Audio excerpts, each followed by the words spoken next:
The crowd went into an uproar. No one was too surprised about Smokestub and Blade Light beating Mad God. However, they still recognized Mad God's strength. He was only slightly weaker than those two. For Smokestub to make such a proposal, one had to know that of the 6 remaining players, there were 2 priests in Young 7 and Painted Muslin. A priest and a warrior PvPing. There was no challenge there, especially since Mad God was a top-ranked warrior. However, since Smokestub had spoken these words so full of confidence, everyone was a bit skeptical. Could these 2 priests really be so amazing? Smokestub's words were chock full of arrogance. Even our priests can defeat someone like you. Even Mad God was at a loss this time. He turned to his partner on the sidelines. Depraved knitted his brows. He was trying to decide if Smokestub was simply blustering or if there was actually some truth to his words. Seeing Mad God hesitating, the crowd started heckling. What, are you afraid? If you are, scram back to the Satrine Empire.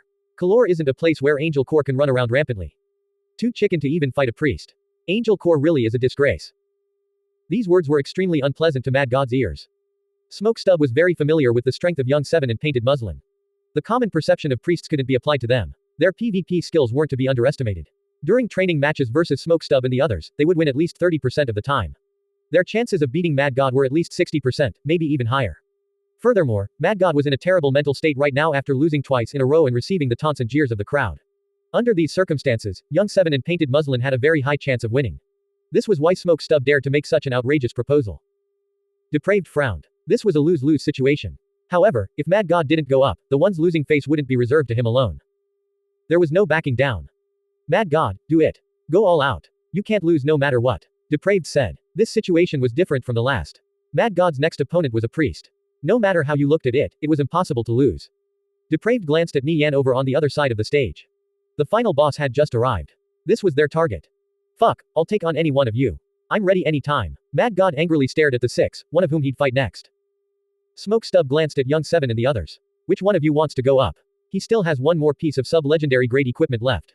If we win once more, we'll have taken everything. The nearby players who overheard Smokestub's words felt their heads spinning.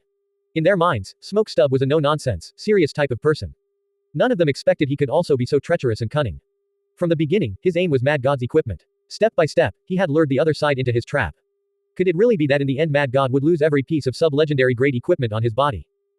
I'll go. It's been a while since I've had some fun, Young 7 volunteered. Young 7 hopped onto the stage to the shock of the crowd. He stood proudly with his spotless white robes and staff. Holy shit. I'm not going crazy, right? Is Asskickers United really having a priest go up? Oh wow. Asskickers United is really planning to have one of their priests face a warrior. In the eyes of the players, priests were nothing more than squishy healers. They rarely ever beat other equal level classes simply because they didn't specialize in PvP but support and healing. Some might have crowd control skills, but those were only used for self-protection. Young 7 kept a fairly low profile, rarely ever showing himself in public. Most of the crowd were unfamiliar with him. However, there were a few players that recognized him. That's Young 7, the top priest in Asskickers United. No matter how strong a priest is, can they beat a warrior? Who knows? I'm sure Smokestub wouldn't let him go up if he wasn't confident. Some people started digging up videos of Young 7. These were all brilliant outplays, where he came out on top in 1 vs 3, 1 vs 5, and even a 1 vs 6 scenario. These were internal videos of Asskickers United, and generally wouldn't be leaked to the public. Even priests could make out plays. Of course, those players shown in the videos couldn't be compared to Mad God. My God. Is that really a priest? A player rubbed his eyes. If even a priest could be this strong, how were ordinary players supposed to live? As the videos got passed around, the crowd gradually started gaining more confidence in Young 7. If he could beat Mad God, this would be an explosive development. Seeing Young 7 get up on the stage, Nie Yan faintly smiled. What made him feel the proudest was that Asskickers United had 3 top-ranked priests, Young 7, Painted Muslin, and Black Heaven. All 3 had the potential of becoming archbishops. Other guilds would be lucky to have even one. Archbishops were scarce strategic resources, especially so in the previous timeline.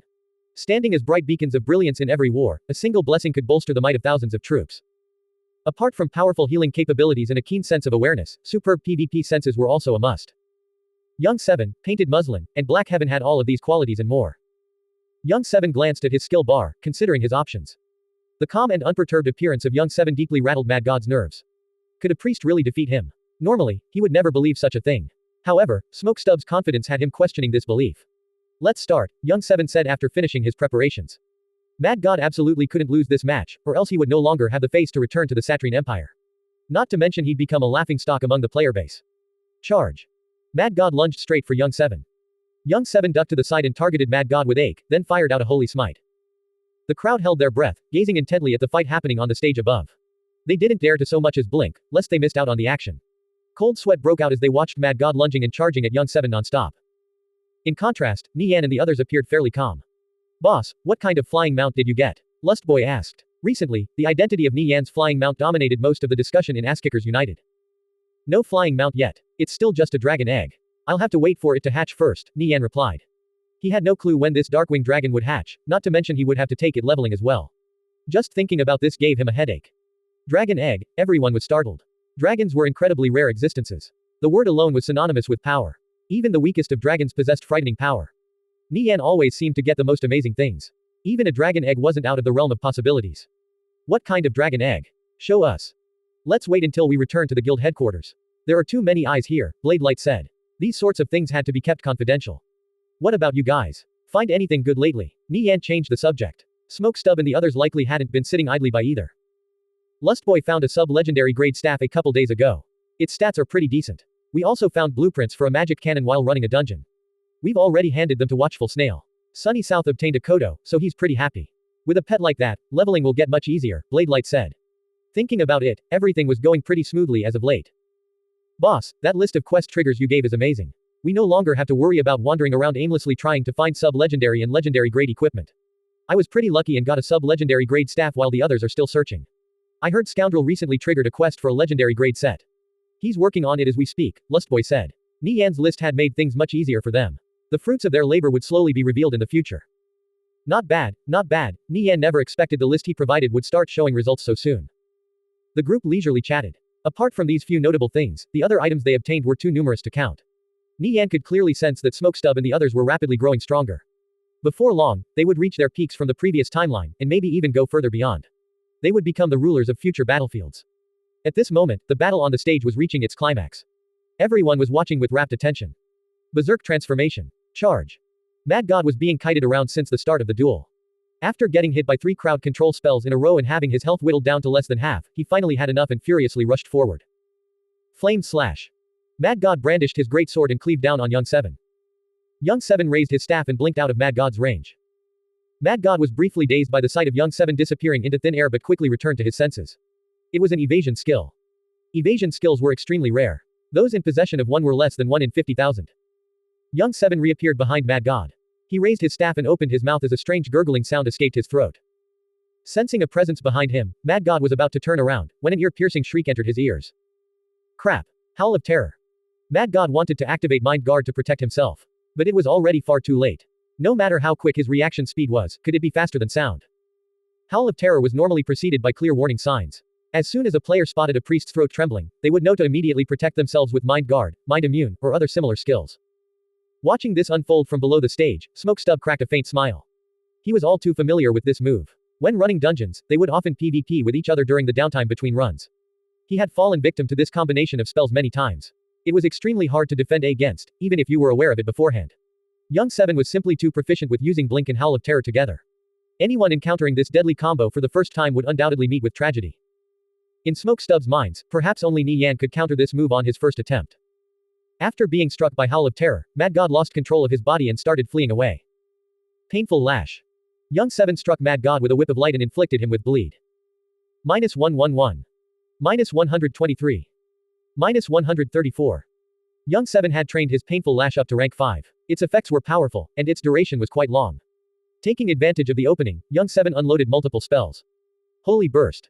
An orb of light shot out from his staff and struck Mad God, unleashing a powerful explosion that sent him staggering backwards. When Howl of Terror's effects ended, Young 7 felt a tinge of regret.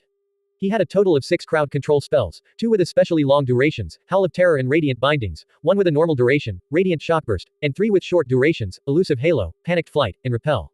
Having used all of them to lock down Mad God, he could no longer chain his crowd control spells. Nevertheless, it was already amazing he kept Mad God crowd controlled for so long. After recovering from Howl of Terror, Mad God only had around 800 health remaining, and it was falling quick since he was still taking bleed damage. Perfectly linking together his crowd control spells, Young 7 had kited Mad God to only a sliver of health.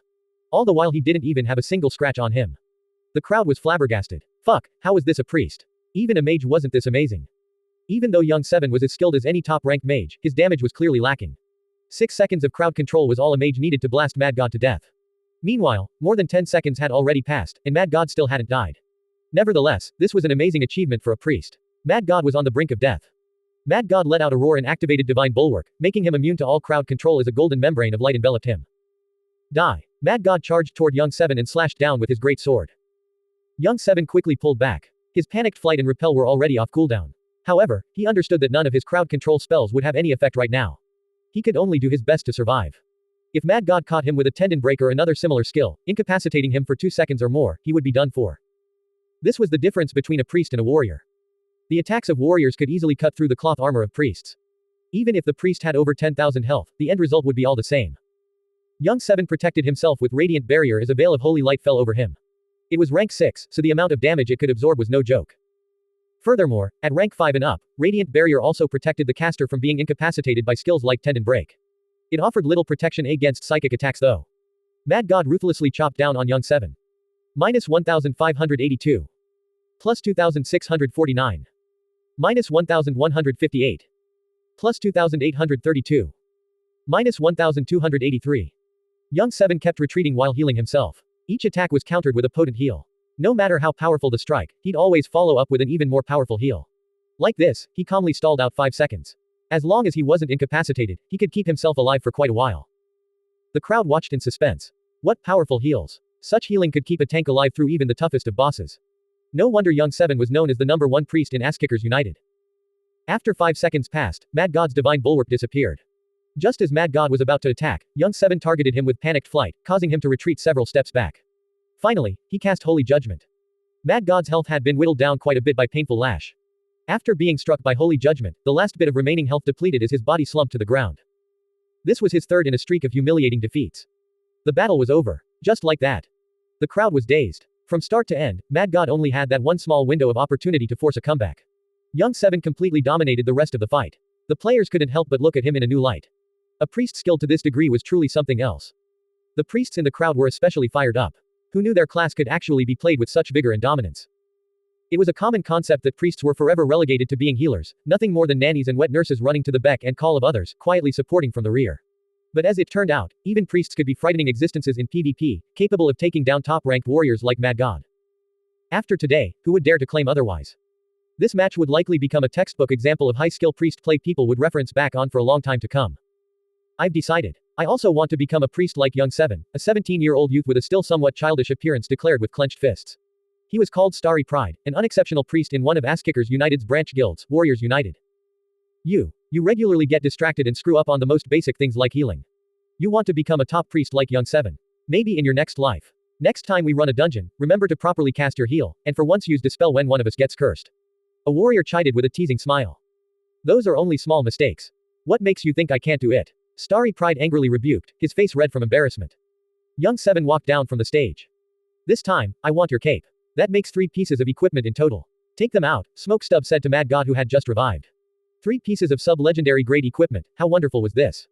They didn't even have to do any tediously difficult quests or run the same dungeon over and over in the hope of a good drop. Asskickers United, I refuse to accept this. If you have the balls, send someone else up. Mad God's eyes were bloodshot after his 3 consecutive defeats. One had to know, he had experienced untold hardship to obtain his sub-legendary grade equipment. Obtaining those 3 pieces had set him back by more than a month. A month in which he didn't get to participate in any guild activities, including the siege of the Crypt stronghold.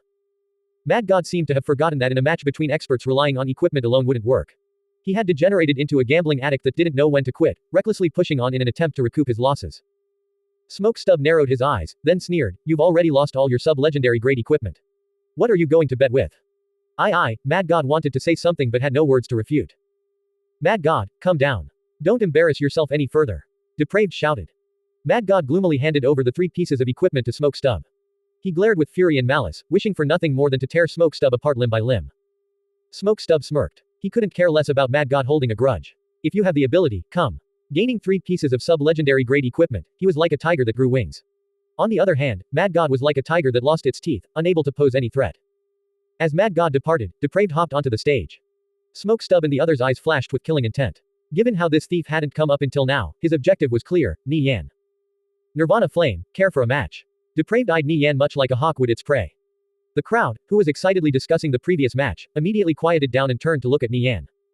That guy's looking to die. He actually challenged Nirvana Flame. Right, he's tired of living. Seems like watching what happened to his partner wasn't enough for him. Everyone eagerly awaited Nie Yan's answer. Would he dare to accept the challenge? What makes you think you're qualified? If your guild leader challenged me, I might consider accepting, Nie Yan calmly replied. After some thought, this made sense. If any random player from Angel Corps could challenge the guild leader of Asskickers United, what would that say about Nie Yan's status? Nie Yan instantly solved the issue by placing himself in an invincible position. So what if he didn't accept the challenge? No one would question it. You want to challenge our guild leader? How about beating us first? Lustboy said. Right, these guys from Angel Corps are in over their heads. Challenge Nirvana Flame. Are nobodies like you even qualified? The crowd stood firmly in support of Asskickers United. It had become the cornerstone of Kalor. Nie Yan himself was even more revered as a godly existence. How could they tolerate the provocation of outsiders? Depraved didn't bother retorting. He muttered out a complex incantation as a giant creature materialized before the crowd's eyes. It stood over 3 meters tall with fur as white as snow, and had a muscular figure resembling that of a bear, with a pair of long, sharp horns on its head. The crowd let out a cry of surprise. This beast's immense size caused their hearts to tremble in fear. Holy shit. It's a polar behemoth. A player in the crowd recognized this giant creature. According to legend, behemoths were existences that rivaled dragons. In a direct physical confrontation, they were even stronger than dragons. Their sharp claws could tear apart a dragon's scales. Nie Yan raised an eyebrow in surprise. He never expected Angel Corps to bring out something like this. It seemed like they had gone through quite a bit of effort to deal with him. Is this enough to prove my qualifications? I heard you have a golden dragon, Nirvana Flame. I want to see whose pet is stronger, your golden dragon or my polar behemoth. Depraved declared loudly. He was following Soaring Angel's instructions. It was time to take Nie Yan down a peg. Nie Yan inwardly sneered. Soaring Angel had really done his research. Golden dragons and polar behemoths were equal-ranked existences. Both had growth rates of 20. The difference was the former specialized in magic while the latter specialized in close combat. In this small arena stage, a golden dragon would be at an obvious disadvantage. However, Soaring Angel wasn't aware of one very important factor. Ordinarily, a polar behemoth would have no problem beating a golden dragon. But Lil Gold wasn't a normal golden dragon. After being fed an evolution crystal, its growth rate had increased from 20 to 25. A difference of 5 points meant Lil Gold would gain 20% more stat points for every level up. At higher levels, this difference would become enormous. At this moment, the polar behemoth was level 59, and Lil Gold was level 61. Regardless of whether they fought melee or ranged, the polar behemoth was bound to lose miserably. What? Don't tell me the almighty Nirvana Flame is afraid. Depraved chuckled. He mistakenly took Nie Yan's silence for fear. I'm not opposed to accepting, but you guys should bring something out to tempt me. After all, what's the point if there's nothing at stake, Nie Yan said in an insipid tone. Asking for the polar behemoth was out of the question. It was already bound to a master. However, he felt Angel Corps should still pay a hefty price. The crowd broke out in a cold sweat. First Smoke Stub, and now Nie Yan. What was with this guild and high-stake bets? What do you want to bet? Depraved's confidence was shaken. After all, no one knew Nirvana Flame's true strength. He hardly ever revealed himself in public, and on the scarce occasions he did take action himself, tragedy would always befall his enemies. Most recently, his summoning of the Crypt Lord left an especially deep impression on the collective mind of the players. 5 pieces of sub-legendary grade equipment, any less and all talks are off, Nie Yan replied. If he asked for more, Angel Corps might not take the bait. This was just the right amount. It wasn't too excessive, but it was still enough to hurt. Sub-legendary grade equipment was still quite rare at this stage of the game. For example, Asskickers United only had around 30 or so pieces in total. Angel Corps was probably somewhat better off, but they definitely had no more than 50 pieces. Depraved hesitated. He lacked the authority to make this decision himself. He passed on Nie Yan's words to Soaring Angel. Depraved, what are your thoughts? Do you think Nirvana Flame is just blustering? Soaring Angel asked. He couldn't help but wonder if Nie Yan was trying to scare them off. I'm not sure. This guy is too hard to read. I can't tell what he's thinking at all. Depraved replied. He felt a tremendous amount of pressure. Perhaps Nie Yan was the only one who could propose such an outrageous bet without batting an eye. This was a duel between Nie Yan and Soaring Angel. Soaring Angel pondered his options for a long time. If we back out, Angel Corps is going to lose face. If we agree and lose, we'll have to gift them 5 pieces of sub-legendary grade equipment. You'll have to decide yourself, Depraved carefully explained. The polar behemoth is definitely stronger than his golden dragon. We just don't know what kind of tricks he's hiding up his sleeve. If he summons his flying mount, Soaring Angel hesitated. Flying mounts were existences far more powerful than summoned monsters. If he doesn't summon his flying mount, we'll take the bet. Recently, Nie Yan was probably completely focused on raising his flying mount. Soaring Angel highly doubted he had the time to do anything else. Understood, Depraved replied. He no longer thought about anything but the task in front of him. May I take a look at your flying mount? Don't worry, I won't summon it for the match. Nie Yan faintly smiled. It appeared Angel Corps was worried about his flying mount. Little did they know that it hadn't even hatched yet. Alright, I accept the bet. Depraved gritted his teeth. Nie Yan leapt onto the stage. Depraved thought the polar behemoth could restrain Lil Gold. Now that was a joke and a half. Nie Yan would show him just how deluded he was.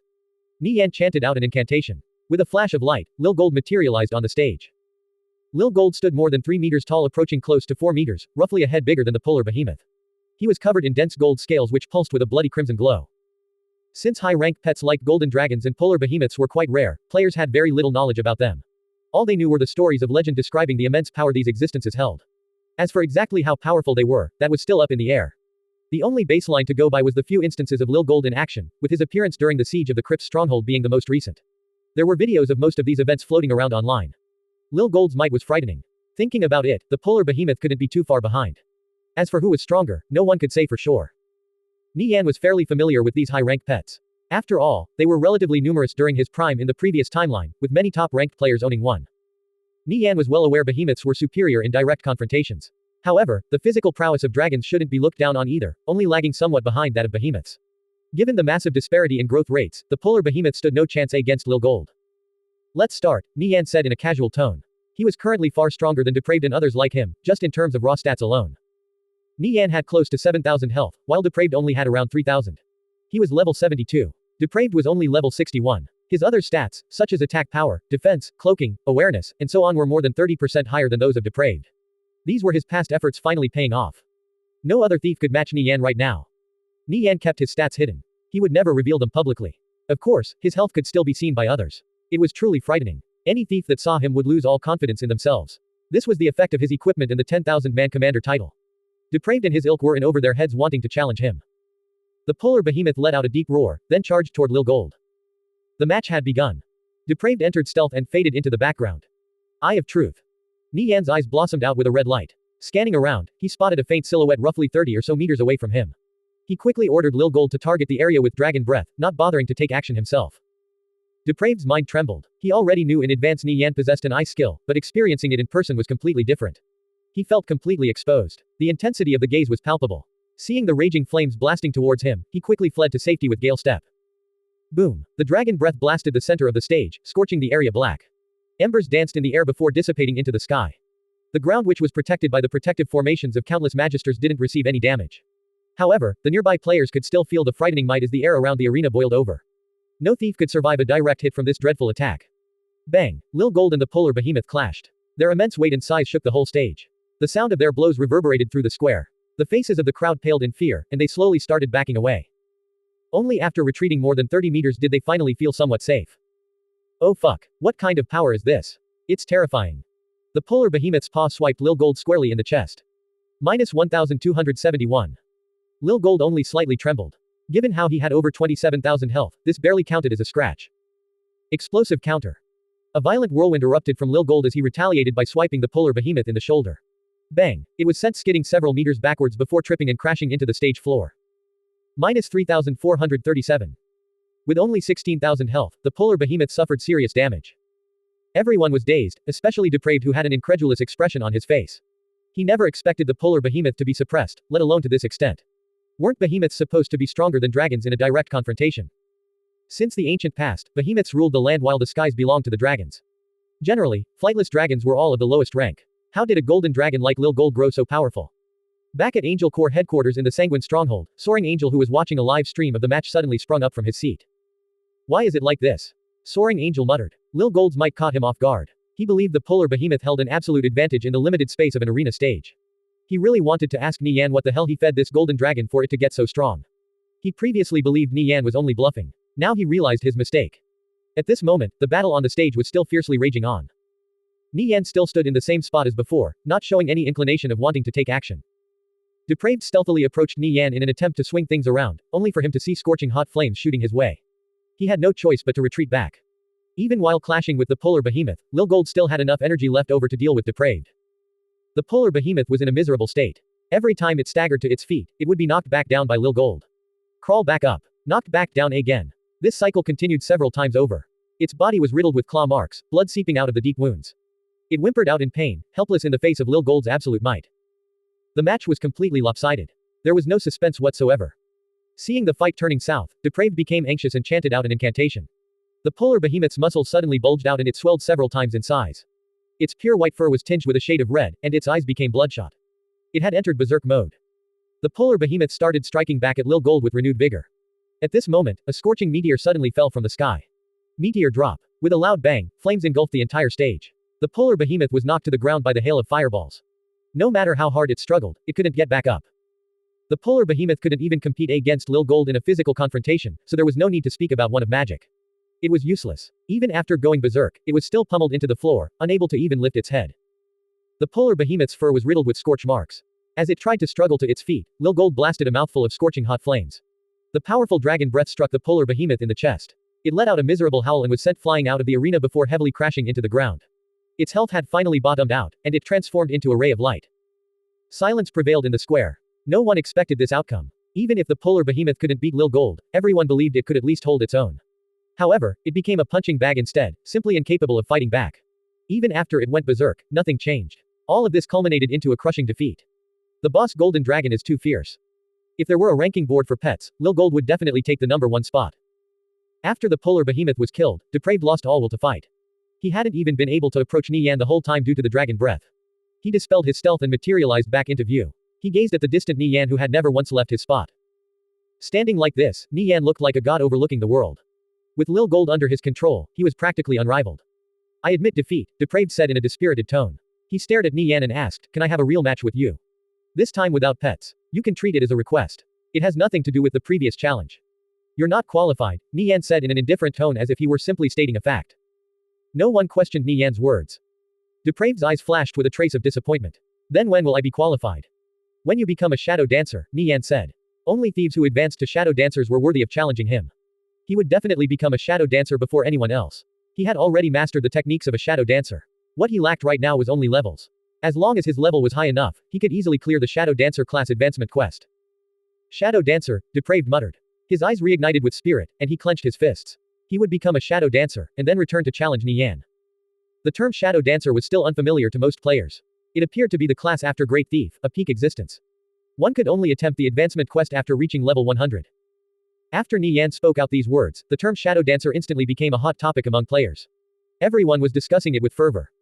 Once you became a shadow dancer, you could challenge Nirvana Flame. Becoming a shadow dancer, this instantly became the goal of all thieves. Remember to tell Soaring Angel to deliver those 5 pieces of sub-legendary grade equipment, Nie Yan said with an indifferent expression. Oh, one more thing. I'll be paying a visit to the Satrine Empire in the near future. I'll be sure to return the favor in kind. The crowd trembled. This was Asskickers United's declaration of war on Angel Corps. The distance between the Satrine and Viridian empires was far too great. With a single trip by transfer point costing several hundred gold, there likely wouldn't be a large-scale war occurring until flying mounts were more widespread.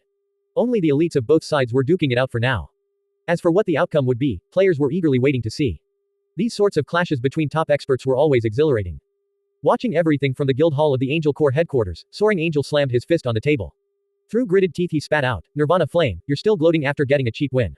If you dare to come to Orc King City, I'll crush you like an ant. This loss meant nothing to Angel Corps. The majority of their attention was focused on capturing cities and unifying the Satrine Empire. They were too busy to bother with anything else. Besides, the Viridian Empire was too far away. Were it any closer, with their current strength, they could easily swallow Asskickers United whole.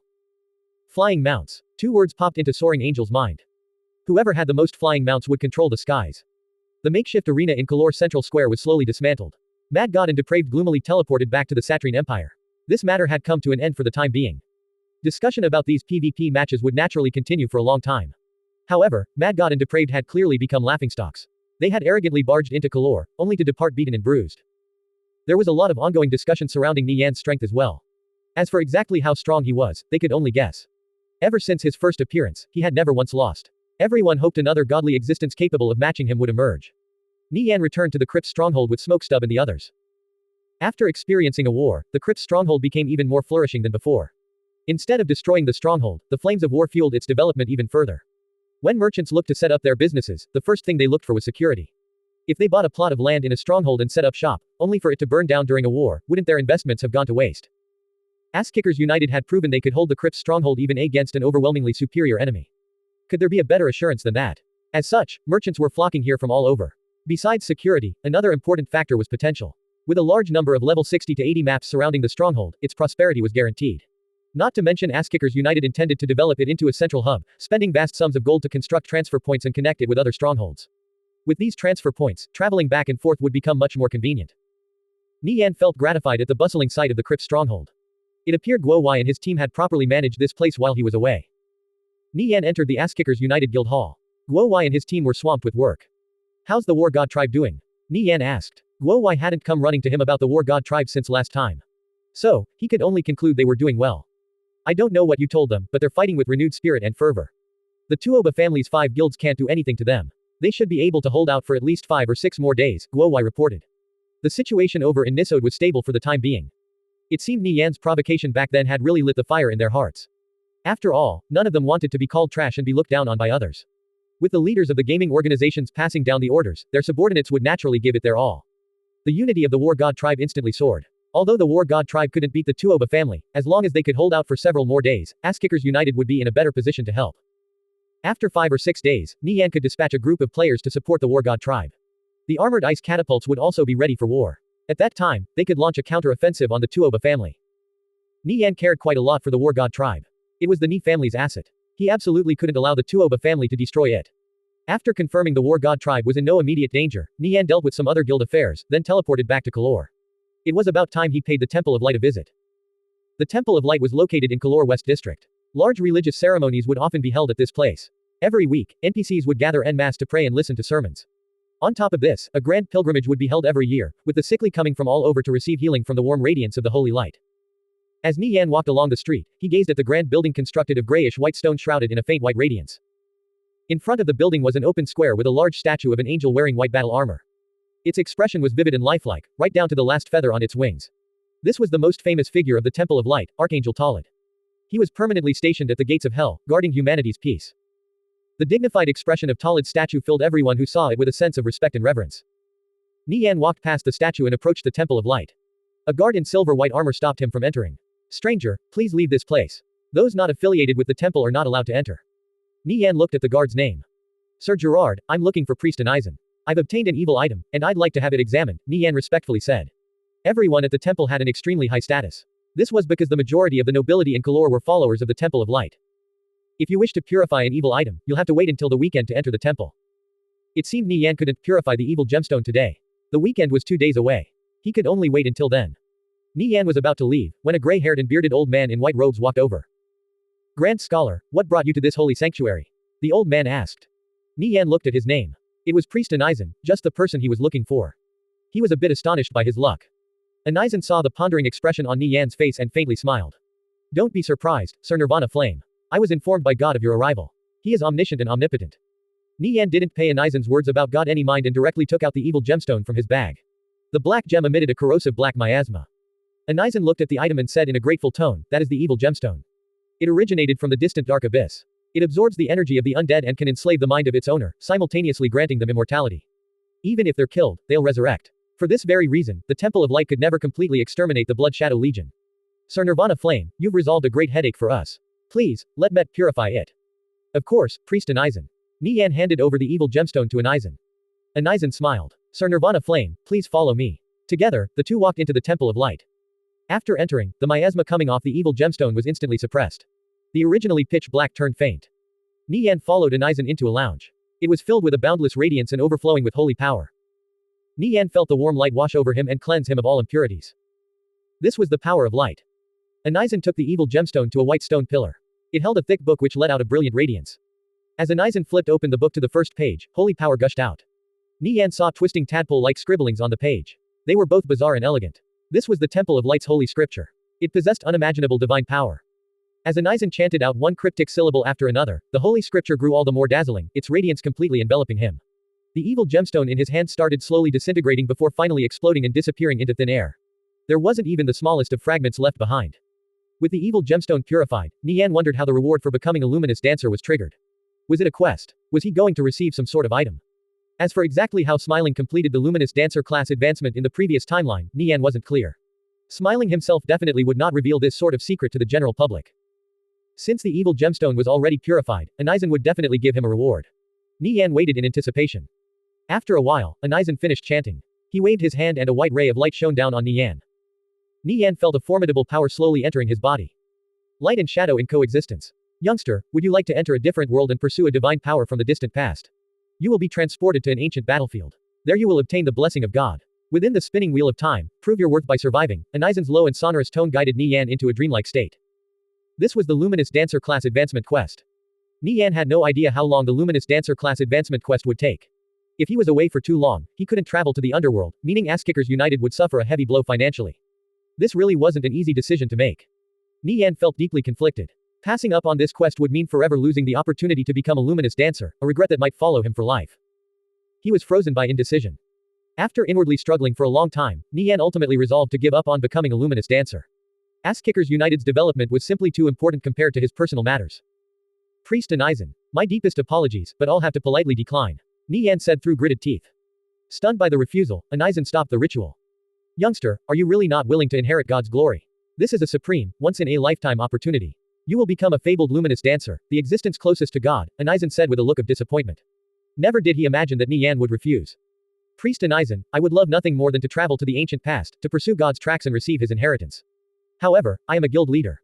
I have too many people relying on me right now. I can't just abandon them in their time of need for my own selfish gain. Bound are our paths. So too our souls, Nie Yan said with unwavering conviction. Anizan's worried expression relaxed into a gentle smile. So it is like this. No problem. Feel free to look for me when you have the time. Your willingness to sacrifice your own growth for the sake of your guild is truly admirable. The gates of the Temple of Light will always be open to you. With a stunned look, Nie Yan breathed a sigh of relief. The luminous dancer quest didn't disappear. It was fortunate it could be picked back up at a later time. If he forever lost the opportunity to become a luminous dancer, he would have definitely had regrets in his hearts. Now, however, he could put traveling together with Anizan to another world on hold until after he resolved pressing guild matters. Thank you for giving me this opportunity, Priest Anizan, Nie Yan said in a grateful tone. Anizan laughed. Go, may the light be with you. Nie Yan bid farewell to Anizan and was just about to leave, when he noticed Selfless was added to his character page. Nie Yan never expected to be rewarded for being willing to pass up the opportunity to become a luminous dancer for the sake of his guild. Selflessness was the willingness to sacrifice yourself for the sake of others. It was sublime virtue on par with the other four. Brave, just, benevolent, sincere, and selfless. Nie Yan felt like he had seen these words somewhere before. Beside information he was already familiar with, Nie Yan couldn't recall any clue even after racking his brains. However, he was certain he had seen these words somewhere before in his past life. Many of his memories would remain buried for the time being, until something triggered them. Nie Yan could only set this mystery aside for now.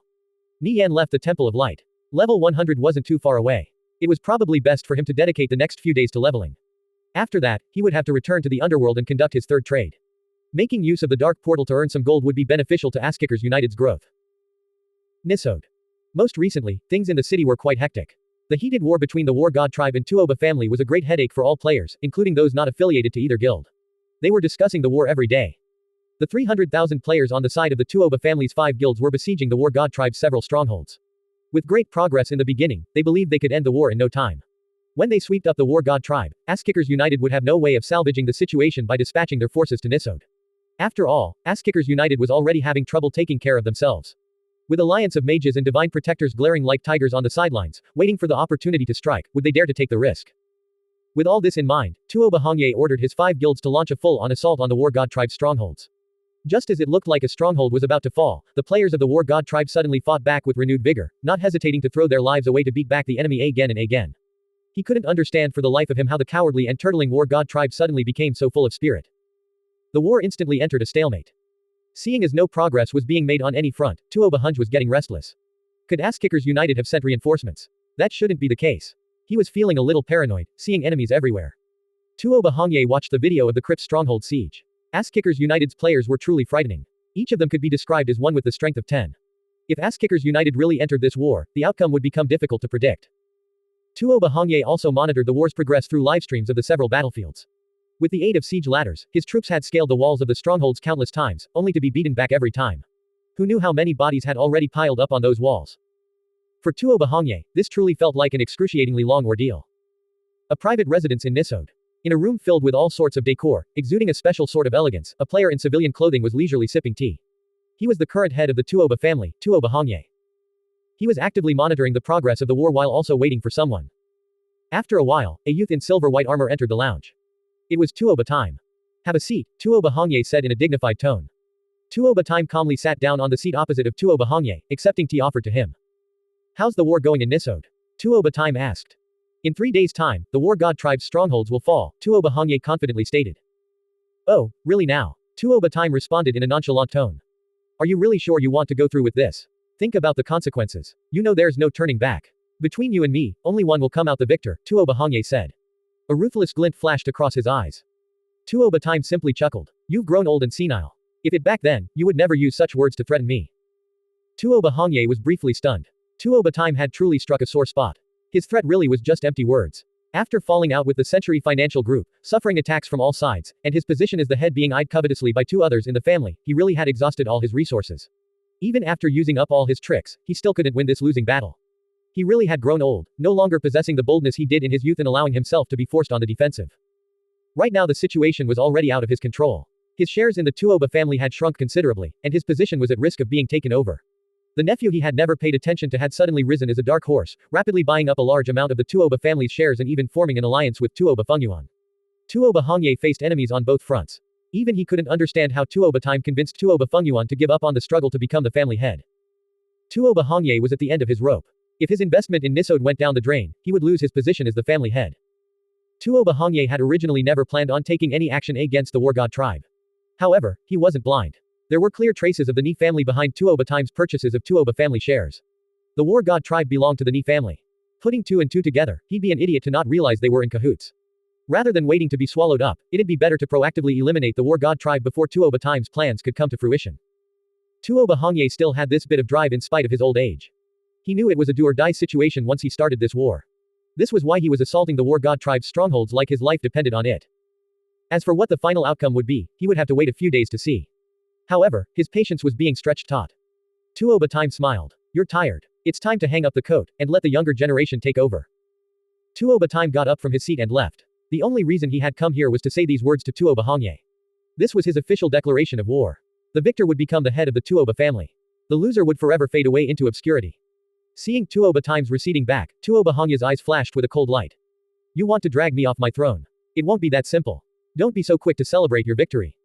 No one knew when the war would conclude. Everyone was discussing this, for they knew that the outcome of this war would determine the destiny of Nisode. Between the Ass-Kickers United-backed War God tribe and the already established Tuoba family, who would win was still up in the air. Checking up on the situation in Nisode from time to time, Nie Yan found a level 90 map that spawned dark goblins. He started mobbing them with impunity. If he wanted to reach level 100, regardless of how fast he leveled up, it would still take at least 2 to 3 months. Not to mention he still had to travel back to the underworld during this time. It would take a lot of time. The days passed by one after the other in relative peace. For the players of Ass-Kickers United, this was absolute bliss. They could finally wholeheartedly devote themselves to leveling. It was crucial that they take advantage of this time as much as possible. The wounds they suffered from the siege of the crypt's stronghold would take a long time to heal. Nie Yan made a trip to the underworld and returned back to the surface. The Tuoba family's 5 guilds were still assaulting the War God tribe's strongholds to no avail. He received word 2 of the armored ice catapults were completed, and it wouldn't be long before the third was ready for War 2. With 3 armored ice catapults complete, the War God tribe would launch an all-out counter-offensive. Previously, Bloodlust Blades had used armored catapults to slaughter the players of Ass-Kickers United during the siege of the crypt's stronghold. This time, their side would use the armored ice catapults to massacre the Tuoba family's 5 guilds. If the Tuoba family didn't have a comparable siege engine or powerful summon like the Crypt Lord, they were going to suffer dearly. Like Nie Yan envisioned, on the 6th day of the war in Nisode, the War God tribe brought out the 3 armored ice catapults and wreaked utter carnage on the forces of the Tuoba family's 5 guilds. Their awe-inspiring presence and might left the enemy beating a full retreat. The defeat of the Tuoba family was inevitable. The War God tribe held an absolute advantage. So long as the 3 armored ice catapults stood, victory was assured. Nie Yan felt comfortable leaving the rest to Guo Wai. Everything was fully under control.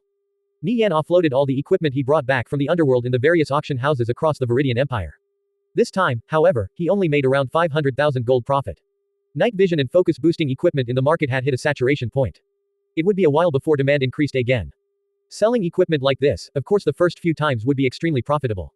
However, every subsequent time would be less so, to the extent that Nie Yan would be better off doing something else. He and Plenty agreed on waiting with the next trade. Both sides had already benefited greatly from this cooperation.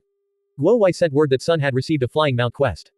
Nie Yan also received an update from King of the World saying he had just obtained 2 pieces of sub-legendary grade equipment.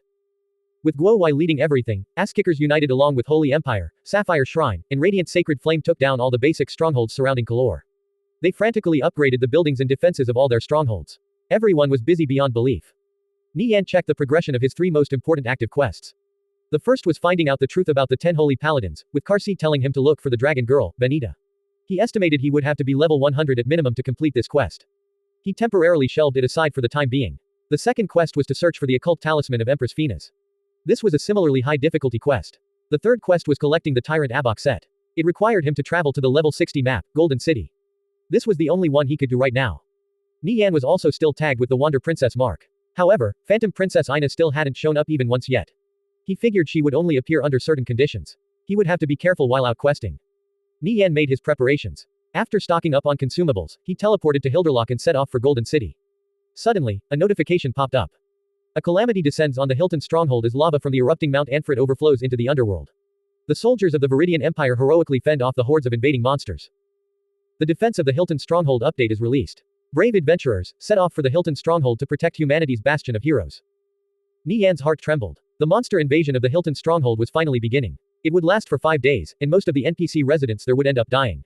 Afterwards, players would slowly start arriving and become the new main line of defense against the monsters. In addition, at level 100, players from the underworld would start arriving on the surface. That was when the war between the righteous faction and evil faction would truly begin. Nie Yan felt a weight lifted off his shoulders. His prophecy had come true. He wondered if the NPCs over in the Hilton stronghold had heeded his warning and made preparations in advance. Checking the status of his titles, he was still a Grand Scholar. Grand Scholar. Progress to Great Prophet 3/5. The correct prediction of the invasion of the Hilton stronghold had only brought him 3/5 of the way to Great Prophet. Nie Yan couldn't help but be bewildered. Wasn't ranking up to a Great Prophet a bit too difficult? After all, it wasn't like major disasters and wars happened on a daily basis. Nie Yan opened up the information page related to the Great Prophet title on the official website. It appeared the scope of the event predicted affected the progress, with ordinary events only giving 1 point. 5 points in total were required to advance to a Great Prophet. His correct prediction of the Hilton stronghold invasion counted as a major event, so he was rewarded 3 points. Nie Yan checked the privileges of Great Prophets. They could receive a fiefdom in their home nation and establish a city, setting their own laws and decrees and collecting all the relevant taxes. Furthermore, in the Viridian and Satrine empires, they held authority equal to a council elder, a paramount and eminent position. Lastly, it was rumored that by communicating with God and nature they could call forth a powerful personal summon. Although the official website contained a vast wealth of information, it wasn't all-encompassing. There were still secrets out there the players had to discover for themselves. The official website couldn't provide everything. That said, Nie Yan was deeply moved by these benefits, especially the part about establishing his own city. This wasn't a stronghold but an actual city like Kalor or Nisod, with its own territory capable of supporting a large number of strongholds. Alas, the Great Prophet title was still a far ways off for him. After all, the events of the game had already altered course. Predicting the next event would be incredibly difficult. On top of this, the Great Prophecy skill had a cooldown of 10 days, and the clues were cryptic at best. Nie Yan could only drop the subject for now. He had no idea if there was a reward for correctly predicting the invasion of the Hilton stronghold. The system didn't say anything. Once the fighting was over, he would go over there for a look. Maybe he had something special waiting in store for him. At this moment, Nie Yan was already making good headway to Golden City. Golden City was located south of Hilderlock, a place full of riches. A prominent mine owner built a grand castle halfway up Burke's Mountain. Later on, the owner abandoned the light and transformed into a demon called Mine Slave Igrin, a level 90 lord, who defended the entrance to the castle. Players didn't dare to challenge him as of yet, so they only hung around the mines beneath Golden City. Nie Yan galloped on his Faulkner warhorse toward his destination. An enormous castle situated halfway atop a mountain entered Nie Yan's sight. This was Golden City. Mine Slave Igrin roamed the top half while the bottom half was a well-known dungeon, Golden City Underground Mines. Blade Light and the others had long since cleared this dungeon. It was reported that when they first arrived here, they had gotten into a conflict with a guild from Hilderlock, who sent over 2,000 players to trap them in Golden City. The end result was Blade Light and the others slaughtering their way out. 20 players completely crushing 2,000. From then on, Asskickers United's reputation in Hilderlock soared. Whenever guilds from Hilderlock encountered players from Asskickers United these days, they would behave extremely politely. They knew who they could afford to offend and who they couldn't. This was an old story by now. But back then, Nie Yan was still roaming around in the underworld. Whether it was grinding mobs or running dungeons, these sorts of minor conflicts were fairly common. If you had to gang up on people anytime some friction occurred, to the extent of bringing over your entire guild, that would be too degrading. Right now level 60 plus players were fairly numerous. Golden City was especially bustling. Many player-owned stalls lined up both sides of the forest path leading up the mountain. Passing by numerous people along the way, Nie Yan finally arrived outside Golden City. He wore a black hooded cloak to hide his appearance. Looking for a team to run underground mines. I'm a mage with 800 magic power. Underground mines team recruiting priests and paladins. Heals have to restore a minimum of 1,500 health respectively. The outskirts of Golden City was bustling with activity, with a total of 3,000 players gathered. Players were regularly forming teams to run the dungeon. Guilds from all over the Viridian Empire gathered here, while there were also numerous solo players looking to run dungeons. Since this wasn't a PvP-free zone, players were on high alert. Players looking to form teams were everywhere. As they searched around, they glanced at every person they passed. If they met a suitable candidate for a teammate, they would send out an invite. Their requirements were extremely high, resulting in few suitable candidates. Anyone that didn't fit their stringent requirements would be ignored. There were also low-end teams running Golden City underground mines. Their goal wasn't to clear the dungeon but simply to farm the regular mobs that spawned inside. Maybe if they were lucky, something nice would drop. No one recognized Nie Yan as he walked through the crowd. Most people were already used to seeing cloaked players, so he didn't attract the least bit of attention. Little did they know this person was actually the famed Mad Rogue Nirvana Flame. The large square on the outskirts of Golden City. No monsters spawned here, but it wasn't exactly safe either. Peeking occurred frequently, sometimes with battles of up to several thousand players in scope. It usually started with two players bickering about something nonsensical, and ended with both of them calling over their friends until it escalated into a full-scale war. Today was relatively peaceful. Everyone was focused on teaming up to run dungeons. On the forest path to the west of Golden City, a group of 20 players headed toward the square. They were all over level 60, with the highest being level 63 and the lowest being level 61. They were players of Asskickers United. Squatman, Watchful Snail wants us to bring along 2 advanced fire resistance potions. Someone is already on their way to deliver them to us, Happy Hermit said. He was a thief and the vice leader of this team. One of his responsibilities was to pass on information. Squatman was the nickname for their leader, Horny Potter Squatter.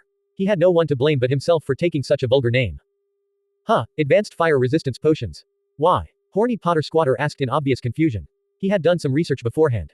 To his knowledge, fire resistance potions shouldn't be needed in this dungeon. Apparently the taboo refinement skill of the Golden Forge blacksmith does fire damage in addition to dark corrosion damage. Bringing along 2 advanced fire resistance potions will reduce the damage we take by 30%, Happy Hermit explained. He was also puzzled initially before Guowai went into further detail. Wow, Watchful Snail sure is amazing. He even knows this sort of information. Horny Potter Squatter said in surprise. After all, Golden City had only opened recently. They were only the second batch of Asskickers United players to run this dungeon. Usually these sorts of little details wouldn't be discovered until hundreds or even thousands of runs later. It was probably Blade Light, Smoke Stub, and their team who figured it out, right? Dancing Moon Fairy interjected. She was a level 62 priest, and ranked 8th among the priests in Asskickers United. Yeah, probably, everyone in Horny Potter Squatter's team had expressions of reverence on their faces. Blade Light, Smoke Stub, and the others in the main team were legends in Asskickers United, their fame second only to that of Nie Yan. However, while Nie Yan rarely showed himself, the main team often brought along lower-ranked members along with them during dungeon runs. They nurtured batch after batch of talents, building up quite a bit of goodwill and respect. It was no wonder Horny Potter Squatter's group believed only the main team could notice these small details that ordinary players would overlook. Little did they know that it was actually Nie Yan who passed down this information. 2 advanced fire resistance potions could greatly enhance the success rate of teams running the underground mines. Horny Potter Squatter's group arrived at the square. As they made their way toward Golden City, they spotted 3 teams up ahead. Horny Potter Squatter's expression darkened. They're from Alliance of Mages. He recognized a few faces. With players becoming richer, many experts could easily afford to pay a 1 gold transfer fee. Players from all over the Viridian Empire were starting to head to dungeons far away from their home cities. Like Horny Potter Squatter and the others, Alliance of Mages was also sending their teams to Golden City. Asskickers United and Alliance of Mages were opposing guilds. Both sides viewed each other as hated enemies. Conflicts arising between their players out in the wilderness was fairly common. Everyone, hold up, Happy Hermit said. The other side outnumbered them 3-1. It would be dangerous if they got surrounded. Horny Potter Squatter's group obeyed his command without question, halting their steps. The Alliance of Mages players up ahead were standing on the transfer platform in front of the entrance of the dungeon. Once they activated the platform, they would be teleported into the underground mines. A tall warrior in golden armor appeared to be their leader. He split the group into 3 teams and explained a few things. Just as he was about to activate the platform, a short skinny thief walked up and whispered into his ear, "Boss, a group of Asskickers United players just arrived." Asura raised an eyebrow. Where? He followed where the thief's finger was pointing and saw Horny Potter Squatter's group walking over. Narrowing his eyes, he discovered the other side only had 20 players. They held an absolute advantage. Should they take action? Asura didn't have the authority to make the decision himself. He reported the situation to the executive guild leader of Alliance of Mages. Before long, he received the orders to wipe out Horny Potter Squatter's group. Asura immediately cancelled the teleport. Everyone, follow me, Asura said. He and his players started aggressively walking towards Horny Potter Squatter's group. They're coming. Get ready to fight. As Horny Potter Squatter stared at the leader of the group of players from Alliance of Mages, his heart trembled. It's Asura. Asura was pretty famous. He had already crossed paths with Asskickers United players on several occasions. The number of Asskickers United players who died at his hands surpassed 20 at minimum. Asura was a nobody in the eyes of Blade Light, Smoke Stub, and the rest of the main team. However, in the eyes of Horny Potter Squatter's group, he was a formidable opponent. The atmosphere immediately became tense. At Horny Potter Squatter's orders, his team moved into formation. The warriors positioned themselves at the forefront while the mages occupied the high ground in the rear. Horny Potter Squatter glanced at the enemy's forces. He spotted 7 thieves entering into stealth and disappearing from sight. Mages, priests, be careful. When the surrounding players noticed the atmosphere changing, they retreated to the sidelines. What are we going to do? We're heavily outnumbered. Happy Hermit knitted his brows. I've already informed Watchful Snail. We just have to hold out for a few minutes and reinforcements will arrive. Horny Potter Squatter said. Battle was unavoidable. They could only do their best to survive. Dancing Moon Fairy laughed. Happy Hermit, Squatman, several of my friends from Sapphire Shrine are running the underground mines right now. They'll be out very soon. Sapphire Shrine. That's great. But please, stop calling me Squatman, Horny Squatter Potter said with a helpless expression. Dancing Moon Fairy simply answered with a playful smile. Asura glanced at Horny Potter Squatter's team before finally settling his gaze on Happy Hermit. Long time no see, Asura said with a dull smile. You two know each other? Horny Potter Squatter asked in surprise. We used to run dungeons together all the time in a different game. That was a long time ago. It's different now, Happy Hermit explained with an awkward expression. Asura definitely didn't come with the intention of catching up with an old friend. The players from both sides locked eyes. Battle could break out at any moment. Taking advantage of their superior numbers, the players from Alliance of Mages closed in on Horny Potter Squatter's group in a half circle. Horny Potter Squatter's group couldn't flee. Else their formation would collapse, and they would suffer even heavier losses. It was better to stand their ground. Ass-kickers united trash, you won't escape today, one of the thieves on the opposing side taunted. Who are you calling trash? I seem to recall it was your side that fled with their tails tucked between their legs during the crypt's stronghold siege. Horny Potter Squatter fired back. Why you? Don't get cocky. You guys just got lucky that time. Both sides immediately entered a shouting match, throwing out all sorts of vulgar insults. Asura glanced around. The encirclement was already complete, and the thieves had sealed off all escape paths. Time was of the essence. Not wanting to wait for Ass-kickers United's reinforcements to arrive, he gave the signal. Kill them. Several warrior from Alliance of Mages rushed forward while the mages raised their staffs and fired off a volley of spells. Warriors, hold your ground. Priests, paladins, support them. Horny Potter Squatter said, then turned to Happy Hermit and gave him a meaningful glance. Happy Hermit nodded, then entered stealth. He and Horny Potter Squatter had known each other for so long, they no longer needed words to communicate. He knew exactly what Horny Potter Squatter wanted him to do. Don't falter, we have reinforcements arriving soon. Fucking hell, if they want to fight, we'll give it to them. If you end up dying, run back to your corpse. Horny Potter Squatter said. He resolved to see this fight through to the bitter end. A spell whizzed forward and struck one of the warriors in Horny Potter Squatter's team squarely in the chest. He was sent flying back before crashing into the ground. Happy Hermit snuck around to the back of Alliance of Mages forces.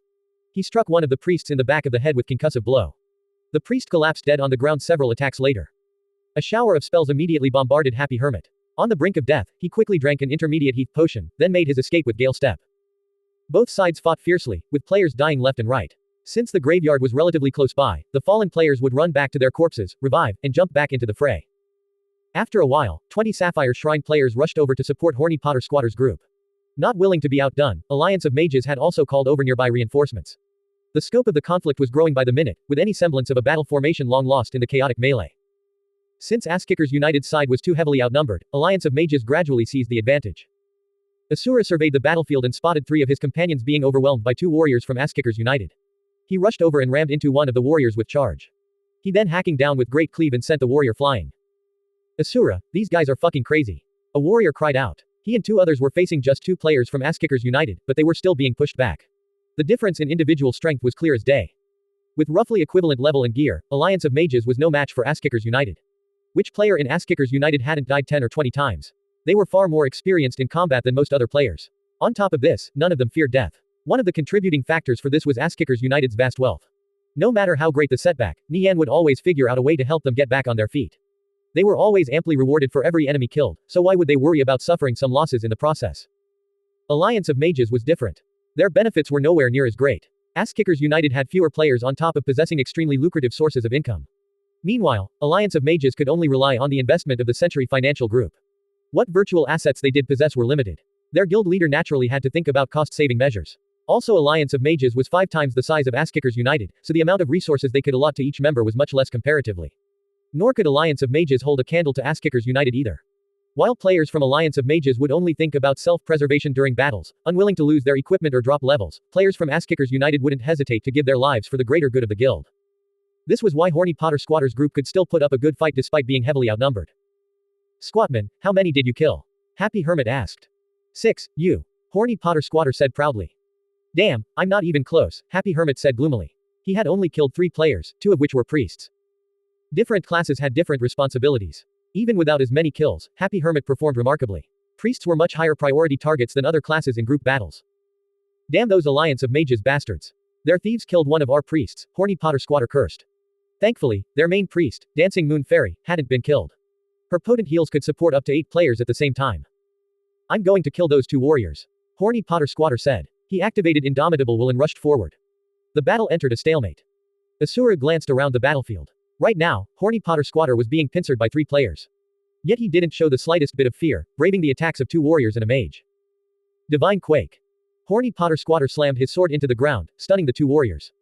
He followed up with holy sacrifices. Two beams of light fell from the sky and struck them, dealing more than 1,000 damage each.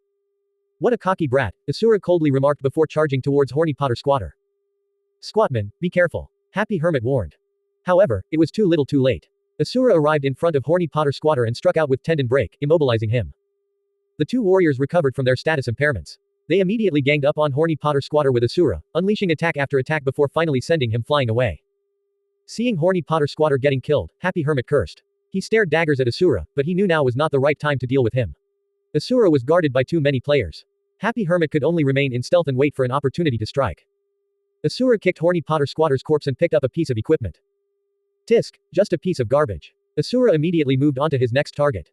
Roughly 5 minutes later, Horny Potter Squatter returned to his corpse in spirit form. After reviving, he ducked into the forest surrounding the square and recovered his health and mana. He felt extremely gloomy. Seeing Horny Potter Squatter's name light back up in the team window, Happy Hermit laughed. Man, I gave you an early warning. But you still didn't want to back off. Early warning my ass. By the time you said anything, it was already too late. How was I supposed to know that guy was gonna rush me from behind? I almost had those two warriors too. Horny Potter Squatter cursed. After recovering his health, he stood up. Come on, let's kill that bastard together. Happy Hermit nodded. Sure, I'm down for teaming up. He locked onto Asura in the distance, then started making his way over in stealth. Horny Potter Squatter tried to force an opening. Indomitable will. After gaining a burst of speed, Horny Potter Squatter madly charged toward Asura. Fool. Dying once wasn't enough for you, huh? As Asura prepared to meet Horny Potter Squatter head-on, he suddenly felt a chill at the back of his neck. Crap. Asura tried to react, but it was too late. Happy Hermit struck Asura squarely in the back of the head with smothering strike. Horny Potter Squatter took advantage of this opportunity to rush over and slash down on Asura. I see you still haven't made any progress, Happy Hermit chuckled. He knew some of Asura's weaknesses and quirks, one in particular was his bad habit of leaving his back open when engaging an enemy. Impressive. Horny Potter Squatter praised. He never expected that the infamous Asura would be incapacitated so easily by Happy Hermit. Don't get distracted. Happy Hermit and Horny Potter Squatter sent Asura to the grave in a mere 7 seconds. The nearby alliance of mages players had no time to save him. Since Asskickers United and Alliance of Mages had already designated each other as enemies in the system, there were no PK penalties for killing each other. Asura only dropped a single piece of equipment. It was gold grade with mediocre properties. At this moment, another 30 players were rushing over from the east side of the square. Shit, it's Divine Protectors. Happy Hermit cursed after spotting the new arrivals. With Divine Protectors also joining the fight, the situation looked grim for Asskickers United. The size of this battle had already increased to several hundred people. Players were getting killed left and right, but they would quickly run back to their corpses and revive. Everyone had died at least 2 or 3 times, and more people were still arriving. Squatman, let's retreat. If we don't, they'll spawn campus, Happy Hermit suggested. The opposing side had too many people while their reinforcements were still on the way. By the time they finally arrived, it would probably be too late. Alright, let's retreat. Horny Potter Squatter agreed. It appeared this was their only option. Nie Yan just happened to arrive at the square at this moment. Seeing the commotion, he was taken aback. What was happening over there? Before long, he heard several nearby players chatting. Seems like Golden City is sealed off right now. Why? What happened? I heard some players from Asskickers United and Alliance of Mages got into a fight. It seems pretty heated. How about we go over and watch the show? Who knows? We might get lucky and pick up 1 or 2 pieces of equipment. Nie Yan's mind trembled. He rushed over to the entrance of Golden City. Nie Yan surveyed the battlefield. Several hundred players were fighting up ahead. It was extremely chaotic. Asskickers United was gradually losing ground, with their players dying everywhere. At this moment, 3 Asskickers United players were fleeing in Nie Yan's direction. They were being pursued by players from Alliance of Mages. You gutless trash. All you guys know how to do is run. One of the warriors shouted. That warrior was just about to charge over and kill a fleeing thief, when a cloaked figure appeared behind him. Struck in the back of the head with smothering strike, then backstab and eviscerate, he dropped to the ground with his face frozen in shock. The Alliance of Mages players in the vicinity were all caught by surprise. What the hell? Who is that? You're looking to die, bastard. As these players cursed at the cloaked figure, their gazes gradually drifted to Zenard's sword in his hand. That's Zenard's sword. One of the mages cried out in horror. It's the Mad Rogue. This cloaked figure was surrounded by 7 Alliance of Mages players. Despite not revealing his appearance, just from seeing Zenard's sword which burned with ichor black flames, they instantly recognized his identity, Mad Rogue Nirvana Flame. The boss is here. Horny Potter Squatter, Happy Hermit, and the rest cried out in joy after spotting this flaming black dagger. All the Asskickers United players on the battlefield boiled over with excitement. Why is the boss here of all places? Happy Hermit asked in excitement. Just as they were being routed, who could have expected the tide to turn like this? Nie Yan's appearance was like a ray of hope. Who knows? You know the boss has a habit of showing up in the most random places. He never tells anyone where he's going either. Hermit, let's go back and help him. Wipe out those bastards from Alliance of Mages. Horny Potter Squatter shouted. With Nie Yan here, what did they have to fear? After killing the warrior, Nie Yan pounced toward a nearby arcane mage. The arcane mage's heart trembled. He raised his staff and cast slow, only for Nie Yan to disappear right in front of his eyes. Miss. Fuck, isn't slow supposed to be an instant cast? The arcane mage cursed. Logically speaking, instant cast spells shouldn't be dodegable. However, Nie Yan had predicted his actions ahead of time. In the previous timeline, this became common practice. Many level 100 plus players could do it, but it was still inconceivable in the present. The arcane mage felt something amiss the moment Nie Yan disappeared. He turned to flee, but it was already too late. Cutthroat. Blood spurted into the air as a red ray of light streaked across the arcane mage's throat. His body went limp, and he dropped to the ground dead. These sorts of squishy casters were nothing to Nie Yan. In the blink of an eye, Nie Yan took down 3 players in a row, scaring every other enemy witless. He was like a walking death god, draining them of their will to fight. Nie Yan faced little to no resistance. Even when he was targeted by crowd control magic, he easily dodged. Alliance of Mages' morale was completely crushed. They lost all will to fight, a stark contrast to a moment ago, when they were pursuing the fleeing players of Asskickers united with glee. Any attempt at a comeback was met with Nie Yan's cold blade. As Nie Yan chanted out an incantation, the massive body of Lil Gold emerged before everyone's eyes. He opened his maw and spat out a stream of scorching hot flames, burning one player after another into a crisp. About 5 minutes later, all the players on the side of Alliance of Mages were wiped out. Only 10 or so players from Asskickers United and 8 from Sapphire Shrine remained standing on the battlefield. Where are the others? Horny Potter Squatter asked. They're all running back from the grave, Happy Hermit replied.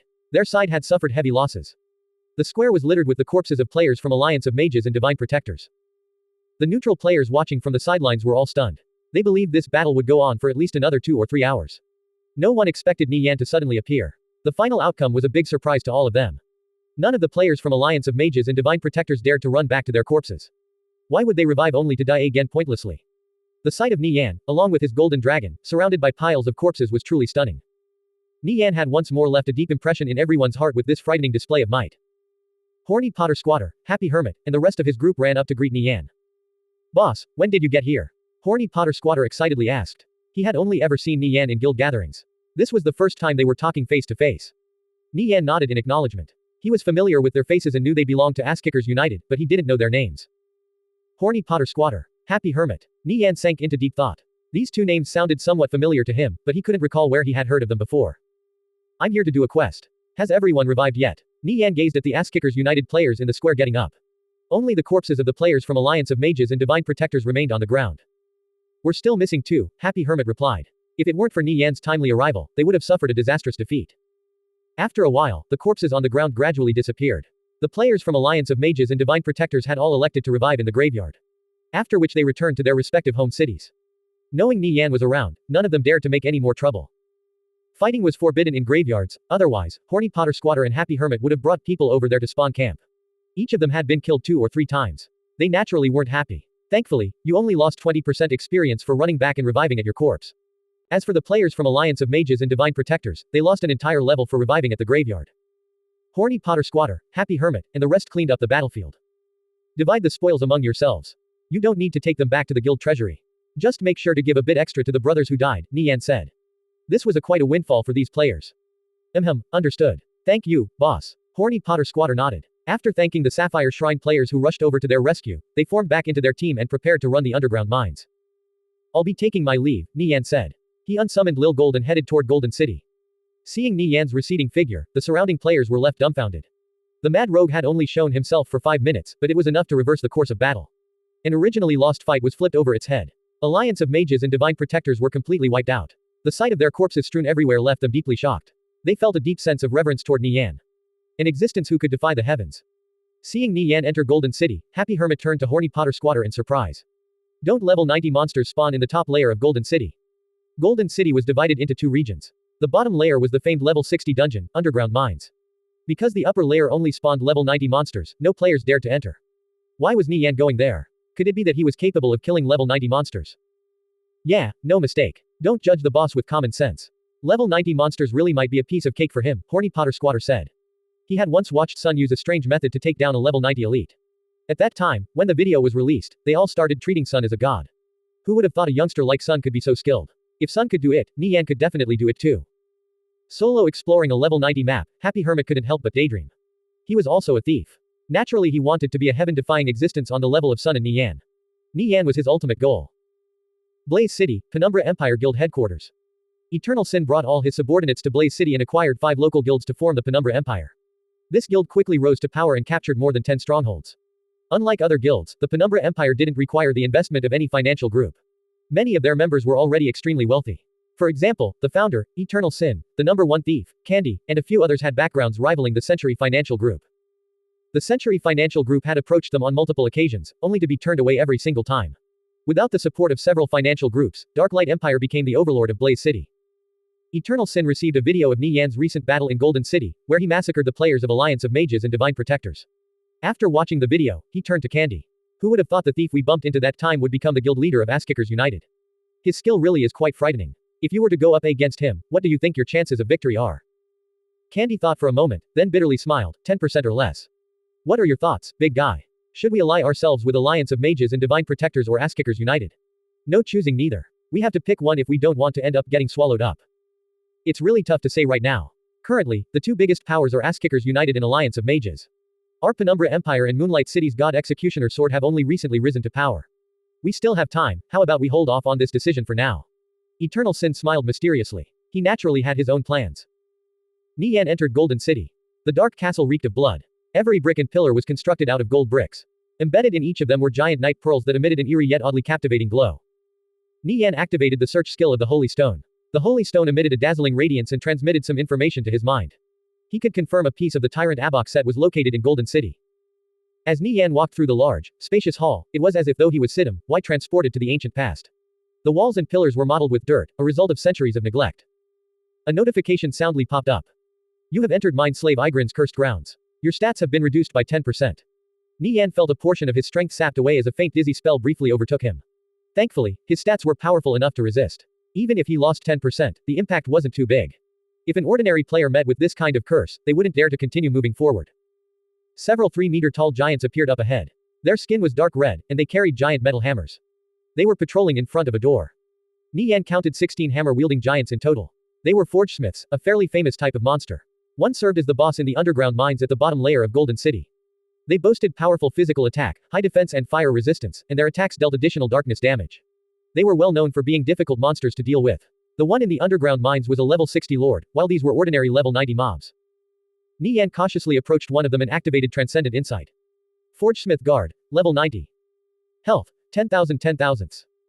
Fighting these Forgesmith guards was a death wish. Nie Yan only came here to obtain that piece of the Tyrant Abok set. At the end of the hall was a small door. Through the crack, only 2 people could fit at most. Such a small entrance was guarded by 16 Forgesmith guards, their large bodies just about blocking the door from view. The only way to get through was by killing them all. Their defense was too high. The amount of damage Nie Yan could do to them was limited. Thankfully, they were ordinary monsters and not elites. Else their health would be far higher than 10,000. Nie Yan couldn't kill them all by himself. He could only rely on external help. He rummaged through his bag for items that might help him deal with these Forgesmith guards, the 3 Blood Shadow totems he obtained from the Blood Shadow Legion encampment, the intermediate magic bombs crafted by Violet Smoke, and the Death Wave scrolls from the underworld. There were also various other items such as advanced Twisting Vines scrolls and AoE magic scrolls. With these items, Nie Yan could easily take care of the Forgesmith guards. After judging the distance, Nie Yan placed down a Blood Shadow totem roughly 60 meters away from the Forgesmith guards. He glanced at the ceiling above him, roughly 35 meters high. He cracked a faint smile. Everything was ready. Nie Yan slowly moved to a corner, approaching within 50 meters of the Forgesmith guards. He raised his cavalry crossbow and took aim. Whoosh, whoosh, whoosh. 5 crossbow bolts whizzed forward and struck a Forgesmith guard in the chest. After being attacked, the Forgesmith guard roared out in pain. It scanned around the hall and quickly locked onto Nie Yan. It turned to its companions and spoke in what sounded like gibberish, after which the rest of the Forgesmith guards shifted their attention to Nie Yan. After discussing who knows what, all 16 Forgesmith guards moved forward to surround Nie Yan. Damn, didn't expect all of them to come at once. Good, that makes life a lot easier for me. Nie Yan threw an intermediate magic bomb at the oncoming Forgesmith guards. Boom. An explosion rang out in the hall as scorching hot flames engulfed the Forgesmith guards. -500. -500. -500. A string of damage values floated up into the air. Only 500. The damage of the intermediate magic bombs left Nie Yan feeling somewhat disappointed. In normal circumstances, intermediate magic bombs would deal 1000 damage per tick. It appeared these Forgesmith guards had very high fire resistance. The explosion only stopped the Forgesmith guards for a brief moment. They immediately resumed their pursuit of Nie Yan. Nie Yan activated a Death Wave scroll, then turned tail and fled as ripples of death energy swept over the Forgesmith guards. -1000, -1000, -1000. The effects of the Death Wave scroll were potent.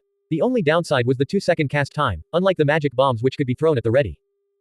Nie Yan suddenly had a bright idea. Why didn't he use the Death Wave scrolls in tandem with the magic bombs? The explosion from the magic bombs could briefly stun the Forgesmith guards. He could take advantage of this opening to activate a Death Wave scroll. Nie Yan dashed toward the Blood Shadow Totem, with the group of Forgesmith guards in hot pursuit.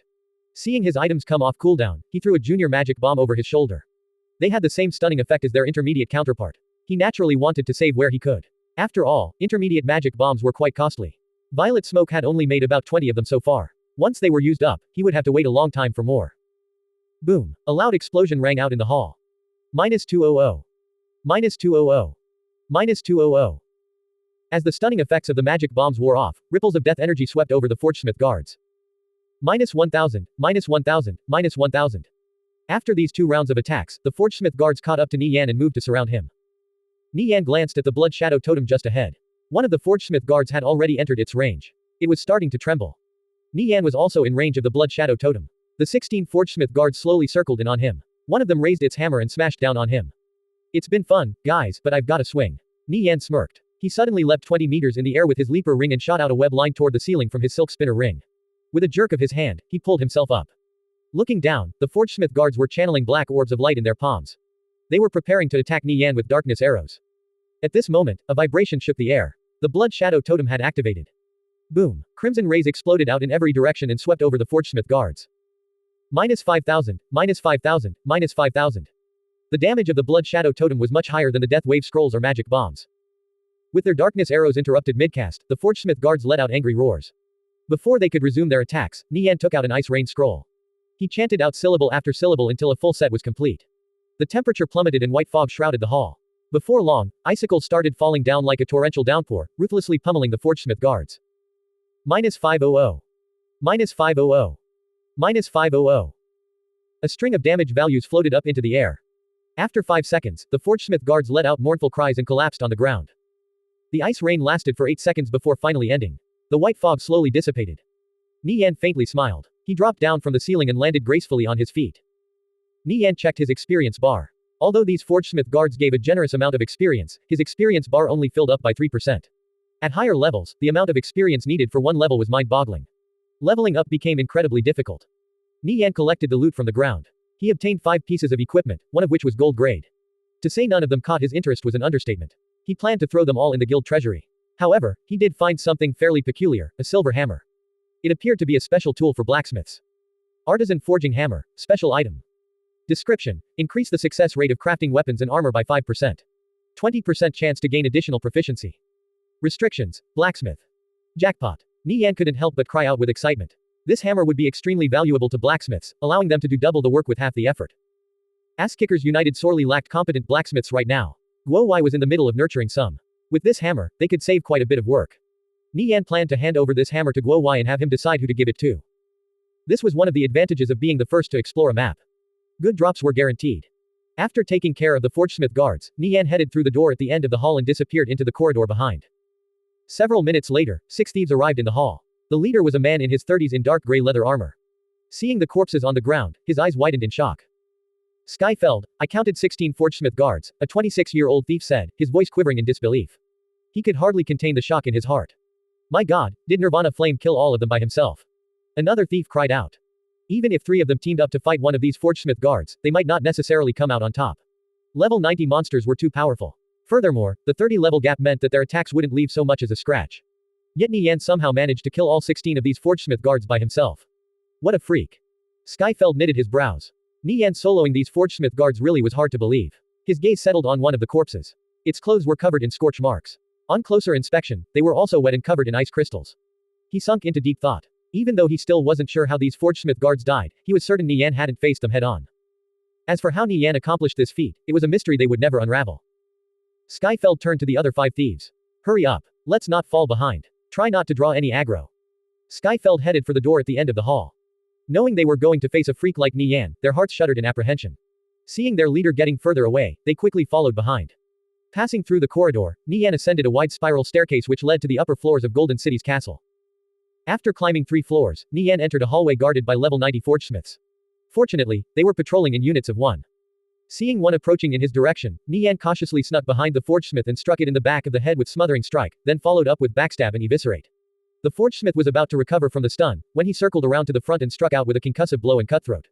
After which he quickly retreated, kiting back while allowing the bleed damage to slowly finish it off. Nie Yan was only dealing a few hundred damage each hit, the highest of which reached 600. However, the bleed damage he inflicted was stacking up considerably, enough to kill the forgesmith. Nie Yan traversed through the 600-meter-long winding hallway, killing around 30 forgesmiths in his path, and entered a dark hall. All around stood enormous golden statues depicting devils, beasts, monsters, and other malevolent creatures. Below them, tall hulking silhouettes could occasionally be seen patrolling around. At the other end of the hall in front of a spiral staircase stood a statue of a 6-armed giant clad in golden armor. It was 5 meters tall and resembled a saintly figure. Each hand wielded a different weapon, a hammer, sickle, spade, staff, great axe, and flail. Nie Yan's heart trembled. This was Mind Slave Igrin. Normally, Mind Slave Igrin was only a statue. However, as soon as a player got close enough, it would awaken and transform into a powerful level 90 lord. At least 200 level 80 players were required to take down Mind Slave Igrin. A fighter with high enough health, defense, and resistances was also a must.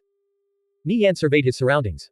Roughly 30 forgesmiths were wandering around in the hall. These forgesmiths were much taller than the ones before, and their appearances were even more malevolent. Nie Yan inspected one of the forgesmiths with transcendent insight. Demon Smith Elite, level 90. Health, 50,000 50,000. Dealing with the demon smiths would be incredibly tricky. Nie Yan wondered if it was possible to sneak past them. Not alerting these elites would be his best bet. Nie Yan hid behind the statues, using them as cover as he stealthily advanced forward. Back in the hallway, 6 thieves were following Nie Yan's trail. Every now and then, they would encounter the corpse of a forgesmith on the ground. The more they saw, the more they felt apprehension in their hearts. Skyfeld, are all these corpses the work of Nirvana Flame? This is too frightening. He's clearing these mobs while all we're doing is following his trail. Yet we haven't even seen his shadow. They were all playing the same thief class, no doubt. So why did it seem like Nirvana Flame was on a whole other plane of existence? Let's hurry up and catch up first. We're no match for Nirvana Flame, that much is clear. In a while, Blazing will arrive with reinforcements. The guild leader wants us to seize this opportunity to ambush Nirvana Flame. Maybe we'll get lucky and actually kill him. Remember, don't reveal your identities. If you're discovered, just say you belong to Alliance of Mages. These are the guild leader's direct orders, Skyfeld said. They had temporarily withdrawn from their guild and concealed their appearances with black cloaks, all for the sake of preventing their identities from being exposed. The number of people targeting Nie Yan were too many to list. Leaving aside his equipment, of which not a single piece wasn't coveted by every thief, Alliance of Mages, Divine Protectors, and Angel Corps had placed a 30,000 gold bounty on his head. This sort of reward was enough to move countless hearts. Many players wanted to assassinate Nie Yan. But since he rarely appeared in public, there was almost never an opportunity. This time the circumstances were different. Everyone had seen Nie Yan enter Golden City all by himself. Some daring people would naturally try to test their luck. Their group had hidden their identities precisely because they couldn't afford to provoke ass-kickers united whose might could easily crush their guild. They were driven by greed in the beginning. After following Nie Yan's trail for a while, their nerves got the better of them and they requested for help from the outside. What Skyfeld didn't know was that after them even more players entered Golden City, all of whom were thieves. Alliance of Mages and Divine Protectors had also come. All these thieves only had one target, Nie Yan. None of them knew why Nie Yan entered Golden City. They were all waiting for the perfect moment to strike, when he was either distracted fighting mobs or meeting some kind of danger. Nie Yan was still sneaking through the hall. Looking up ahead, he saw numerous shadows moving around. It appeared there were quite a few demon smiths. Getting past them would be tricky. Since they had ranged skills, even crawling over the walls and ceiling wouldn't grant him safe passage. Screw it. Nie Yan gritted his teeth. He retreated into a secluded corner and summoned Lil Gold and the rank 10 paladin Lamont. Taking out his cavalry crossbow, he shot some bolts at the ground and gradually lured a demon smith over with the sounds. Dealing with one should be okay. Nie Yan circled behind the demon smith and struck it in the back of the head with smothering strike. Bang! Lil Gold blasted the demon smith with dragon breath. Paladin Lamont activated Indomitable Will and rushed forward. Under the combined assault of Nie Yan, Lil Gold, and Paladin Clement, the demon smith's health rapidly fell. When it recovered from the stun, it tried to shout and call over its companions. Concussive blow. Nie Yan struck the demon smith in the forehead and stunned it again. Undead Right. Demon smiths were creatures of darkness, so he could take control of them with this skill. Undead Right has failed. Undead Right has failed. When the demon smith recovered, it smashed its hammer into Lil Gold, forcing him several steps back. Minus 3,273. Thankfully Lil Gold's health and defense were quite high. An ordinary pet wouldn't even survive a single hit from the demon smith.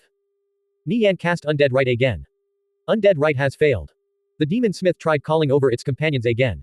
Nie Yan already had his hands full dealing with just one. He couldn't imagine himself dealing with two or more. Nie Yan hurriedly raised his leg and delivered a swift kick into the demon smith's stomach, forcing it to swallow back the words in its throat. Lil Gold blasted the demon smith with several dragon breaths in a row, causing a string of damage values to float up above its head. Paladin Lamont targeted the demon smith with purification, scorching it with cleansing holy light. The demon smith repeatedly bashed Lil Gold with its hammer. Meanwhile, Nie Yan had Paladin Lamont on healing duty in the rear, continuously restoring Lil Gold's health. Whenever the demon smith tried to call for its companions, Nie Yan would interrupt it with a kick. The kick skill had a fairly short cooldown anyway. A while later, the demon smith finally collapsed to the ground. Seeing Lil Gold with only 20% health remaining, Nie Yan breathed a sigh of relief. At this moment, Zenard's sword suddenly lit up with a brilliant light. A powerful energy erupted forth as though something was released. Nie Yan's heart trembled. He quickly checked the stats of Zenard's sword. Sealed Zenard's sword Godly Legendary. Nightmare Curse of the Dead, reduces the player's stats by 30%. Effect halved by Barbarian Kelowit's Blessing. Description: a godly weapon created by Calendar and imbued with the dark magic power of Dragon King Zenard. Failing to subdue the evil energy within Zenard's sword will result in a fatal backlash. 6 divine seals were placed on this sword by the god of war Kelo. Seals: 5/6. Properties: attack 812 to 830, critical plus 50, 20% chance to deal 500% critical damage, ignore level plus 15, ignore armor. Hell Execution, chance to instantly execute an enemy when their health falls below 20%. Success rate is determined by level difference and enemy defense. Energy cost: 50. Cooldown: 3 seconds. Apocalyptic Extinction Jr. inflict the enemy with 5 types of curses: rank 3 exhaustion, rank 3 cripple, rank 3 disease, rank 3 fear, and rank 3 corrode. Duration: 5 minutes. Cooldown: 1 hour. Restrictions: none. Creator: Calendar. Its stats had improved greatly, especially the attack power. It was now comparable to that of a level 90 dark gold grade weapon. The stat penalty of Nightmare Curse of the Dead was reduced from 50% to 30%, and Hell Execution and Apocalyptic Extinction had also both received an upgrade. After so long, one of the seals on Zenard's sword was finally lifted. Nie Yan couldn't help but wonder what it would look like in its final form. The black flames surrounding Zenard's sword grew even more fierce. The pulsating flames were truly stunning to behold. Nie Yan collected the loot the demon smith dropped on the ground. He then returned into the corner to recuperate. He had Paladin Lamont continuously cast heals while he applied a combat bandage on Lil Gold. Before long, Lil Gold recovered back to full health. Unlocking the seals was incredibly difficult. Even up until now, Nie Yan had only removed 1 seal. For the sake of restoring this godly legendary grade weapon back to its full power, he could only move steadily forward without looking back. Nie Yan glanced at the loot the demon smith dropped, a fragment of silver metal. Silver mining pick fragment, 1/8. 8 fragments were required to make a complete silver mining pick. This pick was a specialized tool for miners. Despite not being a production profession, gathering professions like mining were equally important. The silver mining pick's properties were a mystery, but items that required the collection of fragments to be complete were usually worth the effort. For example, even though Nie Yan's splitting edge attack power was a bit low, its supplementary skills more than made up for this. With Lil Gold's health recovered back to full, Nie Yan drew the aggro of another demon smith and continued casting Undead Rite. After killing 2 demon smiths in a row, he finally succeeded on the third one, turning it into his servant. Under the effects of Undead Rite, the demon smith's health increased from 50,000 to 60,000. Its defense, attack power, and other stats received considerable boosts as well. Like this, dealing with the demon smiths became much easier. Nie Yan continued luring them over, one at a time. About 10 minutes later, 6 demon smith corpses were lying on the ground. Nie Yan used his crossbow to aggro over 2 demon smiths, having his summons tank them while he repeatedly targeted them with Undead Rite. Suddenly, he felt a cold nip at the back of his neck. Thieves. This place was full of level 90 monsters. Ordinary thieves wouldn't come here to level.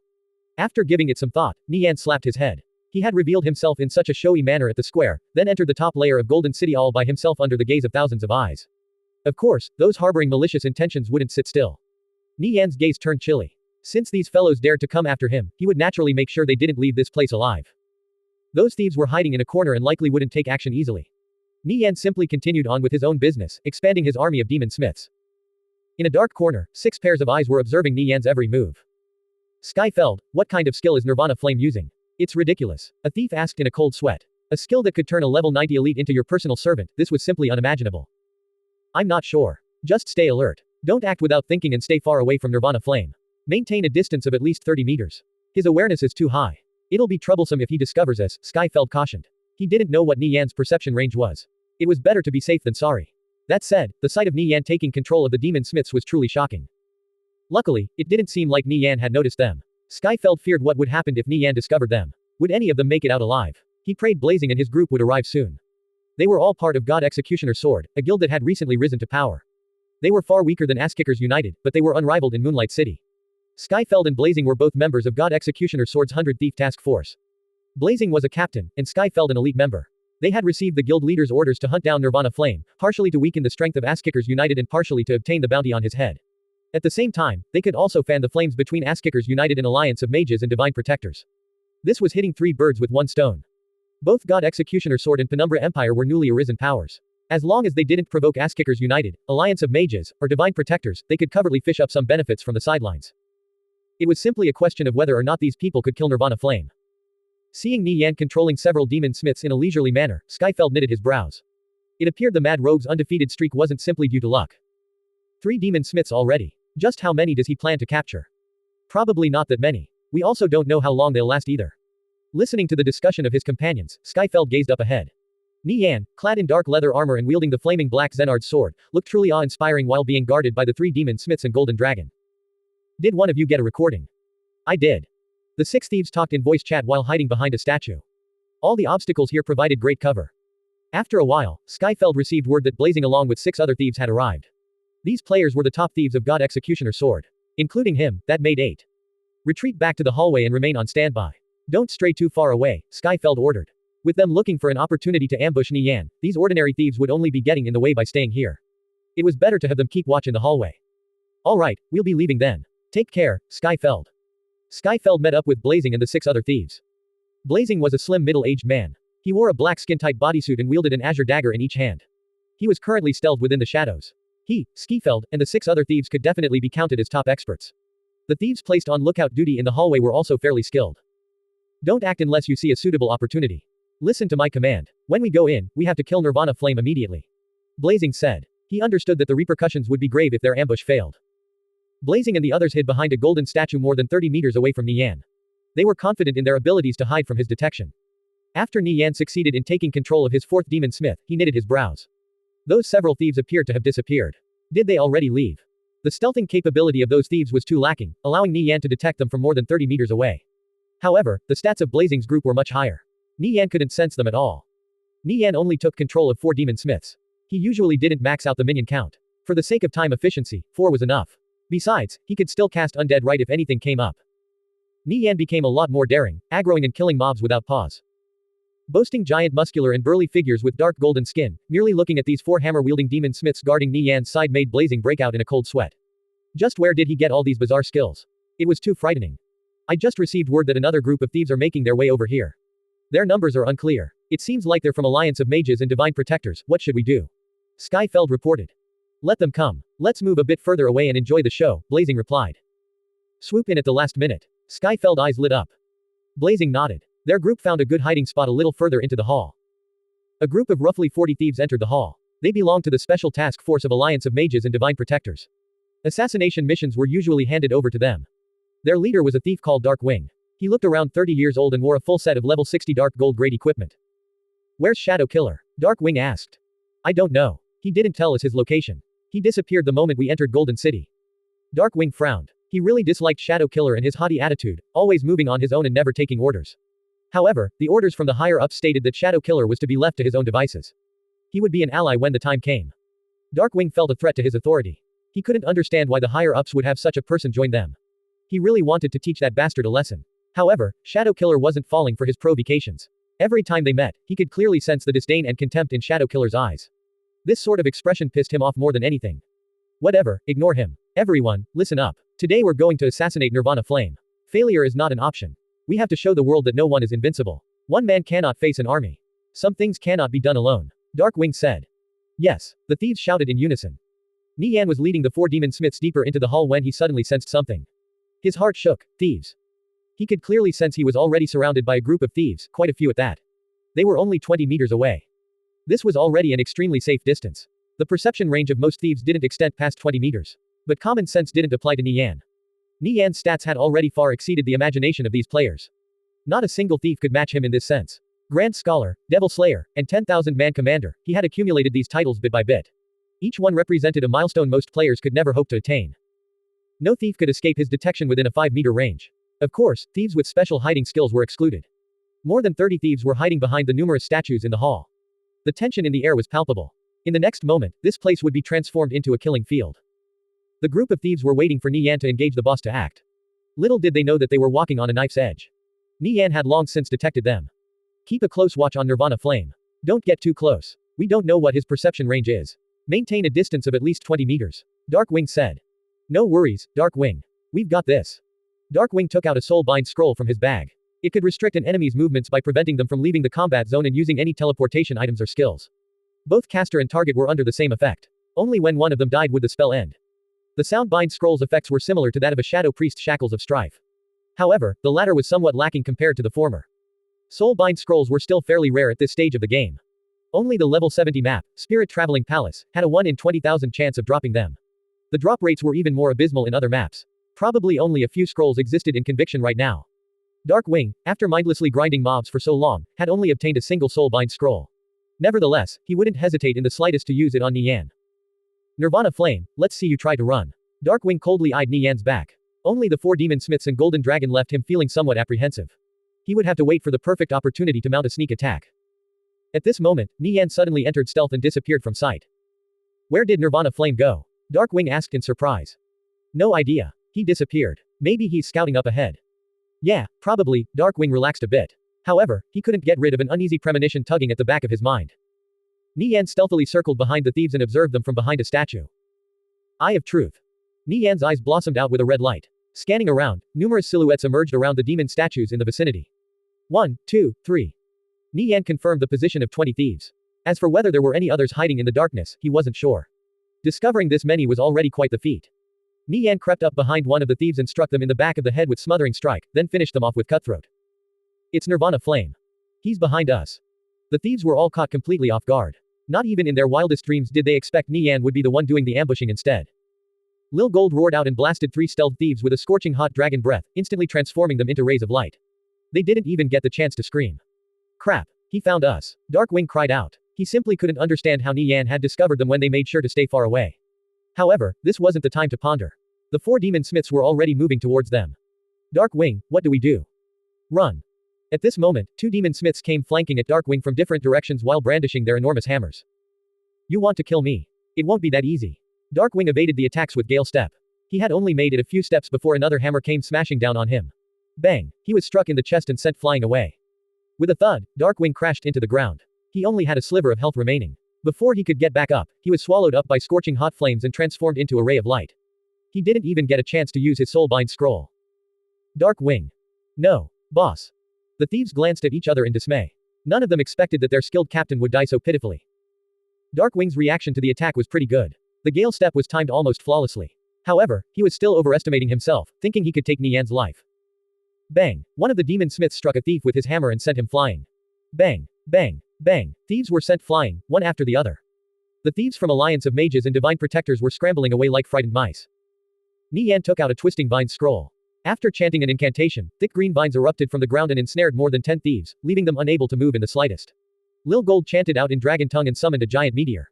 Boom! An inferno erupted out and engulfed the thieves. Sending these trash after me. Crazy magic and divine flame are really looking down on me, Nie Yan sneered. Even the thieves he hadn't discovered were fleeing. Of the close to 40 thieves Alliance of Mages and Divine Protectors dispatched, he had already killed more than 20. The remaining ones were scattering in every direction.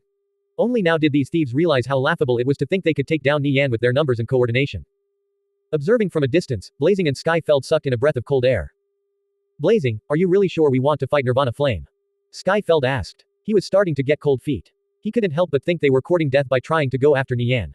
The group from Alliance of Mages and Divine Protectors, which was more than 4 times their size, lost more than 2/3 of their players in an instant. It was a one-sided massacre. I'll message the guild leader. Let's wait for his command, Blazing replied. He was also cowed by Nie Yan's display of strength.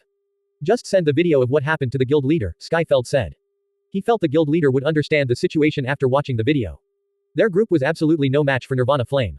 Yeah, Blazing nodded. He received an update shortly after. The guild leader said we're abandoning the operation, but 2 people have to stay behind to continue monitoring Nirvana Flame. Hearing this, the other 7 thieves breathed a sigh of relief. They were really in over their heads thinking they could assassinate Nirvana Flame. Apart from Skyfeld and Blazing, the other 6 thieves headed back out of Golden City. The 2 of them were to stay behind and watch how Nie Yan would finish this battle. They stayed more than 50 meters away, not daring to get any closer. Seeing several thieves about to escape, Nie Yan took out a web scroll in an attempt to stop them. As he started chanting out the incarnation, an intense magic energy pulsed through the air. The shadows in the surroundings shot up from the ground like tentacles and wrapped around him. It was Shadow Bind. Nie Yan's heart trembled. The incarnation was caught in the back of his throat. He attempted to evade with Gale Step, only to discover he couldn't move. He was locked down. At this moment, a silhouette pounced out of the darkness toward Nie Yan. The dagger in their hand flickered with a cold light. Nie Yan made out their appearance from the corner of his eyes. It was Shadow Killer. A thought flashed across Nie Yan's mind. With how weak those 40 thieves were, Alliance of Mages and Divine Protectors probably never had any hopes of them killing him. Their higher-ups weren't that stupid. The only explanation was that these thieves were merely a distraction, simply fodder being sent to their deaths. Shadow Killer was their true trump card. Shadow Killer was as fast as lightning. Now this was an assassin. One hit, one kill. The shadows binding Nie Yan were like thick ropes. No matter how much he struggled, he couldn't break free, nor could he use any skill. Shadow Killer instantly closed the gap. He raised his dagger and stabbed toward the back of Nie Yan's head. Smothering strike. All of this happened in a flash. Nie Yan couldn't move and most of his skills were grayed out. Shadow Killer's appearance was too sudden. He had no time to think. A chilling aura rapidly closed in on him from behind.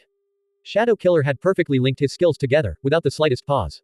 He knew when dealing with an expert like Nie Yan, you couldn't even give him half a second to react. He only strived for one goal.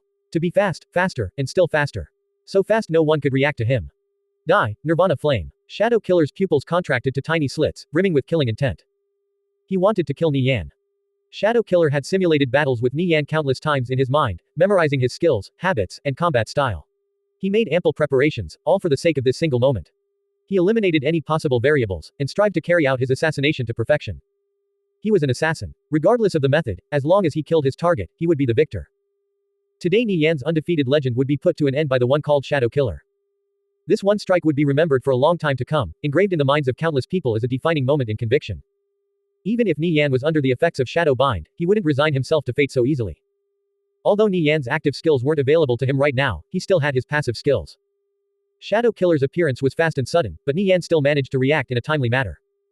Just as the smothering strike was about to land, Nie Yan reflexively activated death immunity. This was one of his quest rewards for advancing to Great Thief.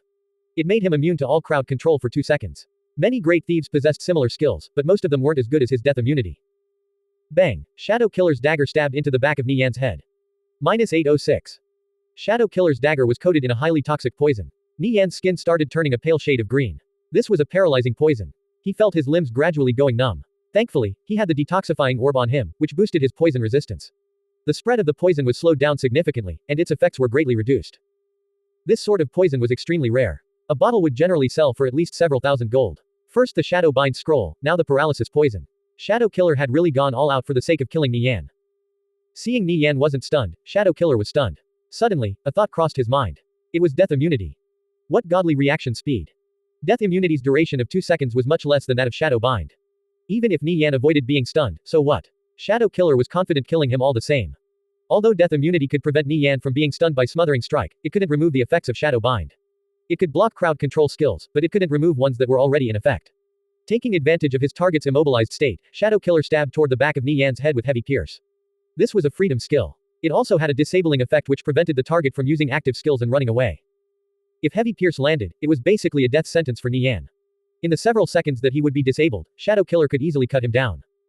In an exchange between thieves, even the slightest gap could mean the difference between life and death. Nie Yan had fought hard for these 2 seconds provided by death immunity. He naturally wouldn't let this time go to waste. This was his only lifeline. With all his active skills grayed out, Nie Yan couldn't possibly escape. His 4 demon smiths and Lil Gold were more than 20 meters away. They couldn't come to his rescue in time either. His anti-crowd control skills were also limited. If he tried to trade skill for skill with Shadow Killer, he would definitely lose in the end. In the eyes of an ordinary person, the outcome of this battle was already a foregone conclusion. From the moment the battle started, Nie Yan was on the back foot. In this sort of situation, making a comeback was extremely difficult. At this moment, Nie Yan ordered Lil Gold to blast both him and Shadow Killer with Dragon Breath. Dragon Breath was a small AoE magic with extremely high damage. Add this to Lil Gold's already frighteningly high magic power, and it could pretty much instantly kill anyone. Furthermore, this attack didn't distinguish between enemy or ally. Even Nie Yan would be burnt to a crisp. Scorching hot flames streaked through the air, carrying incredibly destructive power. Shadow Killer noticed the Dragon Breath coming towards them. His heart trembled. He had witnessed these flames wipe out numerous players. Even he wasn't arrogant enough to think he could survive such an attack. If Shadow Killer disregarded everything and followed through with his heavy pierce, he would be engulfed by the Dragon Breath. At this crucial moment, he chose to withdraw. If he was a step slower, the one to die wouldn't be Nie Yan but him. Could it be that he's immune to the Dragon Breath? Shadow Killer was puzzled. Just as the Dragon Breath was about to swallow him up, Shadow Killer activated Gale Step and fled out of Lil Gold's attack range. In the next moment, the Dragon Breath engulfed Nie Yan as flames soared into the air. Standing in the inferno, tongues of flame danced around him. It was as if there was a faint layer of light surrounding him, insulating and protecting him from the flames. Seeing this scene, Shadow Killer instantly realized Nie Yan had activated Adjudicator of God. He never expected Nie Yan would use such a reckless method to force him to retreat. Nevertheless, it had worked. Nie Yan had protected himself from the dragon breath with the magic immunity barrier of Adjudicator of God. Shadow Bind's effects finally wore off. Nie Yan was still affected by the paralysis poison. He stood in the flames gazing at Shadow Killer, whose silhouette was half hidden in the darkness. His eyes were like a hawk, staring back at Nie Yan. Nie Yan used Detoxify from the detoxification marble to cure himself of the paralysis poison. Only now was Nie Yan free of all status effects. He was finally back at full strength. All his active skills were available to him again. The raging flames surrounding Nie Yan gradually dissipated. Nie Yan had escaped from the clutches of death with Adjudicator of God. Nie Yan locked eyes with Shadow Killer. With both sides able to use their active skills, Shadow Killer's chances of killing him were reduced to almost zero. This was their second exchange. Shadow Killer's attempt on Nie Yan's life had failed yet again. You're much stronger than I originally imagined. I admit I'm not your match in PvP. However, next time, I won't allow you to escape so easily, Shadow Killer said. He had no intention of stopping his attempts on Nie Yan's life. Assassination and direct combat were different. He would keep trying until he succeeded. Even if he couldn't kill Nie Yan, it wouldn't be easy to kill him either. I won't let you get away next time either. The person who put the contract out, how much did they pay you? I'll double it, Nie Yan said. Being targeted by Shadow Killer was truly a headache. Even the slightest slip up might mean his life. Even the most skilled experts had bad days. It was impossible for him to never mess up. Shadow Killer coldly chuckled. It's not a matter of money. Even if no one had offered me money, I would have still come after you.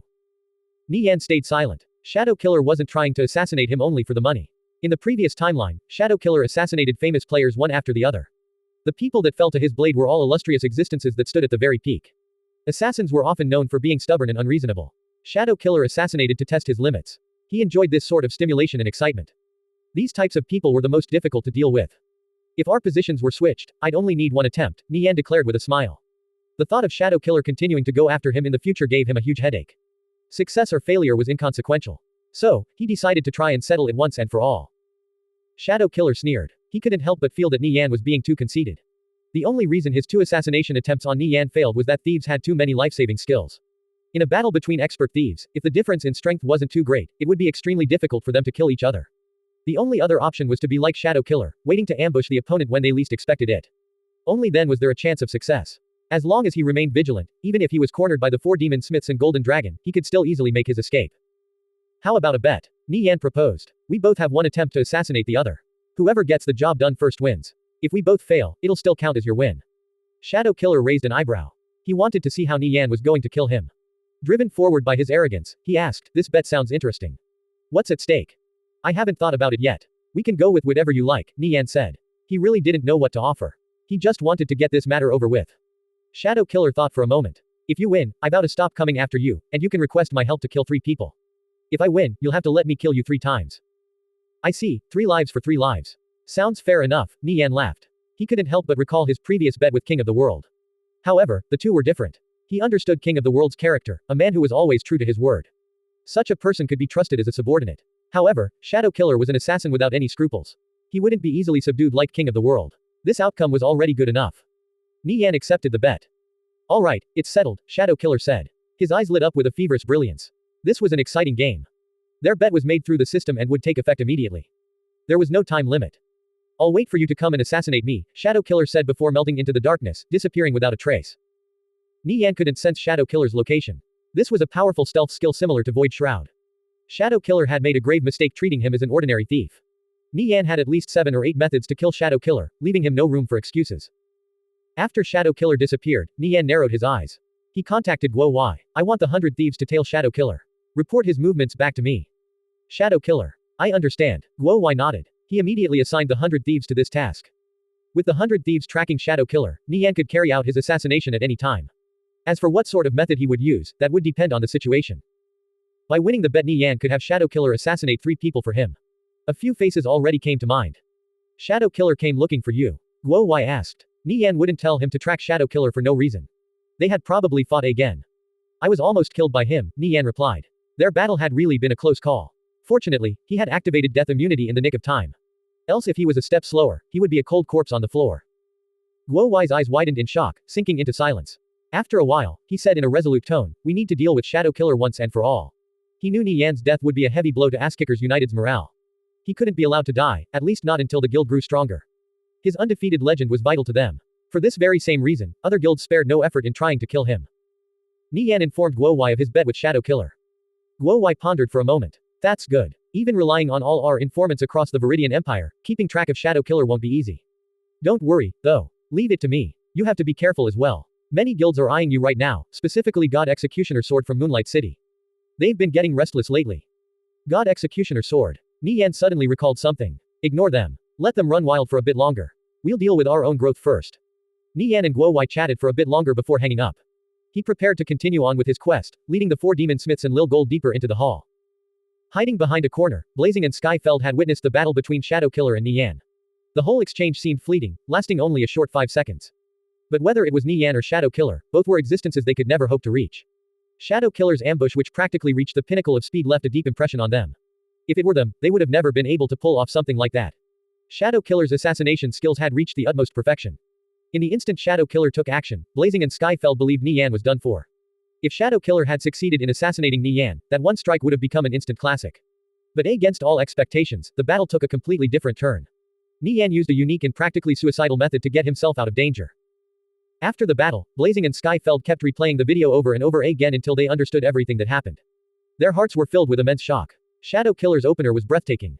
The skill displayed absolutely rivaled that of top experts. This was the mark of a true assassin. Meanwhile, Nie Yan's response was practically inhuman.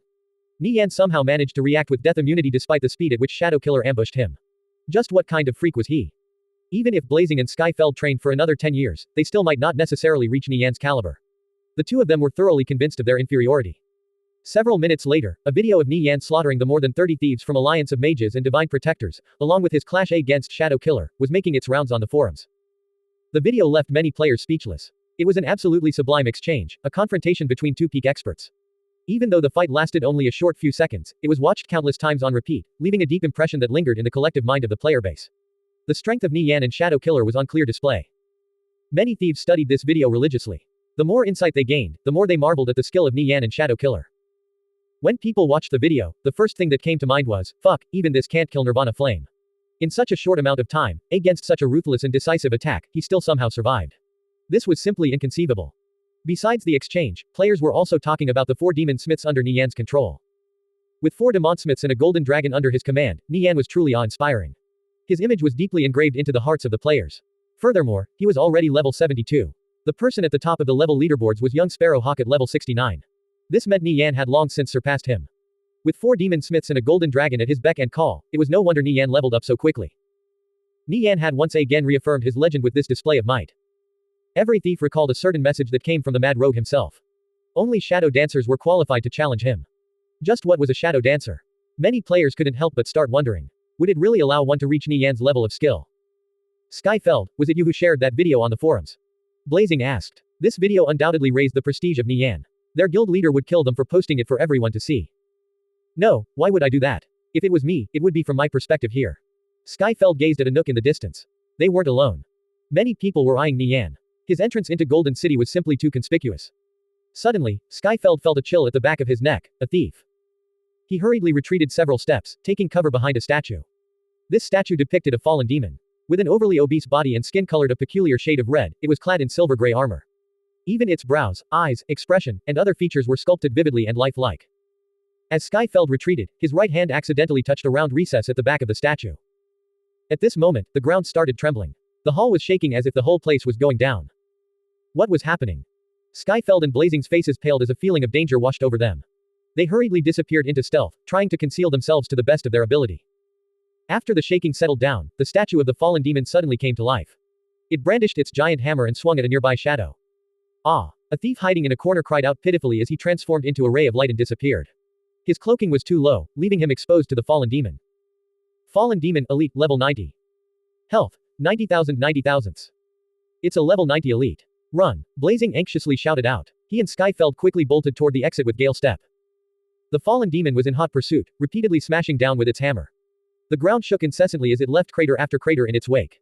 Blazing and Skyfeld didn't dare to dally. If they were struck, they would be done for. Skyfeld and Blazing bolted out of the hall. After losing sight of its targets, the fallen demon looked around before shifting its attention to Nie Yan. Noticing the commotion, Nie Yan was flabbergasted when the statue of the fallen demon came to life. It turned out the statues in this hall were real monsters. Nie Yan guessed one of the thieves tailing him had accidentally triggered the activation mechanism of the statue. Nie Yan was unperturbed. A single fallen demon was relatively easy to deal with. Nie Yan had his 4 demon smiths surround the fallen demon. It was 4 versus 1. Nevertheless, the fallen demon was much stronger than the demon smiths individually. It had over 90,000 health, not to mention its other stats. -923. -861. -897. The 4 demon smiths repeatedly struck the fallen demon with their hammers. After being attacked, the fallen demon roared out in anger and brandished its hammer in retaliation. Every attack dealt more than 5,000 damage to the demon smiths. Nie Yan's heart trembled in apprehension. The fallen demon was strong enough to be a variant elite. Nie Yan targeted the fallen demon with Undead Right. Undead Right has failed. Invalid target. This fallen demon was basically a gargoyle. Gargoyles were monsters unique to dungeons. They weren't alive, and they possessed the strongest armor type, siege armor. They were tough to deal with. Ordinary attacks wouldn't phase them. Only players who had reached a certain level of strength could even leave a scratch on them. Thankfully, Nie Yan had 4 demon smiths and Lil Gold to help out. Handling this fallen demon wouldn't be an issue. Since it couldn't be controlled with Undead Right, the only option was to take it down. Nie Yan had Lil Gold blast the fallen demon with Dragon Breath, dealing more than 2,000 damage. It was fairly effective against siege armor. At the same time, Nie Yan also controlled the demon smiths, having them take turns tanking the fallen demon. As soon as one of them got low, they would be switched out. After 3 demon smiths fell to critical health, the fallen demon finally collapsed into rubble. The fallen demon dropped a cloak. As Nie Yan walked over to pick up the loot, all the statues in the hall started undergoing a transformation. The atmosphere turned gloomy while the surrounding temperature plummeted. The faces of the statues twisted with malevolence. Whoever triggered the mechanism had awoken all the statues. It appeared clearing this hall wasn't going to be as easy as he thought. Nie Yan carefully recollected on the memories of his past life. He had visited Golden City several times, but it was only to run the underground mines. He was completely clueless about the upper layer. Nie Yan recalled hearing about a guild wiping almost 30 times clearing Golden City. For their efforts, they only obtained the sub-legendary grade dagger, Slaughter Gold. What should have been their true reward, the riches stored within the treasury, remained sealed away. They searched all over the place, but they couldn't find the key. Even up until his death, no one had triggered the quest for unlocking Golden City's treasury. It was an unsolvable mystery. Nie Yan picked up the cloak. It was raven black, the collar delicately embroidered with the design of a golden bramble bird. It could completely cover him, like a mantle. Nie Yan's eyes widened in surprise. This bramble bird design was quite unique, originating from all the way back in the Dark Era. It had a long and rich history, the symbol of the 8 thieves, the bramble birds. Their goal was to rescue enslaved humans from the clutches of the dragons, killing hundreds of dragon race nobility in the process. On their last mission, the bramble birds succeeded in assassinating Dragon Archduke Cottony, but at the cost of their lives. That event became their defining moment and swan song. Bramble birds were ugly little birds, treated as pests and eyesores by the general public. They would only sing a single song their whole lives. From the moment they left their nest, they would tirelessly seek out a bramble tree. Upon finding one, they would impale their delicate bodies on the longest and sharpest thorn, and chirp out a song as they bled to death. A truly heartbreaking sight. The beautiful melody, akin to the red clouds at dusk, eclipsed any sound in the world. After exhausting their vitality, they would die with their song. Their lives were tragic suffering molded into everlasting beauty. The 8 thieves were bramble birds, sacrificing their brilliant lives to create an everlasting legend. Their achievements were engraved in the minds of countless people. Legends speak of the bramble bird, singing only once in its entire life. Yet the song was more beautiful than any sound in the world. The moment they left their nests, they would tirelessly seek out a bramble tree. After finding one, they would impale themselves on the longest and sharpest thorn. On that desolate branch, they would chirp their hearts out. In their dying moments, they stood aloof from their suffering. Their melody even put the nightingale and skylark to shame. This was an incomparably beautiful song, the last embers of a fading life. However, the world quietly listened. Even God was smiling from up above. Because the most beautiful thing could only be born from the greatest suffering. Bramble bird. The 8 thieves took on the suffering and sorrow of countless people. After their passing, the design of the bramble bird was no longer used by anyone else. Their story was passed down from generation to generation. The wandering bards sung of their tales, sharing it with all those who would listen on their travels. You have discovered the Shadow Walker cloak. You gently wipe off the dust and let out a sorrowful sigh. May the departed rest in peace. May the painful memories be lost in the wilderness of time. Let us wait for the dawn after the night. Follow the footsteps of the heroes, and let the bramble bird freely sing. Nie Yan felt there was more to this notification. But since no quest was triggered, he could do nothing about it. He examined the properties of the cloak. Shadow Walker Cloak Bronze, special item. Description: a relic of the Dark Era, passed down by the light. Properties: hides all the information of the user. Allows the user to keep their name hidden when attacking other players. Dark Dancer, cloaking plus 300%, makes the user immune to inspection, but they can still be detected. Skill is broken if user is attacked or makes physical contact with an enemy. Duration: 10 minutes. Cooldown: 3 hours. The Shadow Walker Cloak didn't give any direct stat bonuses, but its properties were extremely useful. For example, the ability to keep his name and information concealed from inspection would save him a lot of unnecessary trouble. The Dark Dancer skill would also come quite in handy when doing quests or exploring. Nie Yan put on the Shadow Walker Cloak. It could be tied to his leather armor and worn around like a mantle without inhibiting his mobility. This would probably be his go-to item for when he wanted to set out on a journey in the future. He could use the Shadow Walker cloak to shake off his pursuers. Nie Yan began investigating the hall, searching behind the statues to see just how those people triggered the mechanism. He looked behind the statue of a demon beast, carefully inspecting every inch. 6 minutes later, he found a hidden spot with a peculiar recess. Curiously sticking his hand in and touching it, the hall began shaking as layers of dust fell off the statue and drifted down the floor. The statue was awakening. This spot was well hidden and easily overlooked if one wasn't specifically looking for it. If someone hadn't accidentally triggered the mechanism, Nie Yan would have never known these statues were monsters. Nie Yan immediately ordered the 4 demon smith to surround and attack the demon beast. Lil Gold also blasted it from afar. Several minutes later, it collapsed to the ground and dropped a gem. Nie Yan awoke the statues one at a time, then killed them. Time ticked away. After about 2 hours, almost all the statues were cleared away. The hall appeared desolate. There were ley lines all over the ground, forming an enormous geometric design. It appeared to be a magic formation of some sort. Nie Yan continued taking down the statues while inspecting the design. However, his knowledge of magic formations was limited. He had no clue what this one was used for. He took a picture of the design and contacted Guo Wai. Help me find out what this magic formation is used for. Alright, I'll get back to you in a bit, Guo Wai said. After receiving the images of the design, he immediately got in touch with the enchanters in the guild. Nie Yan was currently in the middle of a quest. Solving this formation would be a big help to him. After receiving Guo Wai's orders, the enchanters of Asskickers United immediately started their inspection of the design. They discovered extremely complex formulas, requiring at least 6 advanced enchanters 20 minutes to solve. Just where did Nie Yan find such a magic formation? The formulas were headache-inducing. However, since the orders were from above, the enchanters didn't dare to dally and quickly went about solving them. Nie Yan continued awakening and killing the statues. Several minutes later, the hall was cleared of all monsters but one, Mind Slave Igran. He didn't dare to approach it easily. If Mind Slave Igran awakened, Nie Yan was done for. He was absolutely no match for it. After roughly 20 minutes, Guo Wai contacted Nie Yan. How's it going? It's solved, Nie Yan asked. He was quite puzzled. Wasn't it just an ordinary magic formation? Why did it take so long? However, he was a layman in regards to magic formations. Even in his past life, he had very little contact with them. At best he only recognized a few simple formations. From his memory, whenever he brought his equipment for enchanting, the enchanter would only need to draw a simple design, and that was that. It appeared magic formations were a lot more complicated than he originally thought. The enchanters told me to tell you, from the starting point of the star region, go in a straight line in the direction of the stellar fire toward the terminus. Then from the center of the moon region, go in a semicircle. Guo Wai repeated the information the enchanters passed down to him ad verbum. The enchanters didn't say anything else. Nie Yan asked doubtfully. They said this is a ceiling formation. If you follow their directions, you'll be able to undo it. Nie Yan pondered for a moment. There was no harm in seeing if he could undo this magic formation. Starting point of the star region, stellar fire toward the terminus, straight line. Nie Yan followed the instructions of the enchanters, an ash-gray line appeared in the places he walked over. This line continued on until it formed a complete design. It looked somewhat peculiar. In the next moment, the lines lit up with a brilliant radiance, flooding the entire hall with white light. A thick heavy book floated up at the center of the magic formation. Beside it was a large golden key about the size of a hand. It looked extremely delicate and was covered with all sorts of runes. Seeing this key, Nie Yan immediately thought of Golden City's treasury. No doubt, this was the treasury's key. Nie Yan walked over to the 2 items. As he reached out for them, they lost their glow and started falling. Nie Yan reached out his hands and caught them. He examined the key first. A frightening roar suddenly shook the hall, threatening to bring all of Golden City toppling down. Nie Yan turned his head to the front of the hall.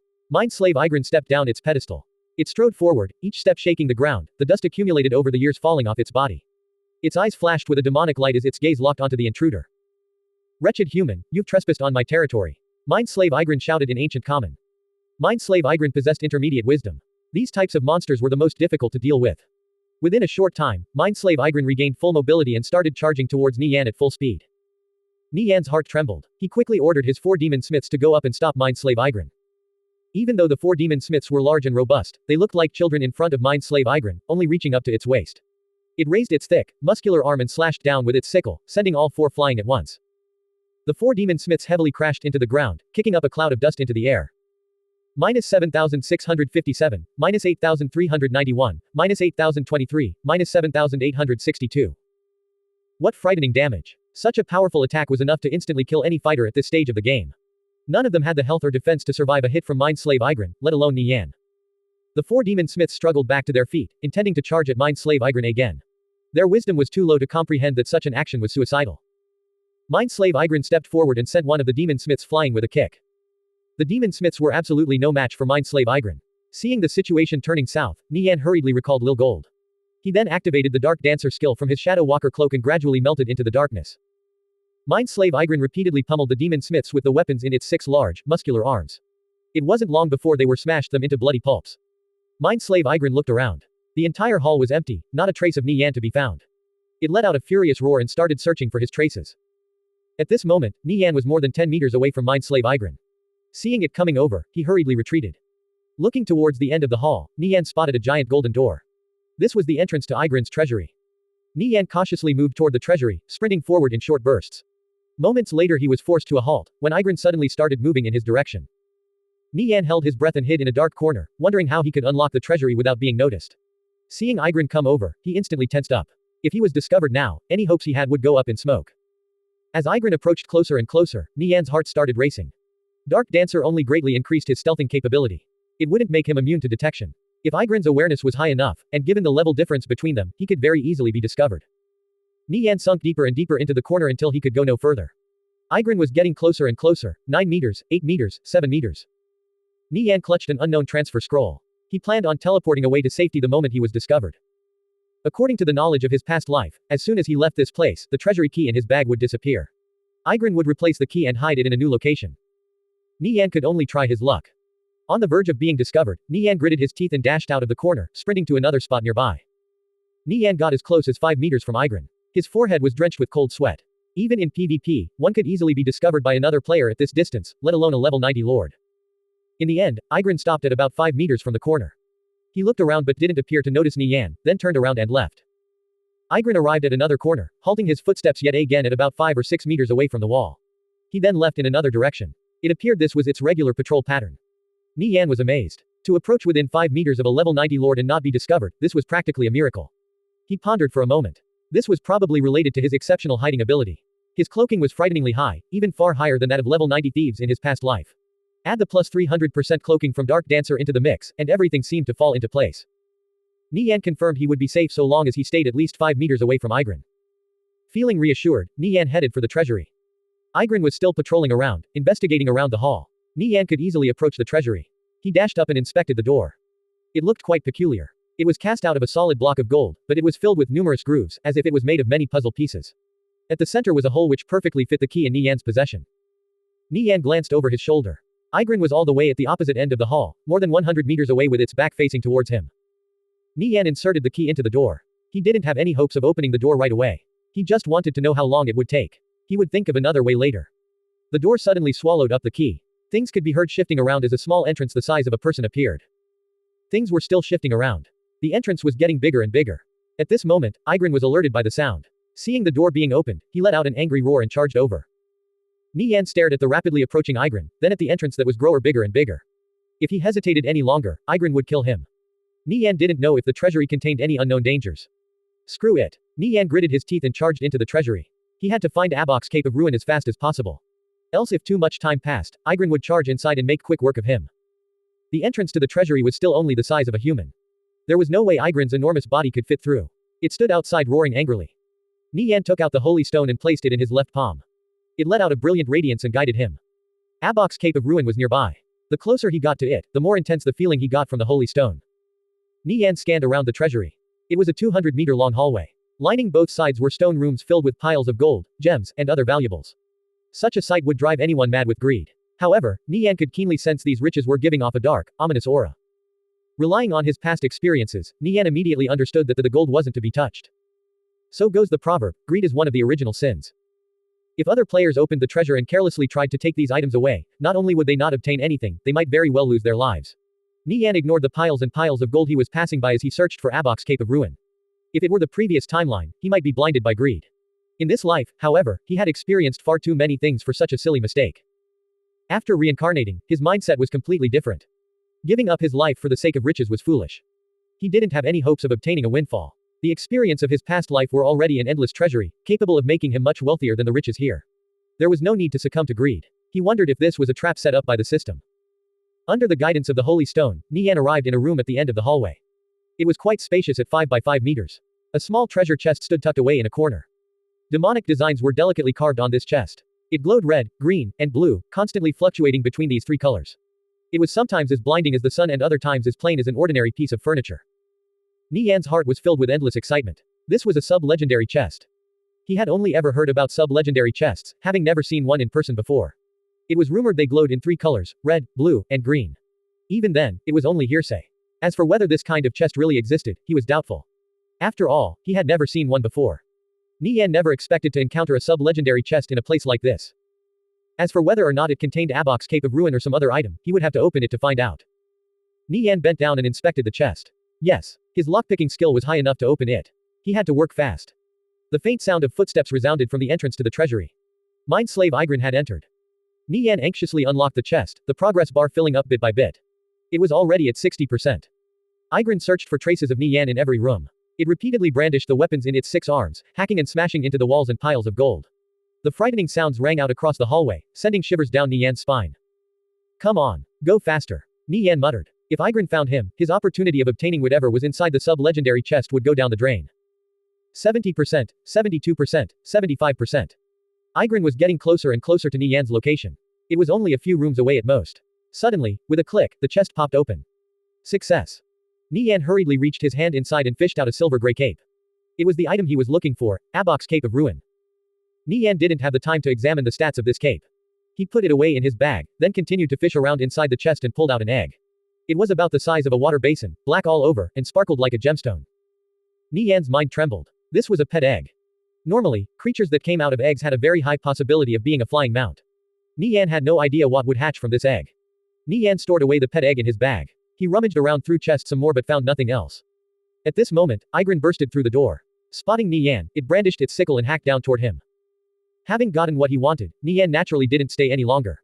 Without a second thought, he crushed the unknown transfer scroll in his hand and disappeared with a flash of light. Igrin slashed down with its sickle, but Nie Yan was already gone. Nie Yan emerged within a forest in the wilderness. He ducked into a secluded area, then took out a return scroll. After chanting out an incantation, he arrived back in Kalor. He was finally safe. Nie Yan checked his harvest, taking Abok's Cape of Ruin out of his bag. He had already seen its appearance from the images within the glimpse of darkness. It had a dark gloomy aura and felt very light in his hands, almost as if it wasn't there at all. He examined its stats. Abok's Cape of Ruin, legendary, unequipable. Requirements: 1500 strength, 1200 dexterity, level 180. Description: this item can only be worn by the owner of the Glimpse of Darkness. It is only equipable when the owner has gathered the full set. Abok held strength in high regard. Only the powerful can become tyrants. Eliminate all traitors. Properties: defense plus 522, evade plus 20, cloaking plus 300, strength plus 700, dexterity plus 320, all stats plus 100, 50% chance to absorb 20% of incoming damage, 20% chance to absorb 50% of incoming damage. Set completion, 3/8. This item is automatically bound to the owner of Volume 1 of the Book of Order. It cannot be traded or dropped. Abok's Cape of Ruin stats were quite impressive. It was fully deserving of being part of a level 180 legendary set. If he could complete the Tyrant Abok set, he would definitely be unrivaled. Even though Nie Yan couldn't equip the set for the time being, it still gave him something to work toward. He could just imagine how sweet it would feel to equip this set once he reached level 180. When Nie Yan got to level 180 in the previous timeline, he was still stuck as a great thief with no hope of advancing to a shadow dancer. The gear he wore was a level 160 dark gold grade set that he spent 3 whole months grinding dungeons non-stop for. In his circle of friends, anyone that obtained a piece of sub-legendary or legendary grade equipment would become the object of envy. At that time, sub-legendary grade equipment was considered godly, to say nothing of legendary grade equipment. As for legendary sets, they were basically myths. Nie Yan had already obtained 3 pieces of the Tyrant Abok set, Abok's Gloves of Sealing, Abok's Bloody Dagger, and Abok's Cape of Ruin. Of the 8 pieces of the set, he already possessed 3. He could see himself completing the full set before level 180. Nie Yan's goal was to reach level 180, equip the Tyrant Abok set, and fly through the skies on his Darkwing Dragon. If he could really achieve this, he would become the undisputed #1 player in the game. Nie Yan headed to the Starry Night potion shop and found an empty workshop. He took out the egg and carefully inspected it to find out what sort of creature was inside. However, he didn't find any clues. It looked like he would have to go to a pet appraiser or patiently wait for it to hatch. Nie Yan put on the Shadow Walker cloak and headed to the central square of Kalor. The pet appraiser was located there. The central square was bustling with activity. Many players were shouting requests to form teams. Those who succeeded set off to level or run dungeons. As Nie Yan walked through the crowd, the sound of shouting players rang in his ears. Among them, one sounded somewhat familiar. Searching for an arcane mage to run Dark Marsh. Must be level 60 to 65 with at least 1200 magic power. Looking towards the source of the voice, Nie Yan spotted several familiar faces. It was Jai Hao and the others. There were 15 people in their group in total. There were 5 girls, several of whom were in the same class as him in Huahai High. There were also 3 others called Mo Dao, Moan, and Mo Yan. Seeing these 3, his expression darkened. In his past life, Nie Yan was in a team together with Mo Dao, Moen, and Mo Yan. He had become acquainted with them through Jai Hao. These three were siblings. Their personalities were snobbish and unkind. Back then, Nie Yan, Jai Hao, and Li Rui were much lower level than them. Their equipment was worse too, so they often suffered abuse during dungeon runs. Mo Dao, Moen, and Mo Yan were also quite foul-mouthed, frequently spouting all sorts of vulgar profanities. After some time, Nie Yan, Jai Hao, and Li Rui finally got fed up and withdrew from the team. They later heard the three joined victorious return. From then on, Nie Yan's group had no more contact with them. It was rumored they were given responsibility of managing a stronghold, receiving generous salaries every month. Of course, this position was out of reach for the likes of Nie Yan, Jai Hao, or Li Rui at that time. The Mo trio couldn't even be deigned to associate with them. In fact, during the times they did occasionally meet, the faces of the three were filled with scorn and contempt. Nie Yan didn't want to see Mo Dao, Moen, or Mo Yan. However, he felt obligated to meet up with Jai Hao, Li Rui, and the others, especially since he hadn't shown himself in school for a while. Jai Hao knew Nie Yan was worlds apart from him, so he made it a point not to be a bother. At this rate, if Nie Yan didn't take the initiative to reach out, he would run the risk of alienating these old friends from his past life. Nie Yan wouldn't forget those who helped him along the way. Even if his position was far different in this life, he wouldn't pretend not to know Jai Hao, Li Rui, and the others. If we're going to run Dark Marsh, how about we get a few antidotes? Anyone wants to foot the bill? Jai Hao asked. Gathering enough people was only one of many difficulties they would face running Dark Marsh. Of course, it's you guys that are footing the bill. Between Moen, Mo Yan, and me, two of us are level 65 and one is level 64. With our equipment, we can already start running the underground mines in Golden City. We're only tagging along with you guys to give Jai Hao some face, Mo Dao said in a disdainful tone. We've already been here for 30 damn minutes. Motherfucking hell, why are we still not leaving yet? Moen cursed after checking the time. Mo Dao and Moen were the same age as Jai Hao and the rest. The two were paternal cousins. They also attended Huahai High. However, they were from Class 1, the so-called elite class with the highest grade average. Most of the students in that class were pretty full of themselves. Most recently, they were rather annoyed with the students in Class 3, specifically Nie Yan who had showed up out of nowhere and stole their thunder. As for Mo Yan, she was 2 years younger. Her looks were alright. She had fair skin and a pretty face. Only she was bit short. Like Mo Dao and Moen, she was a mage. If Sister Yingyu wasn't here, we would have left already, Mo Yan said in a bratty tone. Jai Hao pondered for a moment before gritting his teeth. Fine, I'll pay for the antidotes. We're even footing the bill for the antidotes, and they also get first dibs on all mage equipment. We're basically getting nothing out of this, Li Rui whispered to Jai Hao in a disgruntled tone. It doesn't matter if we're getting anything out of it or not. Without enough people, we can't even run Dark Marsh. If they leave, where are we going to find mages with high enough damage? Jai Hao replied. He was also feeling helpless. They needed people to carry them through Dark Marsh so they could get enough experience to run it themselves. There was no other choice. They could only beseech the Mo trio for help. Although Jai Hao, Li Rui, and the others were acquainted with Nie Yan, they didn't go around bragging about it. They never disclosed their close relationship with Nie Yan to others. His real identity was a matter known only to a few people. We can't just let Jai Hao foot the bills for the antidotes by himself. Let's help out and chip in as well, suggested a lovely, tall, and beautiful girl. Don't joke, Yingyu. How could we let you girls pay? That would be shameful, Jai Hao quickly declined. Hearing Yingyu's words, Mo Dao and Moen became somewhat embarrassed. Don't you guys know Nirvana Flame? Just have him come over. Wouldn't that solve everything? Mo Dao changed the subject. Right. If they have connections like that, why don't they use them? Moen sneered. He had once heard Li Rui and Jai Hao talk about how they knew Nirvana Flame. Of course, he didn't believe this one bit. If they were friends with Nirvana Flame, he was friends with Soaring Angel. Such a claim was ridiculous. We really do know Nirvana Flame. Li Rui tried to argue. However, since he was no good at speaking and lacked proof, he ended up blustering. Well, we know Nirvana Flame too. Who doesn't know him? But guess what? He doesn't know us. Moen scoffed. If you guys are really that close to him, why don't you call him over here? Have him carry you through Dark Marsh, should be easy enough, right? Li Rui's face flushed bright red. He wanted to refute, but Jai Hao cut him off. Enough, stop it already. Despite having a bellyful of anger, Li Rui could only drop it. Unless they really called Nie Yan over, there was no way Moen, Mo Dao, and Mo Yan would believe them. Nie Yan treated them as genuine friends. They didn't want to request his help for this matter and have him look down on them. What kind of people would they be if they abused their association with him just to settle some petty dispute? Li Rui could clearly see the mockery in Mo An's eyes. However, he could only swallow his anger. Until you can show us some solid proof, don't bother mentioning it again. You'll just end up making fools out of yourselves, Mo Dao chuckled. We're still missing a few people. Go find us some mages, ones with high enough magic power. If you really can't find any, I'll call some of my friends over. They're all top players in Dark Hero. We'll probably have to give them something for their troubles, though. Jai Hao understood that if they really called these people over, they might get screwed over and end up with nothing. Finding random players to fill up the missing spots was their best bet. Let's keep waiting a little longer. I'll see if anyone in our guild is up for joining us, Jai Hao said. Keep waiting. We've already waited for over half an hour. I don't have all fucking day here, you know. Moen said. Jai Hao was also getting annoyed. It wasn't easy for him to gather 15 people. All they had to do was find a few decent mages, and they could start running Dark Marsh. Were they really going to give in just like that? He felt aggrieved and reluctant. He turned to the others in the groups with an apologetic look. Sorry guys, I've made you waste your time. Don't worry about it, Jai Hao. We're all friends here. You can keep looking. We don't mind waiting a bit longer, a person called Zhang Fan said. He was a student from class 5. Everyone knew how difficult it was gathering 20 people to run a dungeon, the process usually taking up to an hour or longer. Even with a set team, members were often absent because they were preoccupied questing or doing something else. The others echoed Zhang Fan's sentiments. They were all sympathetic with Jai Hao's troubles, unlike the Mo trio. You guys, Jai Hao gritted his teeth. Even if he had to suffer a loss, he was determined to get this team up and running. He would ask Mo and to call those friends from Dark Hero over.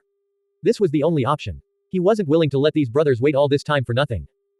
Nie Yan approached Jai Hao, Li Rui, and the others. He had been eavesdropping on their conversation and roughly understood the gist of the situation. The Mo trio were being their usual loathsome selves. Seeing a cloaked stranger walking over, Jai Hao's group grew wary. Nie Yan lifted his hood and turned to Jai Hao with a faint smile. Seems like you guys need my help. Nie Yan. Li Rui exclaimed in shock. Jai Hao also never expected Nie Yan to show up. The others were rubbing their eyes in disbelief. Nirvana Flame had taken the initiative to come over and greet them. This sounded like something straight out of a dream, but it was actually happening right in front of them. After a while, Jai Hao finally regained his wits. He patted Nie Yan on the shoulder. Yo, what are you doing here? He suddenly recalled something and hesitantly pulled back his hand. The two of them lived in different worlds. Nie Yan was the guild leader of Asskickers United, a legendary figure, while he was a nobody. If he was thrown into an ocean of people, no one would find him. Nie Yan going out of his way to greet them was giving Jai Hao a great deal of face. I was just passing by when I happened to spot you guys. I decided to come over and say hi. You running dungeons? Nie Yan glanced at Jai Hao's group and asked. We're planning to head out to Dark Marsh, Jai Hao replied.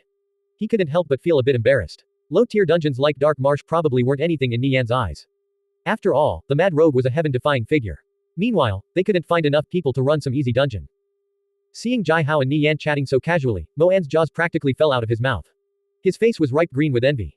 He turned to Mo Dao and Mo An. Holy fucking shit. That twit Jai Hao really does know Nirvana Flame. The two aren't even on the same plane. How did they meet? Who knows? I really can't understand it myself. If Jai Hao and Li Rui were friends with Nirvana Flame, why didn't they try and prove us wrong earlier? Mo Dao replied. If he were in their shoes, he would brag to everyone he knew. He definitely wouldn't be like Jai Hao and Li Rui and silently suffer humiliation. This was the difference in character, and precisely why Nie Yan was friends with Jai Hao and Li Rui but wouldn't give the Mo trio the time of day. Jai Hao and Li Rui really have some dogshit luck, Mo An muttered. With a backer like Nirvana Flame, they wouldn't lack anything. Any random piece of equipment in Asskickers United's treasury was better than theirs. Let's go greet Nirvana Flame. Who knows? Maybe we'll get something good from him. Mo Tao's eyes sparkled. Mo Yan, this is your time to shine. I can try. But will he even notice me? I bet he's met all kinds of beauties, Mo Yan said. You don't know for sure. Give it a try. After learning Jai Hao and Li Rui were having trouble doing something as simple as gathering a team to run Dark Marsh, Nie Yan's heart ached. He really was too busy with other things to join them. He didn't expect his old friends to suffer such grievances. If you ever need my help, don't hesitate to ask at all. I'll send a message to my executive lead. His ID is Watchful Snail. If you need something, contact him. You guys are already level 62. Head to one of our guild offices. If you pass the test, you can join Asskickers United. I'll find a few people to help carry you guys through Dark Marsh. Nie Yan popped into the Asskickers United guild chat. I need 5 mages to carry my friends through a dungeon. Must be level 60 to 65. If you're interested, let me know. Sure. I'm down. The guild chat was instantly flooded with several hundred replies. With Nie Yan's prestige, this was only to be expected. Many of the mages were eager to volunteer, and since this was the guild leader's personal request, who would dare not give it their all? Nie Yan had Guo Wai select 5 suitable and skilled mages. Roughly 30 minutes later, 5 mages rushed over and reported to Nie Yan. They were all wearing dark gold grade equipment. Their expressions were filled with excitement. Boss. Boss. We're here. These guys, right? The gear of the Mo trio was fairly good for the average player at their level, with most of their equipment being gold grade. However, the equipment they so loved to show off seemed like garbage now, downright shameful even. Those Asskickers United players couldn't be bothered to spare them so much as a glance. Of the 5 that arrived, Nie Yan recognized a couple by name. Sesame Cake, these guys are my friends. You should introduce yourselves and get to know each other. Carry them through Dark Marsh and help them improve the quality of their gear. Afterwards, you can bring them to Dream Ravine, Nie Yan said. With these 5 here, carrying Jai Hao, Li Rui, and the others through Dark Marsh would be a piece of cake. Asskickers United's treasury was full of equipment that Jai Hao, Li Rui, and the others could use. However, Nie Yan knew they weren't the sort of people who would accept handouts. You put your trust in us, boss. Your friends are our friends. I can guarantee we'll make it through 30 runs before the day ends. They won't miss out on any equipment. Sesame Cake declared. Jai Hao, Mo Dao, and the others were stunned. 30 runs before the day ended. This was too frightening. It usually took them around 3 to 4 hours per run, and many times they would end up wiping. Yet Sesame Cake was talking like it was a stroll in the park. Thinking about it, Sesame Cake and the other 4 were all level 65 with dark gold grade equipment. Even if Jai Hao and the others did nothing, they could probably still clear Dark Marsh with ease. Nie Yan was treating Jai Hao and Li Rui so well. He didn't have any air of arrogance around him. Seeing this, the others drummed up the courage to chat with him. Mo Dao and Moen tried hard to cozy up to Nie Yan.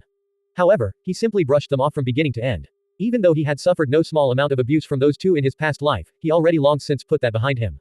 In this life, they were nobodies, not even fit to breathe the same air as him. He had no need to pay them any heed. Sesame Cake and the other 4 naturally took notice of Nie Yan giving Mo Tan and Moen the cold shoulder. Since the guild leader didn't seem to care for these two, simply dying during the run would be the least of their worries. As the old proverb goes, Yama might be easy to provoke, but his demon underlings are much less forgiving. After briefly intermingling with each other, Sesame Cake and the other 4 were chatting with Jai Hao and the rest like they were old pals. Li Rui finally felt vindicated. He held his head up high with a proud smile on his face, the previous sullenness was nowhere to be seen. From now on, they would no longer have to suffer the humiliation of Mo Dao, Moen, and Mo Yan. Seeing Nie Yan ignoring Mo Dao and Moen, Mo Yan nudged up to Nie Yan's side. Nirvana flame. What? Nie Yan rolled his eyes, the annoyance in his voice as clear as day. Nothing, Mo Yan awkwardly stepped away. Apart from her being a bit short, she was a fairly pretty girl. But in front of Nie Yan, all her confidence seemed to vanish. Nirvana flame. This was someone who could have countless beautiful women at his beck and call with the snap of a finger. It would be strange if he did take a fancy to her. She glanced over her shoulder, and saw Mo Dao and Moen signaling her with their eyes. Seeing this scene, Nie Yan immediately knew the scheme the Mo trio was playing. His heart was filled with even more disdain for them. Even if Mo Yan stripped naked and presented herself in front of him, he still wouldn't show the slightest bit of interest. The beauty standing next to Jai Hao approached Nie Yan. She had a slim build, fair unblemished skin, and a beautiful face. Everything about her was perfect. Her presence seemed to make Mo Yan look like a background character. Mo Yan gazed at her enviously. Nie Yan felt this beauty was somewhat familiar. Seeing her name, he realized she was Zhang Yingyu. He didn't expect her to be with Jai Hao's group. Nirvana Flame. I didn't think it would be you. Zhang Yingyu was just informed that Nie Yan was Nirvana Flame. She was shocked, yet at the same time, she didn't find this strange at all. He was a person who was destined to stand at the peak overlooking others. The world is full of surprising coincidences, Nie Yan smiled. Even though Zhang Yingyu couldn't read Nie Yan's expression, she felt a sense of distance from his tone, an insurmountable wall that prevented others from getting too close. Her keen intuition immediately made her think of Xie Yao. A feeling of sadness washed over her. She didn't feel like she was lacking in any way compared to Xie Yao. Only that some things were decreed by fate. She simply didn't have Xie Yao's luck. Hey, Nie Yan. Didn't you say you were going to visit the auction house? We're really sorry for sucking up so much of your time, Jai Hao hurriedly interjected after noticing the mood turning awkward. He gave Nie Yan a meaningful look. Ah, you're right. I still have a lot of things to do. I'll be taking my leave first. Let Sesame Cake and the rest carry you guys through Dark Marsh. Jai Hao, Li Rui, let me know when you call over Shuchen too. We should all meet up sometime. If you guys really see me as a brother, don't be so formal with me next time, or else I'll get mad. Nie Yan laughed. Sure. I'll be sure to tell him to come next time. Li Rui exclaimed. He was surprised Nie Yan remembered Lu Shuchen despite only meeting a couple of times. He was deeply moved. Nie Yan became a lifelong brother in his heart. Brother. Jai Hao heartily patted Nie Yan's shoulders. In truth, Nie Yan was feeling the most emotional right now. Having known Jai Hao and Li Rui for so many years, he really didn't want for them to drift apart. Seeing Nie Yan acting so chummy with Jai Hao and Li Rui, Mo Dao and Moen were green with envy. God damn it. Those two twits really are lucky, Moen muttered under his breath. Sesame Cake and the other 4 from Ass-Kickers United were also envious. They resolved in their hearts to handle this task even more earnestly. If Jai Hao and Li Rui needed something, they wouldn't dare to dally. Well, I'm off. Nie Yan put his cloak back on and departed. Seeing Nie Yan's back receding in the distance, Sesame Cake turned to Jai Hao. We were told by the boss to keep helping you guys out in the future. If you need something, just give us a shout. He then turned to the other 4 mages. Blackie, go ask Bird in the Starry Night potion shop for some antidotes. We'll set off when you get back. The 5 immediately got to work, making all sorts of preparations. Sesame Cake had promised Nie Yan he would help Jai Hao's group clear Dark Marsh 30 times before the day ended. He definitely planned on following through with it. Seeing Sesame Cake and the rest getting busy, Mo Dao and Moen nudged over to Jai Hao. Jai Hao, how do you Nirvana Flame? Moen asked with an awkward smile. Jai Hao was just about to explain, when Li Rui interrupted, why the hell should we tell you? We're not your underlings. We don't have to report anything to you. Li Rui's temper wasn't good. Recalling how Mo Dao and Moen mocked them earlier, his anger was reignited. Jai Hao hurriedly stopped Li Rui. There was no need to bring things to a deadlock. It was fine to just maintain a distance. If they really had a falling out, there was no telling when petty people like Moen and Mo Dao would try to take revenge. Moen was pretty pissed inwardly, but he put on an embarrassed facade. Haha. It's fine. It's fine. It was just a misunderstanding, that's all. I'm sorry about earlier, Li Rui. I was in the wrong. With a backer like Nirvana Flame, Moen and Mo Dao knew Jai Hao and Li Rui were basically set for life. If they could cozy up to those two, they would also see some benefits. Nie Yan was the absolute ruler of Kalor. Such a large city was governed by him. One word from him could turn them from rags to riches, or make their lives a living nightmare. What a bunch of snobs. Jai Hao saw right through Mo Dao, Moen, and Mo Yan's personalities. Previously when he requested their help in running Dark Marsh, they made all sorts of demands while being nasty and rude. If it weren't for the fact he couldn't find enough people in his friends list, he would have never invited these three siblings. If he had really gone along with Mo Tao's proposal and invited those people from Dark Hero, he didn't know how much more he would have to pay in compensation for just a single run. These three were the type to kick a person when they were down. Luckily, Nie Yan had shown up when he did and resolved the problem. Hey, about our previous agreement, giving you all the mage drop and paying a 10 gold commission fee, Jai Hao said. Moen realized Jai Hao wanted to weasel out of their deal. However, he understood that with Sesame Cake's group there, clearing Dark Marsh had become a piece of cake. He, Mo Dao, and Mo Yan were relegated to side characters, easily replaceable. Even if they kept the agreement, wanting to take all the mage drops and 10 gold was impossible. Don't worry about it. We were just messing around. If we really cleared Dark Marsh, we would have never taken that much. My ass. Li Rui snorted. Although Li Rui's voice was quite clear, Moen feigned ignorance. He didn't show any reaction, but he was already cursing in his heart. Motherfucker. Getting all cocky just because you found a backer. Truthfully, he wanted to find a backer too. Sadly for him, Nie Yan was the most powerful figure around. If he wanted to continue staying in Kalor in the future, he couldn't afford to offend Nie Yan. He could only grit his teeth and swallow his anger. If Li Rui had spoken the same words before Nie Yan showed up, Mo Dao, Moen, and Mo Yan would have immediately turned hostile, not acting all polite like they were right now. After Sesame Cake finished his preparations, he turned to Jai Hao and Li Rui. Today, we're taking you to run Dark Marsh. Some other day, we'll help you guys get a set of level 65 equipment. Thank why? Jai Hao wanted to give his thanks, but Sesame Cake cut him off. Don't worry, Jai Hao. No need to be polite. A brother of our boss is our brother as well. We'll be in your care, brother Sesame Cake, Moen interjected. Sesame Cake simply gave Moen a cold glance and continued chatting with Jai Hao and Li Rui. After a while, the team set off for Dark Marsh. Nie Yan passed through the central square and arrived at the pet shop. This building was quite large and spacious. It was filled with rows upon rows of cages containing all kinds of pets. Their prices were all different. The lowest rank ones went for 10 gold, while the highest rank ones cost upwards of tens of thousands to hundreds of thousands of gold, definitely not something an ordinary player could afford. Nie Yan headed deeper into the shop until he met several NPCs dressed in beast tamer clothing. Nie Yan approached one of the pet appraisers. Great scholar, sir, how may I help you? A middle-aged NPC called Beast Tamer Collinson asked. I'd like you to inspect what's inside of this egg. Nie Yan took out the black egg from his bag. Seeing the egg in Nie Yan's hands, Collinson's eyes sparked. This is a high-rank pet. Are you sure you want me to appraise this pet egg? Appraising it will cost 2,000 gold. If you want me to hatch it, that will cost 20,000 gold. Nie Yan nearly jumped in fright. 2,000 gold for an appraisal, and 20,000 gold to hatch it. That was enough to buy another high-rank pet. However, with the appraisal fee being so high, Nie Yan could confirm this black egg wasn't simple. He wondered if it was just as rare as the Darkwing Dragon. Since this black egg could be hatched here, he wondered whether the same could be done to the Darkwing Dragon egg. Nie Yan took out the Darkwing Dragon egg, placing the two eggs together on the table. He instantly noticed some differences. The color of the Darkwing Dragon egg was much purer, and it also pulsed with energy. This black egg was probably lower ranked than the Darkwing Dragon egg. How much would it cost to hatch this Darkwing Dragon egg? My heavens. Are my eyes deceiving me? This is a Darkwing Dragon egg. Collinson cried out. Nirvana Flame, sir, would you allow me to take a look? Nie Yan didn't expect Collinson to be so shocked. He handed over the Darkwing Dragon egg. Collinson carefully accepted the egg into his embrace.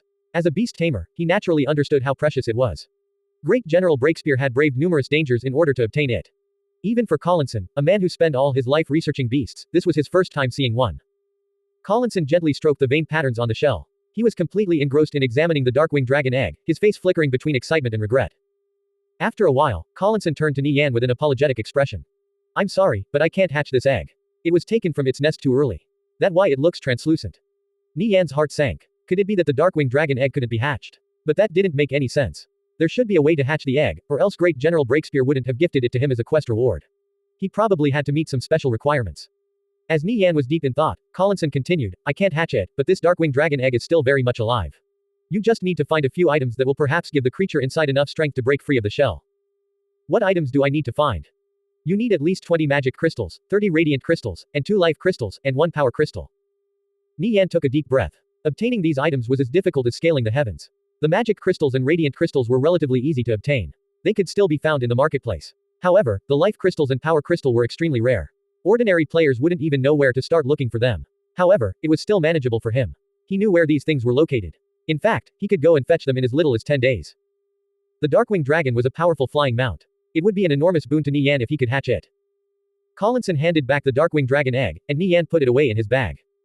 Can you help me appraise this pet then? Nie Yan said. He paid the 2,000 gold fee, then gave the other egg to Collinson. Collinson propped up the egg with his left hand, then began carefully inspecting it.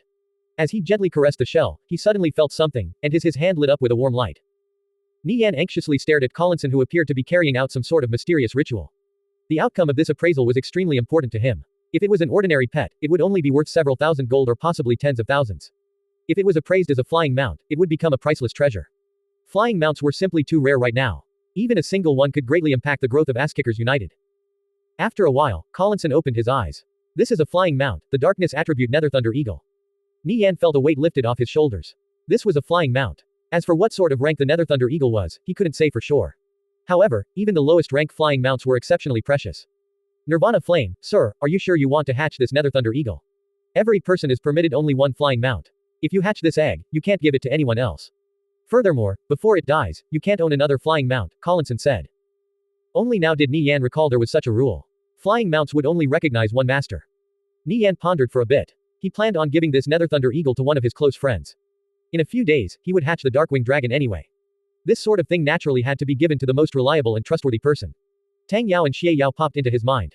These two were the closest to him. He thought a bit more. This Nether Thunder Eagle was of the darkness attribute while a holy mage like Xie Yao was of the light attribute. This clash would cause both pet and owner to suffer stat penalties. On the other hand, Tang Yao didn't face such a problem. As an arcane mage, many of his spells were of the darkness attribute. Giving him the Nether Thunder Eagle would result in both him and it receiving a stat boost. Who the Nether Thunder Eagle belonged to wasn't important. As long as it was put to the greatest use, it was fine. In the future, it would be mandatory for all flying mount owners to participate in guild wars. It was tantamount to them being bound to Asskickers United. The Nether Thunder Eagle was undoubtedly a strategic resource. It couldn't be squandered. Tang Yao, where are you right now? I'm leveling at the Den of Monsters. Den of Monsters. Nie Yan was taken aback. He recalled this was a level 90 map. Are you with a party? Nope, just me.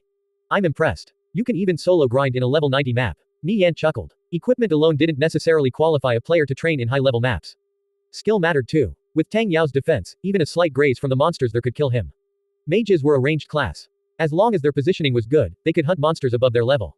Furthermore, Tang Yao also had a rank 3 arcane fairy. It was even close to reaching rank 4. I've collected quite a bit of loot. All of it is in the guild treasury. Tang Yao bragged. Come to the pet shop near Kalor Central Square. I've got a nice surprise for you. Huh, the pet shop. Tang Yao was surprised. I've already got a pet. It's a level 75 spectral wolf. It's pretty good. You can just give the pet to someone else. It's not a normal pet. It's a flying mount. Nie Yan laughed. What? You've obtained another flying mount. He recalled Nie Yan had previously obtained a Darkwing Dragon egg. Nie Yan would only give him a flying mount if he got a second one. Not yet, just an egg like the other. It's a Nether Thunder Eagle. I'm gifting it to you. I still need to figure out a way to hatch the Darkwing Dragon, Nie Yan replied. Even though the Nether Thunder Eagle was strong, it couldn't be compared to the Darkwing Dragon. I'll be right there, Tang Yao exclaimed. Knowing that Nie Yan was gifting him a flying mount, how could he dare to dally? He quickly packed up his stuff and found a secluded corner to activate a return scroll. A player could have one pet, one land mount, and one flying mount at the same time. These three didn't conflict. Among them, flying mounts were the rarest and most powerful. After a while, Tang Yao ran into the pet shop. Where's the flying mount? Let me see, Tang Yao said full of enthusiasm. Seeing Tang Yao's excited expression, Nie Yan faintly smiled. He handed over the Nether Thunder Eagle egg to him. Give the egg for Beast Tamer Collinson to hatch, and it's yours. Where did you find this flying mount? I did so many quests, and I couldn't even find a single one, Tang Yao said. He truly understood the pain of finding a flying mount. I got it from a sub-legendary chest in the upper layer of Golden City, Nie Yan laughed. What about your Darkwing Dragon? Can you hatch it? Tang Yao asked. I need 20 magic crystals, 30 radiant crystals, 2 life crystals, and 1 power crystal to hatch it. Power crystal. Tang Yao knitted his brows. I think I've seen that before. Give a holler in the guild chat. See if anybody has it. Nie Yan was taken aback. Power crystals only dropped in level 90 maps and higher. Only a very select few maps even had a 1 in 50,000 chance of dropping it. He recalled a certain chest found in a level 100 map that contained a power crystal. That's why he wanted to go there himself. However, he only wanted to give it a shot. Nie Yan let everyone in the guild chat know he needed magic crystals, radiant crystals, life crystals, and a power crystal. Besides this, Nie Yan called to mind that the Union of Assassins would also be of use. He posted a mission asking for these items. The reward was quite generous. These items would still be useful in the future anyway. The more, the better. Boss, that power crystal you're looking for, Blade Light and them got one while running a dungeon. It's stored in the treasury, a player said. It was already in the guild treasury. Nie Yan went to check the treasury. There's even a few magic crystals and radiant crystals. Since the treasury already had some of the items Nie Yan was looking for, that made matters much simpler. Collinson, please help me hatch this egg. Tang Yao exchanged words with Collinson, then paid the 20,000 gold fee. The Nether Thunder Eagle egg in his hands lit up with a dazzling black radiance. It was hatching. With cracking sounds, the egg started splintering open and out popped an eagle chick. It was still fairly small, but large enough to be held in Tang Yao's arms. Nie Yan gazed at the Nether Thunder Eagle. It looked like an ordinary eagle, except for its glossy, jet black feathers. The Nether Thunder Eagle spread its wings and started preening itself. Its sharp eyes were clear and limpid, sparkling with intelligence. I'm already taking a liking to this little fellow. Tang Yao scratched the Nether Thunder Eagle. It appeared to be enjoying the feeling as it affectionately rubbed its head against his hand. Tang Yao took out a slab of meat from his bag, something he normally fed to his ghost wolf, and held it out in front of the Nether Thunder Eagle's beak. It pecked at the meat curiously, then swallowed it whole. It's still a chick right now. You'll have to wait a while for it to be fully grown, Nie Yan said. Since the Nether Thunder Eagle was still quite small, it probably didn't have any combat strength. Tang Yao would have to wait for it to slowly mature. No, it can turn bigger and become a flying mount right now. Really? Nie Yan was surprised. Did flying mounts not have growth periods? Hold on. Let me keep looking at its stats, Tang Yao said. The amount of information in the Nether Thunder Eagle's stat page was massive. It would take him a while to go through all of it. The stats of the Nether Thunder Eagle are pretty balanced. Dexterity increases its flying speed, and strength increases its attack power. Which stat should I add?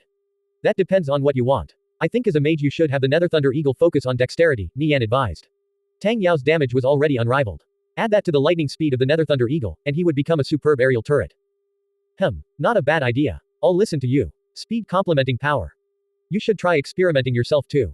After all, I don't have any experience with flying mounts either, Nie Yan said. His knowledge of flying mounts in his past life was only in passing. Flying mounts are divided into 9 ranks. Each rank will give an exponential boost in stats, Tang Yao said. He opened up the page on the official website about flying mounts and compared the information with the Nether Thunder Eagle stat page. What rank is the Nether Thunder Eagle? Nie Yan asked. He was completely clueless in this regard. Back when he assassinated Cao Shu, the flying mounts patch was still in its infancy. Very few players had them, and to the him of that time, they were unattainable existences. It's rank 1. All recently hatched pets start out at rank 1. In the future, its rank will slowly start to rise. Apparently I can increase the size of this Nether Thunder Eagle on command. Let's head to the wilderness and see for ourselves, Tang Yao said. His knowledge on flying mounts was still shallow. He would have to slowly learn and familiarize himself with them. Alright, in a bit. Nie Yan suddenly recalled there was also a leaderboard for flying mounts. Every flying mount would automatically be registered into it, but the name of their owners wouldn't be shown. This leaderboard encompassed the whole righteous faction. He checked the leaderboard. Sure enough, Tang Yao's Nether Thunder Eagle was there. At present, it was the only flying mount on the leaderboard. Summoning a flying mount takes 5 minutes. Recalling it also takes 5 minutes. If it dies, you can't revive it unless you have a revive crystal, Tang Yao muttered. This rule was a bit frightening. If a flying mount died during combat, it would be incredibly difficult to revive. It would also be hard to recall when encountering danger. It seems like flying mounts have life cores, Nie Yan remarked after recalling something. Right, flying mounts have life cores. If you crack open their heads, you'll obtain a life core. Flying mounts can only rank up by eating these things, Tang Yao read from the information page. He understood the implications behind this. In the future, when flying mounts became more widespread, he would have to kill the flying mounts of other players to rank up his Nether Thunder Eagle. As Nie Yan and Tang Yao chatted, a group of 20 players rowdily entered the pet shop. Destroyer, I heard the pets here can go for tens of thousands of gold, a level 50 thief said to a warrior in silver white armor. It's not that much. My team makes several gold a day running Golden City. Any good drop can sell for a few hundred to 1,000 gold no problem, Destroyer chuckled. Destroyer was a level 66 warrior clad in a set of level 65 dark gold grade equipment. He was at the same caliber as Sesame Cake. After Destroyer finished speaking, the eyes of the other players glimmered with admiration. Destroyer had a smug look on his face. Since he was the most outstanding player by far out of this group, he couldn't resist showing off. People are coming. Let's leave, Nie Yan said. He put on his Shadow Walker cloak. Tang Yao nodded. It wasn't suitable for the two of them to show themselves out in public. He also put on a cloak. Who's that warrior? Nie Yan asked with a hint of curiosity. Seems like someone from Dark Hero, one of their team captains. A nobody, Tang Yao replied. At their levels, they naturally wouldn't put these kinds of people in their eyes. Nie Yan and Tang Yao headed for the exit. Destroyer, what kind of pet are you planning to buy? A player asked. Probably a Rhycorn. It synergizes pretty well with warriors, Destroyer laughed. Seeing two cloaked figures walking in his direction, he couldn't help but sneer. What were these two hiding their appearances for? Did they think they were some kind of hotshots, acting all mysterious? Wow, a good Rhycorn costs at least 30,000 gold. It's just 30,000 gold, no big deal, Destroyer smiled. As his gaze fell on the Nether Thunder Eagle in Tang Yao's arms, his eyes flashed with disdain. The palm-sized bird, is it a pet? Does it even have any attack power? The thief mocked after noticing the Nether Thunder Eagle too. I heard some bird pets can fly just high enough to peck at a person's eyes, and Arcane Mage chimed in. Haha, pecking eyes. It's pretty funny. One time I bumped into a palm-sized bird pet. It tried attacking me, so I slapped it so hard it exploded into a cloud of feathers. Destroyer heartily laughed. These kinds of pets aren't worth much gold. They're definitely sold cheaply. Like 10 gold, right? The thief laughed. 10 gold really can't get you anything good. Take the Rhycorn, for example, it costs at least 30,000 gold. Destroyer gazed at Nie Yan and Tang Yao in disdain. His voice was loud enough for everyone in the shop to hear. He enjoyed putting others down to make himself look good. Tang Yao's temper immediately flared.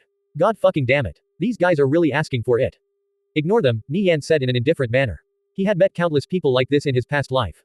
Tang Yao tried to restrain his anger. The two continued heading for the exit. Seeing Nie Yan and Tang Yao ignoring him, the laughter of Destroyer and his group grew even more boisterous. They've probably never seen what a 30,000 gold pet looks like before, right? Destroyer laughed. Can you ride flying mounts within the city? Nie Yan whispered. Yeah, I think so. Tang Yao was a bit taken aback but quickly understood the meaning behind Nie Yan's words.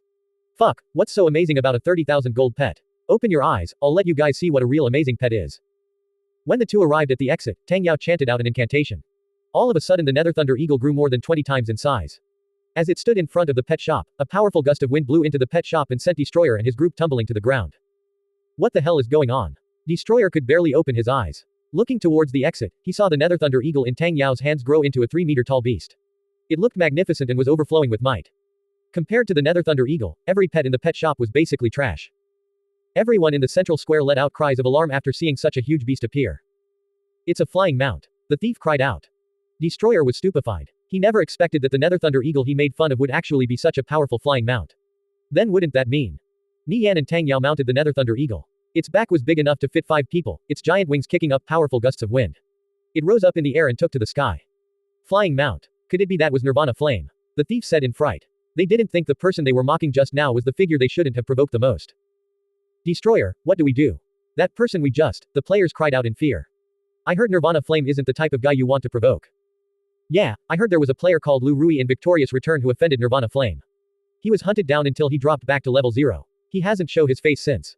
The more these people spoke, the more the fear in their hearts grew. Destroyer never thought he would bring such a calamity upon himself. Listening to his lackeys, he also got scared. Let's head to the Asskickers United branch office and go apologize. If Nirvana Flame forgives us, everything should be fine. If he doesn't, we'll have no choice but to leave Kalor. If Nie Yan wanted to make things difficult for him, there was nothing he and his team could do. Nie Yan normally wouldn't pay heed to petty taunts from a group of nobodies, but the thick arrogance in Destroyer's voice ticked him off. This was why he had Tang Yao show off the Nether Thunder Eagle in such a flashy manner. Besides, with it appearing on the Flying Mount leaderboards, everybody would assume it belonged to him. The Nether Thunder Eagle circled around in the sky. The more it beat its gigantic wings, the higher up it flew.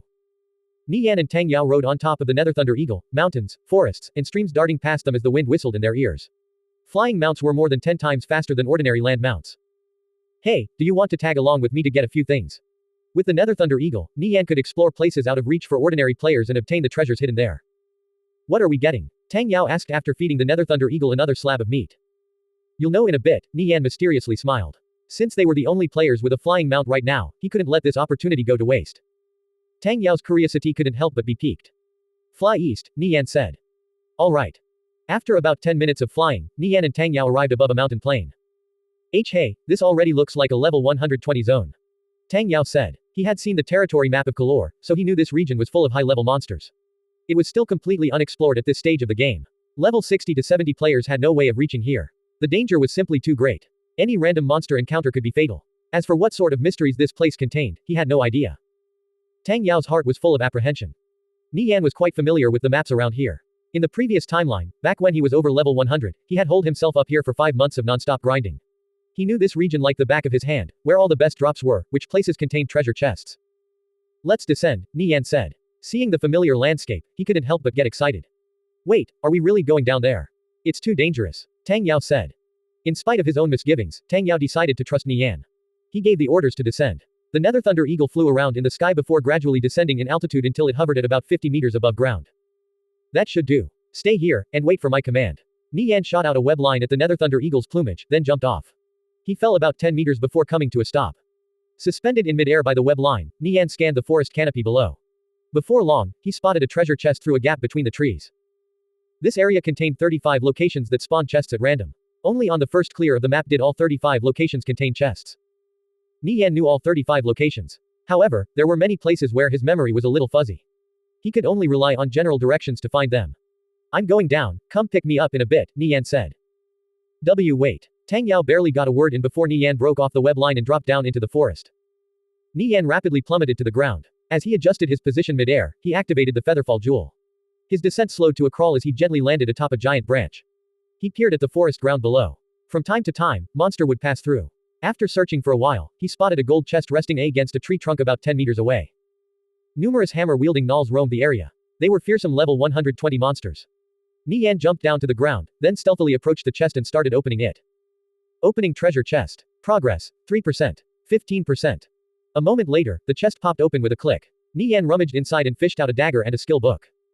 The dagger was a level 120 gold grade weapon with over 1200 attack power. It was called the Gnoll Slaughterer. Level 100 plus equipment was completely different from level 90 equipment. As for the skill book, it was for the rare mage spell, Fast Flash. Nice. Nie Yan exclaimed. These two items were quite valuable. He put them away in his bag. He clambered up to the top of a tree, then sent a whisper to Tang Yao, alright, come pick me up. Seeing Nie Yan waving his hands from the treetop, Tang Yao ordered the Nether Thunder Eagle to descend. It was getting closer and closer, 30 meters, 20 meters. The Nether Thunder Eagle's presence alerted the gnolls. They quickly gathered over. It was a pity they weren't ranged monsters.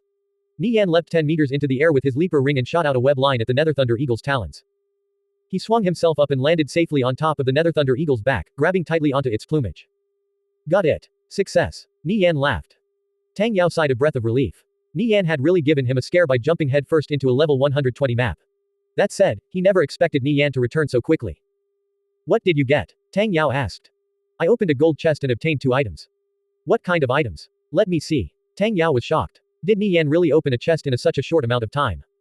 Nie Yan showed the 2 items to Tang Yao. The level 120 gold grade dagger and fast flash skill book were extremely valuable. Tang Yao's eyes widened in surprise. Awesome. You never fail to amaze me. We've really struck it rich. He immediately understood the usefulness of aerial travel. Nie Yan was the only one who could come up with such a method. With the featherfall jewel, he could safely drop down to the ground.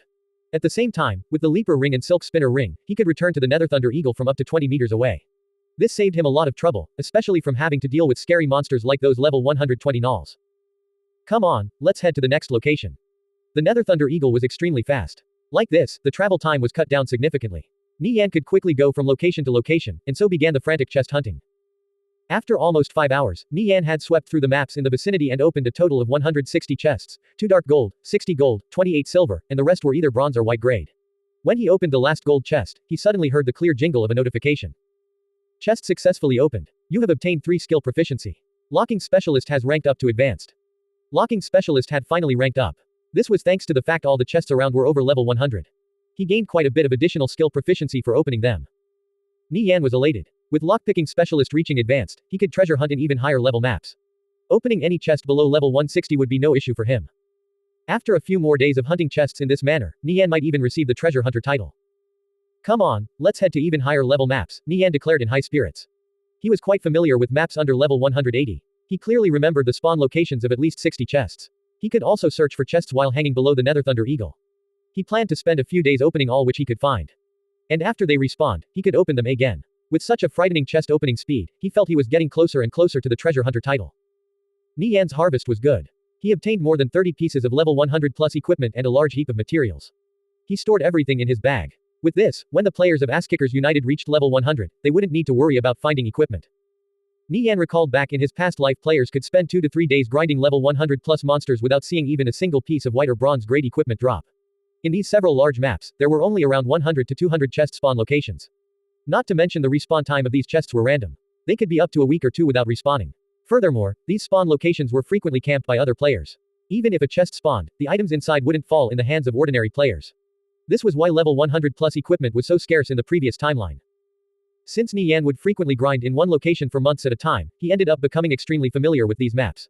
Every nook and cranny was still fresh in his mind. Coming back, he couldn't help but feel nostalgic. After opening another chest, Nie Yan received a pleasant surprise. He obtained a life crystal. His luck was pretty good. All he needed was one more. Obtaining the other crystals was a relatively easy affair. With all the crystals collected, he would finally have a flying mount of his own, the Darkwing Dragon.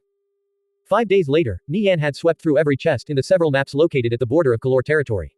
Looking at his progress, Advanced Lockpicking Specialist had already reached 52%. Just a few more days of treasure hunting, and it would rank up to Master. During these 5 days, Nie Yan had opened a total of 1,337 chests. Several times he nearly lost his life. Thankfully, even if he could do nothing else, his fleeing skills were still top-notch. Nie Yan and Tang Yao had only explored 30% of the high-levels maps in Kalor. Many regions had powerful monsters flying around. He didn't dare to approach these places with the Nether Thunder Eagle. However, merely the loot from these places left Tang Yao floored. They had already returned to Kalor with full bags quite a few times. The value of the equipment they obtained couldn't be estimated. It turned out treasure chest hunting could actually be so lucrative. Let's sort out our inventories and see what we got, Nie Yan said. For the sake of saving time, he stuffed everything he obtained into his bag before moving on. He had no time to actually examine them. His and Tang Yao's bags were already filled to the brim with loot. After finding a safe place to land, Tang Yao unsummoned the Nether Thunder Eagle. Activating a return scroll, they teleported back to Kalor. Where are we headed? Tang Yao asked after the two emerged from the transfer point. We're heading to the Starry Night Potion Shop. We'll move over all the loot from our personal storages in an empty workshop, and see what we got. Nie Yan said. He also couldn't help but get a bit excited. The two headed to the Starry Night Potion Shop. Before long, a grand building came into view. This over 50-meter tall building was divided into 10 stories and occupied a large amount of land. No other building in the vicinity could rival the Starry Night Potion Shop in size, not even the neighboring Credit Exchange Hall. Wow, the Starry Night Potion Shop has really grown. It's the most eye-catching building around. You probably spent quite a bit of gold upgrading it to tier 10, huh? Tang Yao clicked his tongue in admiration. Upgrading the Starry Night Potion Shop to tier 10 and buying all the related appliances and furnishing for the new room set me back about 200,000 gold. Thankfully, the money has already been made back, Nie Yan smiled. How much does the Starry Night Potion Shop make in a day? Deducing the production cost, the Starry Night Potion Shop generates a net profit of more than 50,000 gold a day. Apart from this, it also supplies ass-kickers united with 60,000 gold worth of potions on a daily base. Nie Yan said. The Starry Night Potion Shop was undoubtedly the #1 potion shop in all of Conviction. At the same time, it also had the most alchemists. No other potion shop could compare. With a total of 3,000 alchemists, of which nearly 50 were advanced alchemists, it was a gathering place of talent. Tang Yao was speechless. The Starry Night Potion Shop made more in a day than some small guilds were worth.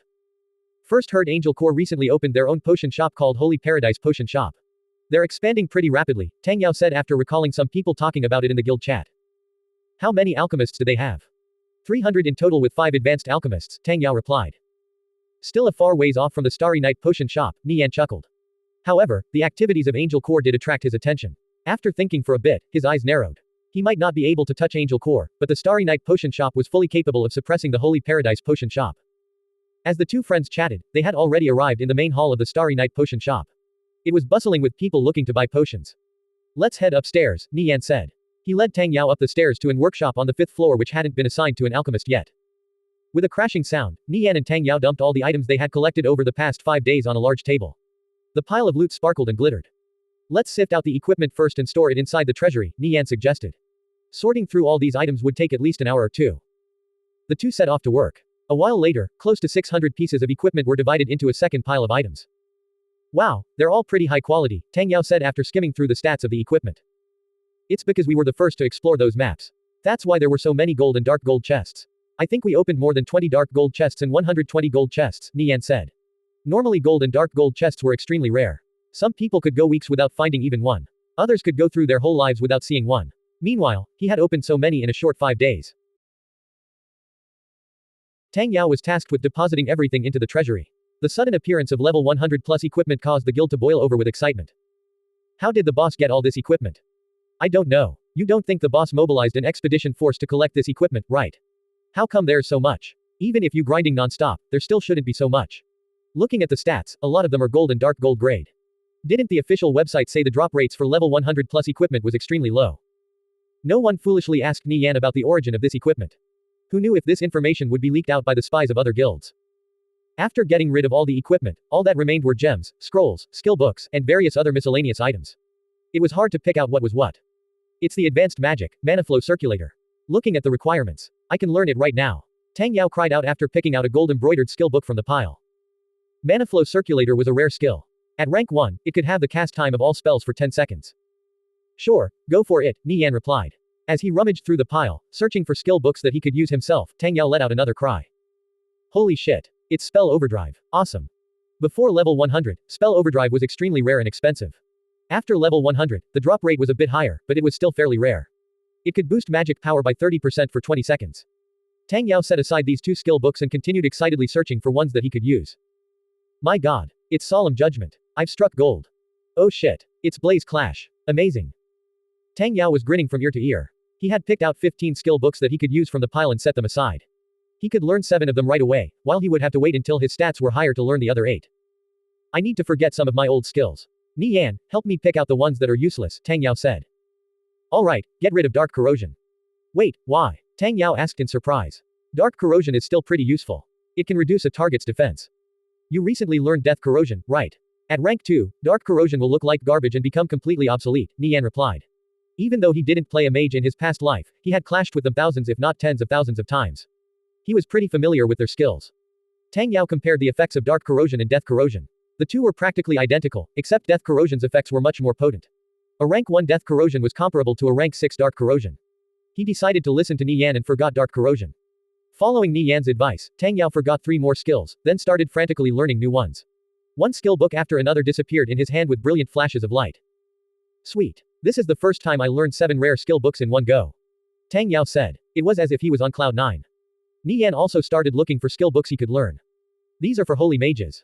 These are for elementalists. Tang Yao organized the skill books from the pile. The skill books that dropped from level 100 plus maps were fairly rare at this stage of the game. Divide these with Undying Scoundrel and the others. Nie Yan set aside a pile of skill books. He took out 5 to give to Xie Yao. Hey, here's a Shadow Escape skill book, Tang Yao said. Set that aside for me, Nie Yan said. Shadow Escape, Gale Step, and Shadow Waltz were pretty similar, giving 3 seconds of invincibility upon activation. However, Shadow Escape reduced movement speed by 50% and increased cloaking by 50%. It was a rare skill. There were still more than 100 skill books remaining. Nie Yan and Tang Yao had to go through them one by one. This was an extremely time-consuming task. Elemental Resonance, Advanced Heal, Cure Grievous Wounds, Mana Drain, Intermediate Revive, Paladin's Protection. Nie Yan, I think Blade Light and the others are going to lose their minds with joy. In the future, no other elite team will hold a candle to ours. Tang Yao exclaimed, unable to contain his excitement. He knew just how important these skills were for teams. Their dungeon clearing ability would be raised to all new heights. After categorizing the skill books, Nie Yan glanced at the pile with thief skills. He had learned many skills in his past life, so he wasn't nearly as gung-ho as Tang Yao. But 3 skill books in particular still caught his eye. All 3 were freedom skills. The first was Counter. It allowed the player to evade an opponent's attack and retaliate with an incapacitating elbow strike. The second was Flicker Strike, a dash attack that stunned the target. The third and final skill was Backbreaker, an attack that struck the target's back and inflicted the cripple status effect. 2 cripples and 1 stun, these were pretty decent crowd control skills. Nie Yan just so happened to be in need of some crowd control skills. Thieves didn't have absolute strengths, unlike warriors and mages. Warriors and mages relied on equipment. A high-level warrior or mage with high-quality equipment could easily crush a lower-level opponent with worse equipment. Only a small minority who were skilled or had good luck could reverse the tide. Meanwhile, thieves relied on awareness, technique, and skills. Awareness and technique complemented skills. A skilled thief could easily beat an opponent several times stronger than them. Thieves who lacked awareness or technique, and couldn't use their skills properly, no matter how good their equipment was, would be useless. With these skills, as long as Nie Yan mastered them, even if he was butt naked, he could still crush any other equal-leveled thief. After learning these 3 skills, Nie Yan contacted Guo Wai and had him send some people over to distribute the remaining skill books. When the top-ranked members of Asskickers United had taken their picks, the more common skill books would be thrown into the guild treasury. All that remained were the scrolls, recipes, gems, and other miscellaneous items. Nie Yan looked over the recipes. There were more than 150 in total, most of which were advanced, master, or grandmaster rank. There were also recipes for enchanters and tinkerers. There's 15 advanced health potion recipes, and 7 advanced mana potion recipes, Tang Yao reported. Advanced health and mana potions were extremely rare at this stage of the game. As the health and mana pools of players grew larger, so too would the demand for higher rank potions. When leveling normally by grinding monsters out in the wilderness, most players couldn't bear to use such expensive potions. The only exception was while running dungeons. Advanced health and mana potions would allow them to continue fighting for longer and thus boost the survival rate of the team. For that reason, advanced health and mana potions were in high demand, regardless of their cost. Apart from the advanced health and mana potion recipes, Nie Yan also saw many other good recipes, such as a master antidote recipe, master fire resistance potion recipe, master ice resistance potion recipe, and so on. Nie Yan called Bird over. When Bird walked into the workshop, he was taken back by the glittering piles of loot. Nie Yan couldn't have robbed an NPC shop, right? Just where did all of this stuff come from? Boss, what do you need? Bird asked. His gaze happened to fall on Nie Yan's hand. He was an advanced alchemist, and was only a step away from reaching the master rank. He naturally recognized what Nie Yan was holding. His heart trembled. With how high the stack was, there had to be at least 100 recipes. Take these recipes and distribute them, Nie Yan said. Bird cautiously accepted the recipes. Seeing their names, Advanced Health Potion Recipe, Advanced Mana Potion Recipe, Advanced Fire Resistance Potion Recipe, Advanced Ice Resistance Potion Recipe, Master Antidote Recipe. He felt his head spinning. My god, so many recipes. Where did they all come from? How's the Starry Night Potion Shop doing? Do we have a master alchemist yet? Nie Yan asked. He usually didn't involve himself with the Starry Night potion shop's matters. As for the finances, Guowai would have people look over them regularly. He trusted Bird. When they first met, Bird was a penniless alchemist kicked to the curb by Dark Hero. He had helped pick Bird back up and put his faith in him. Ever since, Bird had worked hard to repay this kindness. Quiet Nanan just became a master alchemist yesterday. We're also about to reach 60 advanced alchemists soon. With these recipes, I'm sure we'll have even more advanced and master alchemists in no time. Bird reported. If Nie Yan hadn't found those recipes from before, the Starry Night potion shop definitely wouldn't have as many advanced alchemists right now. Nie Yan's impact on the growth of the Starry Night potion shop was clear as day. The recipes this time were numerous and all of them were of a high rank. Needless to say, it would be a great help to them. Go. Use these recipes to nurture more advanced and master alchemists. Don't waste them, Nie Yan laughed. These alchemists were already talented to begin with. With Nie Yan providing them with a large quantity of high-rank recipes and the steady supply of materials from Asskickers United, it was no surprise they had improved so quickly. Aside from the alchemy industry, Asskickers United was also rapidly expanding in other industries. The recently established Artisan Guild brought together players of all crafting professions working under one roof. It was currently flourishing with activity. Bird took the recipes and distributed them to the alchemists in the Starry Night potion shop. With these recipes going to the right people, the Starry Night potion shop would once again undergo a period of massive growth, rapidly pulling away from the alchemists of other guilds. The remaining recipes for other professions would also be put to good use. After getting rid of the recipes, Nie Yan looked at the scrolls. There were all sorts of high-rank scrolls: Shadow Bind, Radiant Illumination, Blazing Impact, Divine Protections, Twisting Vines, Final Judgment, and so on. There were more than 170 scrolls in total. Take some of these scrolls for yourself, Nie Yan said. He was never stingy with his own people. Alright, Tang Yao nodded. He took 30 scrolls he thought would be useful for himself. Nie Yan also took 50 scrolls for himself. He only took 2 types. The first were trap-type scrolls, such as Shadow Bind, Twisting Vines, and so on.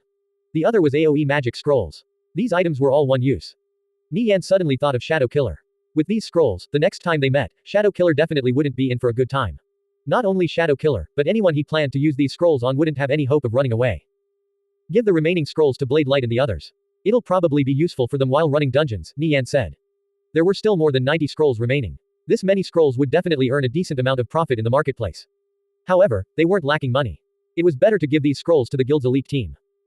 After dealing with the scrolls, all that remained were the gems and magic tools. There were around 200 to 300 gems. However, only a few of them were rare. Nie Yan looked around. From the pile of gems, he took out 6 radiant gems. He could use these to upgrade his special items. Just as he was sorting through the remaining gems, Tang Yao cried out in excitement, Nie Yan, take a look at these. What are they? 2 white necklaces rested in Tang Yao's hands. They were finely crafted, and with a glance one could tell they were the handiwork of a master. Hanging from the necklaces were silver pendants in the shape of a crescent moon. Under the light of the workshop's magic lamps, they sparkled brilliantly. One has nimble fingers +3. The other has attraction +1. What kind of stats are these? These 2 necklaces have the same name, but their stats are different, Tang Yao said in confusion. These kinds of items were pretty rare. This was his first time seeing them. They are crafting profession stats. Let me take a look, Nie Yan said. He took the 2 necklaces from Tang Yao's hands. Seeing the names, his heart trembled. They were magic silver necklaces, one of the items in Paget's recipe. Oh, so it was a crafting profession item. No wonder. Tang Yao said. He spent day and night grinding levels to prevent others from catching up to him, so he had very little contact with crafting profession items. That was why he lacked knowledge on the subject. Nie Yan recalled Paget's words during that time he was upgrading his special items. All he needed to do was combine an Azure Fantasy Sapphire, Scarlet Blaze Ruby, Life Emerald, and Magic Silver Necklace inside Pandora's box, and he would get a Wish Necklace. These 2 Magic Silver Necklaces could increase the stats of an artisan. Azure Fantasy Sapphire, Scarlet Blaze Ruby, and Life Emerald. Nie Yan's heart trembled. He frantically started searching through the pile of gems. What are you doing? Tang Yao asked in confusion. Help me look. Let me know if you see an Azure Fantasy Sapphire, Scarlet Blaze Ruby, or Life Emerald, Nie Yan said. With so many gems piled together in their dazzling brilliance, trying to find a few specific ones truly wasn't easy. Several minutes later, Nie Yan's gaze locked onto a certain gem in the pile. It was bright red, almost as though there was a fire burning at the center. Nie Yan's heart trembled. He grabbed the gem and checked its properties. Sure enough, it was a Scarlet Blaze Ruby. Nie Yan set the Scarlet Blaze Ruby aside and continued searching. Since he found this gem in the pile, maybe he could find the Azure Fantasy Sapphire and Life Emerald too. I found 2 Scarlet Blaze Rubies here. Tang Yao cried out as he pulled out 2 gems from the pile. It boosts fire damage, not bad. What do you need these for, anyway? For crafting an item. Nie Yan said. He continued searching and eventually found 2 for a total of 5 Scarlet Blaze Rubies. Most likely the maps they explored had an increased drop rate for Scarlet Blaze Rubies. No wonder they found so many. Crafting. What kind of item are you crafting? Tang Yao asked in surprise. This was his first time hearing that gems could be used in crafting. Weren't gems supposed to be exclusively for upgrading or socketing items? A Wish Necklace. I need 1 Azure Fantasy Sapphire, 1 Scarlet Blaze Ruby, 1 Life Emerald, and 1 Magic Silver Necklace. Wish Necklace, huh? What does it do? It raises the rank of any crafting profession by 1, Nie Yan replied. A wish necklace was a priceless treasure. Damn, that's amazing. Where did you get the recipe? Tang Yao asked. Even if he was completely clueless about crafting professions, he still understood the value of this wish necklace. From Master Jewelcrafter Paget. Since this information came from a reliable source like Master Jewelcrafter Paget, it couldn't possibly be fake. At first Tang Yao only casually searched through the pile of gems, but now he was doing so in earnest. With close to 300 gems in the pile, finding a few specific ones truly wasn't easy. The gems had to be inspected individually, since some shared strikingly similar appearances. Nie Yan and Tang Yao could only work their way through the pile slowly. As Nie Yan searched through the pile of gems, an azure-colored gem caught his interest. It was translucent, lacking the slightest blemish, and emitted a dazzling radiance. Is this the Azure Fantasy Sapphire? Nie Yan's heart raced, and he immediately grabbed the gem. As he examined the gem, his face darkened in disappointment. This gem was called the Azure Mirage Sapphire. It was only a slightly different name, but it made a world of difference. At this moment, Tang Yao turned to Nie Yan with a gem slightly bigger than the Azure Mirage Sapphire in his hand. Is this it? Nie Yan looked at the gem. Yes, this is it. Thanks. I can always count on your luck. Hee. Tang Yao rubbed his nose. What are we missing now? Some kind of emerald. Yep, a life emerald. If we find a life emerald, we're set. We'll be able to enjoy master rank potions. Tang Yao exclaimed. Potions usually didn't have level requirements. The higher the rank, the more potent the effect. If they could use master and grandmaster rank potions, leveling and running dungeons would become a cinch. Take for instance master and grandmaster fire resistance potions. At this stage of the game, players venturing deep into maps with a high concentration of fire monsters could at best protect themselves with advanced fire resistance potions.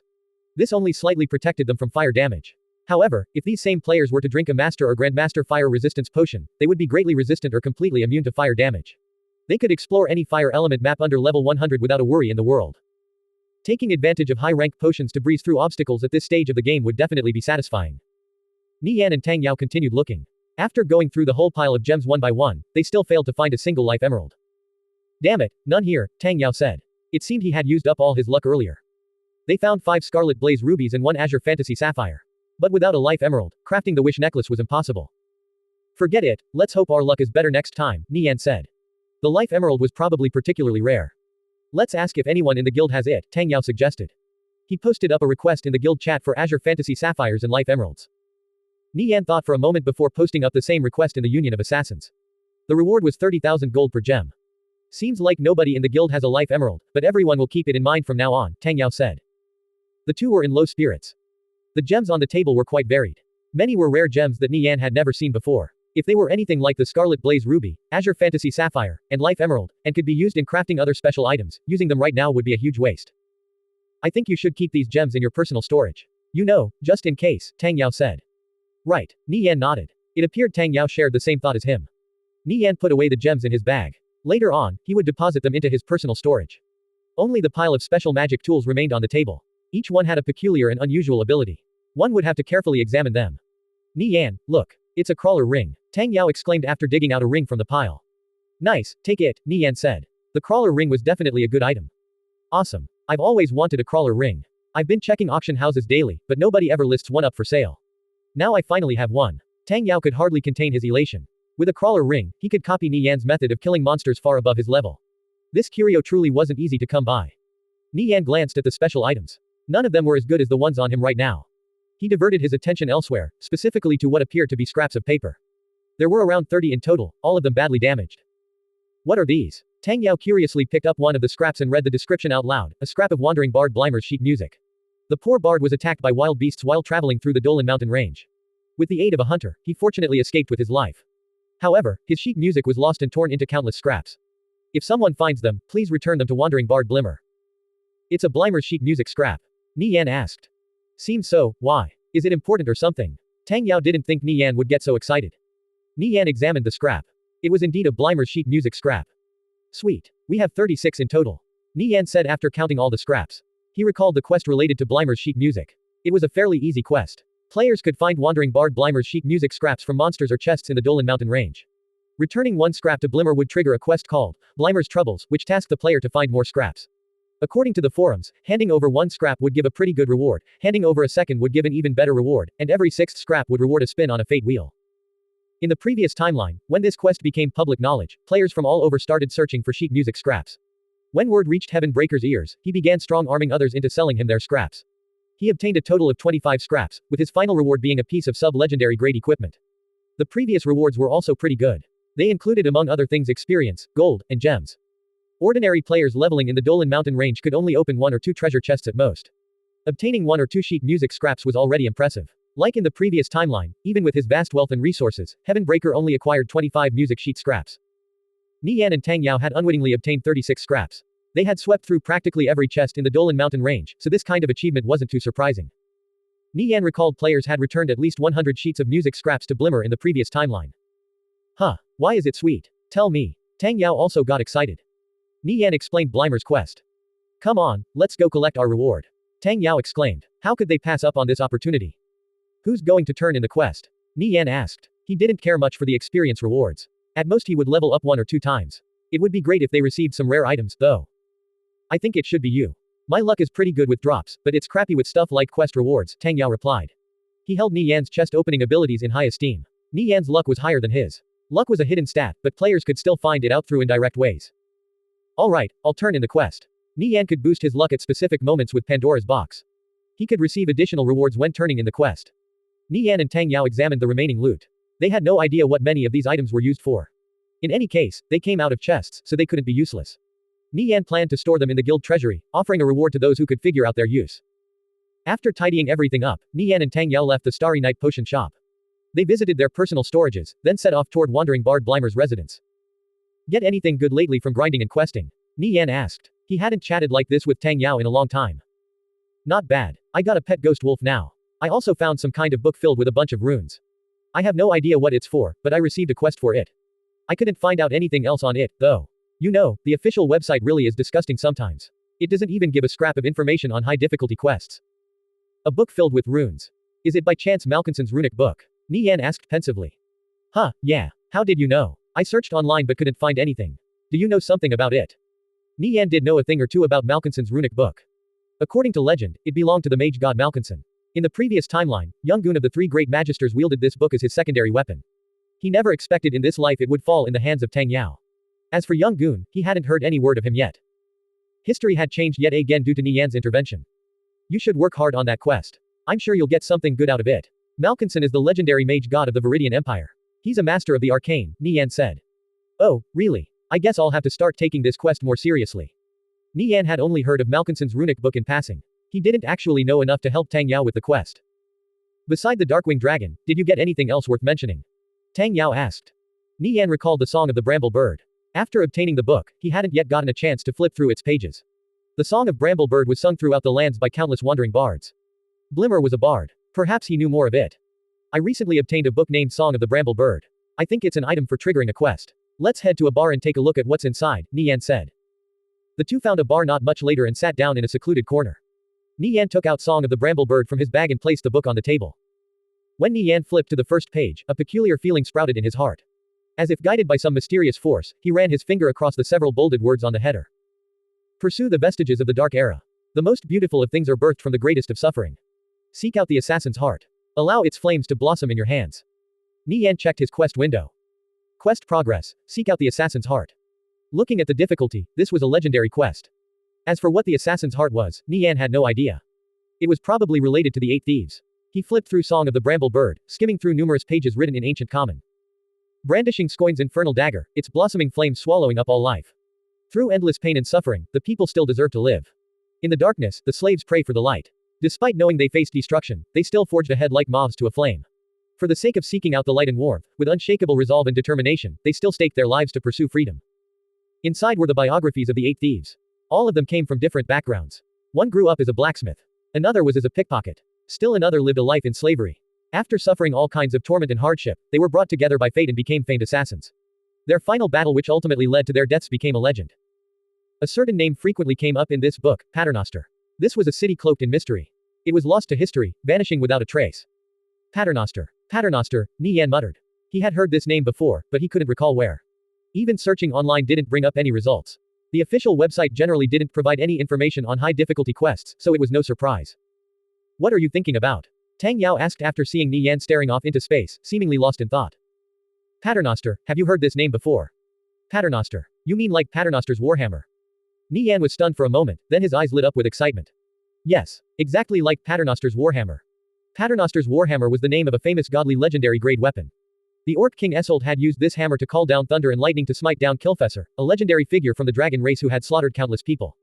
On that day, the name of this Warhammer was recorded down into the annals of history, forever to be remembered. It appeared a trip to Orc King City was in order if Nie Yan wanted to find any new leads to unraveling the mystery behind Song of the Bramble Bird and obtaining the assassin's heart. Thinking about Orc King City, Angel Core came to mind. It seemed trespassing into the territory of his enemy was inevitable.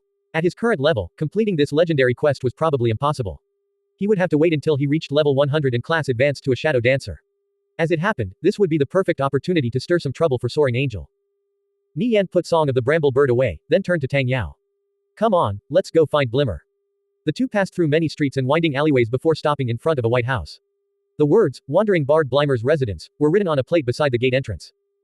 Nie Yan pushed open the door and entered the garden with Tang Yao following closely behind. There, they spotted Blimmer. He looked to be in his 40s with graying hair. Dressed in white robes, he had an elegant air about him. However, it seemed like something was troubling him. This was the typical look of a wandering bard. Nie Yan was quite familiar with the appearances of different NPCs. Blimmer looked up at Nie Yan. Nirvana Flame, sir, might I inquire why you were looking for me? Is there anything you need of me? I found something while exploring the Dolan mountain range. I'm wondering if this is yours, Bard Blimmer. Nie Yan took out a scrap of sheet music. Blimer's face lit up. Yes, this belongs to me. It's very important to me. Thank you for returning it. Nie Yan exchanged some dialogue with Blimmer, triggering the quest as he handed over the scrap of sheet music. May God bless you. Blimmer thanked. He gave Nie Yan the first reward, more than 50,000 experience and 10 gold. It was pretty generous for ordinary players. However, Nie Yan wasn't satisfied with just this. Nie Yan looked at his experience bar. It had only risen by 1%. As for the 10 gold, it was basically chump change. Nirvana Flame, sir, would you be willing to help me find the remaining scraps?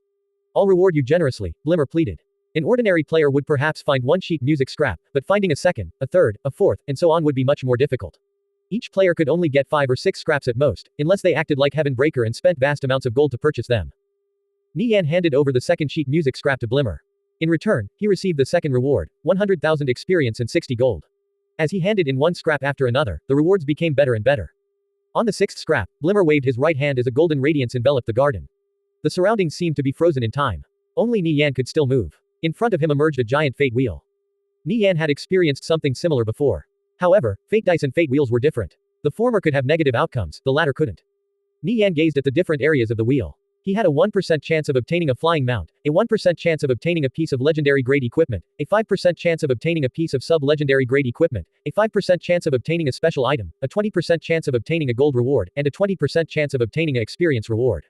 If the wheel didn't stop at any of these, he would receive nothing. The gold and experience rewards were further divided into small 80%, medium 15%, and large 5%. Nie Yan took a deep breath and hit the button to spin the wheel. The wheel spun faster and faster until everything became a blur. Whether the reward was good or bad depended solely on luck. However, thankfully it wasn't like fate dice where bad meant punishment. Nie Yan pressed the button again as the wheel grinding to a halt and stopped on the experience reward. He received 200,000 experience. Experience was easy for him to come by, so this opportunity was pretty much wasted. I still have 5 more spins, Nie Yan comforted himself. What he wanted the most was a flying mount or a piece of legendary grade equipment. Sub-legendary grade equipment and special items weren't bad outcomes either. Hey. So, did you get anything good? Tang Yao asked. Nope. Nie Yan shook his head with a bitter smile. He continued handing over sheet music scraps to Blimmer. Oh, I see. Nie Yan looked at his experience bar. It had filled up by 30%. He was close to leveling up. Nie Yan continued turning in sheet music scraps to Blimmer. After the 12th scrap, he received another spin on the fate wheel. This time he received 1,000 gold.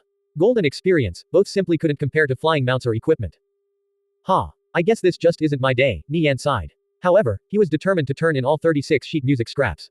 He had already used up 2 spins, so there was no point in turning back now. After handing over the 17th scrap, Nie Yan heard a notification jingle. He had leveled up to level 73. On the 18th scrap and 3rd spin of the fate wheel, Nie Yan yet again received an experience reward. 2%, one for a flying mount and the other for a piece of legendary grade equipment, the chance was simply too slim.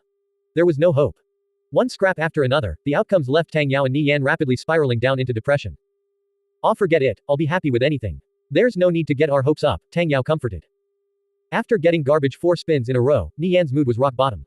Only now did he realize how lucky Heaven Breaker was to receive a piece of sub-legendary grade equipment in the previous timeline. Nie Yan spun the fate wheel for the 5th time without getting his hopes up. To his surprise, it stopped on the special item reward.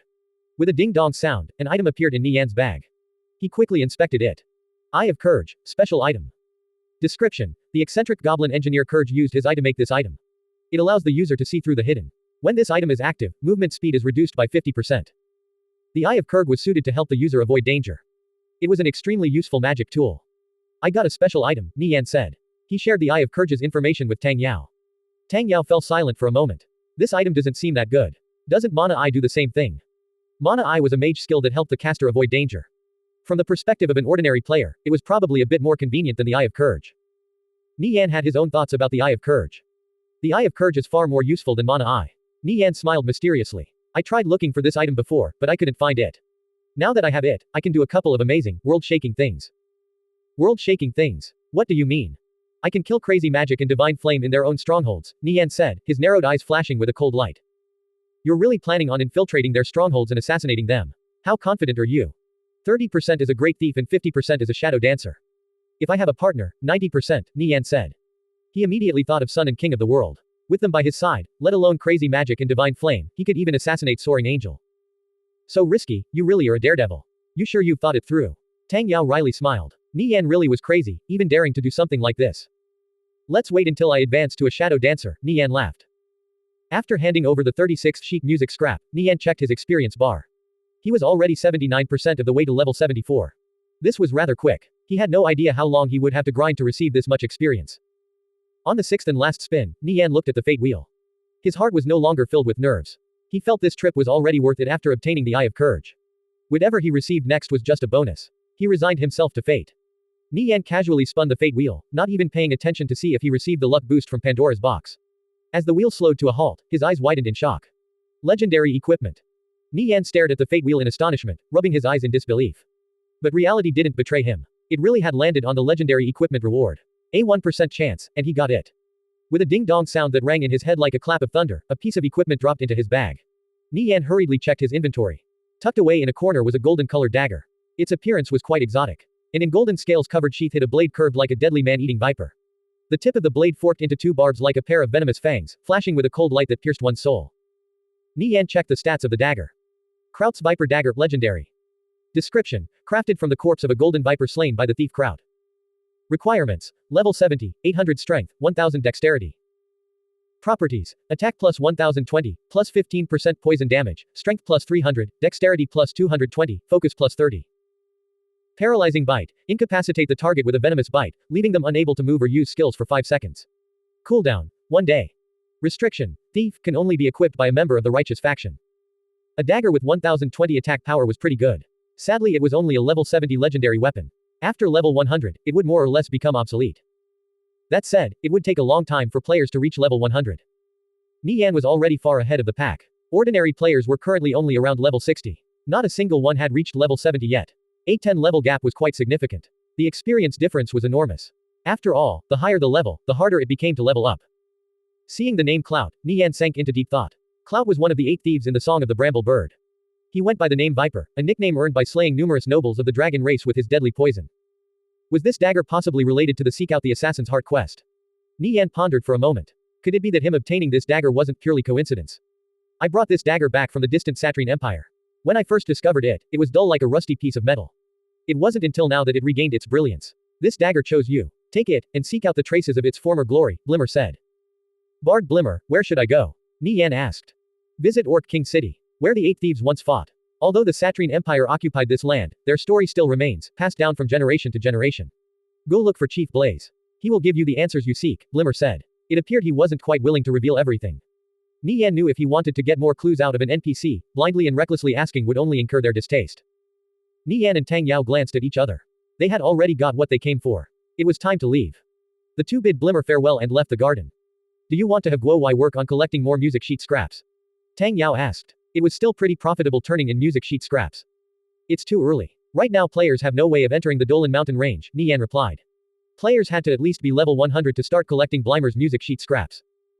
Then I'll just let the others know, and have them pay attention. We can have them start collecting music sheet scraps later, Tang Yao said.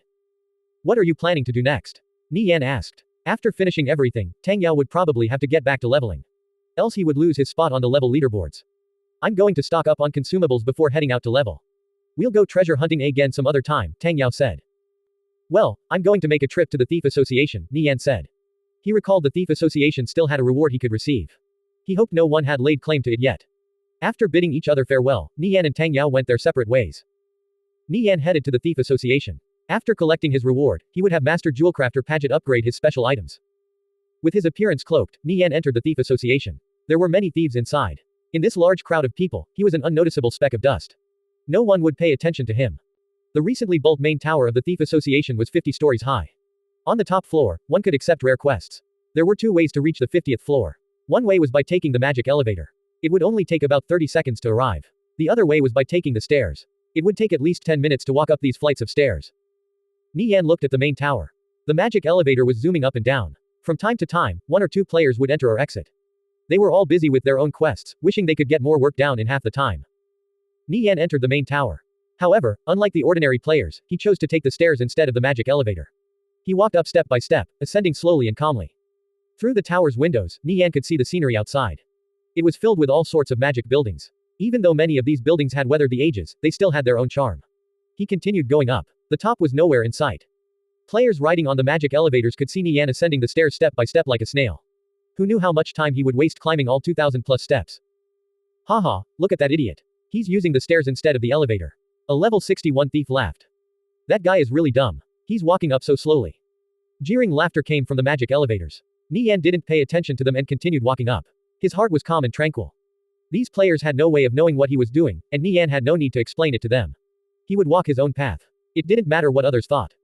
Nie Yan could imagine how many players in the previous timeline wanted to experience ascending the tower using the stairs, but ultimately abandoned the thought due to the jeering of those riding the elevators. It wasn't until later on that an unremarkable thief made the trek and received an astonishing reward. Only after the publication of this news did others start to realize this was a hidden quest set up by the system. Many players wanted to try to get some easy benefits, but when they finished climbing the stairs, the quest had long since disappeared. The reward was only available to the first to climb the stairs. Those who followed after would receive nothing. In this life, Nie Yan would become the first. It hadn't even been half a week since the Thief Association's tower was built, and with how fast the magic elevators were, very few players would choose to take the stairs. As a result, these past few days not a single soul had persevered and climbed all the way to the top of the tower using the stairs. The seconds and minutes ticked away. Nie Yan patiently continued climbing up. Every now and then, his vision would drift out the window and fall upon the crowd below, who looked like roving ants. Constant jeers came from the players riding the elevators. However, he ignored them and continued on. After roughly 10 minutes, Nie Yan finally reached the top floor of the tower. Many players happened to notice his arrival. They all focused their gazes on him. Look, it's that idiot who didn't ride the elevator. He actually climbed the stairs all the way from the bottom to the top. Haha, what a dumbass. Just looking at him makes me feel smarter. At this moment, Nie Yan lit up with a dazzling radiance. It resembled the visual effect for leveling up, but it was actually the one for completing a quest. Everyone on the top floor was flabbergasted. There were no NPCs in the immediate vicinity. Could it be that he had received a reward for climbing all the way to the top using the stairs? The clues clicked together in their heads. Everyone instantly realized this was a hidden quest. Why else would that cloaked fellow waste more than 10 minutes climbing over 2,000 steps? No longer was there anyone making fun of Nie Yan. Some people quietly slipped away into the magic elevators going down. They planned to copy him and also climb to the top of the tower using the stairs. They couldn't allow others to snatch this opportunity away. Nie Yan checked his notifications after the system jingle rang in his head. A fool's reward. You have obtained 10 willpower. In the dull drabness of life, even when confronted with the mockery of countless people, may you be as you were today. Stay true to your convictions. Perseverance is the key to success. Willpower was a fairly rare stat. Most players had around 50 willpower at most. High-rank mages might have a bit more, with a lucky few reaching as high as 100 willpower. Equipment that increased willpower was quite rare. Of course, Nie Yan was an anomaly. His willpower had already reached over 200. Willpower was an important stat. It increased a player's resistance against mind magic. Even if they were affected, the duration would be greatly reduced.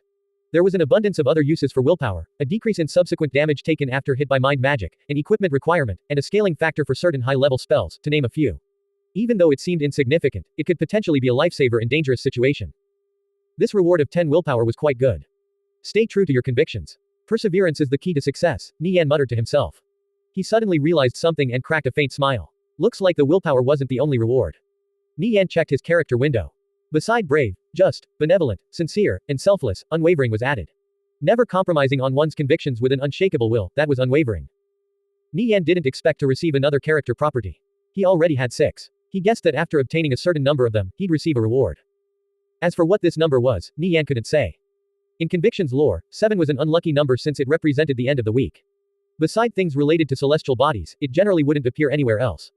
8 or 9 was a possibility, even 10 or higher. Collecting all the character properties would probably take a long time. Looking around the hall, Nie Yan noticed everyone staring at him.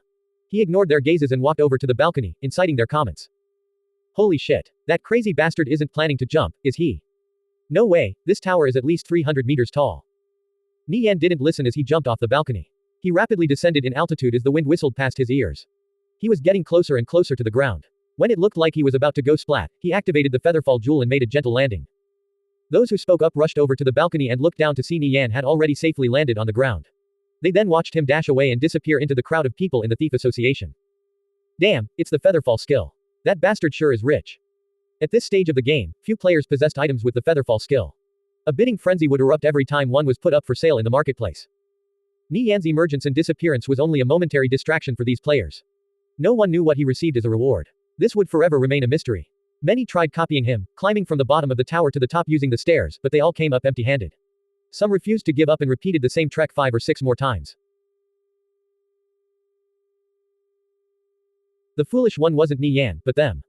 Nie Yan planned on visiting the enchanter and jewelcrafter next to upgrade his equipment and special items. He also had to make some preparations to obtain the life crystals he needed to hatch his Darkwing Dragon egg. Besides this, he also needed to find a life emerald to craft the wish necklace. Ass-Kickers United was smoothly growing without any problems as of late, having recently captured another intermediate stronghold and 10 more basic strongholds. Furthermore, Sapphire Shrine, Holy Empire, and Radiant Sacred Flame had evenly divided 12 strongholds between themselves.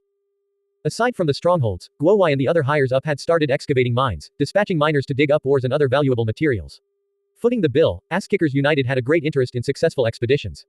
So, when Angel Corps ambushed them on several occasions, leading to the fruits of their labor going up in smoke, action had to be undertaken. Guowai dispatched Sun, Undying Scoundrel, and several others to dish out payback. That said, Ass-Kickers United wasn't in a position to enter another conflict right now. It was better to solidify their foundation first. After Nie Yan finished upgrading his equipment, he made another trip to the underworld. He had Fallen Angel's people help him find a suitable leveling spot and grinding for 5 days straight, raising his level to level 76. The equipment he brought back sold for a total of 800,000 gold. I just heard rumors of Griffin Woodlands opening in 10 days, Guowai informed Nie Yan. Nie Yan's heart trembled. He had never visited Griffin Woodlands in his past life, but he had heard a few things about it.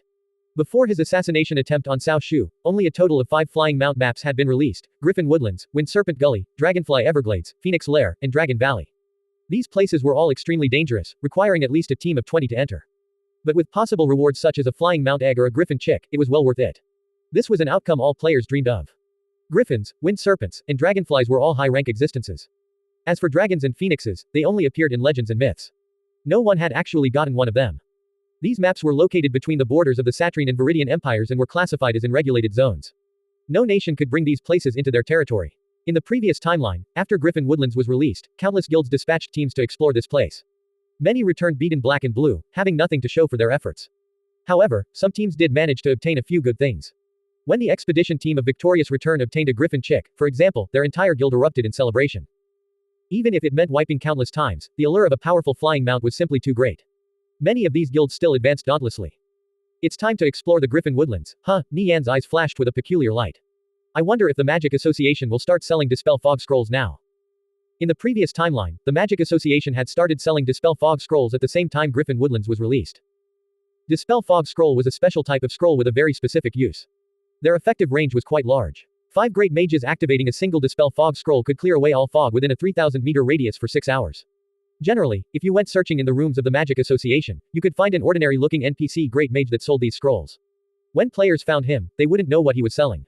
It was only after exchanging dialogue with him that he would explain the use of Dispel Fog Scrolls and offer to sell it to them. In the previous timeline, when Dispel Fog Scrolls started being sold, many players would shake their heads and leave with their money. Such a lousy-looking scroll was being sold for 500 gold. This was basically a scam. It wasn't until later that they realized how useful it was. The Griffin Woodlands dungeon was completely covered in fog. Without a Dispel Fog Scroll, it was practically impossible to get through. At that time, the Magic Association of every city would only sell 5 Dispel Fog Scrolls every 5 days at 12 o'clock sharp. Due to the scarcity, many guilds fought over them. As soon as they appeared, they would be snatched up instantly. There simply wasn't enough to go around. It got to the point where every major guild stationed players around the clock in Magic Associations. It was all for the sake of buying Dispel Fog Scrolls. With it, they could run Griffin Woodlands. The fog in Griffin Woodlands was too dense. Without a Dispel Fog Scroll, advancing forward was practically impossible. If a thief couldn't scout the path ahead, the likelihood of encountering monsters unexpectedly was too great, leading to the team potentially wiping. So, when players ran Griffin Woodlands, they would use up at least 1 Dispel Fog Scroll, sometimes 2 or more even. It would generally take at least 50 Dispel Fog Scrolls for a guild's team to fully map out and familiarize themselves with Griffin Woodlands. Only then would their gains from each run be more stable. Griffin Woodlands in the previous timeline was quite bustling. Guilds would frequently butt heads there. Nie Yan contacted Guo Wai, have some mages visit Kalor Magic Association. Look for an NPC called Azet and see if he's selling any Dispel Fog Scrolls. Dispel Fog Scrolls. Are they useful? Guo Wai asked. You'll know when the time comes. Remember, these mages have to be trustworthy. This information can't be leaked under any circumstances. Nie Yan said if the Magic Association was selling Dispel Fog Scroll now, he would immediately start hoarding them without question. Understood, I'll arrange everything right away, Guo Wai said. He realized from Nie Yan's voice that this matter was important, so he didn't dare to dally. After a while, Guo Wai reported back with his findings. Sure enough, the Magic Association has Dispel Fog Scrolls up for sale. However, they're way overpriced, 500 gold a scroll. He couldn't imagine why Nie Yan would be so interested in such a seemingly worthless item. Good. Buy all of them and mail them to my personal storage, Nie Yan said. They have 5 for sale, that's 2,500 gold in total. Guo Wai said. He felt his heart ache. Even if they did have the gold, they shouldn't spend it so frivolously. I didn't mean just in Kalor. I want you to have people go around the magic associations of every city and buy up all the Dispel Fog Scrolls. This includes the Satrine Empire too. We can't miss a single one, Nie Yan said. He wanted to create a network specifically dedicated to purchasing Dispel Fog Scrolls. Since these scrolls refreshed every 5 days at a set time, they could all be purchased in one go. He didn't want other players to notice their existence. If this secret was well kept, the Dispel Fog Scrolls would become an exclusive item of Asskickers United. Of course, Asskickers United couldn't use up all these Dispel Fog Scrolls themselves, nor did Nie Yan have the gold to support this kind of spending for long. To satisfy his own needs, he naturally planned on selling them for a marked up price in the marketplace. In the previous timeline, many players crowded inside the magic associations to fight over these scrolls. When a player got one, they could sell it for more than 3,000 gold. This was a trade where one could only profit, making back several times the initial investment. Many players went crazy over it. If Asskickers United monopolized this market, aside from the enormous profits, Nie Yan would also have something to torment Angel Corps, Alliance of Mages, and Divine Protectors with. The most important issue right now was to keep this secret well hidden. Then Asskickers United would rake in the profits later. Are you sure there'll be a market for these scrolls? Guo Wai asked. The Viridian Empire had close to 30 cities and 60 towns. As more and more players entered the game, many towns would rapidly expand and establish magic associations of their own. Including the Satrine Empire, there were at least 100 cities between the two nations. To buy every Dispel Fog Scroll out there would cost at least 250,000 gold. According to Nie Yan, these scrolls refreshed every 5 days. That was to say, they would be spending 250,000 gold every 5 days. This wasn't even including the transportation fees. If they didn't make their money back, Nie Yan would have to do much more than making a few trips to the underworld. Trust me, you'll be in for a nice surprise when the time comes, Nie Yan laughed. Alright, if you say so. Guo Wai nodded. Fortunately, Asskickers United had grown quite a bit. They had close to 10 million gold in assets and more than 2 million gold on hand. Otherwise, he would never agree to spending so much money. After all, with so many people in the guild, they had to pay an enormous amount of gold every second. It truly wasn't easy to keep up with all the costs. Under Nie Yan's orders, Guo Wai got to work. Many of the mages in Asskickers United hid their identities by removing their guild emblems and set out toward the various cities in the Viridian and Satrine empires. These mages were all vetted, so there was no need to question their loyalty. A few hours later, the net was fully spread. As for what kind of effect it would have, that remained to be seen. After sinking so much money in it, getting it all back would prove to be pretty easy. Of course, Nie Yan's goal wasn't only to simply recoup his investment. He also wanted to bolster the might of Asskickers United. When the guild's matters settled down, Nie Yan planned to visit the Temple of Light and undertake his Luminous Dancer class advancement quest. More recently, Alliance of Mages, Divine Protectors, and Angel Corps had been stirring trouble non-stop. Asskickers United had no way to deal with all of them at once, so they could only bear with it and remain on the defensive. An ordinary guild in a similar situation would probably be brought to the brink of financial collapse. However, Asskickers United, with the frightening amount of money they had, remained virtually unaffected. Aside from the threat of Alliance of Mages, Divine Protectors, and Angel Corps, as more and more players entered the game, more guilds backed by large financial groups were also starting to appear. God Executioner Sword and Penumbra Empire were 2 such examples. Every day new ones popped up, like Blood Moon, Hidden Dragon, King's Landing, and many more. Conviction also started to gain a market share of the international gaming market thanks to their language translation system. An increasingly large number of foreign players, most of them backed by powerful organizations, started playing the game. Many of them belonged to professional gaming organizations. They were still developing for now. But when they organized into guilds, their strength couldn't be looked down on either. Most of these newly established guilds would choose to set up base in small cities or towns. Away from the influence of large guilds, they could safely grow. At this stage of the game, a transfer fee of 1 gold was no longer too much for players. Due to there being too many people in the large cities like Kalor, few were lucky enough to find an empty leveling spot. A portion of these players would start migrating to more remote places. This was also a growth opportunity for the smaller guilds. The 4th month of Conviction's release was the golden period of growth for large guilds. Nie Yan didn't dare to be absent during this time. He would make sure the situation was under control before going off to deal with his own affairs. The Viridian Empire of the previous timeline was a nation where countless powers warred. Even though Cao Shu had acquired 5 large guilds, their troubles never ceased to end. One guild after another rose to power, challenging their reign. For them to keep their position as the overlord of the Viridian Empire wasn't easy. Several times it had nearly crumbled. Like rowing a boat upstream, if you stopped moving forward, you'd eventually fall back. Nie Yan understood the only way Asskickers United could preserve their position was to keep developing without pause. Else one day another guild would rise up and overthrow them. If Asskickers United wanted to achieve hegemony, they would need to prepare to be assaulted from all sides. Nie Yan learned from Guo Wai that players from all over were coming to Kalor in a bid to join Asskickers United. As long as they were level 50 or higher and were willing to join the guild, their travel expenses could be reimbursed. Those former members from guilds like Victorious Return and Unhindered had all but departed Kalor. As for where they went, only they knew. Aside from the guild's affairs, Nie Yan's main goal right now was to reach level 100 and become a shadow dancer. As he racked his brain trying to think of quick ways to level up, he suddenly recalled the gem of darkness in his bag. It had stayed with him ever since he exited the illusory realm of the Doolahans. He had never found a suitable piece of equipment to socket it with. Gem of Darkness 9 Socketable item. Properties. Convert 10% of attack to piercing dark damage, 1% defense ignore, minus 10% equipment requirements. In the near future, Nie Yan planned to put this gem of darkness to full use, then charge toward level 100. Even the most minuscule of things could bring about shocking results if put to full use.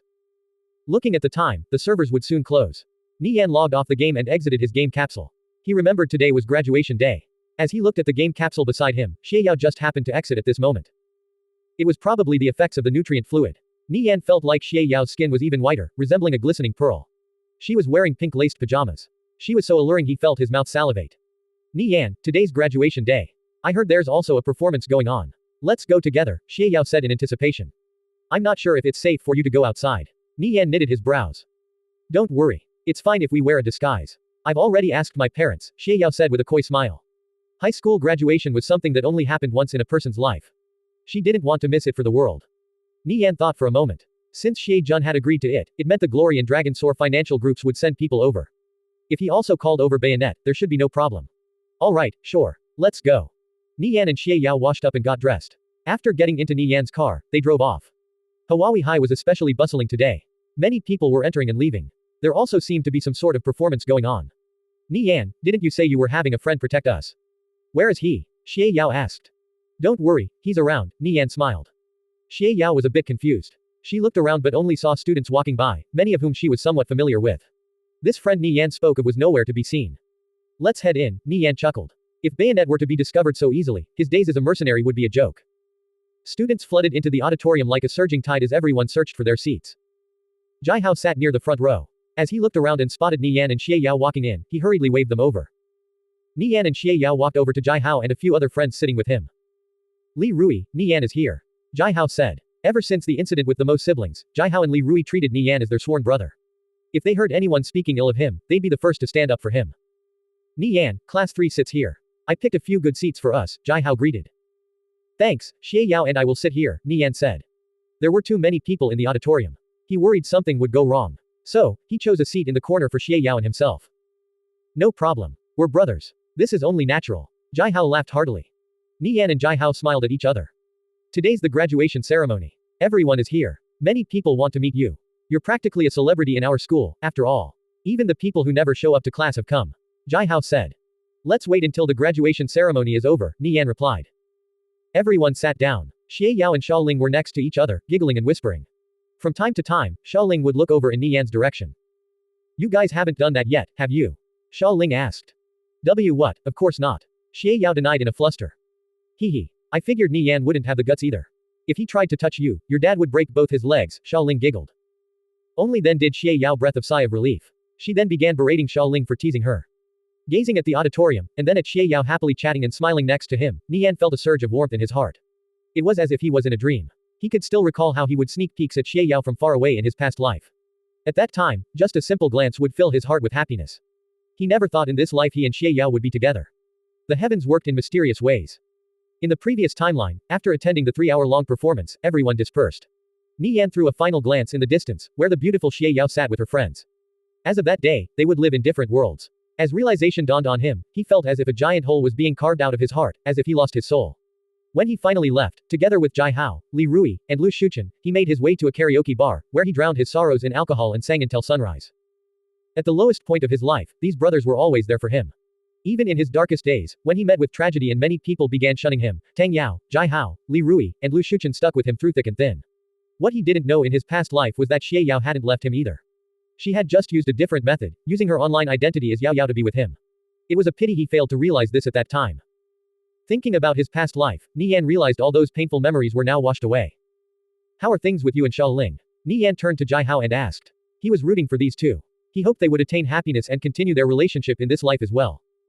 As soon as Xiaoling was mentioned, Jai Hao let out a heavy cough. Same old, same old. I recently asked for her number, so we can stay in touch after graduation. Nie Yan faintly smiled. It was the same in the previous timeline. These two dated long distance for quite a few years before finally finding happiness together. Jai Hao was as dense as a rock when it came to romance. It was only after graduating university that Xiaoling saw the good in him, and they got married. As more and more people entered the auditorium, a blur of noise filled the hall. Everyone sat down in their seats. Before long, the principal walked up on the stage and went over the academic achievements of the year. He especially wasn't stingy with praise when Nie Yan came up. Everyone in the auditorium focused their attention on Nie Yan and started quietly discussing. He had both gazes of jealousy and admiration aimed at him, but he still remained calm. After experiencing so much in his two lives, this type of honor and attention was nothing to him. After the principal finished their speech, the students began their performances. Due to Huahai having many art students, each performance was of a fairly high quality. Zhang Yingyu is up next with her dance of the peacock, Jai Hao nudged with a mischievous smile. Oh, aren't you chasing after Xiaoling? Nie Yan asked. This. I'm just appreciating the arts. It's different. Jai Hao laughed. Nie Yan was very familiar with Jai Hao.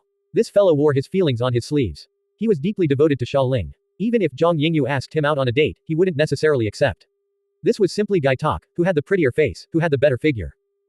Nie Yan didn't have any special feelings toward Zhang Yingyu. As for her ending up marrying a rich businessman, whether this was right or wrong, he had zero desire to comment. Everyone had the right to decide how they wanted to live their lives. Sometimes people didn't get a choice. He had no idea what her circumstances were in the previous timeline, or now. Whatever the case, blindly judging was wrong. With a flip of the switch, the lights in the auditorium dimmed and the curtains rose. Zhang Yingyu appeared on the stage. With the spotlight shining down on her, she wore a pale yellow leotard. The entire audience fell silent and focused their attention on her. Nie Yan heard a few whispers around him. Damn, Zhang Yingyu has the perfect body. What a devilish figure. Zhang Yingyu started her graceful dance. Resembling a peacock in the moonlight, she mesmerized everyone's hearts. Her nimble and flexible body was perfectly suited to dancing. This was presumably the reason why she got accepted into the top military academy's art department. Her flawless figure and alluring legs filled the hearts of many people with desire. Nie Yan picked up a few conversations here and there. Young men discussing how they'd give up 10 years of their lives for only a night with Zhang Yingyu. This was undoubtedly the sentiment of an overwhelming majority of the guys in the auditorium. Nie Yan chuckled. In the previous timeline, he had once had similar thoughts about Zhang Yingyu. However, those were only the impulses of adolescence. After he matured, he realized he could never be together with a girl like her. He might have lusted for her before, but those feelings were only fleeting. His love for Xie Yao, however, was unshakable and had followed for 2 lifetimes. Nie Yan lost himself in the memories of his past life. To Xie Yao, who was seated beside him, it looked like he was entranced by Zhang Yingyu's performance. She couldn't help but get slightly jealous. Are you enjoying the view? Xie Yao whispered in Nie Yan's ear. It's not bad, Nie Yan replied. Seeing Xie Yao pouting, he explained himself, I'm just talking about her performance. She's doing really good at expressing the elegance and charm of the peacock. Xie Yao had to admit that not only was Zhang Yingyu's figure great but her dancing skills were superb too. This was an undeniable fact. Why I can also perform the dance of the peacock. It's just that I haven't practiced in a long time, Xie Yao said. Oh really now? Why don't you perform for me next time? Nie Yan chuckled. Under the dim lighting, Xie Yao looked lovely. He gently pinched her hand. Her skin was exquisitely soft, causing his heart to tremble. Alright, I'll show you when we get back home. Xie Yao still wasn't willing to lose to Zhang Yingyu. I hope it'll be in that lace nightgown, Nie Yan whispered into Xie Yao's ear, a mischievous smile on his face. He could already picture the scene in his head. Xie Yao's figure didn't necessarily lose out to Zhang Yingyu's. It was just that Zhang Yingyu was particularly flexible as a dancer. Xie Yao was also healthy and slender. Her growth was pretty good too, especially in the chest department. He could hardly cup his hands around those pair of mounds anymore. Furthermore, because she trained in Taekwondo, her legs were well toned. In a few years, she would mature into a world-class beauty. He recalled their reunion many years later in the previous timeline. She was absolutely dazzling, brimming with a mature charm that made his heart palpitate wildly. Xie Yao or Zhang Yingyu, both were goddesses in the eyes of men. If people were controlled only by lust and desire, they would be no different than animals. Love was what mattered the most. If it wasn't for the fact that Xie Yao was too young, Nie Yan would have long since eaten her up. Xie Yao's face instantly turned as ripe as a tomato. After looking around and making sure no one else heard Nie Yan, only then did she feel relieved. However, her heart was still racing frantically. She pouted and gazed at the side of his face. He was simply too lecherous. However, he had already seen everything there was to see. So be it, she would dance for him. She wasn't afraid. Xie Yao would love nothing more than to bind Nie Yan to her will, and make it so that he wouldn't even think about looking at other women, especially Zhang Yinyu. Other women were her rivals and would receive her full hostility. Nie Yan and Xie Yao chatted for a while. After 10 more minutes, the dance ended. Zhang Yinyu was like a dancing fairy. Her unique dance conveyed her youthfulness and beauty. On this stage, she was the sole star. This was her performing solo. As the lights dimmed with a click, and the spotlight focused on her once more, her dance had ended. The audience sighed, feeling a sense of disappointment that it was over. However, everyone lifted their spirits and continued watching the following performances. There were more dancers showing their skills, all of them talented in the art of dancing. But none were as eye-catching as Zhang Yinyu. One of the dancers, a good-looking young girl, offered Nie Yan flowers as part of her act. However, Nie Yan couldn't even remember who she was or where they'd met before, so he brushed it off with a laugh. Who knew you were so popular? Jai Hao nudged Nie Yan on the shoulder. Nie Yan chuckled. This seemed like something straight out of a movie. After you enter the top military academy, make sure not to forget his brothers, Jai Hao sighed. Have you guys entered Ass Kickers United yet? Nie Yan asked. In the previous timeline, Jai Hao, Li Rui, and Lu Shuchen were decently talented players. Yeah. Jai Hao nodded. Jai Hao. Want to reach the summit together with me? Nie Yan smiled. Really? Jai Hao asked with a serious expression. His heart was set ablaze. Which man didn't dream about being the best and rising to the top? He was filled with an inextinguishable passion. What, would I lie to you? Nie Yan laughed. He knew just how skilled Jai Hao, Li Rui, and Lu Shuchen were. Although they weren't amazing, they were still decent enough. After a few dungeon runs with Blade Light, Smoke Stub, and the others, to raise the quality of their gear and levels, even if they couldn't become top experts, they could still at least mingle with the likes of Sesame Cake. Ass Kickers United didn't lack experts, but a few crucial leadership roles still remained vacant. The loyalty of the people below wasn't a sure thing. It was important for Nie Yan to have confidence he could put his absolute trust in. If a spy from a rival guild ended up in a position of power, things would become troublesome. It would be unfair to the other members of Ass Kickers United if Nie Yan allowed Jai Hao, Li Rui, and Lu Shuchen to enter through the back door. Whereas if they didn't rely on anyone to get in, it proved they had some ability. Sure, as long as you have a use for us, we'll do our best to help. Just take good care of us. Jai Hao said. Sitting close by, Li Rui and Lu Shuchen also nodded. I can't play favorites and ignore Ass Kickers United's rules. At most I can ask some friends to help carry you guys through a few more dungeons. As for equipment, feel free to ask, the items in the treasury should fulfill your needs. Whether or not you can rise in ranks will depend on your own abilities. It won't help if I artificially boost you guys up. You'll have to prove your own worth, Nie Yan said. Everything in the treasury belonged to him. He was free to give the items inside to whoever he pleased. However, that was the limit. Some rules had to be followed. If he showed blatant disregard to his own rules, what kind of message would that send to those below? Of course I understand. Jai Hao nodded. It's good enough that you understand. If you guys can climb up the ranks in the guild, I'll be even happier, Nie Yan said. He was looking forward to Jai Hao, Li Rui, and Lu Shuchen's growth. After all, they were his sworn brothers. Nie Yan planned to put Jai Hao, Li Rui, and Lu Shuchen under the care of Blade Light, Smoke Stub, and the others for a while. As for how far they could climb in the end, that depended on themselves. After the performance came to an end, Nie Yan and Xie Yao headed to their homeroom with Jai Hao, Xiaoling, and the others. Everyone in Class 3 was gathering back there for one last time. As the group entered the classroom, Nie Yan looked around. He spotted Zhang Yingyu at the far end of the room. She still hadn't gotten a chance to change out of her leotard. Lu Rui and his lackeys were also gathered in a corner. Upon seeing him, they immediately revealed hostile expressions. Lu Rui had also managed to get into the top military academy. It seemed like the future wouldn't be lonely. Nie Yan doubted Lu Rui would be so foolish as to try anything in the open, but it was still better to watch his back. Small characters like Lu Rui were always up to something. My grandfather and Lu Rui's family had a falling out, Xie Yao whispered. Nie Yan's heart trembled. He turned to Xie Yao with slight concern on his face. It's nothing to worry about. The Lu family has always been a thorn in my grandfather's side. However, the investment into conviction reaped an unexpectedly great harvest. No one in the Dragonsaur Financial Group expected it to be so profitable. Many people became greedy and tried to demand a share of the pie. Little did they know that during this time my grandfather used the opportunity to do some restructuring, booting out several people from the financial group. Xie Yao gave Nie Yan a grateful look. Not only did Ass Kickers United's rapid rise allow Xie Yao's grandfather to recoup his initial investment, but he had also profited immensely. This even helped prevent the Dragonsaur Financial Group's situation from turning dire. They faced threats both internally and externally, with the Lu family stirring trouble on the inside and the Century Financial Group glaring covetously on the outside. With the huge success in the virtual reality game industry, Xie Yao's grandfather once more solidified his position in the Dragonsaur Financial Group. He was basically untouchable now.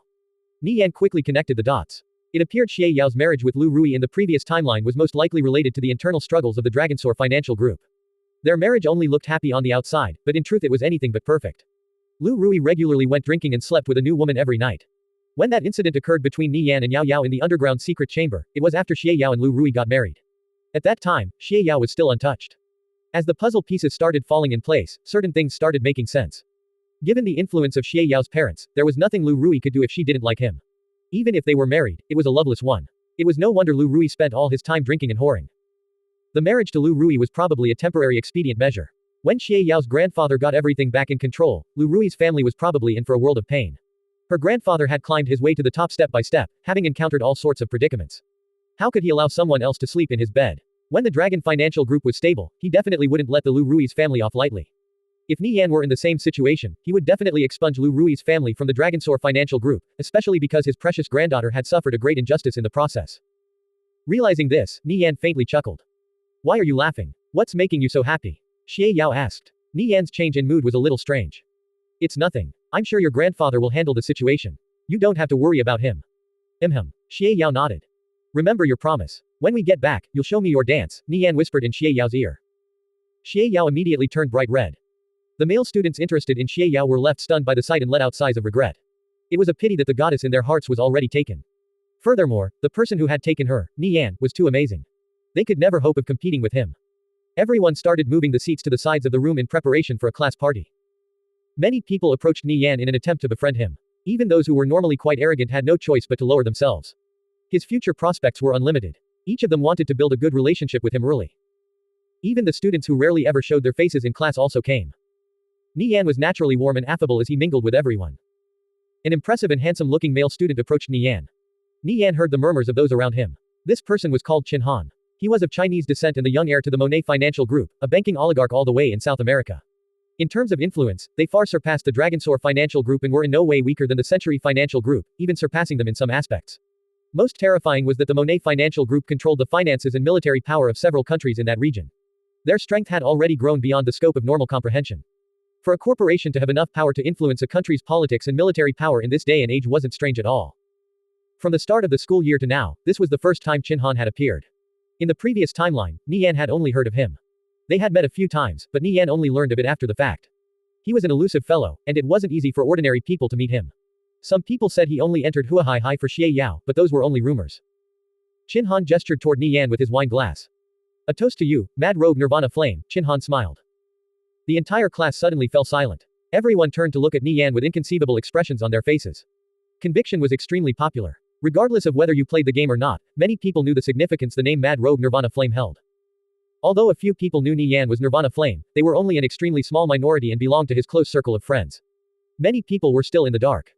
No one doubted Qin Han's words. Given his status, there was no reason to make things up. This was a startling revelation. Thanks. Nie Yan raised his glass before taking a sip. He closely observed the person in front of him. Qin Han carried himself with grace. His face was full of smiles. However, Nie Yan felt a faint sense of danger from him. Qin Han turned to Xie Yao and said with a graceful smile, when I first entered this school and saw Xie Yao, I thought I had met an angel. I chased her for a year and a half, but she didn't pay attention to me in the slightest. Because of business I saw myself forced to travel to Europe and North America, and have been there since. Hearing that it was graduation today, I hurried back. To my surprise, I learned Xie Yao has already found someone. Brother Nie, you truly are blessed. Everything happens for a reason. Those who are fated to be together will inevitably meet no matter the distance, Nie Yan replied. This Qin Han fellow had only appeared a couple of times, so Nie Yan's impression of him wasn't that deep. In the past, when he heard of people talking about Qin Han, he felt this person was mysterious. Nie Yan had almost zero interactions with him. Yes, true indeed. Mad Rogue Nirvana Flame, I find you quite interesting. Not long ago Conviction released in South America. I originally had no interest in playing, but after meeting you, I've changed my mind. I want to see what's so captivating about this game, Qin Han laughed. It took around 5 days for Conviction to spread from China to Europe, then to North America. It was still expanding further outward, the number of people who could access the game increasing by the day. More people meant more opportunities for profit. Many financial groups were starting to establish a presence in the game, causing it to grow even more. Nie Yan's mind trembled. Although Qin Han's words were pretty carefree, this was basically a declaration of war. That's great to hear. I'm sure you'll fall in love with the game immediately, Nie Yan faintly smiled. He wasn't the slightest bit afraid. Qin Han was surprised. He didn't expect Nie Yan to respond in such a way. He laughed, I'll trust your word then. This makes me want to play even more. However, once I start something, I always follow through with it till the end. Qin Han's self-confidence bordered on conceit. Nie Yan simply chuckled. He didn't appear perturbed by Qin Han's words at all. Learning Nie Yan was Nirvana Flame, the male students who also happened to play Conviction grew much more cordial. With Xie Yao's presence, the female students didn't dare to do anything out of line. Nevertheless, many still approached him to strike up a conversation. Nie Yan occasionally spotted some hints of bitterness in Zhang Yingya's expression, but he pretended not to notice. Nie Yan's heart was devoted solely to Xie Yao. After the class party ended, Nie Yan drove back home with Xie Yao.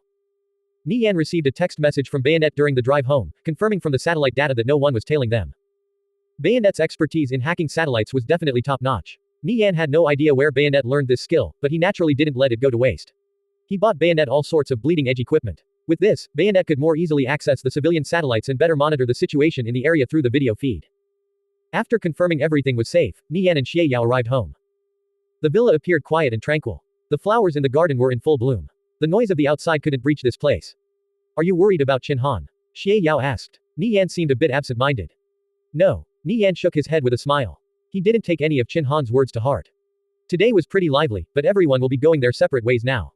I don't know why, but it feels a little lonely. Xiaoling and Yue are going to study abroad. Xie Yao let out a deep sigh. Partings were inevitable in life. That didn't make them any easier. However, the connections made and memories shared were what mattered the most. Don't worry, we've both entered the top military academy. We can visit them whenever, Nie Yan faintly smiled. Xie Yao nodded. As the two walked into the villa, Xie Yao's cheeks burned hot as she recalled her earlier promise to Nie Yan. I'll be waiting for you in the workout room. I'm looking forward to your dance, Nie Yan whispered in Xie Yao's ear. The mood immediately became hot. Haha. Hey, Nie Yan. Is it too late to ask to push this back to some other time? Xie Yao asked. Nie Yan simply gazed at Xie Yao with a mischievous smile. Xie Yao immediately grew flustered. Alright. I'll dance. Nie Yan entered the workout room. Seeing Nie Yan's figure disappear into the workout room, all the courage Xie Yao had drummed up deflated like a balloon. She entered her bedroom and opened up the wardrobe cabinet. Inside were all sorts of laced gowns and undergarments. After brooding for what seemed like forever, she finally picked one and tried it on in front of the mirror. Seeing how revealing and sexually provocative it was, several lewd scenes flashed through her mind, and her heart became flustered. Unwilling to lose out to Zhang Yingyu, Xie Yao steeled herself and made her way to the workout room. Nie Yan had already instructed the servants that no one was permitted to enter this area. Xie Yao covered herself in a jacket as she walked through the hallway. Arriving outside the doorway of the workout room, she removed her socks, exposing her delicate ankles. After a brief moment of hesitation, she summoned the courage to enter. Nie Yan, who was sitting on a mat at the far edge of the workout room, heard a sound coming from the door. He turned his head and looked. Xie Yao walked into the workout room while covered in a large coat. However, her slender snow-white arms and legs were still fully exposed. Her petite feet and exquisite ankles resembled flawless jade carvings. Xie Yao's shy and bashful appearance was quite charming. Just so you know, the dance of the peacock is best performed in a long dress. So, you better not say I danced badly. Xie Yao said. Nie Yan laughed. It seems I can only say it was good or perfect. Xie Yao pouted, unsatisfied with Nie Yan's reply. She removed her coat and started to dance. In the beginning her movements were a bit stiff, committing one mistake after another. But eventually she found her groove. Her steps became light and quick and carried and conveyed an indescribable feeling. Nie Yan's eyes were glued onto Xie Yao. The tight-laced nightgown perfectly accentuated her curvy figure. She wore no bra, but her breasts remained perky as ever. The full mounds on her spaghetti strap top shook suggestively with every move she made. Her short skirt, which covered barely enough to hide her beautiful bottom, did nothing to hide the perfectly toned thighs adorning her long slender legs. Xie Yao in her seductive nightgown resembled a beautiful nymph dancing in the moonlight. Each move from her dance shook Nie Yan's heart.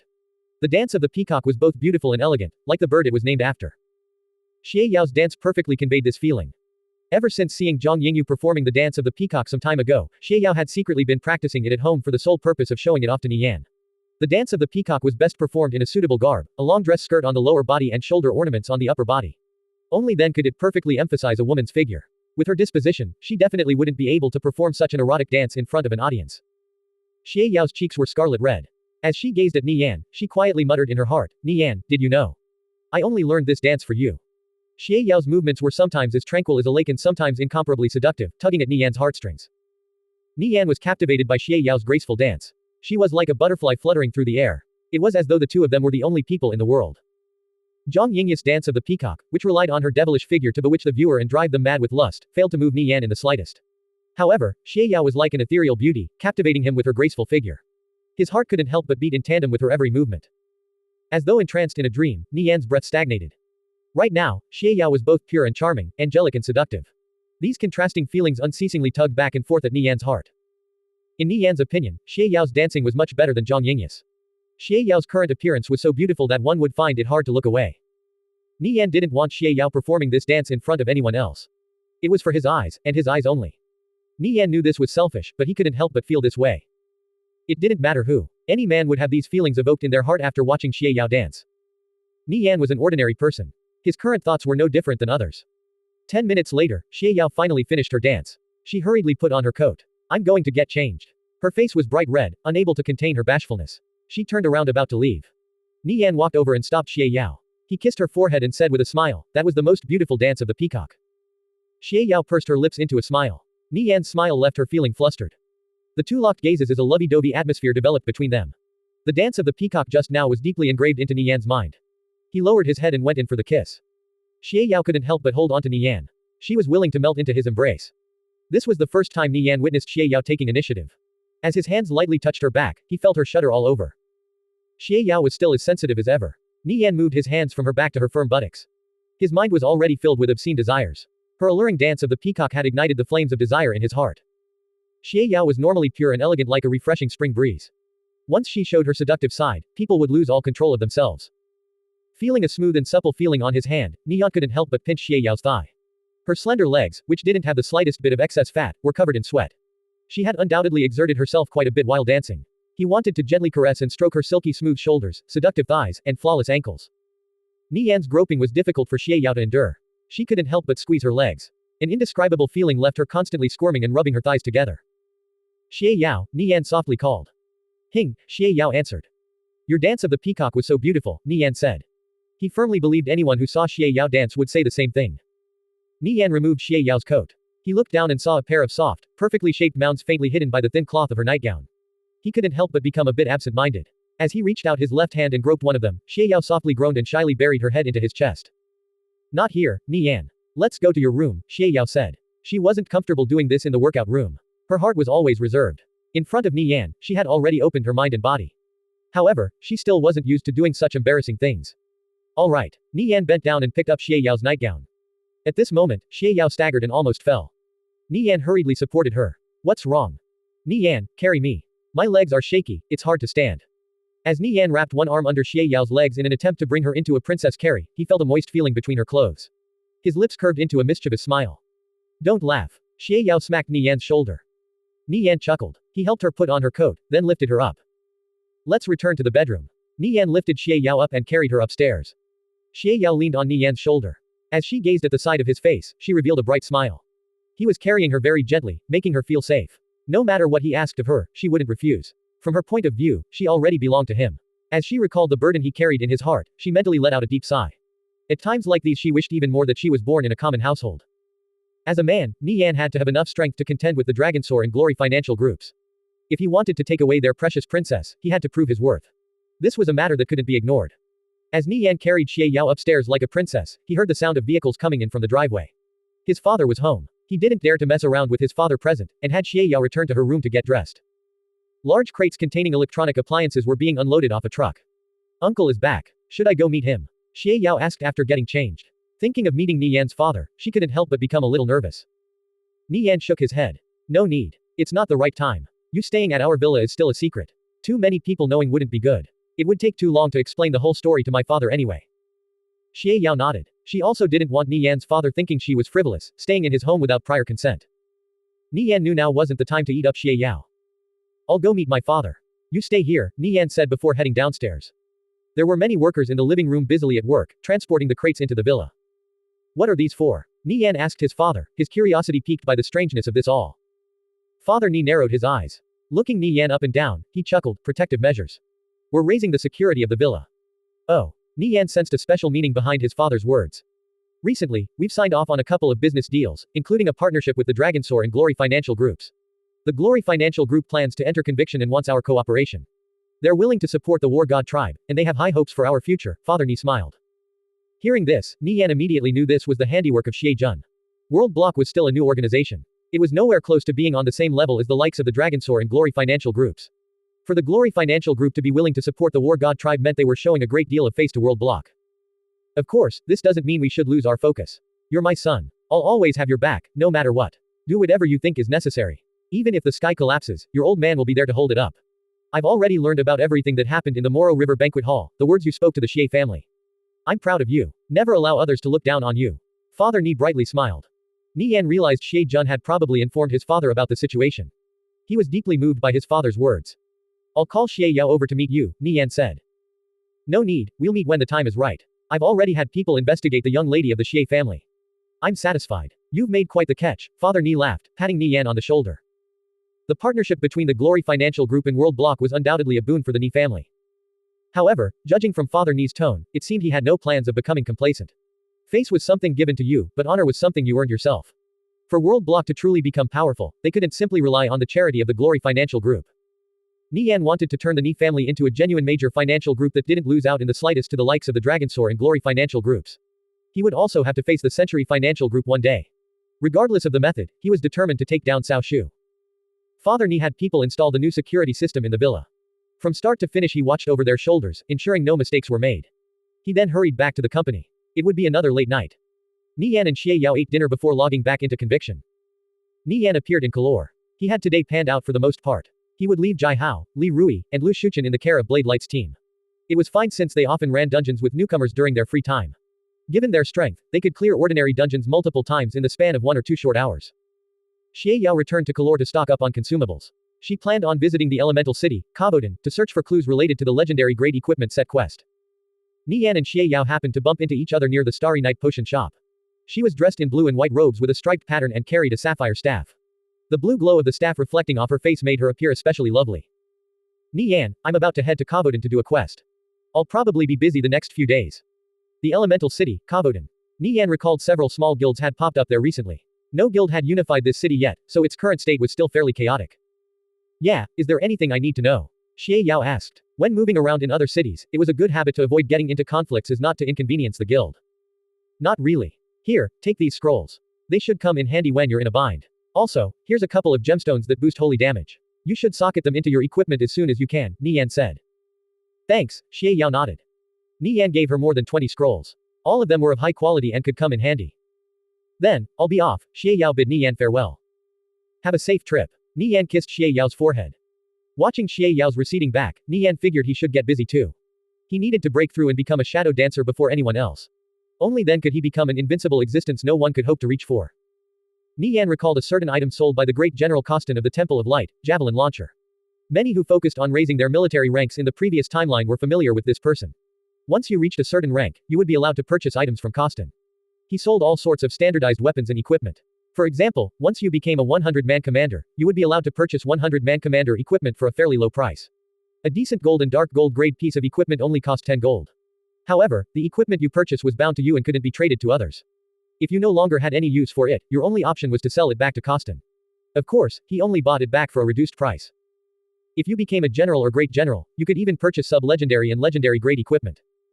In the previous timeline, the highest military rank Nie Yan ever reached was 10,000-man commander. No matter how hard he tried, he couldn't advance to a general. It was too difficult, not something an ordinary person could achieve. 10,000-man commander was fairly easy to acquire, since honor points accumulated pretty quickly. Going from 10,000-man commander to general, however, was extremely difficult. You would have to kill a certain number of opposing faction players every so many days. If you slacked off for only a moment, your honor would plummet. Sometimes, when you were only a tiny bit away from advancing to a general, you'd go a few days without killing someone, and your honor would fall right back to where it was at in the beginning. In the previous timeline, the number of players who demoted from general back to 10,000-man commander was numerous. After becoming a 10,000-man commander, you could buy fairly good equipment from Kostin. He sold all types of equipment, covering every level. The best were dark gold grade. The javelin launcher was one of them. Javelin launchers were a famous high attack power ranged weapon. They had a maximum range of 200 meters. Warriors and thieves could use them to deal with mages. They were pretty useful. Their attack power was much higher than that of ordinary crossbows and bows. This item could only be used by 10,000-man commanders. Their only weakness was that they were easily evaded, and their accuracy was low. However, they were quite good for grinding mobs. Nie Yan headed to the Temple of Light. Before long, he met with Great General Kostin. This small giant was a paladin. He still looked young, and appeared exactly as how he did before in the previous timeline. Greetings, Grand Scholar, how may I help you? Kostin asked. I'd like to buy some equipment. A shop window filled with all sorts of dazzling equipment popped in front of Nie Yan's eyes.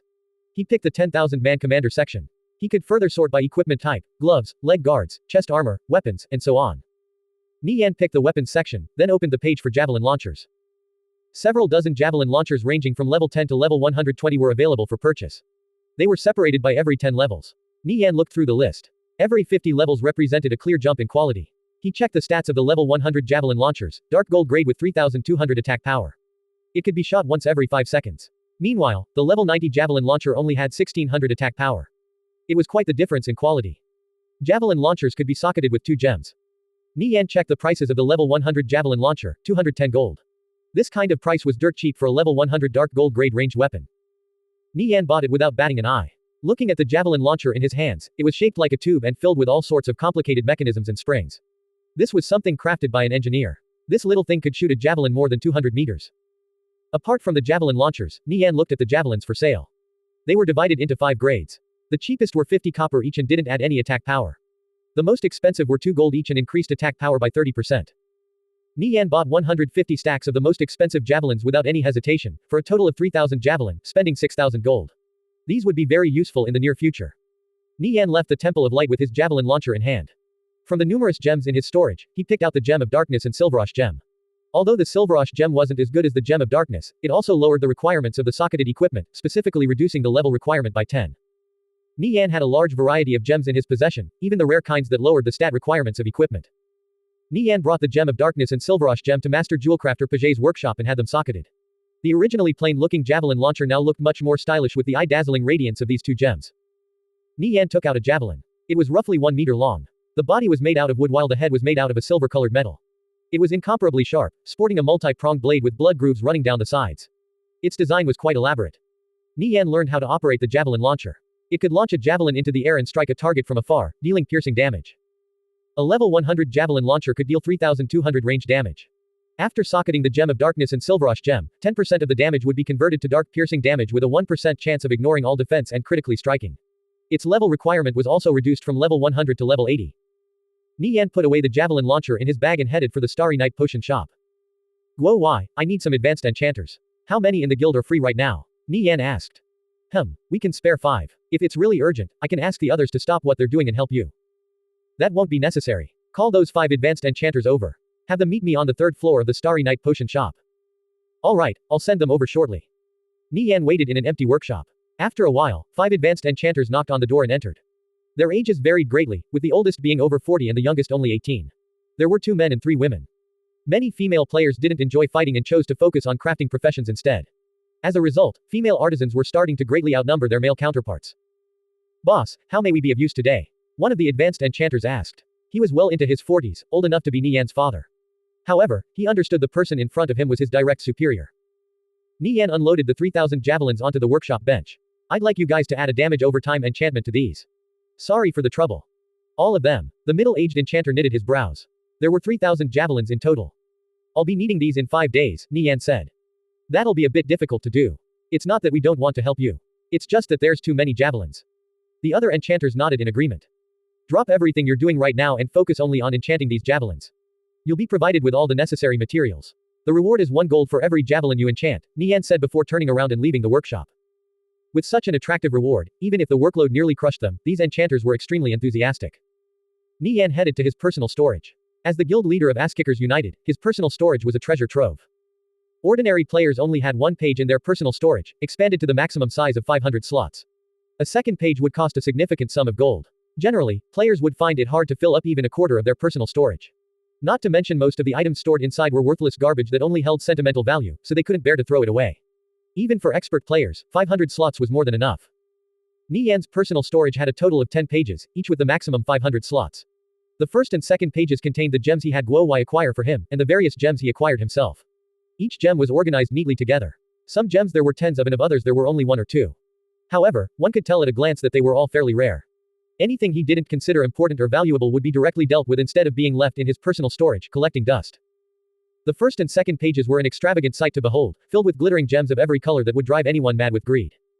The third, fourth, and fifth pages were completely filled up with scrolls. Nie Yan would have Guo Wai regularly dispatch people to Soyu Town to purchase all sorts of rare scrolls, which would then be deposited into his personal storage. So far, he had accumulated more than 200 types of scrolls. A bunch more were purchased from the various NPC scroll shops around the Viridian Empire. These were sold in limited quantity. Each and every single one of them was rare and expensive. He also had close to 300 Dispel Fog scrolls stockpiled. Needless to say, at 500 gold each, they were worth quite a fortune. The fifth page was filled with row upon row of Death Wave scrolls. He had brought these back from the underworld. There were around 250 of them in total. Finally, at the bottom were AoE magic scrolls. The sixth page was filled with the magic bombs crafted by Violet Smoke. Nie Yan no longer had any use for the junior magic bombs, so he left them to the players of the guild. As for the intermediate and advanced magic bombs, he kept them for himself. They were still useful for leveling. He currently had more than 250 stacks of intermediate magic bombs and 100 stacks of advanced magic bombs. No one would think these seemingly plain-looking small black metal balls would be so valuable. One stack of intermediate magic bombs could sell for more than 200 gold, while a stack of advanced magic bombs was worth almost 4 times as much at 800 gold each.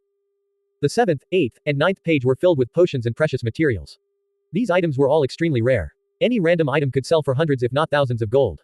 Some had special uses and Nie Yan had people gather them for him. Others he collected himself while killing monsters.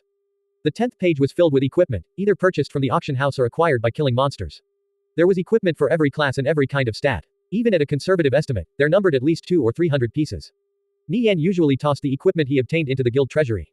The equipment he kept for himself either had special uses or particularly good stats.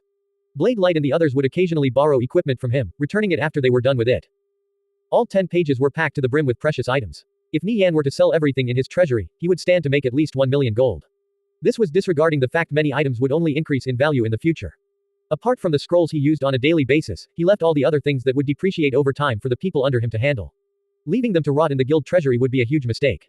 From the viewpoint of a reincarnator, any bit of wastefulness couldn't be forgiven. It was fortunate Nie Yan organized his personal storage so religiously, or else even 20 or 30 pages wouldn't be enough. Guo Wai also regularly dispatched people to organize and withdraw any items Nie Yan no longer wanted in there. It'd be a huge pain if Nie Yan had to manage his inventory all by himself. Nie Yan recalled how players in the previous timeline would frequently share screenshots of their personal storages, filled with all sorts of precious gems and equipment. It always made him green with envy. But now, if he shared a picture of his own storage online, those same players would probably vomit blood in shock. The items in their personal storages couldn't compare with the items in his personal storage. They weren't even on the same level, neither in quantity nor quality. If there was a leaderboard for the value of personal storages, Nie Yan's would definitely rank number 1 in all of conviction. Any random item from Nie Yan's personal storage box would drive countless people mad with greed. Not to mention he was constantly expanding it with better and more valuable items. Nie Yan was filled with pride every time he looked at his personal storage. All he had stored in his personal storage in his past life were a few pieces of pitiful garbage. He could still recall the items he had stored in there. The difference was night and day. There was a saying that circulated in Ass-Kickers United. If you could even catch a glimpse of Nirvana Flame's personal storage, you could leave this life without regrets. It definitely wasn't an exaggeration. Aside from the auction houses, they had never seen so many valuable gems, equipment, and other items together. Nie Yan's personal storage was one of a kind. Nie Yan transferred a few gems and items in his bag over to his personal storage. He then withdrew all the gems that lowered level requirements, roughly 30 in total, and all 50 pieces of level 100 or higher dark gold grade equipment. Besides this, Nie Yan had Guo Wai dispatch people around the various major cities in the Viridian Empire to purchase gems that reduced stat requirements. He planned to use these items to create equipment that would make all players go green with envy. For ordinary players, excluding the powerful skills from sub-legendary and legendary grade equipment, the most sought-after properties were attack power, magic power, lifesteal, skill levels, and level requirement reduction. One could imagine how enticing a piece of level 50 equipment with its level requirement reduced by 10 would be to a level 40 player. This was a full 2 tiers of gear higher. Killing equal level mobs and leveling would become a piece of cake. However, for a level 50 player, a piece of level 50 equipment with its level requirement reduced by 10 had no meaning. So, for the players at the very top, it was difficult for them to find a use for the level requirement reduction property. For example, at the current stage of the game, there were only a handful of decent level 65 equipment for sale in the marketplace. As for level 70 equipment, other than some white and bronze grade gear, there was nothing. So, with it being next to impossible to obtain quality level 70 equipment, most players were better off grinding dungeons for a full set of level 65 dark gold grade equipment. Only the players catching up from behind could truly make use of twinked gear. The top experts generally had no use for level requirement reduction gems. As such, the marketplace had quite a few of them. But unlike other players, Nie Yan was in possession of a large pile of level 100 plus equipment. Similar to level 50, level 100 also represented a major milestone. The stats of level 100 white grade equipment were equivalent to that of level 90 gold grade equipment. Before level 100, weapons with more than 1000 attack were almost non-existent. Even Zenard's sword only had a little over 800 attack. However, after level 100, weapons with more than 1000 attack power could be found everywhere. The difference was clear as day. If not for Nie Yan opening all those chests, obtaining such a large amount of level 100 plus equipment would have been impossible. Nie Yan had great expectations of socketing these pieces of level 100 dark gold grade equipment with level requirement reduction gems. A level 90 player in such gear could easily crush any equal level player. It was extremely difficult for level 60 to 70 players to obtain level 100 equipment at this stage of the game. They were absolutely no match for level 100 monsters. Even level 90 players would have to form teams to take on level 100 monsters. Not to mention the drop rate for level 100 plus equipment was pitifully low. For example, in the previous timeline, players would be over the moon if a single piece of level 100 equipment dropped in a week's worth of grinding. Treasure hunting for good equipment in the wilderness wasn't all that either. Each map only contained a couple dozen chest spawns. With players camping them day and night, there weren't nearly enough to go around. Only when exploring a map for the first time were there ample gold and dark gold grade chests. Those who were late to the party would be lucky to find even a single ordinary chest. Before long, batch after batch of level requirement reduction gems were sent Nie Yan's way. Nie Yan gathered everything together. Most of the level requirement reduction gems in his bag reduced the level requirement by 5 or less. He only had 20 gems that reduced level requirement by more than 5. These gems were found by him in level 100 plus maps. All the gems collected by the players of Asskickers United only reduced level requirement by a maximum of 5. As for gems that reduced level requirement by 10, those were extremely rare. Nie Yan had only obtained 3 so far. Gems that reduced level requirement by more than 10 were basically impossible to find. Perhaps only sub-legendary or legendary grade gems would contain such an overpowered property.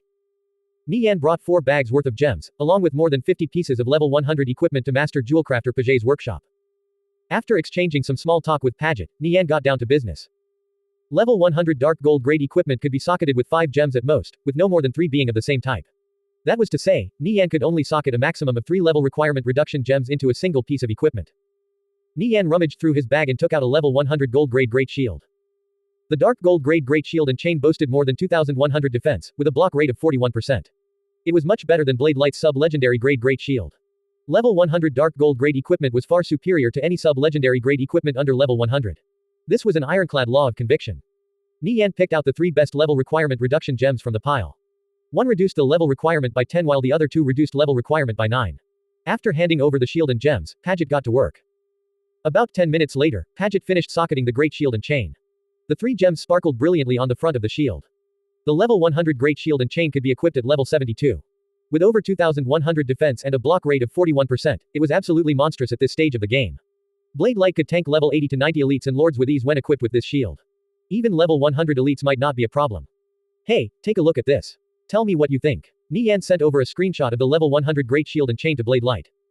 Where did you get this shield? Those stats are amazing. Blade Light reckoned this shield was even better than level 80 to 90 sub-legendary grade equipment. Its defense and block rate were astonishing. This is a level 100 great shield and chain. I socketed it with 3 level requirement reduction gems, Nie Yan explained with a smile. Oh, no wonder why the defense and block rate are so high. Blade Light said. This shield was a piece of level 100 dark gold grade equipment with amazing stats. With the level requirement reduced by 28, allowing it to be equipped at level 72, it was practically without rival. This shield was already quite valuable to begin with, and the 3 gems socketed into it weren't cheap either. At this stage of the game, this shield was priceless. Many players would be reaching level 72 soon. Although it would devalue over time, right now it was absolutely a rare and useful shield. Nie Yan's purpose for creating this equipment wasn't to sell it for some ludicrous price but to outfit Asskickers United's top elites. Blade Light was the most suitable candidate to equip this great shield and chain. Besides the great shield and chain, Nie Yan picked out a dark gold grade priest staff with heal plus 800, and paid Paget to socket it. Before long, Nie Yan used up most of the gems. Almost all the level 100 and level 105 equipment were socketed with level requirement reduction gems, then stored into his bag. A level 100 shield that could be equipped at level 72, a level 100 priest staff that could be equipped at level 73, a level 100 chain vest that could be equipped at level 75. Nie Yan made a total of 20 pieces of twink gear that could be equipped between level 70 to 90. Fighter equipment numbered the most, with priest equipment coming in second. There was also a lot of equipment for the other classes. It took hours for Nie Yan to finish hand-picking out all the gear. Although it left him mentally drained, it was well worth it. Once Asskickers United's elites put on this gear, they could farm level 100 plus dungeons with ease, pumping out more such gear for everyone else in the guild to equip. With this equipment, Asskickers United's elite team would definitely stand far above all others. Nie Yan creating this equipment was kept a secret. Only the members of Asskickers United's elite team were aware. Blade Light and the others were excited beyond belief. At level 70 to 80, they could wear level 100 dark gold grade equipment to run dungeons. A fighter's defense, priest's healing, mage's damage, paladin's blessing, berserker's killing power, and so on, all of this made up a team's strength. Adding their excellent coordination into the mix, and they could breeze through any dungeon. Equipment wasn't absolute. However, if your equipment didn't meet a dungeon's requirements, it wouldn't matter how skilled you were. If your equipment was far above a dungeon's requirements, and you were decently skilled, clearing it would be a walk in the park. Level 100 equipment that could be equipped at around level 90 was the most numerous. Any piece of level 100 equipment when socketed with a few ordinary level requirement reduction gems could be equipable at level 90. This equipment would be used to help Asskickers United's second-rate teams to smoothly break through the level 100 watershed. After settling everything, Nie Yan finally heaved a massive sigh. It would still be a while before players got to level 70. During that time, he and Tang Yao could find more gear and gems to use. However, the efficiency would be drastically reduced. His memory was limited, after all. Nie Yan planned on using his memories to create as big of a head start as he could. Everything after that would be up to skill. The battle between him and Soaring Angel was only just beginning. Nie Yan allowed the people Guo Wai dispatched to bring this equipment back and distribute it to the elite members of the guild. Afterwards, he headed to his personal storage and withdrew a large amount of Death Wave scrolls and magic bombs. He planned to find a place for a power leveling session. After reaching level 80, Nie Yan would finally be able to use the javelin launcher. Nie Yan was going to level up like crazy. Not being able to become a shadow dancer in the previous timeline was one of Nie Yan's regrets. There was an intrinsic difference between a great thief and shadow dancer. After advancing to a shadow dancer, your freedom in combat would advance another step. This was a new realm altogether. Without the title of shadow dancer, reaching the absolute peak among thieves would forever be a distant dream. At best you could gaze enviously at the backs of these people from afar. Every regret from his previous life would be made up in this one. Nie Yan would be the first shadow dancer this time around. Gloomy forest, level 90 spiny lizards roamed this map. They had thick armored hides covered in sharp spikes. On top of their solid defense, they returned a portion of damage received as thorns damage. However, their health pools were on the low side relative to other level 90 monsters. Nie Yan clambered up a large tree. Looking into the distance, he spotted a group of spiny lizards passing between the thickets. He took aim with his cavalry crossbow and pulled the trigger. Whoosh, whoosh, whoosh. 5 bolts whizzed through the air, passing through the gaps between the trees, and struck a spiny lizard in quick succession. Hiss. The spiny lizard locked onto Nie Yan. It rushed toward him along with several dozen of its companions in tow. Nie Yan jumped off the tree before bolting away, using his cavalry crossbow to aggro every group of spiny lizards he encountered in his path. More and more spiny lizards started chasing Nie Yan. Eat this. Nie Yan activated a death wave scroll. Ripples of death energy spread out, sweeping over the spiny lizards in the vicinity. -1000. -1000. -1000. Nie Yan fled to safety. After a while, when the death wave scroll came off cooldown, he used another one. Ripples of death energy spread out. A few minutes later, as Nie Yan activated another death wave scroll, the spiny lizards began dropping like flies as more than half the group collapsed dead on the ground. Nie Yan circled around to the back in stealth and finished off the remaining low-health stragglers. He then collected the loot they dropped. Leveling was dull and monotonous. Nie Yan's leveling speed right now was already pretty fast. In the previous timeline, he would grind in one area for 2 to 3 months straight for a single level, 2 if he was lucky. He would only return to town to sell off his harvest once every few weeks. In order to become an expert, getting used to solitude and loneliness was a must. Nie Yan continued grinding the spiny lizards in the forest. The elemental city, Kaboden, was situated halfway atop a mountain. The skyscape dotted with tall buildings glowed with a 7-colored radiance, giving the place an illusory feel. The current state of the city could be best described as chaotic, with more than 20 level 4 guilds vying for dominance. Since they were all similarly sized, a clear leader had yet to emerge. This absence of a major unifying power allowed guilds like Alliance of Mages, Divine Protectors, and God Executioner Sword to establish a presence in this city, in the hopes of one day taking it for themselves. Ass-Kickers United also had an office here. Ass-Kickers United's player presence in Kaboden wasn't large. However, their businesses were flourishing. They had no less than 10 shops in the city, of which 5 were branches of the Starry Night Potion Shop. They already controlled 70% of the market. Besides this, many artisans were flocking to their doorsteps. A group of 5 emerged from Kaboden's transfer area. They teleported again, this time southwest to a small town called Canes. They had an arcane mage, a warrior, a thief, a paladin, and a priest. This was a fairly standard party composition. Watchful Snail told us to head southeast of here and search for a traveling scroll seller. Why do I feel like we're being led on a wild goose chase? We don't even know when this hidden NPC will show up. We're just supposed to level in this area and hope we bump into them. Don't you think it's strange, Panda? The arcane mage called Daybreak turned to the warrior and asked. Maybe Watchful Snail received a tip from somewhere. Let's just check it out first, Fat Panda replied. Should we hide our guild emblems? Daybreak asked. Kaboden is pretty chaotic right now. Keeping them on will probably attract trouble. It's best if we take them off. Besides, Watchful Snail told us to keep our mission under tight wraps. The party members took off their guild emblems. These 5 players belonged to Ass-Kickers United. Fat Panda was the strongest among them at level 63. The other 4 hovered around level 60. They could only be considered as second-rate players in the guild. But among ordinary players, they were experts. The party passed through a field. After arriving at their destination, they searched for the hidden NPC while grinding the mobs in the vicinity. The party was determined to complete the mission Guo Wai gave them. The thief unceasingly scouted around the map. They searched for 2 days straight, but the hidden NPC was still nowhere to be found. What do we do? I'm starting to doubt if there really is an NPC around here, Daybreak sighed. I don't know, Fat Panda said helplessly. This NPC's existence was a mystery within a mystery. It was quite vexing searching around aimlessly like a bunch of headless flies, but what else could they do? I asked Watchful Snail again. He confirmed the NPC is around here. Let's just keep searching.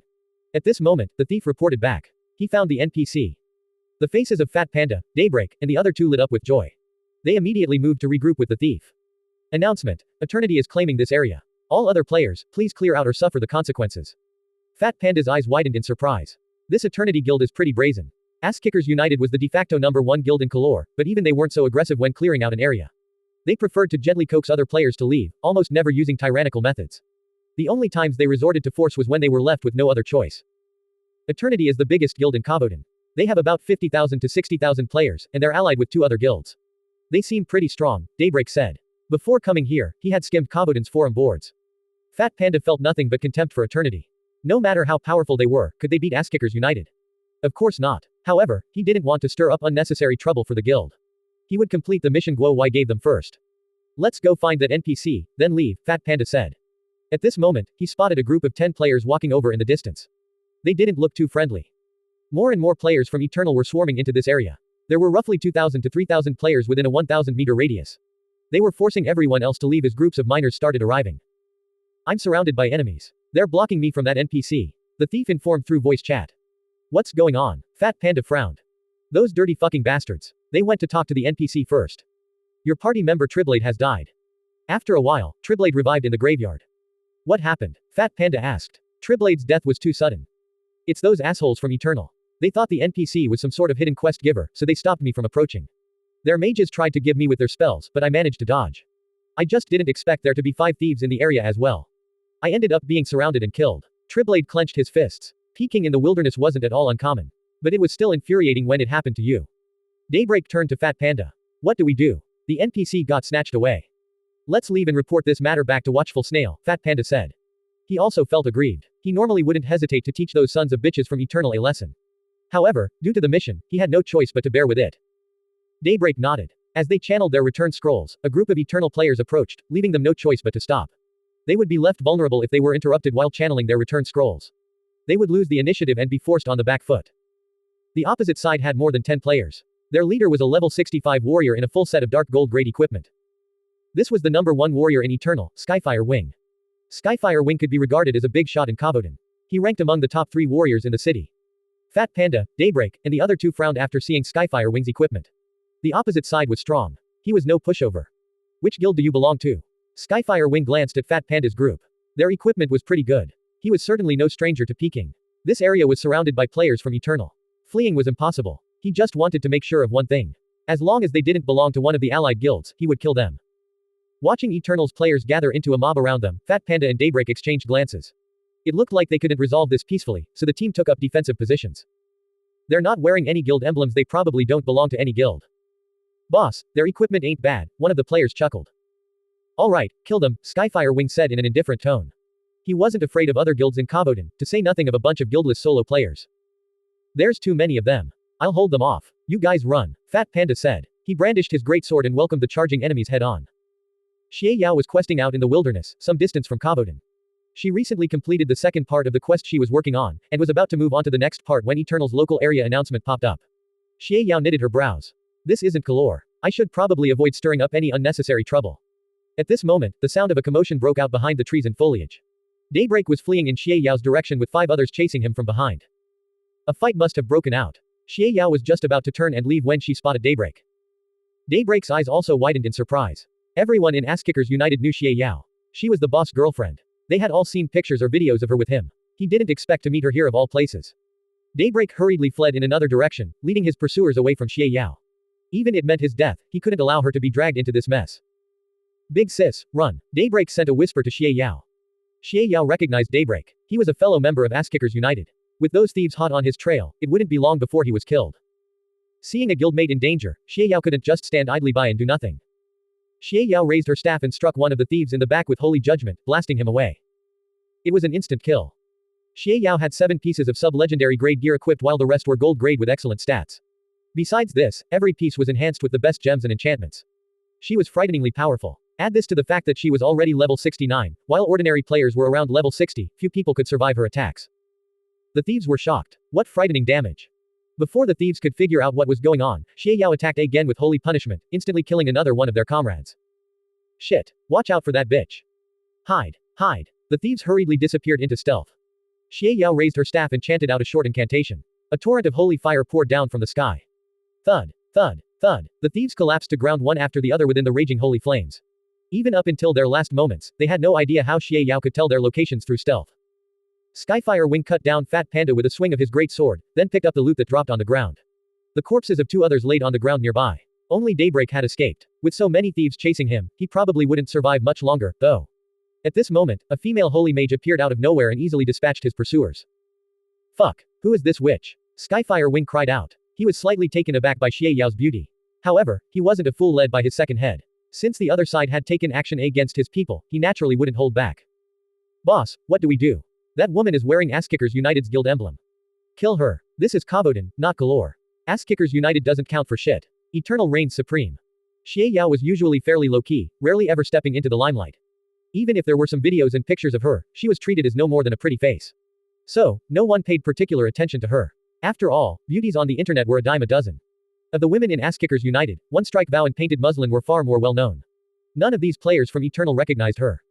Skyfire Wing ordered every Eternal player in the vicinity to surround and kill Xie Yao. Daybreak didn't expect Xie Yao to get herself involved. The situation was already out of his control. He could only raise his staff and do his best to protect her. If she died here, they would become sinners. Big sis, please hurry and escape. Daybreak gritted his teeth. He activated Arcane Reset and fired off one spell after another, killing an Eternal player that was charging over. Before Xie Yao could reply to Daybreak, spells rained down from the sky above them. She hurriedly dodged out of the way. Had Daybreak kept running without looking back, he would have escaped. Xie Yao didn't expect him to stop in his tracks and turn around to help her. Surrounded by so many enemies, she wasn't confident in protecting him. About 10 minutes later, Daybreak ended up dying anyway. Xie Yao was still being pursued by a large mob of players. During this chase, the players of Eternal came to learn the difference between themselves and a truly godly player. Xie Yao continually kited her pursuers, picking them off one by one with her powerful attacks. Whenever a large group of players closed in on her, she would immobilize them with an advanced Twisting Vines scroll, then blow them all away with a holy pillar. Shit, this damned woman's attacks are strong. Skyfire Wing cursed. He slightly staggered back in fear. Even he didn't dare to take her attacks head on. He ordered the players under him to surround Xie Yao. Shadow priests, lock her down with chains of strife. Don't let her escape. Someone with that quality equipment most likely has unknown transfer scrolls. Seeing Daybreak die, Xie Yao no longer had a reason to stay. She let out a sigh and took out an unknown transfer scroll. Just as she was about to teleport away, she discovered she had been inflicted with shackles of strife. Looking around, she spotted a shadow priest hiding in a shrub in the distance. He had used an invisibility potion to get close. After successfully casting shackles of strife, he turned tail and ran. She's hit with shackles of strife. Don't let her escape. Skyfire Wing roared. This was the first time they had been beaten so badly by a woman. They definitely couldn't let go of this disgrace. Boss, she has a lot of scrolls. We've already lost more than 30 players. Who the hell is this woman? Why the hell does she have so many scrolls? They don't fucking grow on trees. Keep chasing her. I refuse to believe we can't kill a single person. Skyfire Wing cursed. He gnashed his teeth and charged toward Xie Yao. Skyfire Wing could confirm that no holy mage in Kavoden was even close to rivaling this woman. Xie Yao didn't expect to be struck with shackles of strife. With so many enemies in the vicinity, it was impossible for her to chase down that shadow priest. Under the pursuit of the players from Eternal, she could only keep kiting back. She still had those life-saving scrolls from Nie Yan in her bag. There was no choice. She had to use them. If Xie Yao died, regardless of which piece of equipment she dropped, it would be a huge loss. However, there were simply too many enemies. Nie Yan was in the middle of leveling, when he suddenly received word from Guo Wai that Xie Yao had been killed in Kavoden. What happened? Nie Yan frowned. Dying was a fairly mundane affair for ordinary players. But given Xie Yao's equipment and all those scrolls he gave her, unless she faced a powerful enemy, dying was impossible. The number of players that could kill her in Kavoden could be counted on one's hands. Guo Wai shared a video with Nie Yan. It showed Xie Yao killing more than 100 players from Eternal during the pursuit, using up her scrolls and every spell in her arsenal. After the enemy dispatched 100 elite thieves to surround and ambush her, she finally died after running out of mana. Eternal, the top guild in Kavoden. Nie Yan's eyes flashed with killing intent. This is the information we have on Eternal. Nie Yan checked the guild chat. Everyone was talking about this matter. Fucking hell. Daybreak, you little shit. Why did you end up getting Big Sis dragged into this? I didn't know Big Sis was there, Daybreak replied in an aggrieved tone. Everyone, don't blame Daybreak. It was my fault for getting caught by shackles of strife, or else I would have been able to escape, Xie Yao said in a calm manner. Who was right or wrong wasn't clear. If Daybreak had kept running after being saved by Xie Yao, she could have immediately teleported away with an unknown transfer scroll. However, he went back to help her and ended up becoming a burden instead, despite his best intentions. Only a few people could see this. But they understood Daybreak wasn't in the wrong.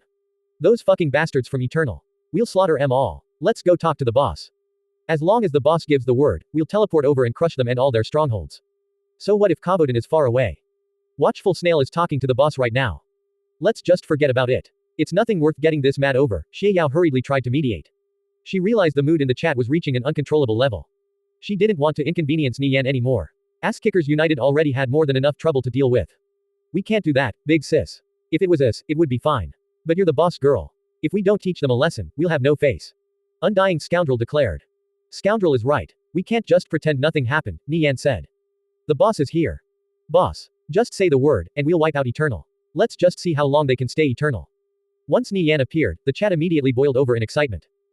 I see you guys are getting restless after all this peace. Alright, it's been a while since we've gotten some exercise. This time, we'll crush Eternal. Nie Yan shouted. He wanted to let Eternal know that some people couldn't be touched. Besides, this was a good opportunity to take Kaboden by storm. Alliance of Mages and Divine Protectors had already established a solid presence there. How could Asskickers United lag behind? Boss, just tell us what to do. All 60,000 of us are awaiting your orders.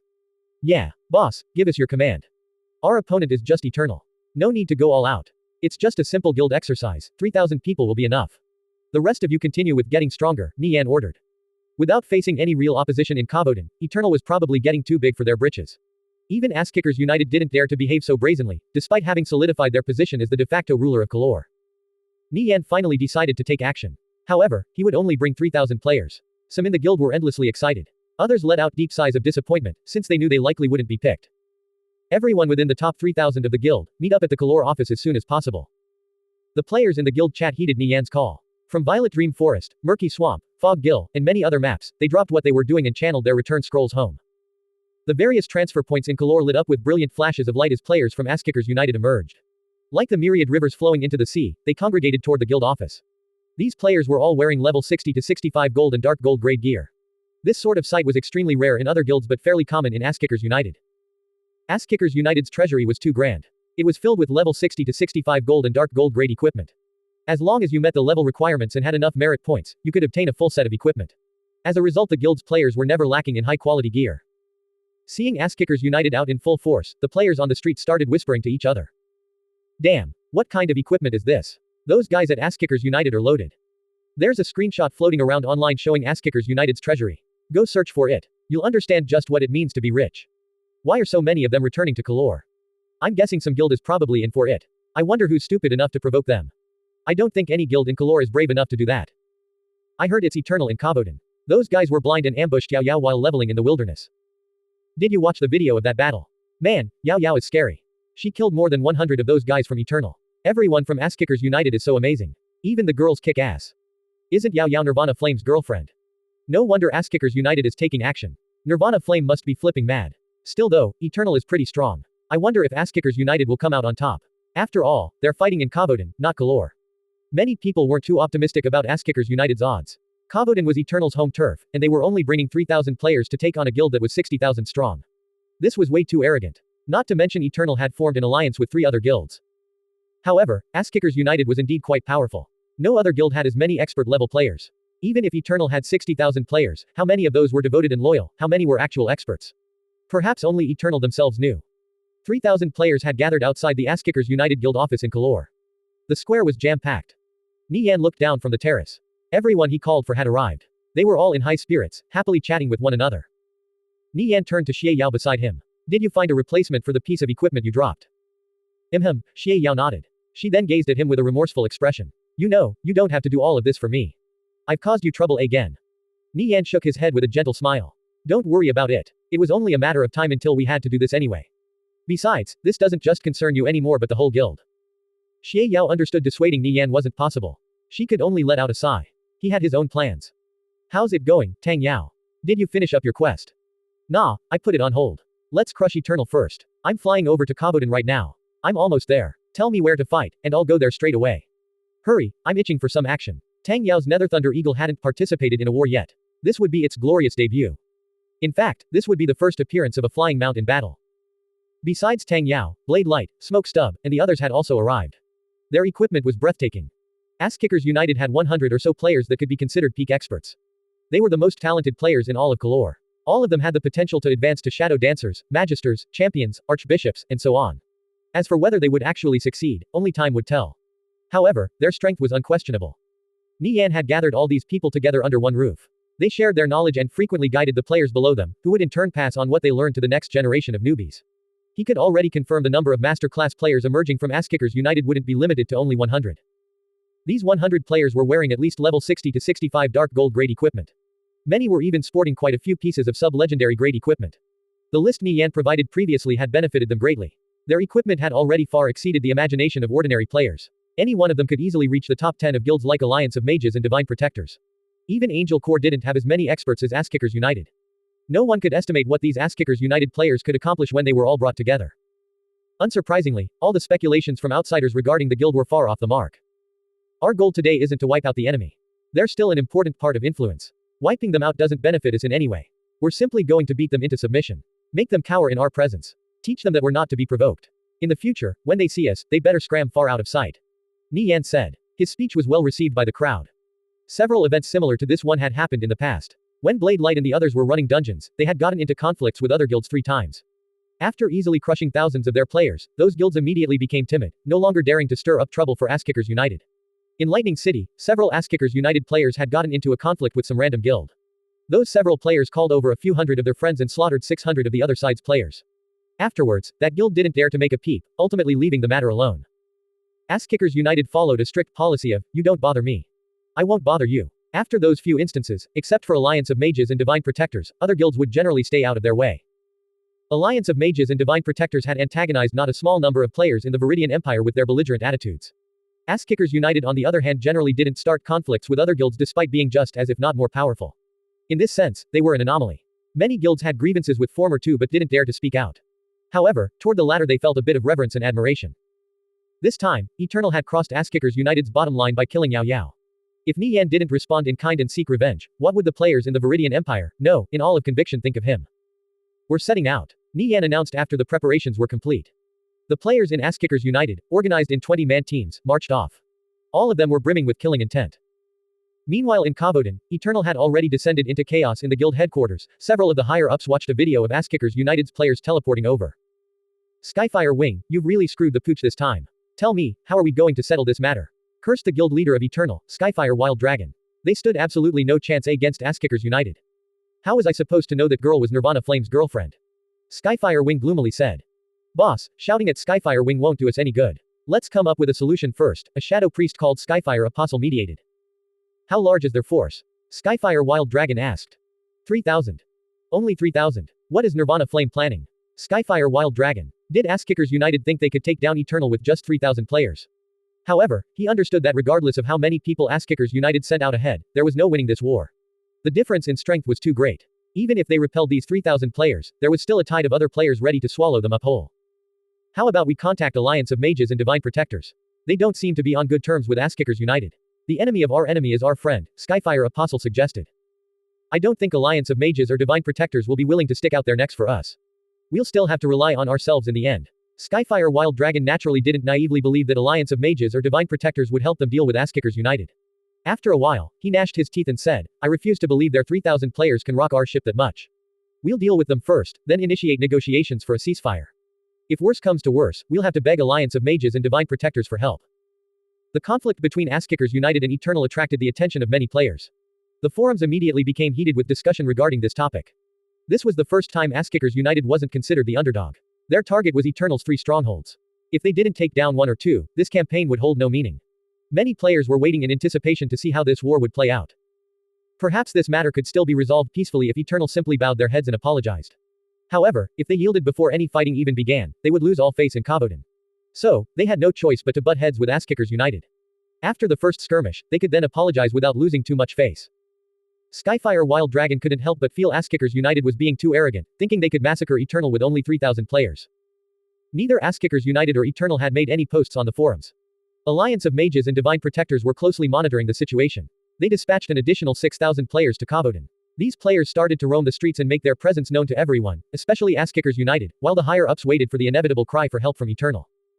An eerie calmness overtook Kavodan. Eternal's allies stayed silent, not showing their position. If it looked like Ass-Kickers United was going to lose, they would rush to Eternal's aid in a show of support. If it looked like Eternal was going to lose, they definitely wouldn't extend a helping hand. This was the nature of their so-called alliance. Every major power had deployed their forces, looking to see the outcome of this war. If Ass-Kickers United was defeated, Alliance of Mages and Divine Protectors definitely wouldn't let them off easy. Magic Prison Stronghold. This was Eternal's second largest stronghold. It was protected by thick walls that stood over 30 meters tall. Numerous arrow towers were erected behind the walls. Since a battle could break out at any moment, with the 3,000 players from Ass-Kickers United having already arrived in Kavodan, the stronghold was under lockdown. The top of the walls were heavily guarded, with sentries posted up every few meters. They were armed to the teeth and ready to defend the stronghold at a moment's notice. Without a siege weapon like a catapult, it would be difficult for Ass-Kickers United to break through these walls. Ass-Kickers United's 3,000 players were still in Kaboden, not showing any sign of movement. No one knew what they were up to. As a result, the players defending the Magic Prison stronghold relaxed their guard if ever so slightly. Surrounding the Magic Prison stronghold was a vast wasteland. This place was once an ancient battlefield. A cold wind blew through the wasteland. The sparse plant life growing here gently swayed back and forth. This was an especially desolate scene. On top of the stronghold walls, several players were chatting with each other. Say, which stronghold do you think Ass-Kickers United is going to attack first? I'm not too sure. Probably our main one, the Kelloe stronghold. If it falls, we'll be forced out of Kaboden. Given the strength of Ass-Kickers United, they'll definitely aim for the heart. Speaking strategically, I don't think Ass-Kickers United will hit the Kelloe stronghold. Why is that? If the Kelloe stronghold falls, our guild will be done for. But how will that benefit Ass-Kickers United? Many of the major powers in Kaboden are eyeing our guild right now. If we're wiped out, someone else will swoop in and reap all the rewards. Ass-Kickers United would essentially be doing all the hard work for someone else. If I was Nirvana Flame, I wouldn't do such a stupid thing. That's why I think Ass-Kickers United will either target the Magic Prison Stronghold or Spirit Garrison Stronghold. I suppose that makes sense. Too bad you're not Nirvana Flame. How would you know what a guy like that is thinking? At this moment, 3 silhouettes emerged outside the Magic Prison Stronghold. Using some boulders as cover, they approached the walls. No one noticed them. These 3 players were the most famous thieves in Ass-Kickers United, Nirvana Flame, King of the World, and Sun. One Strike Vow was busy carrying out a different mission. Nie Yan gestured toward King of the World and Sun. The 3 moved along the perimeter of the walls for about 100 meters. Nie Yan looked up. He waited for a group of patrolling players to pass by. We'll go up from here, Nie Yan said. Activating his crawler ring, he stuck to the wall like a spider and started swiftly climbing upwards. His movements were nimble and quick. His body gradually blended in with the background of the wall. Sun took out a crossbow. It was similar in size to Nie Yan's Dullahan cavalry crossbow. However, it shot out a grappling hook instead of regular bolts. He pulled the trigger and fired off the grappling hook at the top of the 30-meter-high wall. After making sure it was firmly secured, he quickly scaled the wall. King of the World took out a pair of queer-looking daggers.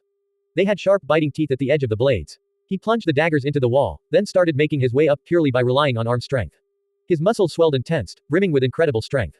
Nie Yan reached the top of the wall in only 19 seconds. Sun and King of the World weren't much slower, at 21 and 23 seconds respectively. The 3 had successfully infiltrated the Magic Prison stronghold. They were in a state of invisibility. The players on the wall had no idea the enemy was already in their midst. Given the awareness of these players, Nie Yan, King of the World, and Sun would practically have to be breathing down their necks to be noticed. There were many players patrolling the vicinity. Nie Yan arrived at the other side of the wall unnoticed, then leapt down into the stronghold. A 30-meter drop was nothing for a high-level thief. They wouldn't even take any fall damage. Nie Yan gently landed on the ground, then ducked into a corner. What's your statuses? Are you guys in the stronghold? Nie Yan asked. I'm in, King of the World replied. Me too, Sun added. Alright, let's move on our own. Nie Yan smiled. This sort of operation was child's play for the likes of them. The 3 thieves set off in different directions, disappearing into the streets. After scouting the place, Nie Yan, King of the World, and Sun discovered there were roughly 5,000 players defending the Magic Prison stronghold. Only a fifth of these players were strong enough to last more than a few moves against them. There was a transfer point located at the center of the Magic Prison stronghold. If Eternal learned Nie Yan was attacking this stronghold, they could send over 10,000 players within 10 minutes. This was the advantage of a transfer point. It was for this reason that Eternal didn't place more than 5,000 players to defend the Magic Prison stronghold. They believed that even if they received a surprise attack, holding out for 10 minutes would be no issue. Little did Eternal know that Nie Yan, King of the World, and Sun had already snuck into the Magic Prison stronghold, bypassing all the defenses and entering like it was their own home. Since the Magic Prison stronghold was in a state of lockdown, all the ordinary players had departed. This stronghold appeared completely barren. Save for a few Eternal players patrolling the streets every now and then, there was no one else. The stronghold was filled with buildings and numerous winding streets, yet there was scarcely any sign of life. Most of the Eternal players were guarding the walls. The remaining few were stationed in the arrow towers and other defensive buildings. A large stronghold that could easily accommodate 500,000 to 600,000 only had 5,000 people occupying it. One could imagine how desolate this seemed. Nie Yan arrived in a fairly secluded spot in the stronghold. Looking around, the buildings here were fairly close to each other. At the center was a large square with several shops in the vicinity. However, all of them were closed. The players from Eternal likely wouldn't visit such a remote corner. This place was only 500 meters away from the stronghold's transfer point. If he moved at top speed, he could arrive there in less than a minute. Alright, let's get started, Nie Yan ordered through the guild chat after making sure the preparations were complete. At this moment, the Ass-Kickers United players strolling around Kaboden started making their move. Ass-Kickers United had many of the major powers puzzled. They had gathered in Kaboden, yet they hadn't made a move, as if they were waiting for something. In reality, under the cover of their comrades, one arcane mage after another slipped out of sight. They entered the transfer point and teleported to Mirondo town, which was only about a kilometer away from the Magic Prison stronghold. Since they were fairly low in number, roughly 300 people in total, and they all moved separately, they didn't attract too much of Eternal's attention. These arcane mages posed absolutely no threat. Although Eternal was aware of these arcane mages slipping away, they believed that as long as the majority of Ass-Kickers United's forces remained in Kavodan, nothing would happen. After arriving at Mirondo town, the arcane mages entered an NPC inn and rented a few rooms. There were around 20 people in each room. Some people were tailing these arcane mages from behind. They believed the arcane mages were going to mount a sneak attack on one of Eternal's strongholds. However, to their surprise, none of these arcane mages left Mirondo town, instead renting a few rooms in an inn. Just what was going on? What were these arcane mages planning? No one could understand what Nirvana Flame was plotting. They were all left baffled, their eyes covered in a screen of smoke. Inside one of the rooms in the inn, 20 arcane mages were standing together. One of them was holding a group teleport scroll and was currently muttering an incantation. After a flash of blinding light, the 20 arcane mages disappeared, leaving the room empty. Nie Yan stood in a vacant space in the magic prison stronghold. 20 silhouettes emerged in front of him. They were the arcane mages. They had used him as a marker to teleport over. The arcane mages immediately went up to greet Nie Yan. "Boss, we're here. Boss." Their faces were brimming with excitement. Nie Yan had carried out this operation in utmost secrecy. Only the core members like Smoke Stub, Blade Light, and the others knew of his plan. Many of these arcane mages were still in the dark before teleporting over. Only now did they understand what was going on. So this was Nie Yan's plan. Nie Yan's plan was to have him, Sun, and King of the World infiltrate the magic prison stronghold first, so the arcane mages could teleport over with group teleport scrolls. Afterwards, the arcane mages could open a transfer gate, bringing the rest of the people from Kavodan over. Like this, the 3,000 players from Ass-Kickers United could sneak in without being detected. The magic prison stronghold would be destroyed from the inside out. At this moment, the Ass-Kickers United players in Kavodan made their move. They began entering the various NPC inns around the city. After disappearing inside, they showed no sign of coming back out again. The rooms in an inn were completely safe from prying eyes. Even the cheapest inns charged at least 1 gold. Without receiving the room owner's explicit permission, others weren't allowed inside. So, no matter how much Eternal snooped, they couldn't tell what the players of Ass-Kickers United were doing inside the rooms. As long as nothing was leaked outside, this plan was guaranteed to succeed. From the perspective of Eternal, it appeared as if the players from Ass-Kickers United had vanished into thin air. Word of Ass-Kickers United's disappearance soon reached to the higher-ups of Eternal. Who can tell me what Ass-Kickers United is scheming? Skyfire Wild Dragon asked everyone in the conference hall. His question was met with complete silence. How were they supposed to know where the players from Ass-Kickers United disappeared off to? Their movements so far were too bizarre. Any guess was as good as any other. As one of the brains of Eternal, Skyfire Apostle sank deep into thought. He thought he had come up with something, but his mind was a hazy mess. Eternal was only a middle-ranked guild. They didn't have the finances to develop their own information network, let alone bribe the top-ranked players of Ass-Kickers United. That was why they still hadn't obtained any information. It was actually the alliance of mages that received information first. "Boss, we received word from one of our informants in Ass-Kickers United. Their 3,000 players are already inside the magic prison stronghold, an arcane mage reported to the guild leader of Alliance of Mages, Crazy Magic." "What? That quickly? How did they pull it off?" Crazy Magic asked in disbelief, clear shock on his face. One could imagine just how difficult it would be for 3,000 players to infiltrate a heavily guarded stronghold without attracting any attention. They had Nirvana Flame and 2 other thieves sneak into the magic prison stronghold before having their arcane mages teleport over to them with group teleport scrolls. After that, the arcane mages opened up a transfer gate to bring the rest of the people over. They all made it inside, the arcane mage explained. This was something their informant had witnessed firsthand. The cup Crazy Magic held in his hand trembled. Nirvana Flame was truly crafty, he could even come up with a method like this. Several conditions needed to be fulfilled to achieve this kind of result. The first was a top-class thief that could infiltrate an enemy's stronghold without being discovered. The second was several group teleport scrolls. These scrolls were extremely rare and hard to come by. They were a drop in a level 50 specialist dungeon, but clearing it was incredibly difficult. It seemed like only Ass-Kickers United had been successful so far. Nirvana Flame was quite merciless, employing this sort of method. This kind of sneak attack was almost impossible to defend against. It seemed like the magic prison stronghold was destined to fall. "Why did you get this information only now?" Crazy Magic frowned. He was dissatisfied with their intelligence network. If they had learned about this sooner, he could have given Eternal an advanced warning and made them owe him a favor. Nirvana Flame was too thorough with his preparations. Before the operation was carried out, only the dozen or so players closest to him knew of the entire plan. Most of their players only learned about it after the fact. "I reported to you as soon as we got the information," the arcane mage explained nervously. If Crazy Magic was in a bad mood, he was done for. "Forget it." Crazy Magic waved his hand. Nirvana Flame probably had safeguards in place to keep sensitive information from leaking out. "Should we notify Eternal?" the arcane mage asked. "Notify Eternal? What good would that do? Nirvana Flame and his 3,000 players are already inside the magic prison stronghold. So long as the transfer point is bombarded with AoE magic, who would dare to teleport over? Since Nirvana Flame has planned this far ahead, he probably knows there are spies within the 3,000 players too. He won't give Eternal any time to react. By the time we notify them, the magic prison stronghold will have already fallen. Not to mention the 20 minutes plus it would take for Eternal to send over reinforcements. Those small fries holding the magic prison stronghold stand no chance against Asskickers United's elites. It's like a fox sneaking into the henhouse. Crazy magic exclaimed. He could easily imagine how today would play out.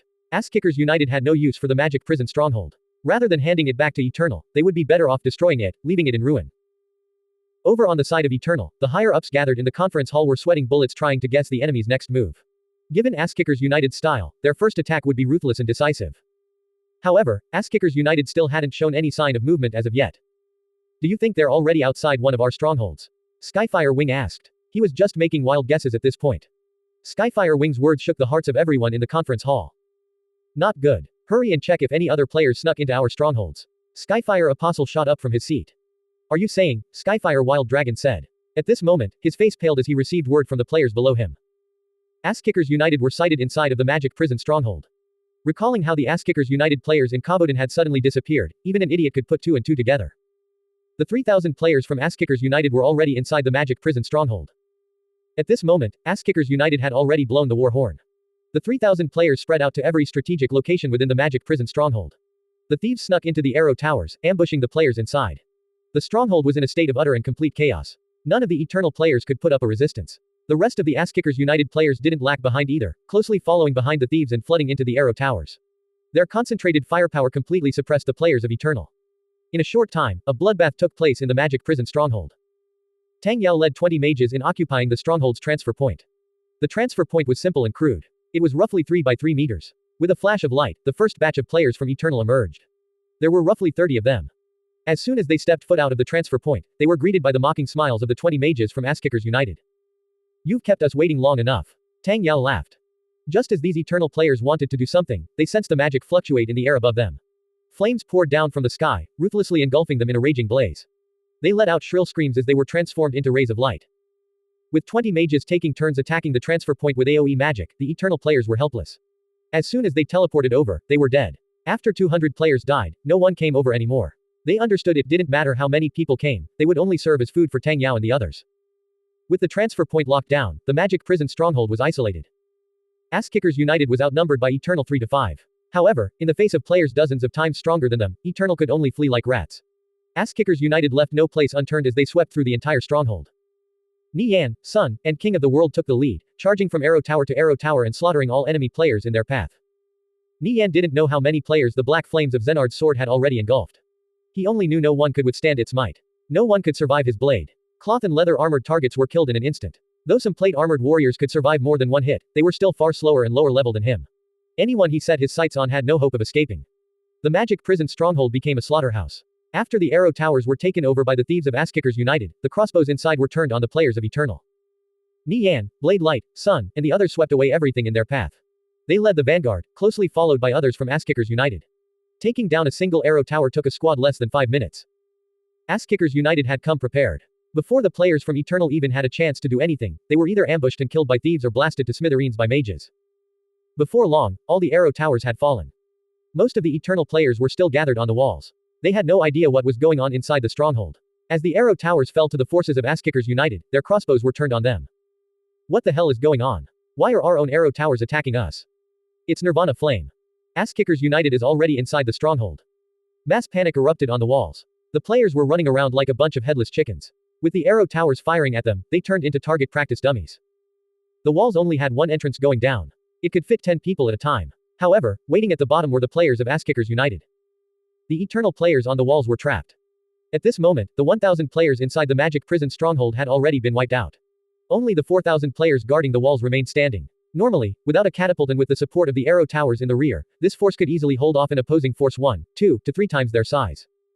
However, no one expected Nie Yan to employ such an odd method to bring his forces inside the magic prison stronghold. It was an ambush from the inside out. All of Eternal's defenses became moot. Even their arrow towers became tools for Asskickers United to slaughter them with. Whoosh! A streak of light shot out of the arrow tower and skewered 4 players to the wall. Fuck! Take back the arrow towers. We can't. We're trapped on the walls. Another wave of bolts came falling down from the sky. The Eternal players were like wheat ready to be reaped, collapsing in droves. Nie Yan, Sun, and the others watched over the battle from an arrow tower. After the hail of bolts, the walls which were originally filled with players became littered with piles of the dead. It looked like a rice paddy field with all the bolt shafts sticking out of the corpses. Sun and the others were rendered speechless. This was the most one-sided slaughterfest they had ever witnessed. After 3 waves of bolts, of the original 4,000 players on the walls, only 1,000 survived. Another 3 waves later, and only a few stragglers remained standing. The forces of Ass-Kickers United charged the walls, sweeping through like a raging tide and killing off any and all remaining survivors. Ass-Kickers United took over the stronghold in a little more than 10 minutes. They faced little to no resistance at all. What do we do with this stronghold? Blade Light asked. Ass-Kickers United was based in Kalor. Their influence in Kaboden was too weak. Occupying this stronghold long-term simply wasn't feasible. However, if they just left like this, it would fall back into Eternal's hands. Since we have no use for it, let's raise it, Nie Yan said. For killing Xie Yao, he wasn't satisfied with merely slaughtering the forces in one of Eternal's strongholds. This matter wasn't settled yet. After receiving Nie Yan's orders, Ass-Kickers United's forces started tearing down everything. A series of explosions rang out as buried jars of black gunpowder were set off everywhere, flattening countless buildings. The whole magic prison stronghold groaned loudly before collapsing into a pile of ruins. The players from Ass-Kickers United were still fired up. This was their most dominating performance to date. With only 109 casualties, they had killed more than 5,000 players and captured a stronghold. This battle was worthy of being recorded down in history. Boss, let's slaughter Eternal's main stronghold. Wipe out Eternal. Nie Yan didn't let the victory get to his head. He felt this was enough retribution for Xie Yao's death. There was no need to completely wipe them out. Eternal's collapse benefited Ass-Kickers United in no way. They had lost a great deal of prestige after this crushing defeat. Maintaining their status as the top dog in Kaboden was likely no longer possible. This was a fitting punishment. Eternal was faced with 2 options, beg for forgiveness or ally with alliance of mages and divine protectors. By now, after going through this ordeal, the higher-ups of Eternal had likely realized that alliances were unreliable. Choosing the second option would only further incite the wrath of Ass-Kickers United, then there was nothing that could save them. If they had even a tiny bit of brain, the choice was easy to make. We're leaving, Nie Yan said. He planned to see Eternal's response first. The players from Ass-Kickers United channeled their return scrolls and teleported back to Kaboden. People were baffled when the forces of Ass-Kickers United suddenly re-emerged in Kaboden. Little did they know that the magic prison stronghold had already been transformed into a heap of rubble. The moment Skyfire Wild Dragon, Skyfire Wing, and the others, leading a force of more than 10,000 strong, teleported over to a nearby town and were about to set off, they received word that the magic prison stronghold had fallen. They stood rooted to the ground, utterly dazed. None of them expected Ass-Kickers United to be so quick. Didn't this mean that the 5,000 players guarding the stronghold couldn't even last 20 minutes?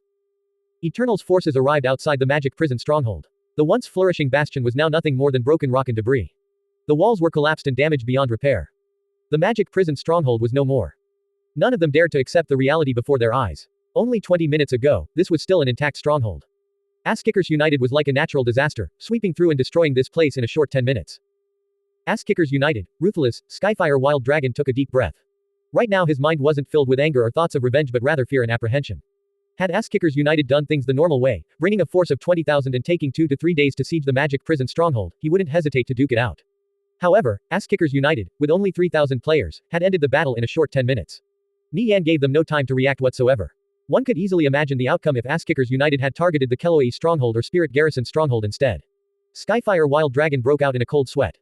Ass-Kickers United, those fucking bastards. Let's get revenge. Skyfire Wing's anger erupted after seeing the magic prison stronghold in a state of ruin. Revenge. Do you want us to lose our remaining strongholds too?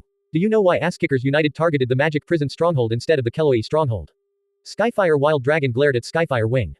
Why? This is Nirvana Flame's way of warning us. If the Keloi stronghold were destroyed, our guild would no longer have a place in Kaboden. Ass-Kickers United has the strength to do this, yet they only targeted one of our less important strongholds.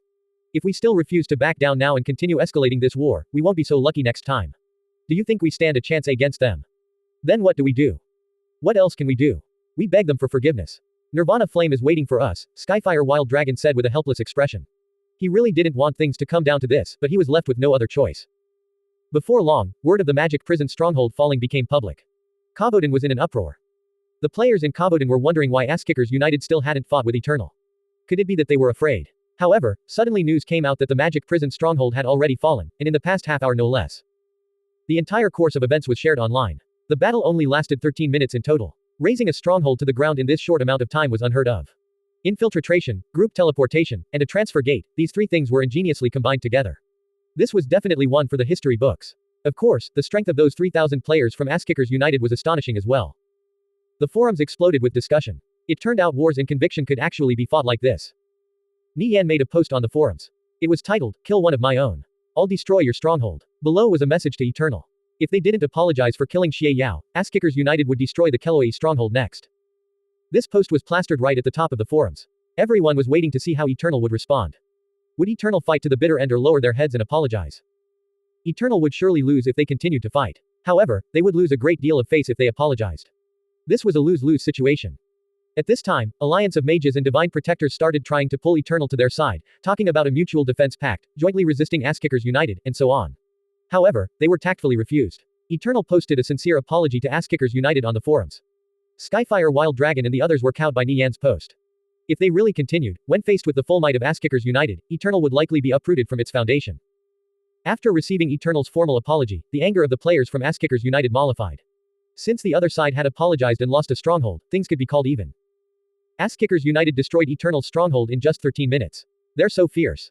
I heard after Asskickers United trampled over the magic prison stronghold, Tang Yao brought his Nether Thunder Eagle to the Keloi stronghold and perched on top of their tallest tower for more than 10 minutes. He swooped down 5 times and killed over 200 Eternal players. No one could even reach him. How domineering. No wonder Eternal surrendered. I'd find it strange if they didn't. Imagine if Asskickers United really did go all out. The Keloi stronghold would collapse for sure. After Eternal's public apology on the forums, Asskickers United returned triumphantly back to Kalor. All the guilds in the Viridian Empire were at a loss for words. None of them expected the war to end this way. Only a few hours had passed and Eternal had already surrendered. Though Eternal was far weaker than Asskickers United, many outsiders believed they could still hold their own for at least a few days.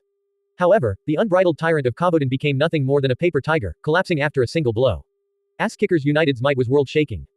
An argument could be made that Asskickers United struck out with a low blow, but the fact remained that Eternal was still defeated. Asskickers United's victory over Eternal served as a great deterrence to all other guilds. The Viridian Empire currently had a total of 5 top guilds: Asskickers United, Alliance of Mages, Divine Protectors, God Executioner Sword, and Penumbra Empire. Below them were 50 to 60 second-rate guilds. They were the self-appointed rulers of their own cities. Top guilds such as Alliance of Mages and Divine Protectors generally had at least 10 strongholds to their name. For second-rate guilds like Eternal, having 3 or 4 strongholds was considered pretty good. This war with Eternal served as killing the chicken to warn the monkey. The second-rate guilds came to a common consensus. Under no circumstance was Asskickers United to be provoked. If they bumped into them in the future, they would opt for the long way around. Even though Alliance of Mages and Divine Protectors were powerful, a powerful dragon couldn't repress a local snake. These second-rate guilds weren't the least bit afraid of them. However, Asskickers United made them think twice. They had completely crushed Eternal's spirit within the short span of 13 minutes. This kind of strength was to be both admired and feared. Back at the Crypt stronghold, headquarters of Asskickers United, everyone gathered together in celebration. Even they didn't expect for the war to end so quickly. Nirvana Flame, this was an existence who led them valiantly and created legend after legend. I really didn't expect your plan to work out so well. If we fought them head-on, I reckon our casualties would be 10 to 20 times higher. Blade lightheartedly laughed. He really admired Nie Yan. His head was full of bizarre ideas, but they always seemed to work out magnificently. Too bad it'll only work once, Nie Yan chuckled. Once is already enough. Apart from our sworn enemies, all other guilds will have to think long and hard before trying to start something with us. I heard some guilds even ordered their players not to provoke our players under any circumstance. So, what do you think of the way I used the Nether Thunder Eagle? Not too bad, right? Tang Yao butted in. Nie Yan opened up a video of Tang Yao's display in the Keloi stronghold. Videos of this incident had already went viral online. The Nether Thunder Eagle circled around high in the sky. With a beat of its mighty wings, it dived down like a black meteor. The Eternal players started frantically shouting and screaming, entering a state of mass panic. Tang Yao had the Nether Thunder Eagle perch at the top of the Keloi stronghold's central tower. The arrow towers erected near the perimeter walls had no way of reaching him. On top of this, the players from Eternal had no experience in dealing with flying mounts. They were completely helpless.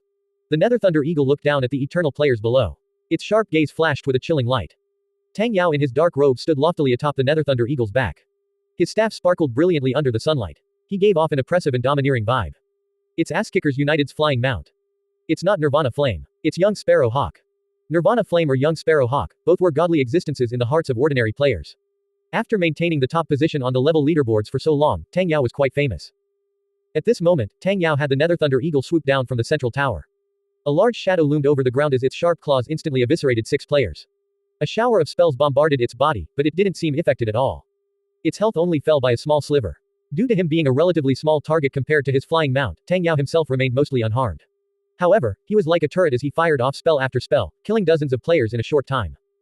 After the first round of attacks concluded, Tang Yao had the Nether Thunder Eagle return to its perch atop the central tower. He then fed it a slab of meat to boost its health recovery. Before long, it was back to full health and swooped down again. After repeating this several times more, the morale of the Eternal players hit rock bottom. All their retaliation efforts were futile. Tang Yao only left after he had slaughtered to his heart's content. The players in the Keloi stronghold could only helplessly gaze at him as he flew off on his Nether Thunder Eagle. The might displayed by the Nether Thunder Eagle stunned everyone. This was a flying mount. From this day forth, flying mounts would become the dreams of all players. They wanted to be just like Tang Yao, sweeping through any obstacle barring his path on his Nether Thunder Eagle. This was truly awe-inspiring. The Nether Thunder Eagle left the players of Asskickers United shocked and speechless, too. When can we get our own Nether Thunder Eagles? Summer Bug blurted out. Everyone has to keep an eye out when doing quests. The more flying mounts we have, the better. When we have enough of them, we can slaughter our way to Angel Core.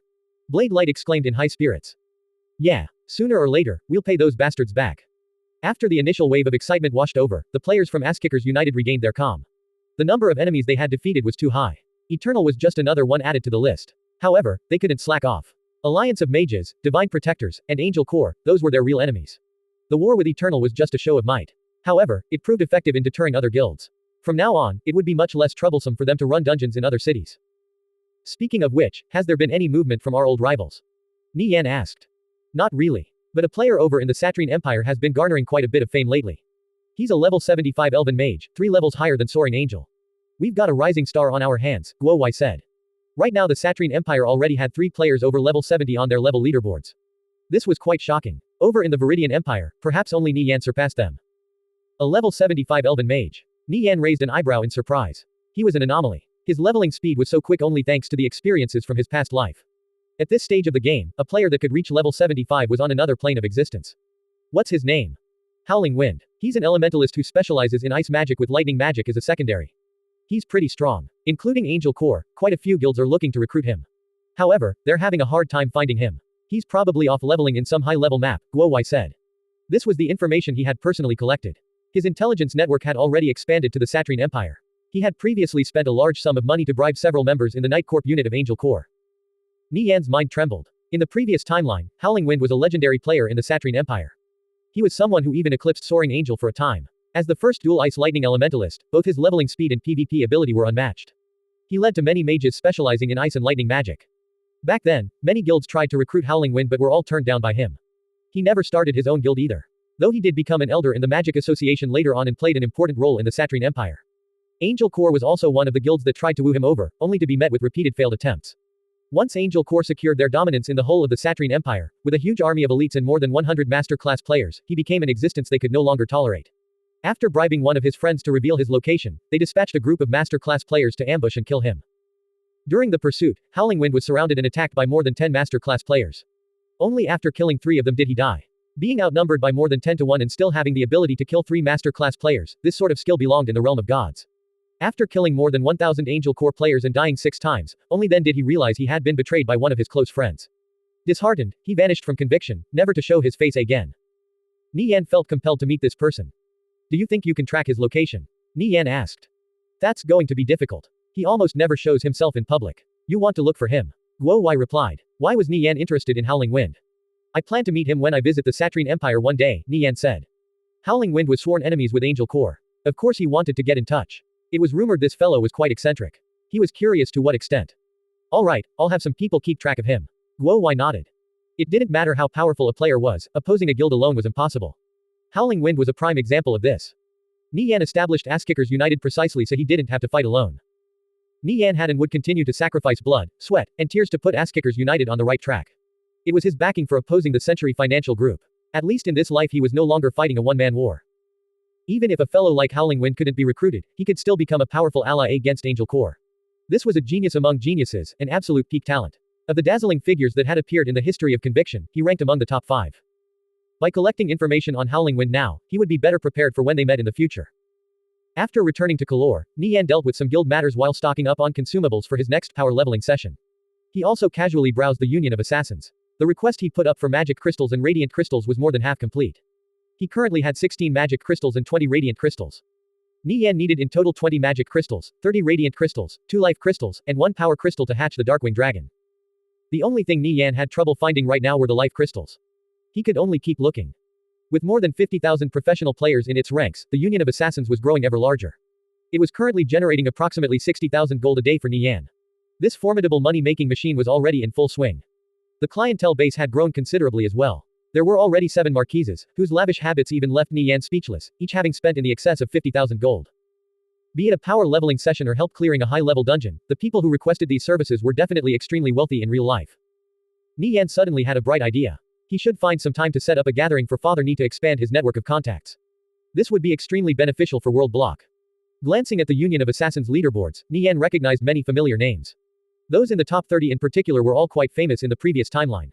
As professional players, they generally didn't involve themselves with the behind-the-scenes struggles of financial groups, or affiliate themselves with any particular guild. However, if something came up, one could always request their services on the mission boards. As long as the reward was attractive enough, they would accept. In this way, Ass-Kickers United could make use of their strength. Nie Yan brought a huge heap of Death Wave scrolls and magic bombs with him to go power leveling in the wilderness. After grinding level 90 spiny lizards non-stop for 2 days straight, he finally reached level 80. He returned to Kalor and deposited the equipment he collected into the guild treasury. Afterwards, he met up with Tang Yao for a second round of treasure hunting. His harvest this time around, though fruitful, couldn't compare to last time. After sorting through all the loot, Nie Yan went to pick up the 3,000 javelins he previously requested to be enchanted. Then with his javelin launcher in hand, he prepared to set off. As Nie Yan headed for the transfer area, a red wall on the side of the street caught his eye. He halted his footsteps. This was the famous Wall of Echoes. Anything a player said to the wall would be bounced back at them. An NPC called Clemmy the Wise stood beside the Wall of Echoes. After listing 5 old tales, he would ask the player to guess the legendary items associated with each of them. As long as you got 3 out of the 5 correct, you would trigger a quest to collect magic runestones. Magic runestones were fairly common items that could be found in most large maps. Similar to gems, they were socketable. However, they only worked for weapons. There were 7 types of magic runestones: fire, ice, lightning, water, earth, light, and darkness. Each provided damage bonuses corresponding to their respective element. After collecting a full set of magic runestones, one of every element, you could return to Clemmy for an experience reward as well as a random chance at obtaining a piece of equipment. The amount of experience rewarded was enough to fill up a level 80 player's experience bar by about 1%. In the previous timeline, prior to this quest being triggered, the price of magic runestones was dirt cheap. When the public got wind of the quest, their price skyrocketed and the supply evaporated. Back then, anytime Nie Yan found magic runestones, he would sell them off in the trade hall. Many players were buying them since collecting a full set netted a considerable amount of experience. This kind of activity was exclusive to the wealthy, and something he at that time had no way of participating in. Even so, for poor players like him, the release of this quest was a gold mine. At present, the quest was already out there. However, players still hadn't figured out the answers to Clemmy's riddle. So, for the time being, no one was bothering to hoard magic runestones. In his past life, Nie Yan was too poor to join in on the fun. However, in this life, he wouldn't let the opportunity be snatched away by someone else. Even if he burned through some money, so what? Nie Yan walked up to Clemmy. He was a short old man in red robes. With squinted eyes and his fingers supporting his chin, he seemed to be deep in thought.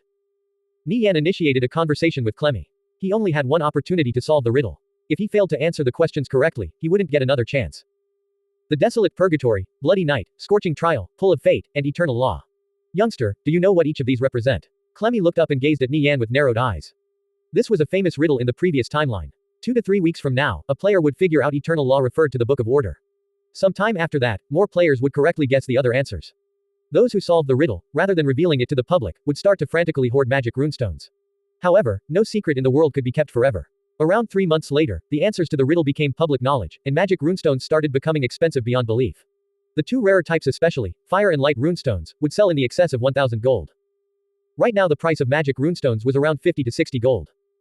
Desolate Purgatory refers to the Book of Chaos. The Bloody Night refers to the Sword of Modiago. The Scorching Trial refers to Yuvek's Staff of the Sun. The Pull of Fate refers to Pandora's Box. Lastly, Eternal Law refers to the Book of Order. Nie Yan smiled. He had long since known the answers to this riddle. What he found strange was that of the 5 items mentioned, he had come into contact with 2 of them. Pandora's Box was in his possession. As for the Book of Order, he had in his possession Volume 1, Glimpse of Darkness. Perhaps he shared some sort of connection with this quest. Nirvana Flame, you are the first person to correctly guess all 5 items. I'm in need of magic runestones. Could I trouble you to help me find some? No problem. I would be happy to be of service. Nie Yan nodded. A wise man's search for runestones repeatable helped Clemmy find a full set of magic runestones. Your journey is only just beginning. Go seek out your destiny. Nirvana Flame, you are a person with great knowledge, Clemmy smiled. Nie Yan checked the quest description. Sure enough, this was the right one. It was exactly the same as in the previous timeline. He hoped for a brief moment he would receive an additional reward for correctly guessing all 5 answers. However, Clemmy's ordinary response left him disappointed. That said, he had gotten what he came here for. He contacted Guo Wai and prepared to acquire magic runestones on a large scale. Right now, magic runestones were priced at around 50 to 60 gold, with the higher quality ones going for upwards of 100 gold. However, not many people had a use for them. They simply weren't as cost-effective as gems. There was a fairly ample supply of them in the market. So, Nie Yan planned to employ a little trick. He would have Guo Wai dispatch people to the street markets and advertise they were selling magic runestones in bulk, 30 gold each with a minimum purchase of 20.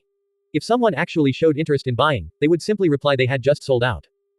Magic runestones generally weren't bought and sold in large quantities. So, this kind of price drop was impossible to miss. Guowai would have his subordinates advertise at 30 gold on the first day, 25 gold on the second day, and 20 gold on the third day, giving off the impression that the magic runestone market was on the verge of crashing. This would spur players to panic sell their stockpiles. All the while Asskickers United would be there in the background to reap the benefits. Not only would this method save them quite a bit of gold, but it would also allow them to acquire more magic runestones. This was killing two birds with one stone. This method isn't bad. We can try it with other items too, like gems, Guowai said. He would first have the people under him create an artificial market crash and then buy up everything for dirt cheap. Finally, when supply could no longer meet demand and the prices started spiking again, he would offload everything. Like this, they stood to make a hefty profit. Oh, it'll definitely work once or twice, but any more and people will start seeing through it, Nie Yan said. Players weren't stupid. They would definitely stop falling for this scam after the first or second time. So what if we're seen through? We've already made our money anyway. It's impossible for us to take a loss, Guowai chuckled. Well, I'll leave it to you. Guowai immediately got to work. He needed to gather the money first before having everything arranged. This task had to be carried out with the utmost secrecy. Nie Yan left Guowai with a set of instructions before setting out. Since they decided to play this game, why not go all out? The scope wouldn't be limited to just Kalor, but every city in both the Viridian and Satrine empires. If everything went off without a hitch, Asskickers United would hit the jackpot. Nie Yan and Guowai prepared a total of 3 million gold. It wasn't much compared to the entire gem and magic runestone market. However, if their plan succeeded, they could swallow up at least 10% of the market in one go. Nie Yan also got in touch with Sleepy Fox, Fa Lan, Ah Chen, and the others so they could get a piece of the pie. Leaving the rest to Guowai, Nie Yan went off to level with his javelin launcher and 3,000 javelins. Around this time, players, selling, gems and runestones for a bargain started popping up on the streets of every city. Gems worth 1,000 gold were being advertised for only 500 gold. Meanwhile, gems and runestones worth several hundred gold were being advertised for only 20 to 30 gold. Rumors began circulating around. One claimed the prices of gems and runestones were seeing a huge dip, with people on the forums confirming this by recounting what they were seeing on the streets. Another claimed a secret shop had been found which sold gems and runestones for dirt cheap, and that people were selling these for a profit margin of hundreds of gold, striking it rich overnight. No one could tell if there was any truth to these rumors.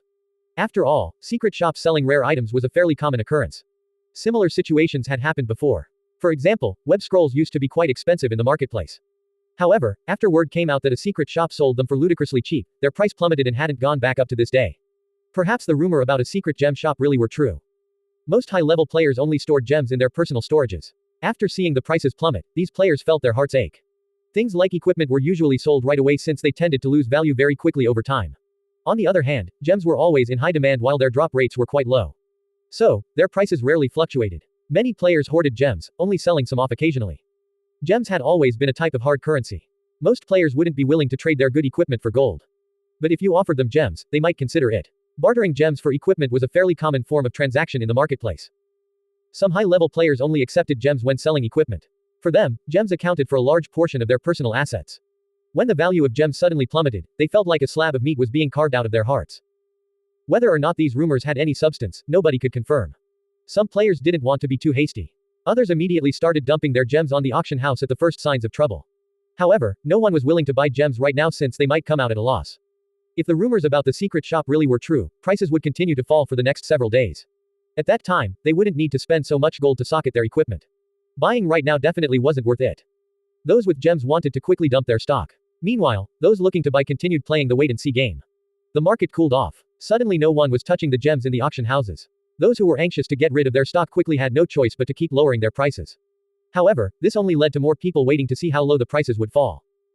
The gem market fell into turmoil. More and more gems were flooding in, but no one was buying.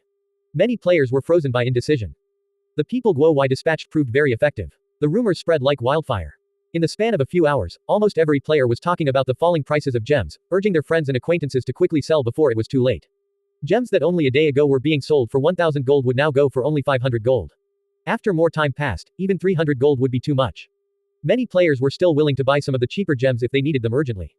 But for the gems worth several hundred up to 1,000 gold, they would patiently wait for the prices to fall lower. After all, this wasn't some small purchase. A group of 10 players had gathered together outside the entrance of an auction house in Kalor. They looked like they were about to set out to do some leveling. Before long, their conversation shifted to gems. I heard the price of gems is falling. A fire resistance gem 5 went from 1,000 gold to only 500 gold. I'll see if I can snag one when the price drops to 300, then I can socket it into my armor, a fighter said. A few days ago, I spent 300 gold to buy a radiant gem 3 and I'm really kicking myself for it. Do you know what it's selling for right now? Only 80 gold. You'd have to be stupid to buy right now. I heard some players found a secret shop where you can buy 1,000 gold gems for only 30 gold, and they're selling it to us for a crazy profit. I bet in a few more days you'll see 1000 gold gems for only 100 gold. If you spend 300 gold to buy a gem right now, you'll definitely regret it later. A holy mage interrupted. Really? The fighter asked with a skeptical face. Of course it's true. One of my friends visited that secret shop before. He ended up turning a profit of 300,000 gold reselling the gems. Give it some time and you'd be hard-pressed to find someone willing to buy a fire resistance gem 5 for even 100 gold. Fortunately, I learned about this early. I completely emptied out all the gems in my personal storage. Hehe. In a few days, I'll have myself some robes with high physical resistance, an arcane mage chimed in. Damn, really? 300,000 gold, that much? The nearby players sucked in a breath of cold air and came up to inquire. Seeing a crowd starting to gather around him, the arcane mage started blowing even more smoke. This was the so-called, 3 men make a tiger. A rumor repeated enough would eventually become fact. Those who didn't have gems and wanted the price of gems to continue falling did their best to spread the rumor. Those who didn't initially believe the rumors and still had gems in their personal storages let out deep sighs and began dumping their gems. Those who wanted to buy gems played the wait-and-see game. Those who had gems slashed their prices like mad in a bid to get rid of them quickly. As a result, the prices of gems in the market gradually fell lower and lower. This allowed players to truly experience what was called a snowball effect. These results were even greater than what Nie Yan and Guo Wai expected. Nie Yan originally predicted the price of gems would fall to their target value in 5 days. However, the rumors spread faster than they expected. On the second day, the prices were already far lower than they anticipated. Gems that were normally worth 1000 gold were being completely ignored in the auction houses despite their prices being cut to only 100 gold. This was simply unbelievable. Nie Yan, should we start reeling in the net? Guo Wai asked. This plummet in the price of gems had left him trembling in trepidation. He wondered if the prices would ever recover. Nie Yan checked the super trade channel. The auction houses were filled gems, more than 5 to 6 times the usual amount. Everyone was withdrawing the gems from their personal storages and dumping them in the auction houses. The spike in the amount of gems further reaffirmed the beliefs in people's hearts that the rumors were true. Otherwise, why would so many people be selling their gems all of a sudden? Once the rumor got some backing, it became even more frightening. Nie Yan estimated this was the limit for how low the prices could fall. Any lower and players would rather start keeping the gems to use for themselves. After all, the people selling these gems weren't poor. Start buying everything up. Once Nie Yan gave the orders, Guo Wai had the people under him in the over 300 auction houses spread out across the Viridian and Satrine empires start buying up the gems. 3 million gold was gone in a flash. About 12% of the gems in the market had been eaten up. 3 million gold, all gone. Guo Wai gulped, cold sweat dripping from his forehead. This was his first time spending such a ludicrous amount of money. What about Sleepy Fox, Ah Chen, and the others? Nie Yan asked. They're also buying up everything like crazy. Holy Empire has spent 500,000 gold on gems, the War God Tribe, 600,000, Sapphire Shrine, 500,000, Battle Crazed Alliance, 400,000, and Radiant Sacred Flame, 300,000. Adding everything up, that's 5 million gold gone in an instant. Nie Yan did some calculations. 5 million gold was roughly 20% of the market. Reach out to the Dragonsaur Financial Group. Let them get in on some of the action too. We'll also liquidate a portion of the guild treasury. Any gold that we can get we'll use to buy gems. Don't the Viridian and Satrine empires have a few large loan organizations? Let's see how much we can borrow. Make sure to carry everything out in secret. This is a rare opportunity. If we miss it, it won't come again. Don't they have a 10-day 10% interest rate? That's a bit dangerous. What if the price of gems doesn't recover, and we can't sell everything off? That gold will all go down the drain, Guo Wai anxiously said. He didn't want to end up ruining the guild. Don't worry. We'll make back more than 10 times our initial investment. Nie Yan reassured. They were profiting far more than the loan sharks by selling these gems. Alright, don't blame me if something goes wrong. I'll use the earnings of our several strongholds as collateral to get a loan from those lenders. Guo Wai gritted his teeth. Only Nie Yan was this courageous, daring to borrow gold from high-interest lenders. Profit and risk walked hand in hand. Around 30 to 40 real-world lenders operated in the Viridian and Satrine empires. Very few had a capital of more than 1 million gold. In fact, for an agency to have more than 300,000 gold was already considered good. They profited by collecting on the high interest rates from their loans. Guo Wai went about contacting these loan agencies. Ass-Kickers United was now a major power. It was a fairly simple matter to get a loan by using the income from their strongholds as collateral. Before long, Guo Wai got in touch with more than 10 agencies and borrowed roughly 3 million gold. He spent all of it on gems and runestones. Nie Yan and the others had acquired roughly 40% of the gems in the market. The gems they bought were of high quality with excellent appreciation potential. He kept an especially close eye on fire resistance gems, to the extent he planned on snatching up every last one of them. This was because several of the notable level 60 to 70 dungeons required high fire resistance. What do we do now? Guo Wai asked. There's still so many cheap gems for sale. We can't possibly swallow them all up. With no one else buying, how are the prices supposed to recover like this?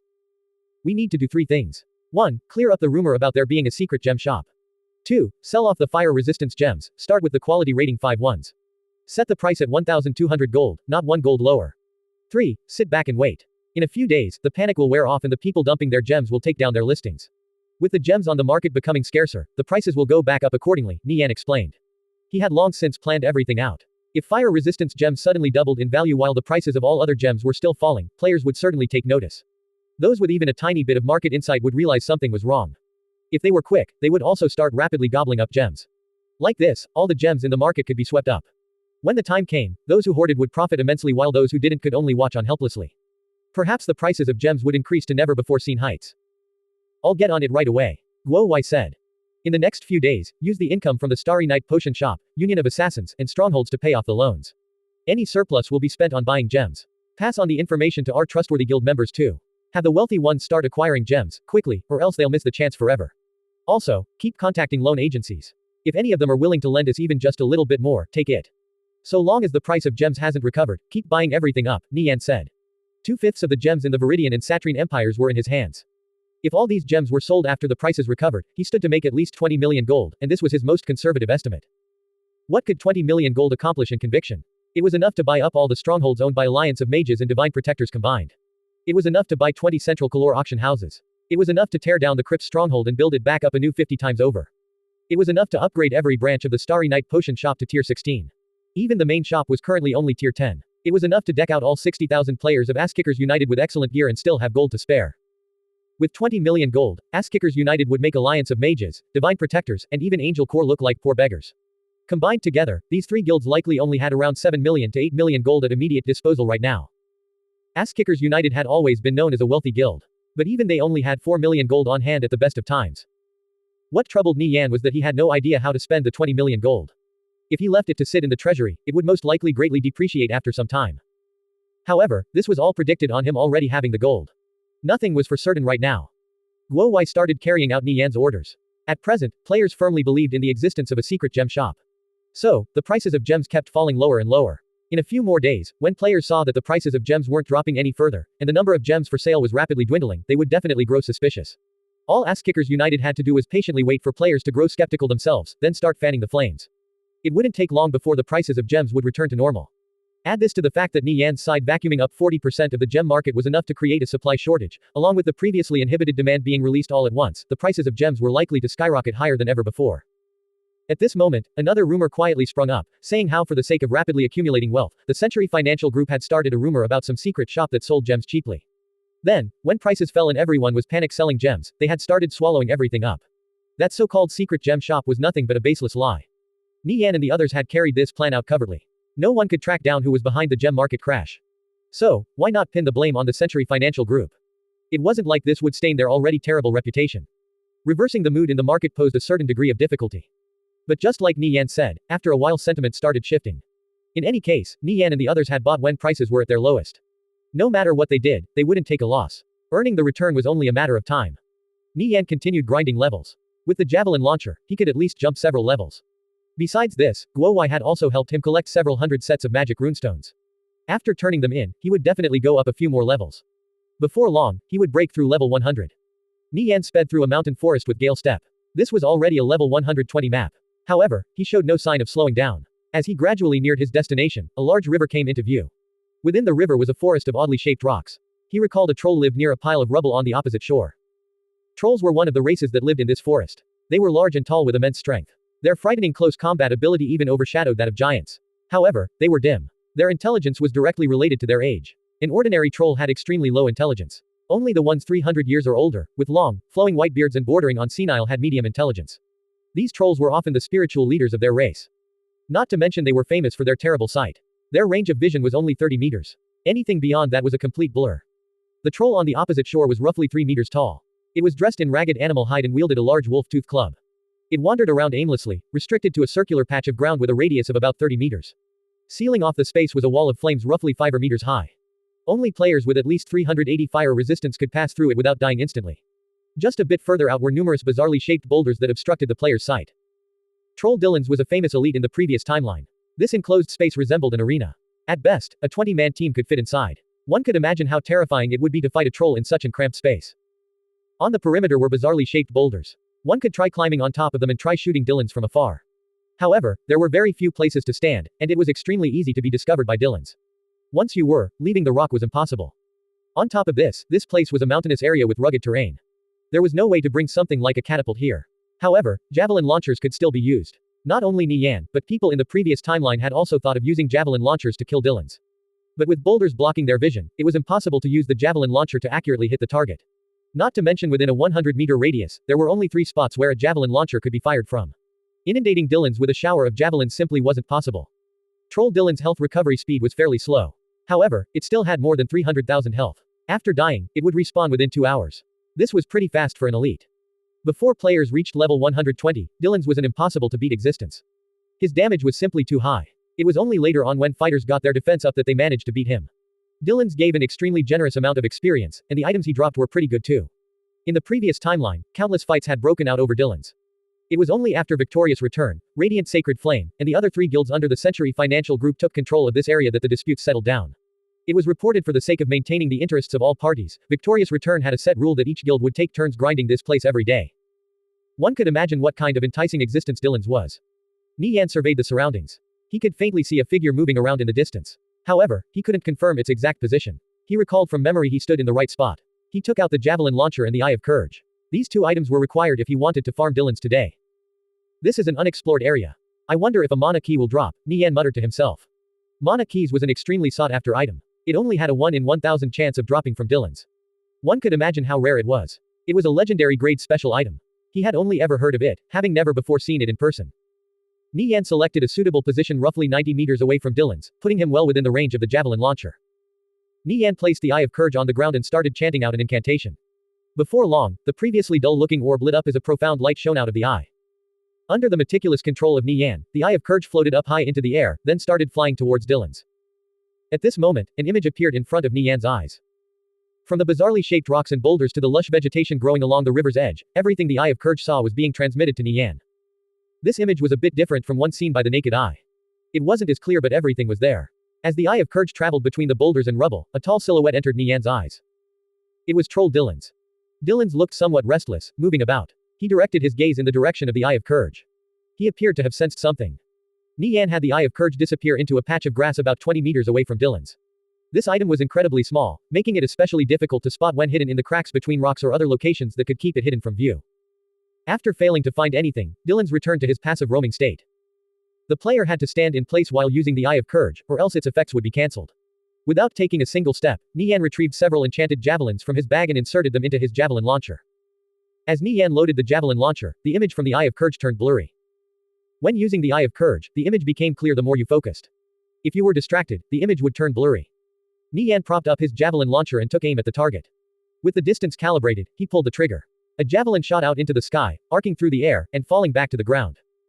With a thud, the javelin landed about a meter from Dillons. Though Dillons was hard to miss with his large frame, it wasn't a surprise that Nie Yan failed to land a hit. He wasn't too accustomed to using the Eye of Courage, especially since it was his first time. Not to mention he also wasn't that familiar with operating the javelin launcher. He could only try to fumble his way through.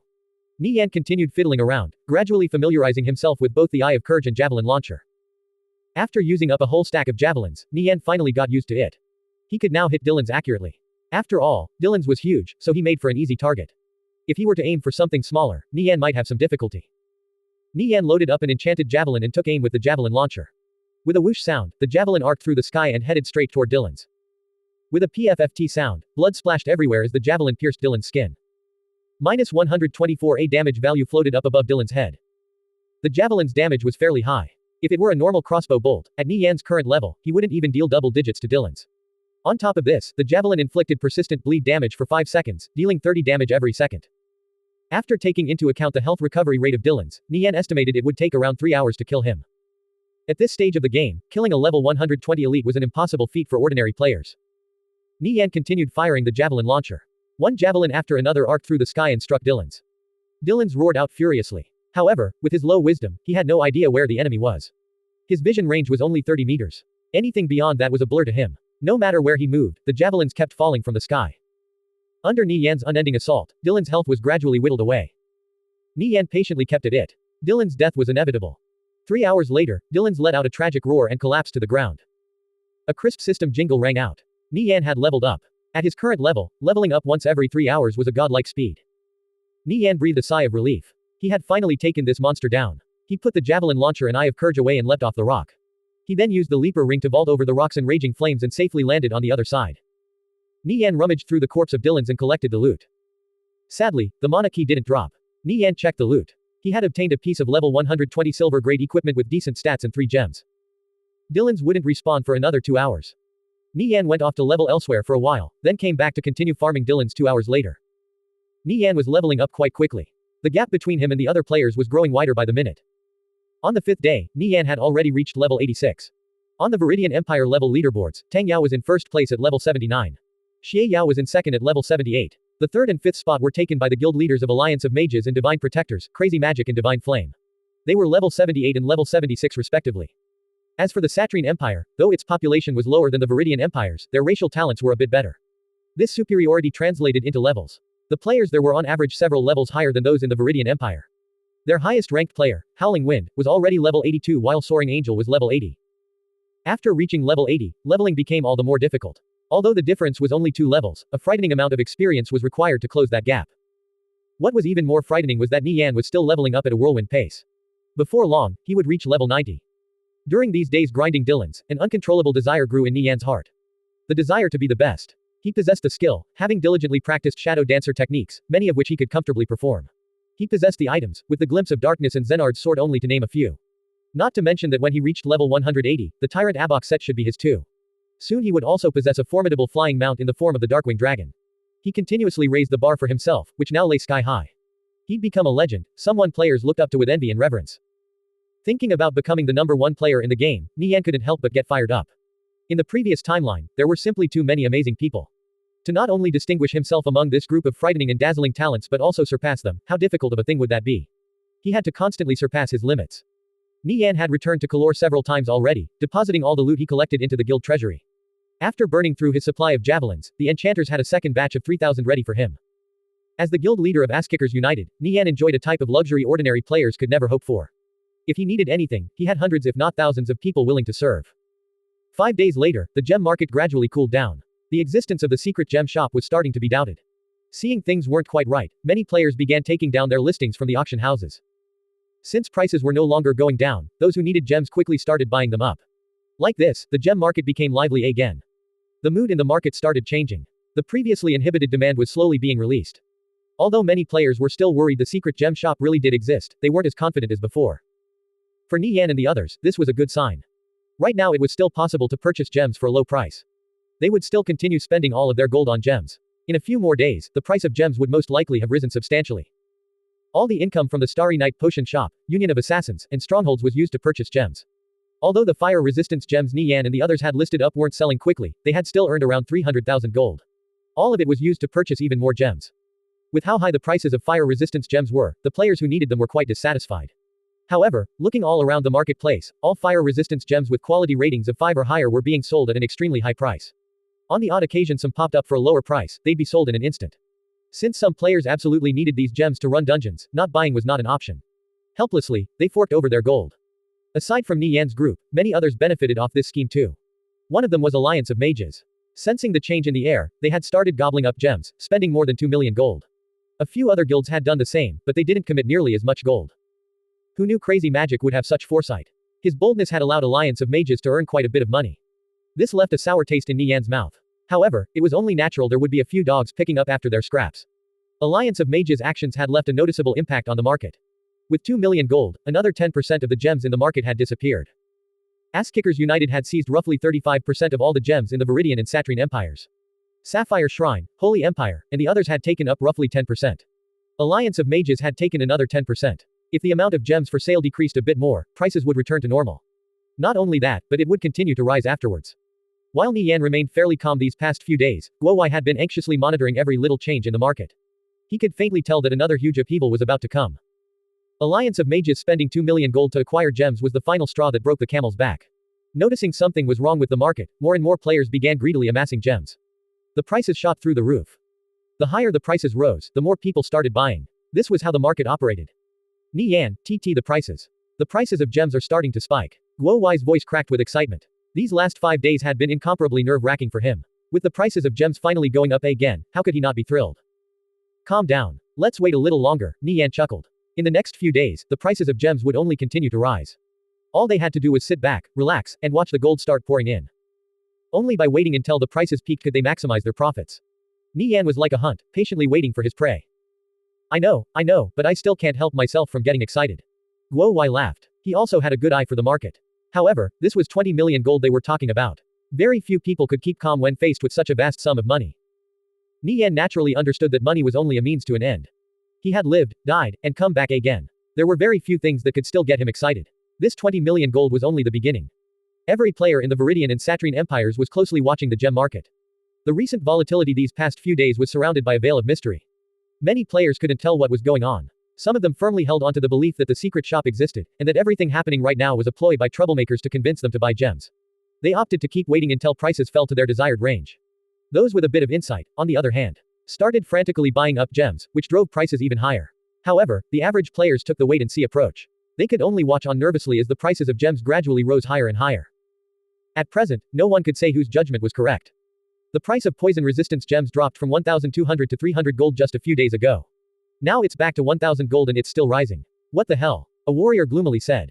It's not just the poison-resistance gems, others have shot up in price too, especially fire-resistance gems. They've practically doubled in price. Luckily, I bought 6 gems when prices were low. I spent around 600 gold at that time. I bet I'll get 3,000 gold if I sell them now.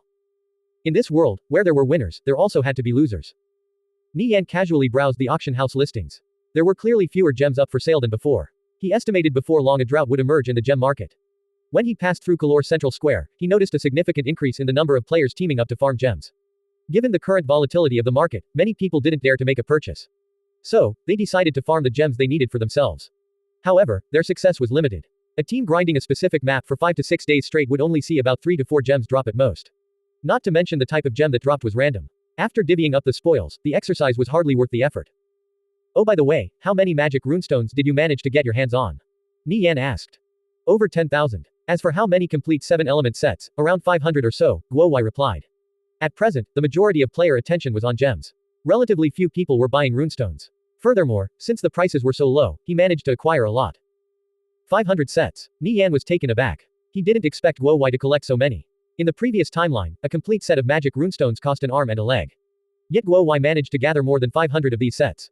One could imagine how much experience that would translate to. Nie Yan planned to take advantage of the experience bonus from killing Dillons while he was still low level to level up a few more times. Then when the leveling speed was no longer as efficient, he would turn in the magic runestones to Clemmy the Wise. Nie Yan took his javelin launcher and returned to grinding mobs. Everything was relatively peaceful over on the side of Asskickers United. Blade Light, Smoke Stub, and the others started forming 1,000-man expedition teams to hunt famous high-level monsters, such as the level 80 Flaming Drake Lord and the level 85 Monty Python Lord. At the same time, the lower-ranking players followed suit by hunting weaker elites and lords. The presence of Asskickers United could be felt all over the level 60 to 80 maps around Kalor.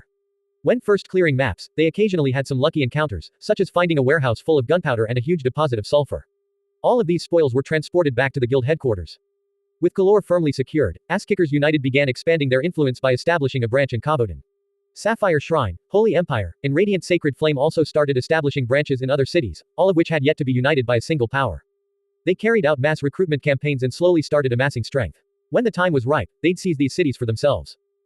While Nie Yan was busy raising his level, Guo Wai contacted him with an urgent report. Some thieves have been running around all over the place assassinating our players. What do we do? Guo Wai knitted his brows as he looked over the various reports. Who are the players that were killed? Nie Yan asked. Sneak attacks and ambushes weren't all that uncommon. He had also dispatched thieves to assassinate the players of Alliance of Mages, Divine Protectors, and Angel Corps. The players from Asskickers United were generally capable of fending off any attacks. The enemy seems to have 50 to 60 people on their side. They have around 7 to 8 thieves a squad. They rarely slip up when carrying out their assassinations. Their targets are our elites. Their intel is extremely accurate too. I believe there are people on our side leaking information to them. Undying Scoundrel, Summer Bug, Monochrome. All of them have been killed. Our losses are pretty heavy. Blade Light was ambushed too. He managed to kill 2 of them and almost lost his life, but luckily our reinforcements arrived in time. Guo Wai's information showed that more than 20 important members had been assassinated. Do you know who's behind all this? Nie Yan frowned, a grim look on his face. These members were the pillars of the Asskickers United. Each of their deaths represented a huge blow to guild morale. They call themselves the Blood Fiends, but I have no way of confirming this, Guo Wai replied. I believe Alliance of Mages, Divine Protectors, and Angel Corps are behind this. Only those 3 are willing to put in so much effort to deal with us.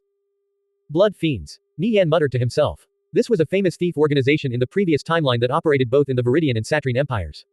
They were composed of 100 members, all of whom were unscrupulous professional players who would do anything, steal, assassinate, murder. So long as there was a profit to be made. They had many experts in their ranks. Back then, 5 of them had succeeded in becoming shadow dancers. The rest also weren't to be looked down on. Players generally didn't dare to provoke them. They were extremely mysterious. Every member had their own unique code name and corresponding code word. None of their whereabouts were known to the outside. This organization was extremely strict. They never recruited members requesting to join from the outside, making it impossible for players or guilds to infiltrate them. It was precisely this 100-member organization that had slaughtered 3 10,000-member guilds in the previous timeline. The number of people that had died at their hands were too many to count. However, no one ever managed to pinpoint their locations, nor did anyone ever see them for more than a moment or two. There was simply no catching these thieves. One could imagine just how frightening this kind of organization was. Since it's the Blood Fiends, this will be a problem. Nie Yan knitted his brows. He guessed his old adversaries had hired these players from Blood Fiends. Gah, these bastards from Alliance of Mages, Divine Protectors, and Angel Corps won't rest till I kick the bucket from stress. Being targeted by an organization like the Blood Fiends definitely isn't a pleasant thing, Guowai said. Unless you were extremely skilled and had high awareness, very few players could survive getting ganged up on by 8 top-ranked thieves. Our top priority is finding out the identity of the traitors in our ranks. We'll do a thorough inspection. I refuse to believe they can hide from us. Besides this, tell our players to be careful when setting off for the wilderness. It's best if they stick in groups. Don't give the enemy the opportunity to catch them alone, Nie Yan said. Information about the Blood Fiends assassinating players of Asskickers United hadn't been revealed to the public, nor did any guild admit to being behind this. Since it was like this, he would let this information remain buried. Without knowing who did it, Nie Yan wouldn't take any retaliatory action. But that didn't mean he wouldn't in the future. I'm already looking for the traitors. It likely isn't just one person. Guowai let out a deep sigh. No guild could prevent traitors from popping up in their ranks, including Asskickers United. However, Asskickers United also had moles hidden within the ranks of Alliance of Mages, Divine Protractors, and Angel Corps. Doing the work of a mole paid dozens of times more than being a regular member. With such a lucrative reward, there would always be people who were willing to take the risk. If you find the traitors, don't expose them, and don't let them know they've been found out. I'll have a use for them later, Nie Yan said. He already had a plan in mind. Guowai was surprised but immediately understood what Nie Yan wanted to do. He smiled. Understood, you can be sure they won't notice a thing. If the traitors were identified, they could become Asskickers United's mouthpieces. With these fellows there, they could be put to good use during crucial moments. With the elites of Asskickers United suffering ambushes, Alliance of Mages, Divine Protectors, and Angel Corps were prime suspects. However, that didn't mean the perpetrator wasn't someone else. Other guilds would love nothing more than to see major powers like Asskickers United and Alliance of Mages ripping each other apart, since this meant they could swoop in from the sidelines and reap all the benefits for themselves. Even if their elites were being killed left and right, Asskickers United could only try their best to endure, and maintain their vigilance while they investigated why the Blood Fiends were targeting them.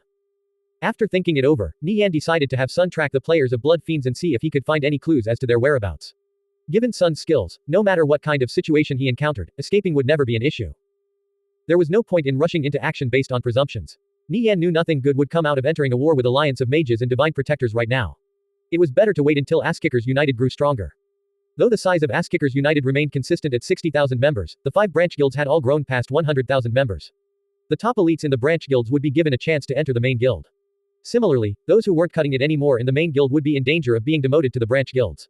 Like this, the quality of players in Asskickers United would only grow higher and higher, far surpassing that of their counterparts in Alliance of Mages and Divine Protectors. The might of those in Asskickers United was already well known. If you were to pit 10 players from Asskickers United against 10 from Alliance of Mages on an equal playing field, the players from Asskickers United would almost always come out on top.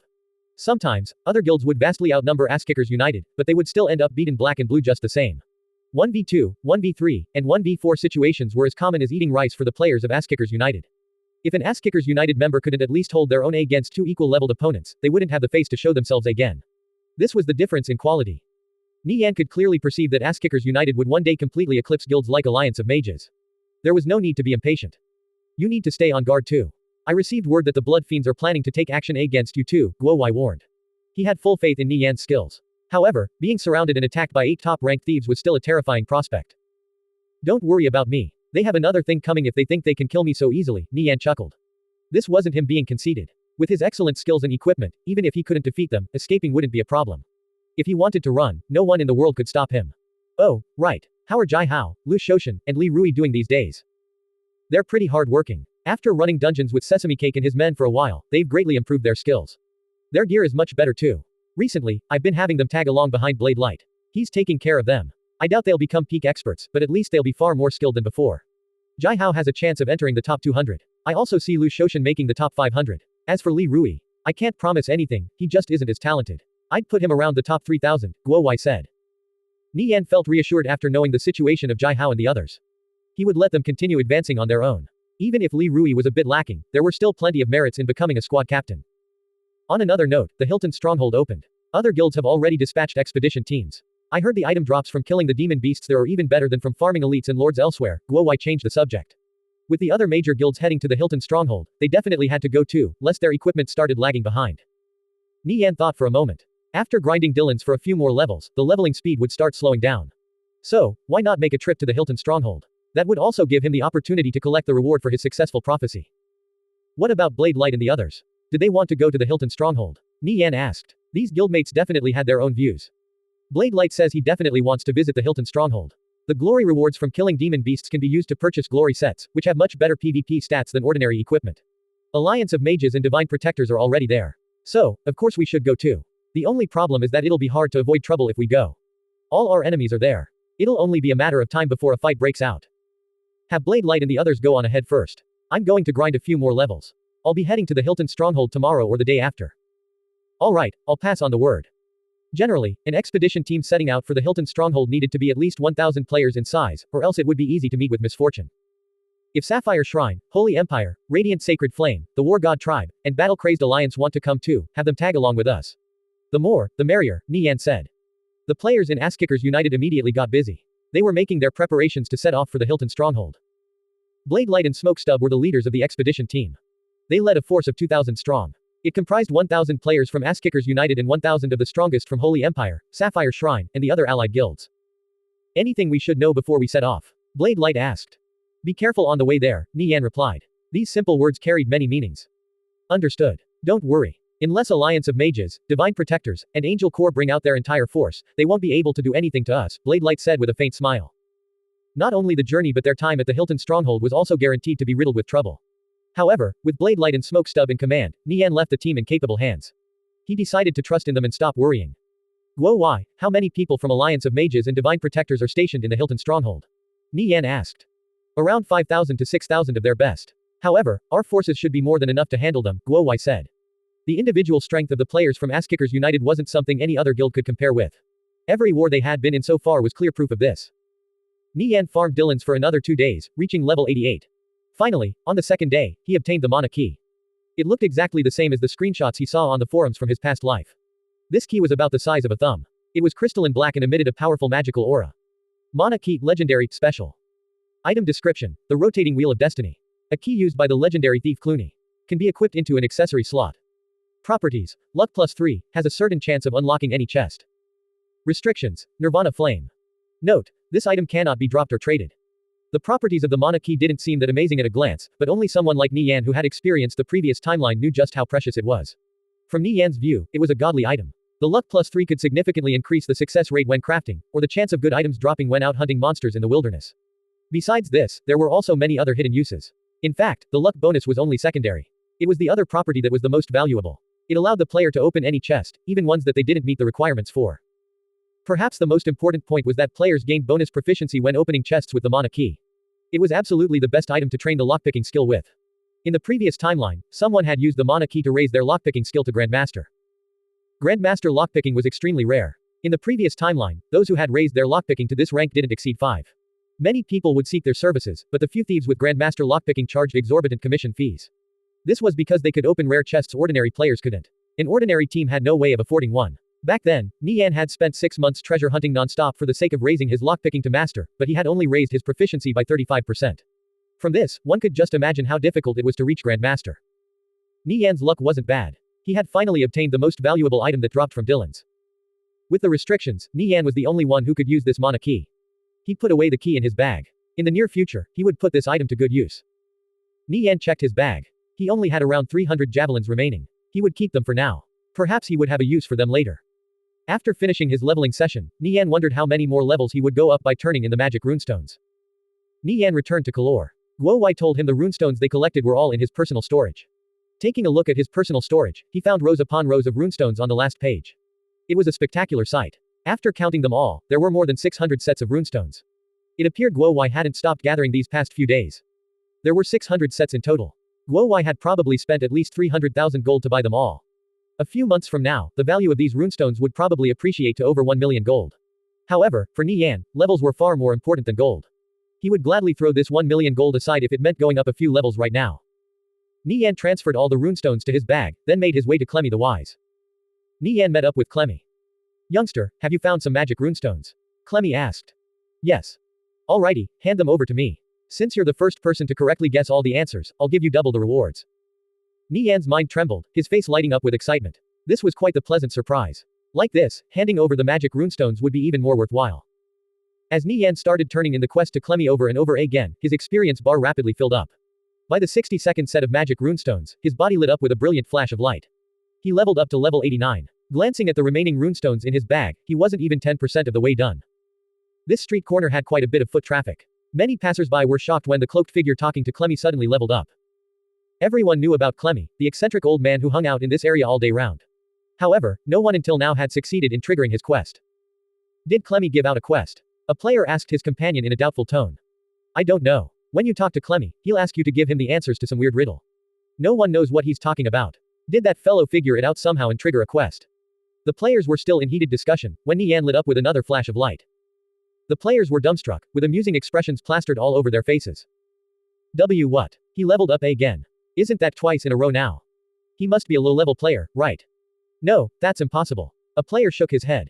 Clemmy ignores anyone under level 60, let alone give them a quest. What kind of quest would allow you to level up twice after level 60? As the players recovered from their shock, Nie Yan leveled up again, then again, and again, for a total of 3 more times. Everyone was staring at him like they had seen a ghost. Am I seeing things? Did that really just happen? Who is that guy? Nie Yan, whose appearance was hidden by the Shadow Walker cloak, seemed quite mysterious. Nie Yan glanced at his character window. He was already level 93, 2 levels higher than he predicted. Level 100 was almost within reach. Soon, he could smoothly become a shadow dancer. Would this long-cherished desire of his finally be fulfilled in this life? Nie Yan clenched his fists after recalling how he failed to become a shadow dancer in the previous timeline. He would definitely succeed in this life. Nie Yan recalled the Shadow Dancer class advancement quest was given by the Elder Council of the Thief Association, and that it took roughly 2 months to complete. However, he had another option. That was to head to the Temple of Light and become a luminous dancer. A luminous dancer was far more powerful than an ordinary shadow dancer. Naturally, this was reflected in the difficulty of the class advancement quest. Since Nie Yan had the opportunity to become a luminous dancer, he definitely wouldn't let it slip by. At the very least, he would give it his best so that even if he failed he wouldn't have any regrets. If Nie Yan successfully advanced to a luminous dancer within these next 2 months, he would become the #1 thief in conviction, and the first player to successfully become a shadow dancer. Tackling the class advancement quest first thing after reaching level 100 was a bit overly ambitious. Most players would only make the attempt at level 150 to 160. However, given Nie Yan's excellent gear and high stats, he was confident he could do it. After turning in all the magic runestones to Clemmy, Nie Yan headed to his personal storage. Even long after Nie Yan departed, players were swarming over Clemmy, trying to find clues to trigger his quest to no avail. The 5 answers to Clemmy's riddle weren't something ordinary players could figure out. They required one to pore over numerous old stories to even begin solving. As Clemmy's riddle circulated around, more and more players began researching the answers. Guo Wei's side was still collecting magic runestones non-stop. Before long, Nie Yan would have enough to level up 1 or 2 more times. Nie Yan went to his personal storage to withdraw some essentials, then set off for the Hilton Stronghold. Blade Light and the others had already arrived at the Hilton Stronghold. They were still within the confines of the stronghold, not daring to rashly go out. They dispatched people to find out about the activities of Alliance of Mages and Divine Protectors first. Guo Wei was also helping gather intel in the background. Besides Alliance of Mages and Divine Protectors, the Penumbra Empire, God Executioner Sword, and other guilds had also dispatched their forces to the Hilton Stronghold. Even though the Hilton Stronghold was still in a state of ruin after the invasion of the horde of demon beasts, many buildings were being reconstructed atop the destruction. Players were also participating in the rebuilding efforts. More and more players, guilds, and organizations were buying up the land and establishing shops. Naturally, Asskickers United was no exception. There was already a branch of the Starry Night Potion shop up and running here. Nie Yan was speeding across the plains on his Faulkner warhorse. At his current pace, he would arrive at the Hilton Stronghold in 30 minutes. Ordinary players would probably need to take twice as long. This was a remote and desolate stronghold city. Currently, 0.01% of the players dared to come to this map. The demon beasts that spawned around the Hilton Stronghold weren't something ordinary players could handle. All the top players from the large guilds had gathered in the Hilton Stronghold. They were here collecting equipment for the sake of tackling level 100 in the future. 5 thieves emerged on the plains outside the Hilton Stronghold. They appeared to be setting something up between the trees. Underworld, are you sure Nirvana Flame is going to be passing through here? This is a path everyone has to take to reach the Hilton Stronghold. All of Asskickers United's top elites are there. I refuse to believe he won't come. That makes sense. The intel from over there is way too crappy. Even now, we still don't know his whereabouts. If Nirvana Flame were that easy to take down, Alliance of Mages and Divine Protectors wouldn't have put up such a large bounty on his head. Those guys who hired us wouldn't be trying so hard either. As the five thieves chatted, they installed numerous traps in the vicinity.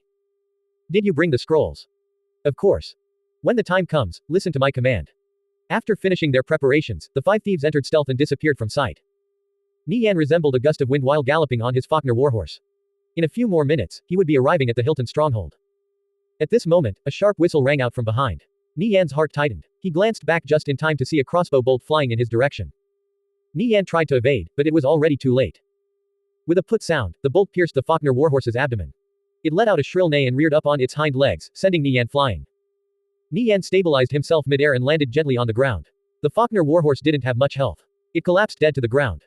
Before Nie Yan could catch his breath, a giant web fell over him from the sky. Nie Yan's eyes locked onto a thief hiding behind some trees in the distance.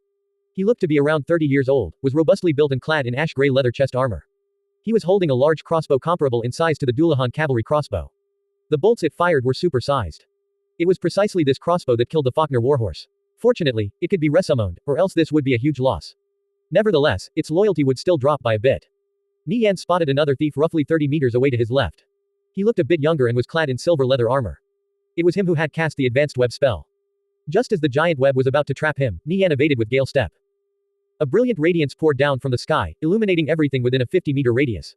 Nie Yan's figure was immediately revealed. At the same time, five thieves dashed toward him. Nie Yan could have escaped with an unknown transfer scroll whenever he wanted. However, he decided to stay and play with these thieves a little. When the five thieves neared, Nie Yan finally got a clear look at their appearances. They belonged to the Blood Fiends. Nie Yan was extremely familiar with the faces in front of him. In the previous timeline, he had watched videos of their battles. They were called Dark, Ardent, Shadow, Night, and Seal. These five had entered the game together. They were part of the Blood Fiends, a frightening organization whose name alone would make people tremble in fear. All of their code names were single words. These five in particular were at the very top. All of them had eventually advanced to Shadow Dancers. With five Shadow Dancers, it was impossible for the Blood Fiends not to become famous. In the previous timeline, several large guilds had extended olive branches to them, offering sky-high prices in an effort to recruit them. However, they were all rejected. Back then, they were a legendary organization. At that time, Nie Yan was a nobody. Even if he encountered them, they wouldn't necessarily pay attention to him. In this life, however, he was the guild leader of Asskickers United, Mad Rogue Nirvana Flame, an existence countless people revered. In regards to Blood Fiends for him, Nie Yan had long since prepared. He had no intention of backing down. The five thieves resembled cheetahs pouncing at their prey. They rapidly closed in on Nie Yan from every direction. Brimming with bloodlust, it seemed they would chase him to the ends of the world. A 1 versus 5, not to mention against 5 legendary thieves. Nie Yan didn't dare to be the slightest bit careless. He quickly pulled back. The black flames on Zenard's sword burned brightly, looking as though they would devour anything they touched. Underworld rushed forward with his dagger stabbing towards Nie Yan's throat. Parry. Nie Yan raised Zenard's sword to block. With a clang sound, the two weapons clashed. Based on their smooth coordination, these five thieves clearly worked together often. They blocked off all paths of retreat. With the unveiling light preventing Nie Yan from escaping through stealth, he could only face them head-on. Individually, these five thieves were a step below Nie Yan, son, and king of the world. However, with the synergy they'd built up over the years, perhaps only a handful of players in all of Conviction could rival them when they worked together. Lock. Ardent targeted Nie Yan with a crowd control skill. Shadow Waltz. Ardent's heart trembled. Nie Yan could even evade Lock. What kind of reaction speed was this? Lock was practically an instant cast skill. Dodging was impossible unless you could predict it in advance and evade it with a skill like Shadow Waltz. If you were hit, you would be incapacitated for a brief moment, allowing the enemy to freely attack you. Everyone, be careful. He's fast. Ardent didn't expect Nie Yan to still be able to dodge in this kind of situation. He brandished his dagger and pounced toward him. Nie Yan employed illusion steps. His figure appeared to turn illusory as he sidestepped Ardent's attack. Suddenly, he stood behind Ardent and struck out with backstab. Nie Yan's movements were smooth and fluid without the slightest bit of sloppiness. Ardent was caught off guard. Just as it looked like he was going to be struck, Dark closed in from the side. He stabbed toward Nie Yan's forehead like a venomous viper. If Nie Yan followed through with his attack, he would be stunned by concussive blow. The three other thieves also closed in at this time. Lock. Shadow targeted Nie Yan with Lock. It was incredibly difficult to deal with two or more players with crowd control skills like Lock. One misstep and you were done for. At this moment, Nie Yan reset the cooldown of Shadow Waltz with quick reset. Shadow Waltz. In a similar fashion, Nie Yan avoided Lock again. Three thieves arrived in front of Nie Yan and all stabbed toward him. Gale Ambush. With a burst of explosive speed, Nie Yan evaded the attacks and pounced toward Dark. The exchange between Nie Yan and the five thieves happened in the blink of an eye. A single instant meant the difference between life and death. Thieves had too many crowd control skills. If Nie Yan were to be incapacitated for even a second, he'd be dead. The only reason he hadn't fled with an unknown transfer scroll so far was that he wanted to probe the strength of these 5 thieves, so the elites of Asskickers United would better know what they were up against. At the same time, he also wanted to test his own skill. The more he fought, the more apprehensive he became. The strength of these 5 from the Blood Fiends was astonishing. Perhaps Nie Yan was the only person who could last against them for this long. If it were any other player from Asskickers United, only Blade Light, Smoke Stub, Sun, and a few others could escape with their lives. The rest would surely die. No wonder Undying Scoundrel, Summer Bug, and the others had died at the hands of these 5. All of them were top elites without a doubt. But even they would be in danger if they faced these 5 at once, unless they escaped with an unknown transfer scroll beforehand. However, knowing the pride of his elites, they would never do something cowardly like fleeing before fighting. These 5 thieves constantly preying on the elites of Asskickers United was truly a headache. After this engage, Nie Yan planned to have the players in the guild raise their vigilance and prohibit them from moving out alone in order to prevent ambushes. It didn't matter how many skills Nie Yan had. He had no way of defeating these 5 top-class thieves. Just staying alive was already extremely strenuous. Swift retreat. Nie Yan quickly pulled back. Seeing Nie Yan wanting to escape, Dark sped up and chased after him. Just as Dark closed in with his dagger, Nie Yan spun around with a sidestep. Counter. Nie Yan's movements were extremely quick. After evading the attack, he planted his elbow into Dark's back. It was a freedom skill. With a heavy thud, Dark nearly vomited out blood from the impact of the strike, but he forcefully swallowed it back up. He entered a crippled state and staggered unstably. This was the effect of counter. Nie Yan had executed counter quite well. Seeing the enemy incapacitated, he slashed down toward Dark's head with Zenard's sword. Among the 5 thieves, Dark and Ardent were the most skilled, with Shadow not falling far behind. If Nie Yan could kill either Dark or Ardent, he would still stand a chance of winning. The flames on Zenard's sword burned brightly.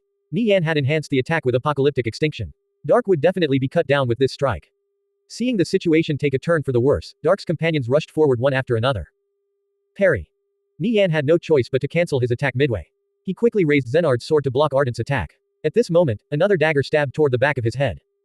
Disappear.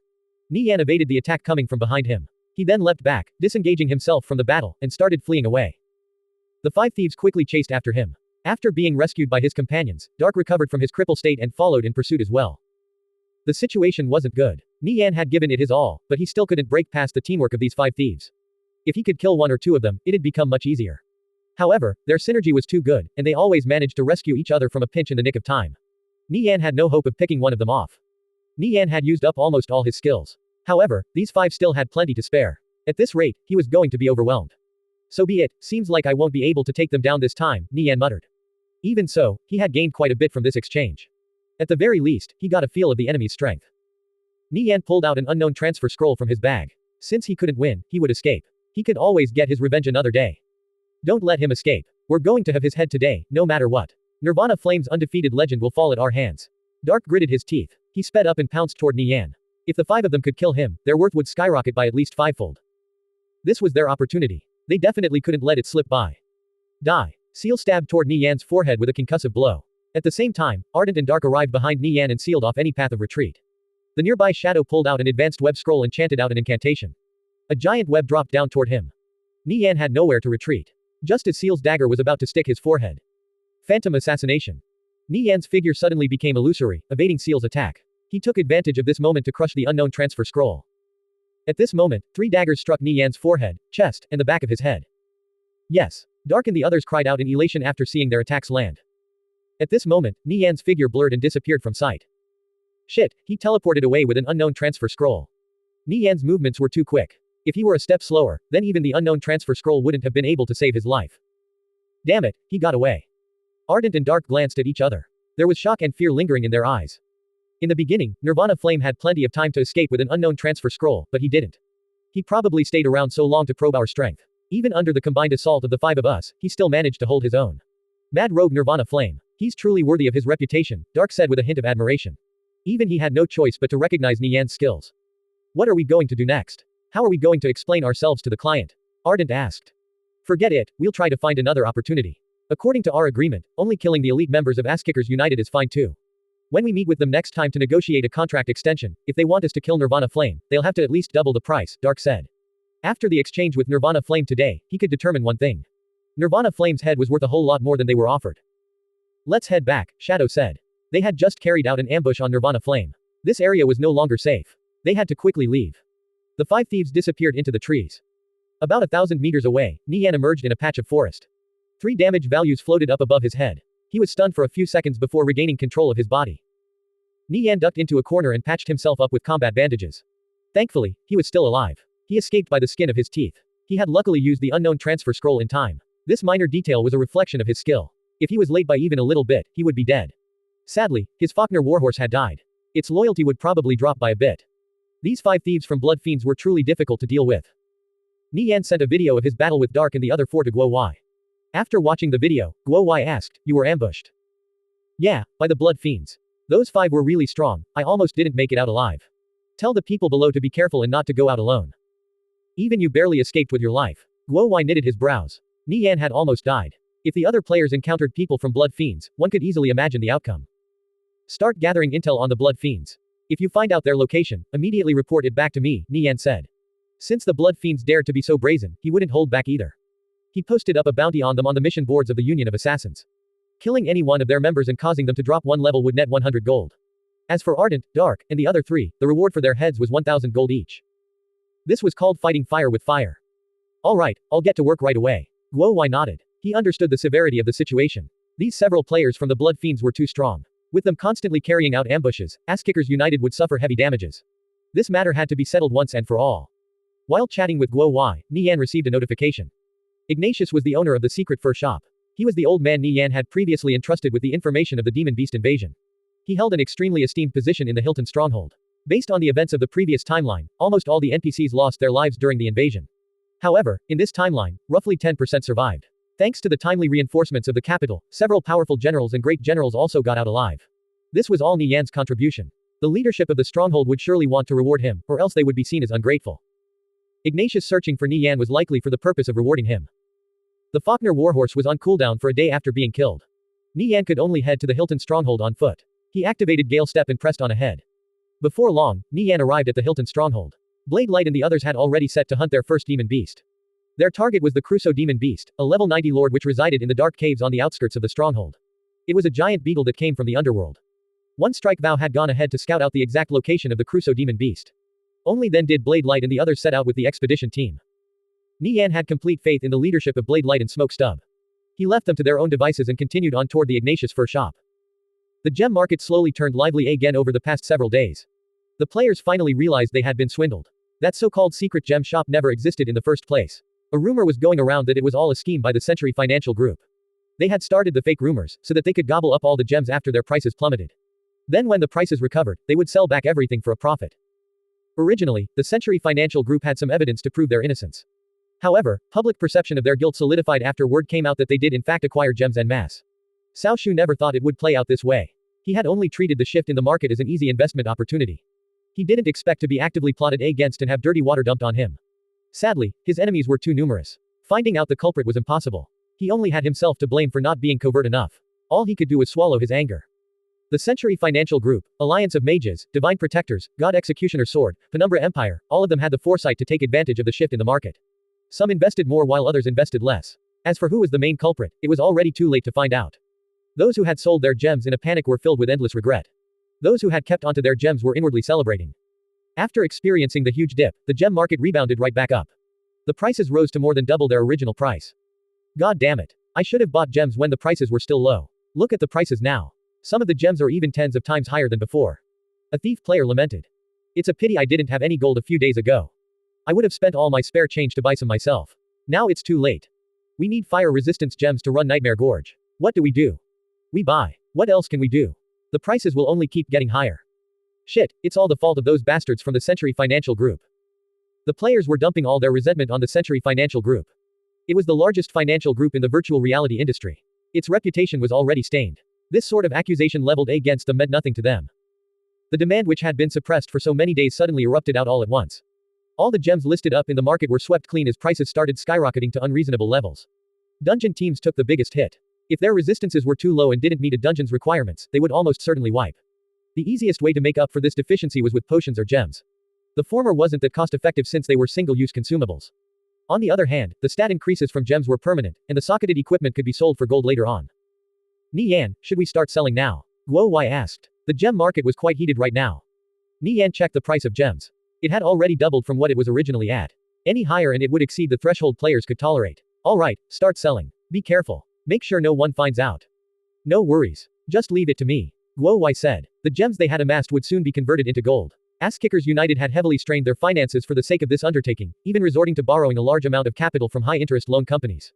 Now all these matters could be resolved. After paying off the lenders, the remainder was enough to settle their money problems for at least a year.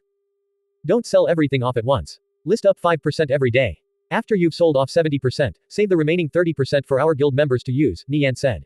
The lesser the amount of gems circulating in the market, the higher they would fetch for. Guo Wai immediately notified the trusted subordinates he had in every city to begin selling the gems. They listed up the gems in the auction houses around the Viridian Empire in small batches. Since the supply was so low and the demand was too high, the players immediately started fighting over them. The liveliness of the gem market exceeded Nie Yan's wildest expectations. The Century Financial Group, Alliance of Mages, and other powers also started selling their gems. Since Ass-Kickers United was the mastermind behind this whole matter, all the high-quality gems were snatched up by them first. The other guilds were left to eat up the remaining scraps. So, no one else would even come close to profiting as much as them. Guo Wai had the players below him gather information. Excluding the 30% Ass-Kickers United was keeping for themselves, they would make at least 20 million gold from the remainder. If luck was on their side, even 25 million gold wouldn't be out of the realm of possibilities. Of the remaining guilds, Holy Empire, Sapphire Shrine, Radiant Sacred Flame, the War God Tribe, and Battle-Crazed Alliance stood to make 3 million gold each. The Century Financial Group and Alliance of Mages would obtain an estimated return of 2 million gold each. Meanwhile, Divine Protectors, God Executioner Sword, and the other guilds were set to make about 1 million gold. As for the remaining dozen or so smaller guilds, they would be lucky to make 100,000 to 200,000 gold. Ass-Kickers United was a juicy slab of meat while everyone else was left to slurp on rice gruel. Although powers like the Century Financial Group and Angel Corps would also profit, this couldn't be helped. Nevertheless, Ass-Kickers United had definitely come out of this the biggest winner. 40 million gold might seem like a lot, but compared to the whole Viridian and Satrine empires, it was a drop in the bucket. Nie Yan wasn't worried that sucking up so much gold would have any impact on the greater whole. Guo Wai was monitoring the situation in every city. As soon as the gems were listed up, they would be sold instantly. The gold was flowing into their pockets. After selling 3% of the gems, Ass-Kickers United had earned roughly 1,600,000 gold. At this rate, after selling a bit more tomorrow, they could pay off the last of the lenders. Amazing. Now this is what you call buying low and selling high. Guo Wai sighed with emotion. The gems they had sold today had been initially acquired for only 200,000 gold. This was a profit of 800%. Send me a screenshot of all the gems in the treasury, Nie Yan said. He wanted to look at their stock. Alright. Nie Yan opened the image and saw rows upon rows of sparkling gems organized neatly together, spanning across more than 30 pages. It was truly a magnificent and dazzling sight. We've secured almost all the quality rating 5 and higher fire resistance gems and poison resistance gems, same with the quality 6 and higher physical resistance gems. We also have a monopoly on attack boost gems and 15 other different types of gems. These will definitely go for a good price. As for the rest, they're a bit lower quality, Guo Wai explained. Just keep slowly selling everything. Don't rush. Haste makes waste, Nie Yan said. It wasn't every day they got a money-making opportunity like this. They definitely had to maximize their profit. After all, the players weren't fools. Once bitten, twice shy. This sort of move could only be used once. The elites in our guild have also made quite a bit, several thousand gold on the lower side and tens of thousands of gold on the higher side. Adding everything up together, they've also made a few million gold in total, Guo Wai said. It appeared the top members from Ass-Kickers United also got a nice taste of the pie. Not bad. Nie Yan faintly smiled. Just Ass-Kickers United getting rich wouldn't allow the guild to grow truly powerful. At the same time, each member individually should be well off too. Besides the equipment in the treasury, when these guild members encountered something that caught their eye on the outside, they would have the gold to purchase it. Only when every member was doing well would the guild grow stronger as a whole. Nie Yan had no intention of letting this gold rot in the treasury. Besides upgrading the Starry Night potion shop, he would recruit a large amount of artisans to expand their market share in every industry. He also planned to purchase more land, establish new shops, and expand all their businesses to every city, town, and village. Nie Yan had a far better understanding of the maps than any other player. He could easily predict which places would flourish and which would wither out and die. Of the level 80 to 100 plus maps, he knew which were good for leveling, which were good for treasure hunting, which were good for collecting materials.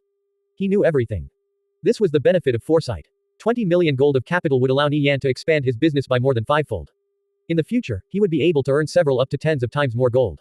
Besides this, he could also keep purchasing items that had high appreciation potential. In any case, the gold definitely wouldn't go to waste in his hands. With everything in order, the next step was simply waiting for the gold to come rolling in. Nie Yan turned his attention back to his own matters. He felt confident leaving the selling of the gems to Guo Wai. Nie Yan arrived at the location of the Ignatius fur shop, only to discover that it had become a pile of ruins with rubble and wooden boards strewn everywhere. The shop was gone, and Ignatius was nowhere to be seen. Since the quest notification told Nie Yan to talk to Ignatius, the old man still had to be alive.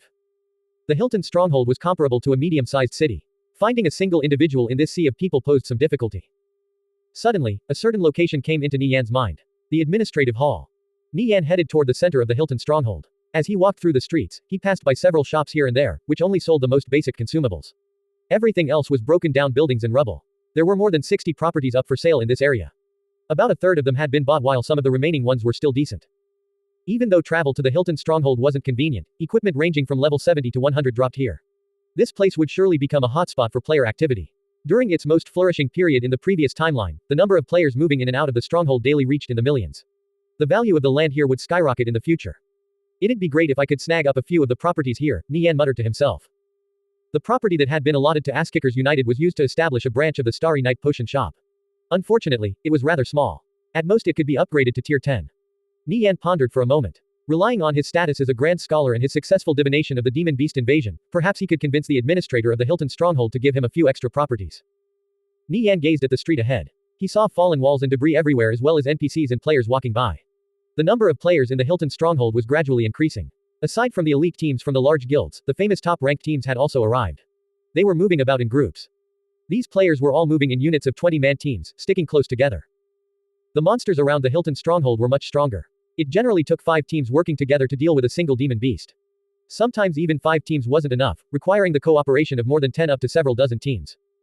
The monsters these players were hunting were fairly ordinary. They wouldn't even dare to approach the Crusoe demon beast that Blade Light and the others were hunting. They would wait until their gear was better. Looking for level 65 plus teams to hunt Krong Gold Beetle.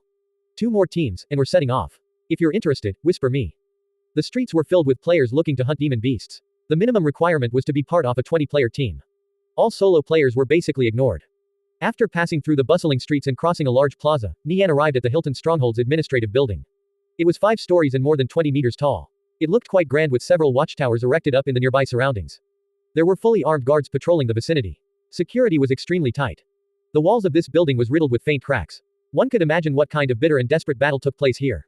When the demon beasts flooded into the Hilton stronghold and swept through everything like a surging tide, only the most fortified buildings remained standing.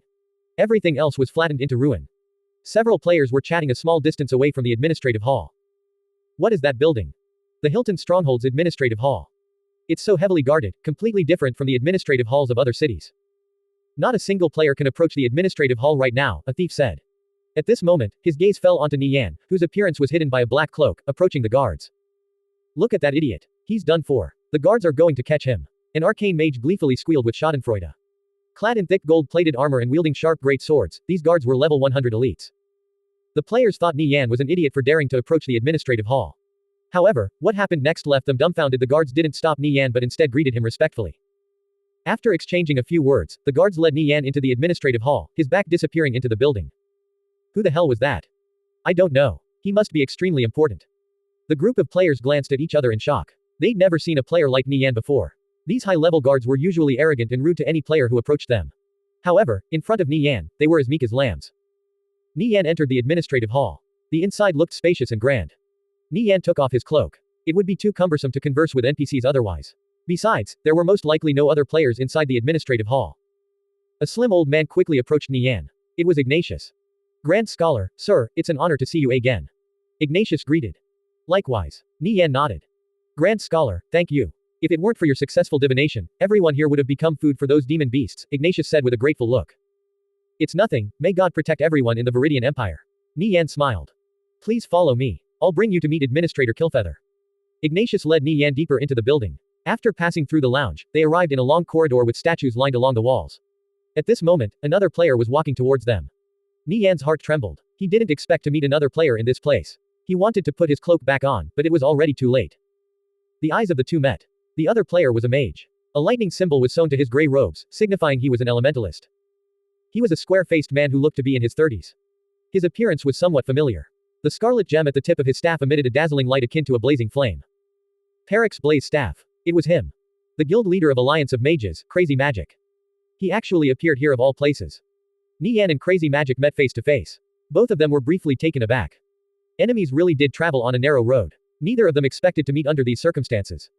Crazy Magic paid his respects to Ignatius with a bow. Ignatius simply gave him a glance and nodded. Nirvana Flame. Crazy Magic's gaze froze over. He didn't expect Nie Yan to appear here. He only came here for a quest. He believed he was the only person here. Ignatius' attitude toward Nie Yan was extremely respectful. Crazy Magic couldn't help but wonder how Nie Yan pulled this off. Crazy Magic understood he had no way of stirring up trouble for Nie Yan right now. If he tried anything in the administrative hall, not only would he fail to disrupt Nie Yan's quest progress, but he would also throw himself into the flames. Similarly, Nie Yan was also wondering what Crazy Magic was doing here. The two simply brushed past each other without saying a word. However, some words didn't need to be said.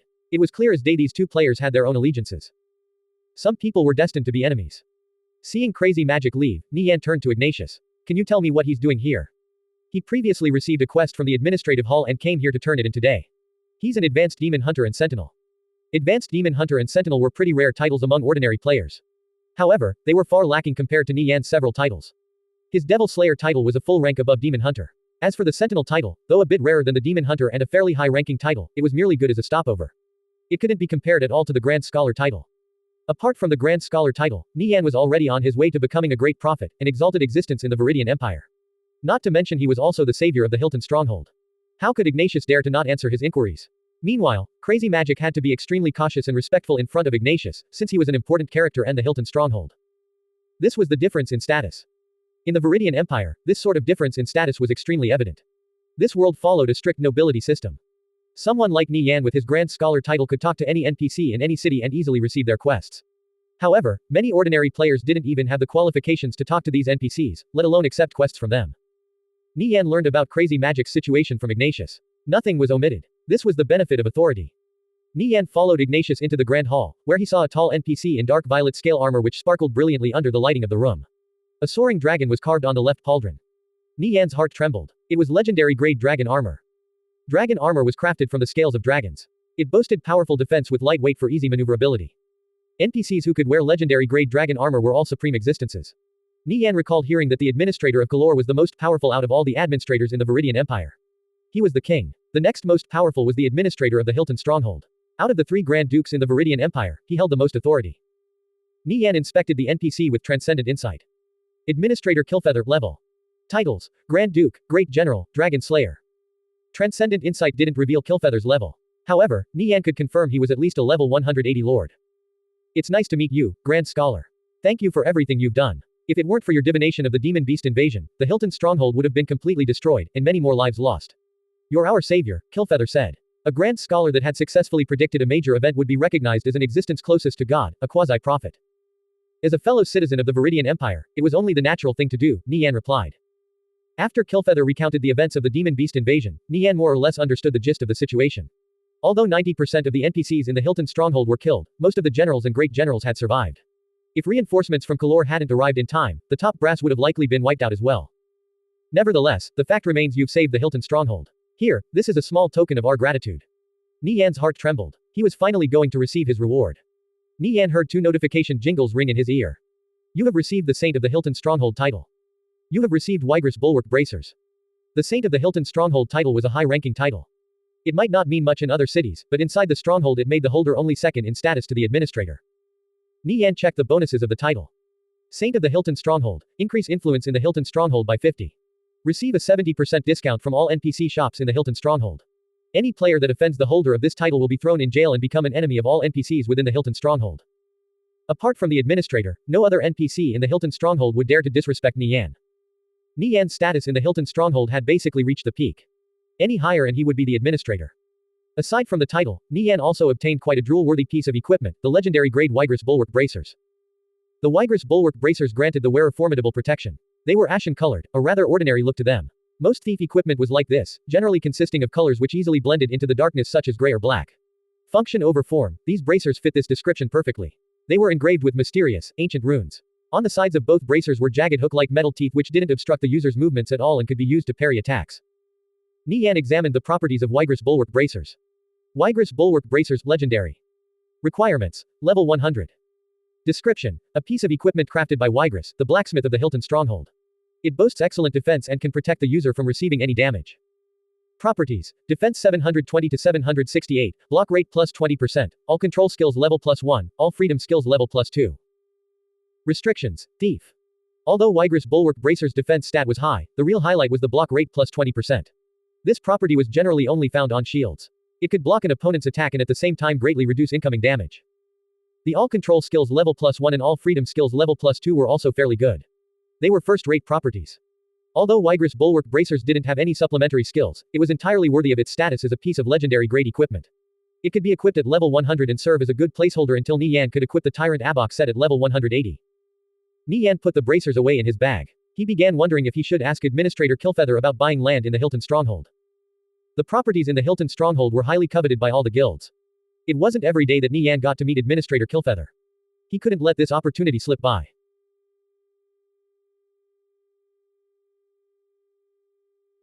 After explaining the general situation, Killfeather expressed his desire for Nie Yan to stay in the Hilton Stronghold. The presence of a Grand Scholar would be a great boon to any city, especially since their great prophecy skill could help mitigate disasters. As the administrator of the Hilton Stronghold, I hope that more people will migrate here and help fight off the demon beast hordes. As an incentive, those who have contributed greatly to its defense will receive rewards befitting their deeds. Grand Scholar, I'm gifting you a villa. It's about a minute's walk from here, Killfeather said. This villa was located in the busiest commerce zone of the Hilton Stronghold. Once you walked out the door, you would be greeted by streets bustling with activity.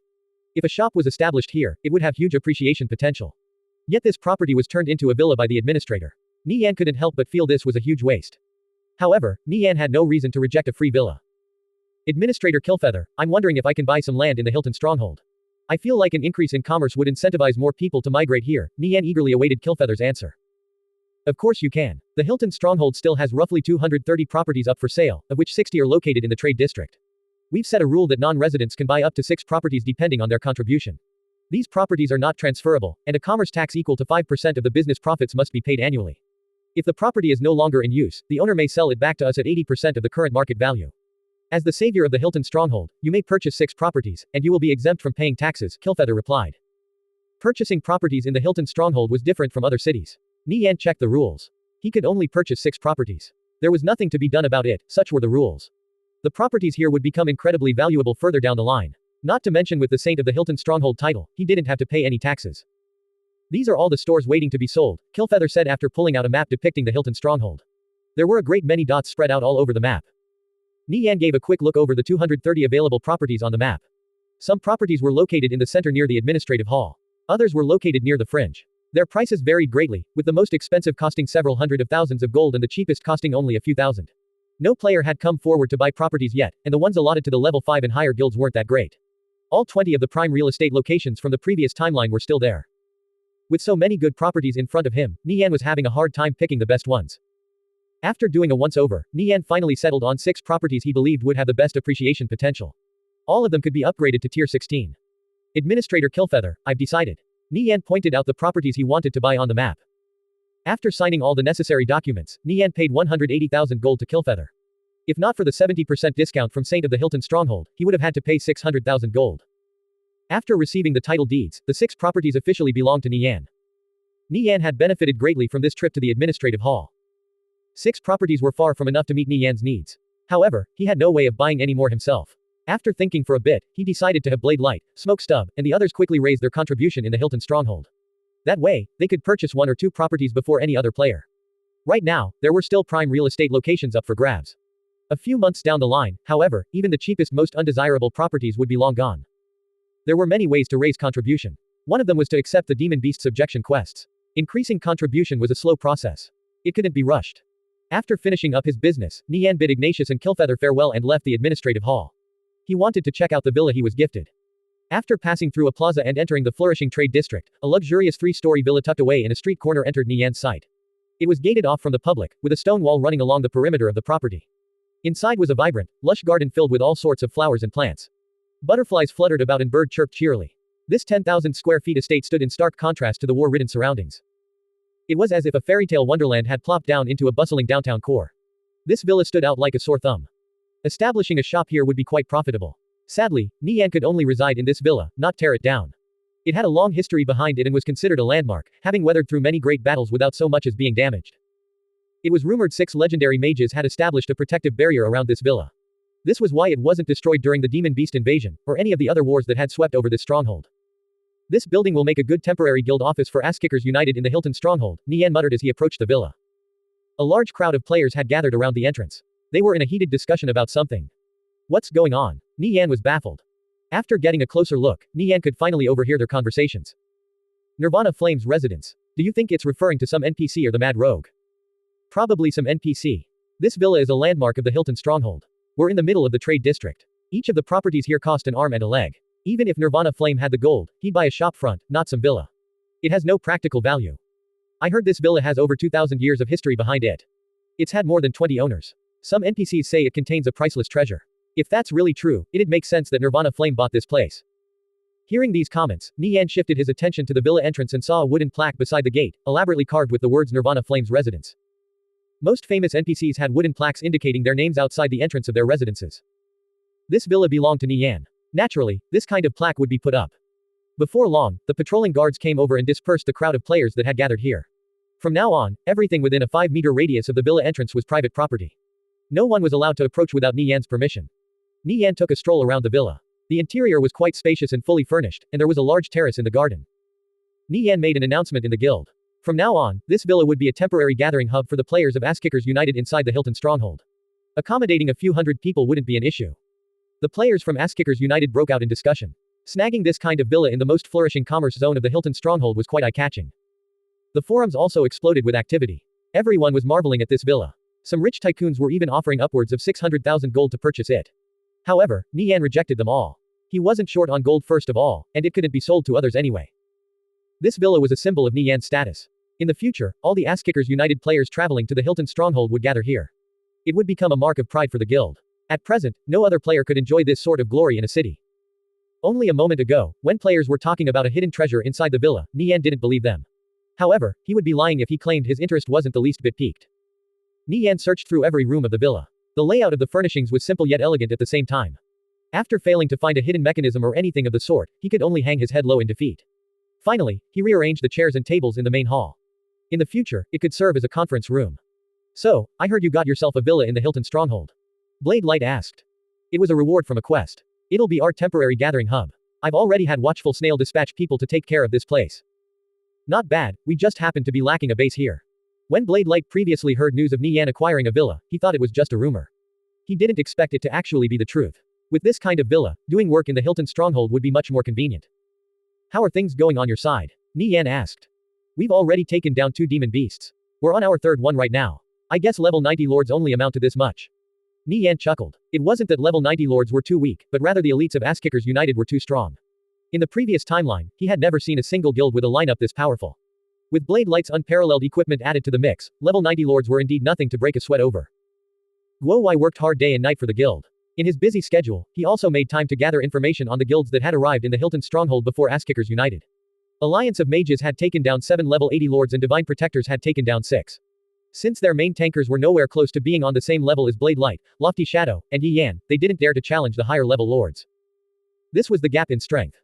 The top elites of Asskickers United were far above those from other guilds. You should be careful. Don't get surrounded by Alliance of Mages or Divine Protectors. There's also the players from Blood Fiends to worry about, Nie Yan warned. Blade Light and the others should already be aware of the severity of the situation after watching the video of his exchange with them. Those 5 thieves definitely weren't to be underestimated. Asskickers United's forces killing level 90 lords had almost certainly reached the ears of Alliance of Mages and Divine Protectors by now. There was no way to tell if they would try to stir up trouble. Blade Light and the others had no choice but to maintain their vigilance. After chatting with Blade Light for a while, Nie Yan hung up the call. Next up, he contacted Guo Wai to arrange some of the matters in the Hilton Stronghold, including the management of the villa and how to make use of the 6 properties he bought. How are the gems selling? Nie Yan asked. Everything we've put up has been sold. The market demand is still huge. Most of the high-quality gems are with us. Players have no way of buying them. I predict many people are going to keel over from all the worry and stress. Should we put up some more for sale? List up another 5%. Also, send 1 million gold my way. What do you need so much gold for? Guo Wai asked in shock. Establishing auction houses. I bought 6 properties in the Hilton Stronghold, 3 of which are suitable to be auction houses. I'll leave the remaining 3 to you. I'll hand over the administrative authority to you in a moment. What? You bought 6 properties? I thought the properties in the Hilton Stronghold weren't for sale. It's because I finished a quest here. Nie Yan briefed Guo Wai on the events that took place in the Hilton Stronghold. Guo Wai nodded. So it's like that. I'll immediately send the gold over. Asskickers United currently had 2 million gold in the treasury. They weren't the least bit short on funds. Before long, Nie Yan received 1 million gold, which he immediately spent on establishing auction houses at those 3 properties. Right now, a Tier 1 auction house cost roughly 100,000 gold, and upgrading to a Tier 5 auction house cost 300,000 gold. Auction houses were the most profitable businesses. These 3 auction houses were located in excellent locations, and they were the very first to open in the Hilton Stronghold. Since they were all connected through the Super Trade channel, players would have an easier time buying what they needed. As long as Nie Yan ran the auction houses well and no problems occurred, he stood to gain at least 80% of the market in the Hilton stronghold.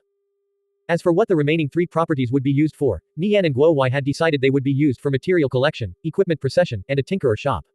These industries weren't as lucrative as auction houses, but they were still flourishing. As for how much gold could be made from the Hilton stronghold, only time could tell. However, in the future, this place would definitely become just as flourishing as Kalor. After dealing with the 6 properties, Nie Yan prepared to continue leveling by hunting 1 or 2 demon beasts. He was close to level 100. After that, he could become a luminous dancer. Nie Yan, where are you right now? Xie Yao asked. I'm in the Hilton stronghold. How's your quest going? Nie Yan replied. Xie Yao was still busy questing. Every time he tried to contact her, it would say the other party was busy. Even though he could bypass this and call her through their linked game cabins, he decided not to disturb her so as not to affect her quest. I've made good progress. I've already collected 3 pieces of that set. But I'll have to wait until I reach level 100 to start collecting the 4th piece. How about we level together then? Nie Yan asked. Xie Yao's leveling speed definitely wasn't slow. As a thief and holy mage, them working together would only make leveling faster. Nie Yan checked Xie Yao's character information. She was already level 79. Furthermore, she was currently wearing 3 pieces of legendary grade equipment. Her damage would definitely be off the charts. Okay. It'll take me about 20 minutes to get to you, Xie Yao said. She summoned her horse and set off for the Hilton stronghold. When Nie Yan was rushing to level 100 in the previous timeline, he had spent some time leveling in the maps around the Hilton stronghold. So, he was decently familiar with the surroundings here. He recalled players from the underworld started arriving on the surface not long after the demon beast invasion, which led to several major conflicts.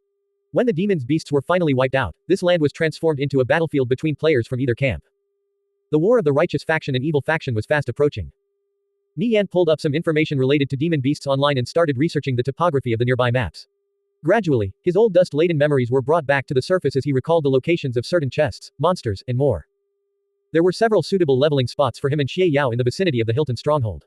After finally deciding on one, Nie Yan headed to the Starry Night potion shop and picked up 100 advanced fire resistance potions and 10 intermediate invisibility potions. Intermediate invisibility potions were fairly common, costing about 5 gold each. On the other hand, the material cost of advanced fire resistance potions alone was already 10 gold. Adding in labor costs, the production cost for a single potion was 60 gold. However, advanced fire resistance potions sold for at least 300 gold each in the marketplace. This was a markup of 400%. Ordinary players couldn't bear to casually use such a precious potion, saving it only for special occasions, such as running an especially challenging dungeon. For every advanced fire resistance potion sold, the Starry Night potion shop pocketed 240 gold. They were a money-making machine. At this stage of the game, advanced alchemists were relatively rare and advanced fire resistance potion recipes were difficult to come by, while demand was only increasing. This ensured the price of advanced fire resistance potions remained high. Ordinary players would think twice before using up such a precious potion. After all, 300 gold was enough to buy a piece of decent gold-grade equipment. However, once you drank a potion, it was gone. In the previous timeline, Nie Yan couldn't bear using such a costly potion. Obtaining one alone was enough to make him go wild with joy. However, in this life, he didn't even bat an eye at the sight of 100. With his financial resources, Nie Yan couldn't care less about this amount of gold. Only vast sums could pique his interest. Advanced fire resistance potions provided 50 fire resistance for 2 minutes with a cooldown of 10 minutes. Besides the fire resistance potion, Nie Yan still had the Kiln Fire Heart. Kiln Fire Heart special item. Properties: fire resistance plus 50, fire magic amplification plus 20%. Kiln Fire allows the user to possess the strength of the Kiln Fire, becoming immune to all fire damage for 30 seconds. The user can survive in lava. Cooldown: 20 minutes. The Kiln Fire Heart and Advanced Fire Resistance Potion gave a combined total of 100 fire resistance. Add this to the 20 to 30 base fire resistance most players had, and you could completely ignore the fire attacks of ordinary monsters. If that still wasn't enough, you could activate Kiln Fire to become completely immune to fire damage. Nie Yan had also snagged himself a couple pieces of thief equipment with high fire resistance, further increasing his fire resistance by another 70 to 80. About 20 minutes later, Xie Yao arrived at the Hilton stronghold. The two met up outside the entrance of Nie Yan's villa. Xie Yao wore a tight-fitting, light blue robe which accentuated her slender figure. It emitted a gentle blue glow that paired well with her fair face as well as the blue ribbon tied to her hair. She looked lovely and adorable. Her staff was about a meter long and crafted from magic redwood. It had a large blue magic crystal at the tip which swirled with magic energy. The blue glow around Xie Yao's robe made her look even holier and pure. The robe, staff, and ribbon are all part of the Saintess Christiana set. What do you think? Xie Yao said with a smile. She twirled around to give Nie Yan a look. Nie Yan couldn't help but be captivated by Xie Yao's smile. All the worries in his heart disappeared. You look great. Nie Yan nodded. This was undeniable. A naturally beauty like Xie Yao would look good in anything she wore. One could also see this from the reactions of the surrounding players. They couldn't help but gawk. When they saw Nie Yan next to her, their eyes were filled with envy. While the two chatted and strolled along the streets, time seemed to freeze around them. Everyone dropped what they were doing to gaze after Xie Yao. Who is she? Yao Yao, Nirvana Flame's girlfriend. Then that person in the black cloak must be Nirvana Flame. Yeah, probably. The players on the streets chatted with one another in hushed tones. After the incident with Eternal, Yao Yao had entered the limelight. When it was later revealed she was Nirvana Flame's girlfriend, only then did everyone understand what was going on. Even his girlfriend was strong. Nie Yan, what are we going to do? We're going to hunt demon beasts. Just the two of us. Don't we need more people? Xie Yao asked in shock. She heard that even the weakest demon beasts were level 70 to 80 elites and lords. They were incredibly difficult to deal with. It's fine, trust me, Nie Yan chuckled. 2 players hunting demon beasts made for quick leveling. If they formed an expedition team, the experience would be divided up between many more players. Where are we going?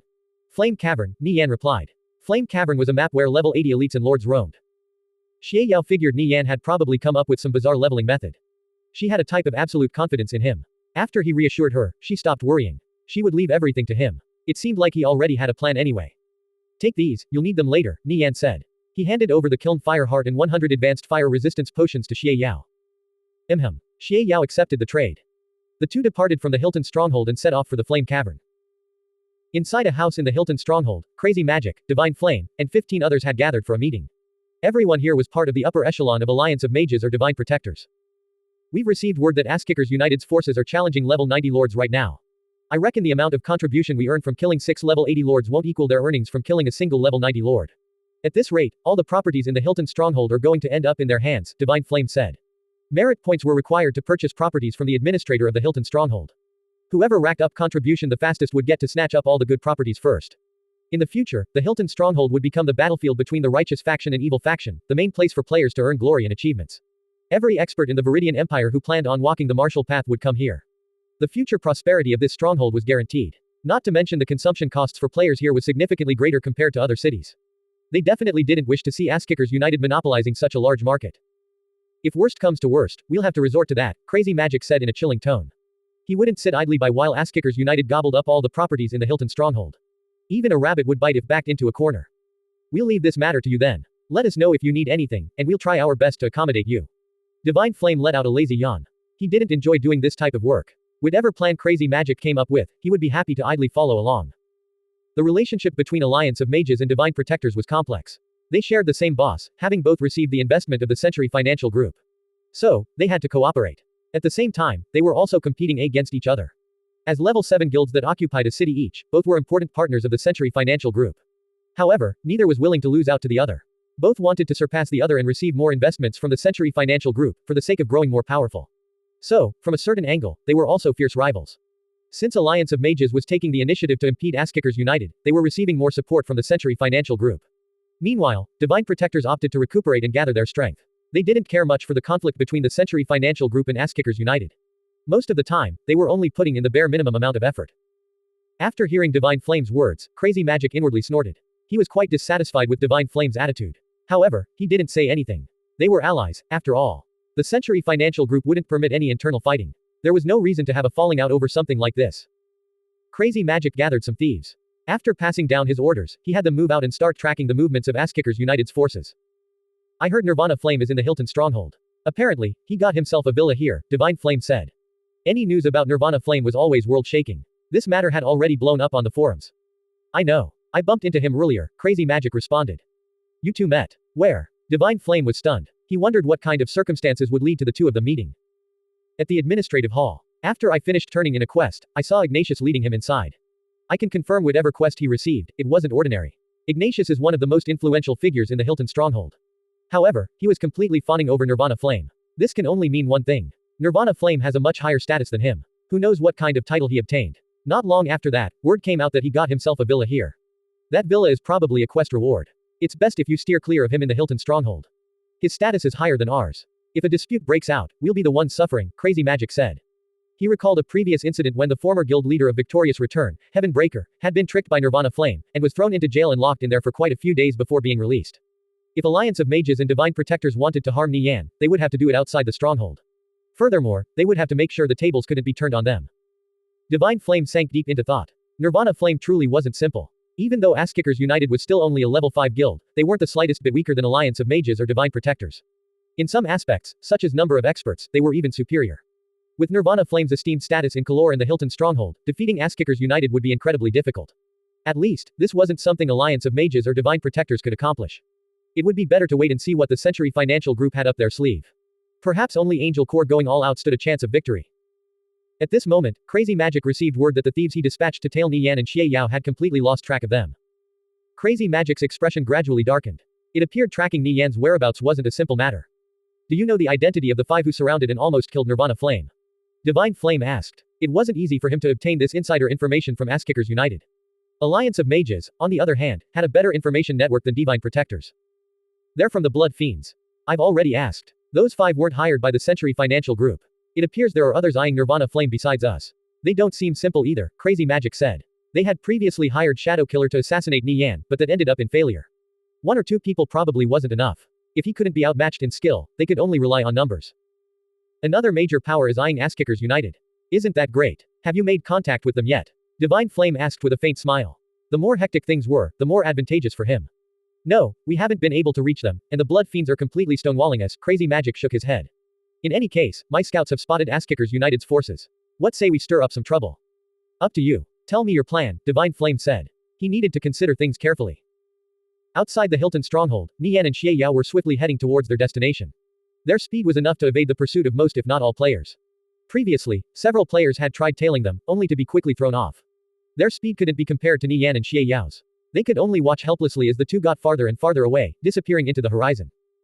About 10 minutes later, Nie Yan and Xie Yao arrived outside the entrance of a cave. This cave was located below a precipice. Waves of scorching hot air were blowing out from the entrance. A faint yellow glow could be seen deep inside. Nie Yan switched his several pieces of sub-legendary grade equipment for equipment with high fire resistance. These pieces of equipment were also socketed with fire resistance gems. Adding everything up, he had roughly 130 fire resistance. He turned to Xie Yao and said, "Where the kiln fire heart I gave you?" Already done, Xie Yao replied. She had equipped the kiln fire heart into her accessory slot. What's your fire resistance at right now? Without drinking a fire resistance potion, it's at over 70, Xie Yao said. Having that much fire resistance at this stage of the game was pretty good. Alright, we're just about ready to go. When we're fighting the monsters later on, listen to my instructions. Remember to keep drinking the advanced fire resistance potions, Nie Yan said. Xie Yao was the main damage dealer.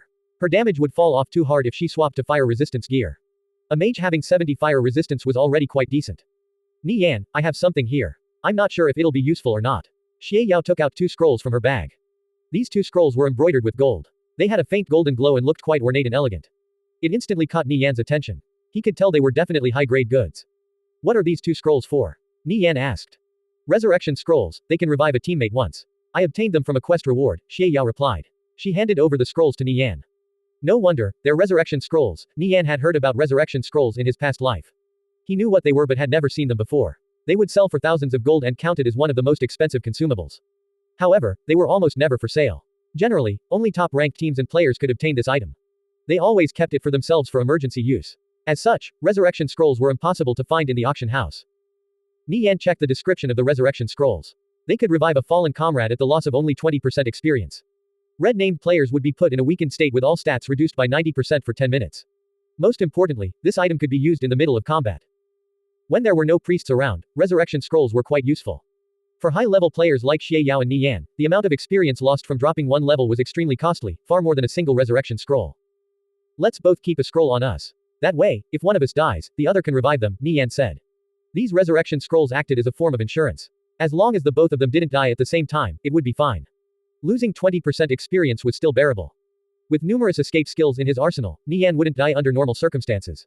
However, Xie Yao was different. Most of the monsters here could one-shot a squishy caster like her. The two put away the resurrection scrolls in their bags. After finishing their preparations, Nie Yan entered the cave and started scouting the path ahead. After receiving the okay from Nie Yan, Xie Yao also entered the cave. Nie Yan relied on the information he found online and his vague memories of the place to explore the cave. He avoided the hot spots for monster activity as they traveled deeper inside. His and Xie Yao's night vision stats were quite high. They were unlikely to lose their way in the darkness. Nie Yan was at the front while Xie Yao followed closely behind. There was about 10 meters of space between them. This was a fairly safe distance. If he encountered a monster, she would have enough time to duck away to safety. As the two traveled deeper inside, Nie Yan spotted 2 chain-wielding flame giants in the distance. They stood 2 meters tall with sturdy builds. Wearing nothing more than a loincloth, their flesh and muscles of rock stood out. A trail of flames followed after these giants, wherever they went. They were level 80 lords, flame giants. In the underworld, flame giants were existences ordinary players wouldn't dare to provoke. They were frequently found in places filled with lava. They possessed extremely high combat strength. Beside their powerful melee attacks, they could also cast formidable fire magic. "We're finally here," Nie Yan muttered. He was about 30 meters away from the flame giants. According to his memory and the information found online, there was a tunnel that led to an area with beetle monsters close by. It was about 200 meters long and could only fit 2 people side by side. In this tunnel was a suitable spot to kill the flame giants. Nie Yan and Xie Yao needed to get past these flame giants first. Seeing the flame giants walking around in the distance, Xie Yao halted her steps and ducked behind a corner. "Nie Yan, what are we going to do?" "Drink an invisibility potion, follow me," Nie Yan said. He entered stealth and proceeded forward. As Xie Yao drank an invisibility potion, her body also melted into the darkness. "What are your coordinates?" Nie Yan asked. He needed to know Xie Yao's position to make his preparations. Xie Yao shared her coordinates with Nie Yan.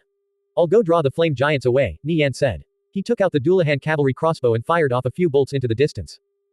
Whoosh, whoosh, whoosh. 5 bolts flew through the air and struck the ground, creating a sound that rang throughout the cave.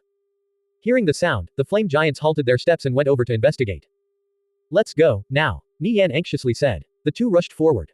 This method would only distract the flame giants for a few seconds. Nevertheless, it was enough time to allow Nie Yan and Xie Yao to pass through. Passing through this area, Nie Yan's eyes locked onto a corner to the right of him. There were many firestone deposits here. Firestones were a fairly common ore. Even if you threw them on the marketplace, they would only sell for 1 gold apiece. He didn't care about them in the slightest. What he was staring at was a red chest hidden between the firestones. This chest was made of an unknown material. Scorched red by the fire elements in the air, it was radiating quite a bit of heat. With but a glance, Nie Yan could tell this chest was at least dark gold grade. After opening so many chests, his treasure hunting senses had improved greatly. When Nie Yan passed through here in the previous timeline, he had never discovered a chest. It appeared this chest had long since opened by someone else back then. A moment later, the heavy footsteps of the flame giants could be heard drawing closer. Nie Yan's face paled. They had to leave quickly. If they were discovered, they would be in grave danger. Nie Yan and Xie Yao quickly headed for the tunnel up ahead. They would get to safety first. As for opening the chest, they would figure out a way later. The two vanished into the dark corner. The 2 flame giants returned to their original positions. After looking around and finding nothing, they continued wandering about aimlessly. Nie Yan discovered the flame giants were closely guarding the chest. Unless he killed them, there was no way of opening it. As for how to kill the flame giant, Nie Yan already had a method in mind. He would go with his original plan. "Follow me," Nie Yan said, leading Xie Yao deeper into the cave. After a while, they arrived at a deep, narrow tunnel. This tunnel could only fit 2 people side by side at most. Even turning around was cumbersome. It was impossible for large monsters like the flame giant to fit inside. After describing his plan to Xie Yao, Nie Yan said, "Wait here, I'll go draw aggro." "Don't flame giants have ranged magic? Can't they attack us from inside the tunnel?" Xie Yao asked. Nie Yan's plan didn't seem feasible. "You're right. Flame giants do have ranged magic. However, haven't you noticed that this tunnel isn't straight but winding? Their magic attacks won't be able to hit us directly, so the damage will be greatly reduced. Even though we'll be hit by the splash, as long as you have more than 100 fire resistance, the damage will be negligible. That's why I gave you so many advanced fire resistance potions," Nie Yan explained. He was already clear on every aspect of his plan. Thanks to the curve in the tunnel, they could still hit the flame giants with magic going in a straight line at a distance of 30 meters. If they retreated back to a distance of 40 meters, the flame giant couldn't attack them. As long as Nie Yan and Xie Yao could tank the attacks, they could slowly whittle the flame giant to death. There were over 10 flame giant spawn points in the vicinity, more than enough for them to level up continuously. Nie Yan already had everything planned out. Xie Yao had to admit that his words made a lot of sense as she suddenly came to an understanding. "Then, I'll wait for you to come back. Be careful," Xie Yao said. She retreated into the tunnel. Nie Yan smiled. He entered stealth and made his way over to the flame giant. As he drew closer, its silhouette gradually came into view. It was about 30 meters away. He raised his cavalry crossbow, took aim, and pulled the trigger. Whoosh, whoosh, whoosh. 5 bolts flew forward. Put, put, put. All 5 bolts struck the flame giant. -183. -207. -196. -201. -189. The flame giant roared out in pain. It locked onto Nie Yan and charged toward him. Success. Nie Yan quickly put away his cavalry crossbow, then turned tail and fled. After a while, under Nie Yan's lead, the flame giant was brought to the narrow tunnel.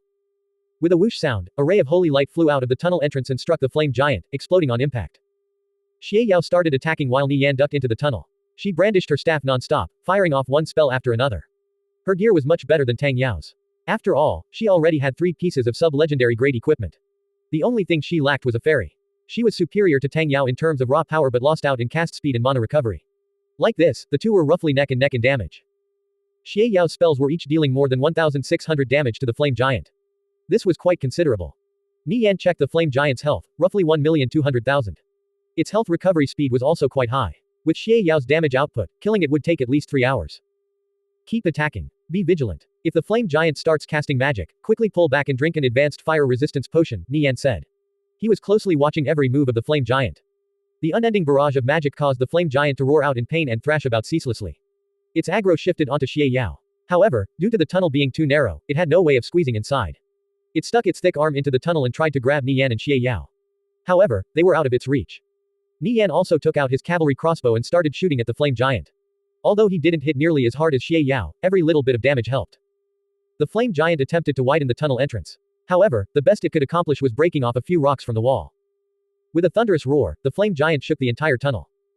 None of the flame giant's actions influenced Xie Yao. She was still firing out an endless barrage of spells. As the spells struck the flame giant one after another, it finally became enraged. It opened its mouth and fired off a beam of flames into the tunnel. Pull back. Drink the advanced fire resistance potion. Nie Yan anxiously called out as he swiftly retreated back. Xie Yao drank an advanced fire resistance potion while retreating back. As the two retreated 10 meters, the surging flame swept over them before disappearing. -2382, -2762. Nie Yan and Xie Yao instantly lost a large chunk of their health. The flame giant's flame jet greatly diminished in power after traveling through the cave, only dealing 30% damage when it hit Nie Yan and Xie Yao. This was even further reduced by their high fire resistance. As such, they survived the attack. Nie Yan patched Xie Yao up with a combat bandage while drinking a health recovery potion himself. Their health gradually restored back to full. Xie Yao walked back up and continued firing spells at the flame giant. Time gradually passed. After about 2 hours, Xie Yao and Nie Yan finally brought the flame giant's health down to 0. It let out a mournful cry and collapsed on the ground, transforming into a charred pile of rubble. Nie Yan checked his experience bar. It had risen by about 30%. As a demon beast from the underworld, the flame giant gave a fairly generous amount of experience. Furthermore, the demon beast subjugation quest would give an equivalent amount of experience as reward. Like this, players hunting around the Hilton stronghold were effectively earning double experience. Since Xie Yao's level was relatively low, she instantly leveled up after killing the flame giant. Nie Yan picked up the loot dropped by the flame giant. He obtained a level 80 dark gold grade fire staff with decent properties. Let's go open that chest now, Nie Yan said. He and Xie Yao headed to the location where they found the chest. After a while, the two arrived at the place with the firestone deposits. The chest was right there. The firestones were burning brightly with red flames jumping about. After approaching the firestones, Nie Yan felt a scorching wave of heat assault him. His face, hands, and any other body parts with exposed skin turned bright red. -250. -250. -250. Nie Yan was taking fire damage. He didn't expect the fire elements in these firestone deposits to be so concentrated. His gaze focused on the chest. It was red hot, resembling an ingot that had just been taken out of the furnace. A phoenix was carved into the side of chest. It was vivid and lifelike, like a spirit dancing in the flames. This engraving dated back to the era of shared governance. The phoenix represented rebirth through fire, a totemic beast that fire mages worshipped. Among all creatures, phoenixes were apex existences on the same level as dragons. Nie Yan suddenly heard the faint cry of a phoenix. It seemed illusory, but the sound had clearly entered his ears. Nie Yan's mind trembled. His judgment earlier was wrong. This wasn't a dark gold grade chest. It was clearly a sub-legendary grade chest. Nie Yan, is this a sub-legendary grade chest? Xie Yao asked. Before she also believed it was only dark gold grade. However, the illusion of the phoenix cry just now changed her mind. She didn't expect to encounter such a rare chest here of all places. Pinching her arm, she checked whether she was dreaming. I think so, I'll try opening it, Nie Yan replied. He approached the chest. The closer he got, the more intense the heat became. The damage he was taking every second increased to 500. Just as it looked like he was about to die, he quickly pulled back to safety and drank an intermediate health potion. The temperature around the chest was too high. Nie Yan had no way of opening the chest. Just approaching the chest had almost killed him. Even 100 fire resistance couldn't protect him. He might instantly go up in flames and die by simply touching the chest, let alone trying to unlock it. Xie Yao, can you pass me the kiln fire heart? In this kind of situation, the kiln fire heart was perfect. Alright. Xie Yao unequipped the kiln fire heart and handed it over to Nie Yan. Nie Yan equipped the kiln fire heart. Looking at his skill bar, he activated the kiln fire skill, making him immune to all fire damage. He then quickly went over to open the chest. After activating kiln fire, Nie Yan no longer felt the pain of the searing heat. It was as if his entire body was covered in a protective film. Without an item like the kiln fire heart, opening this chest would truly be an ordeal.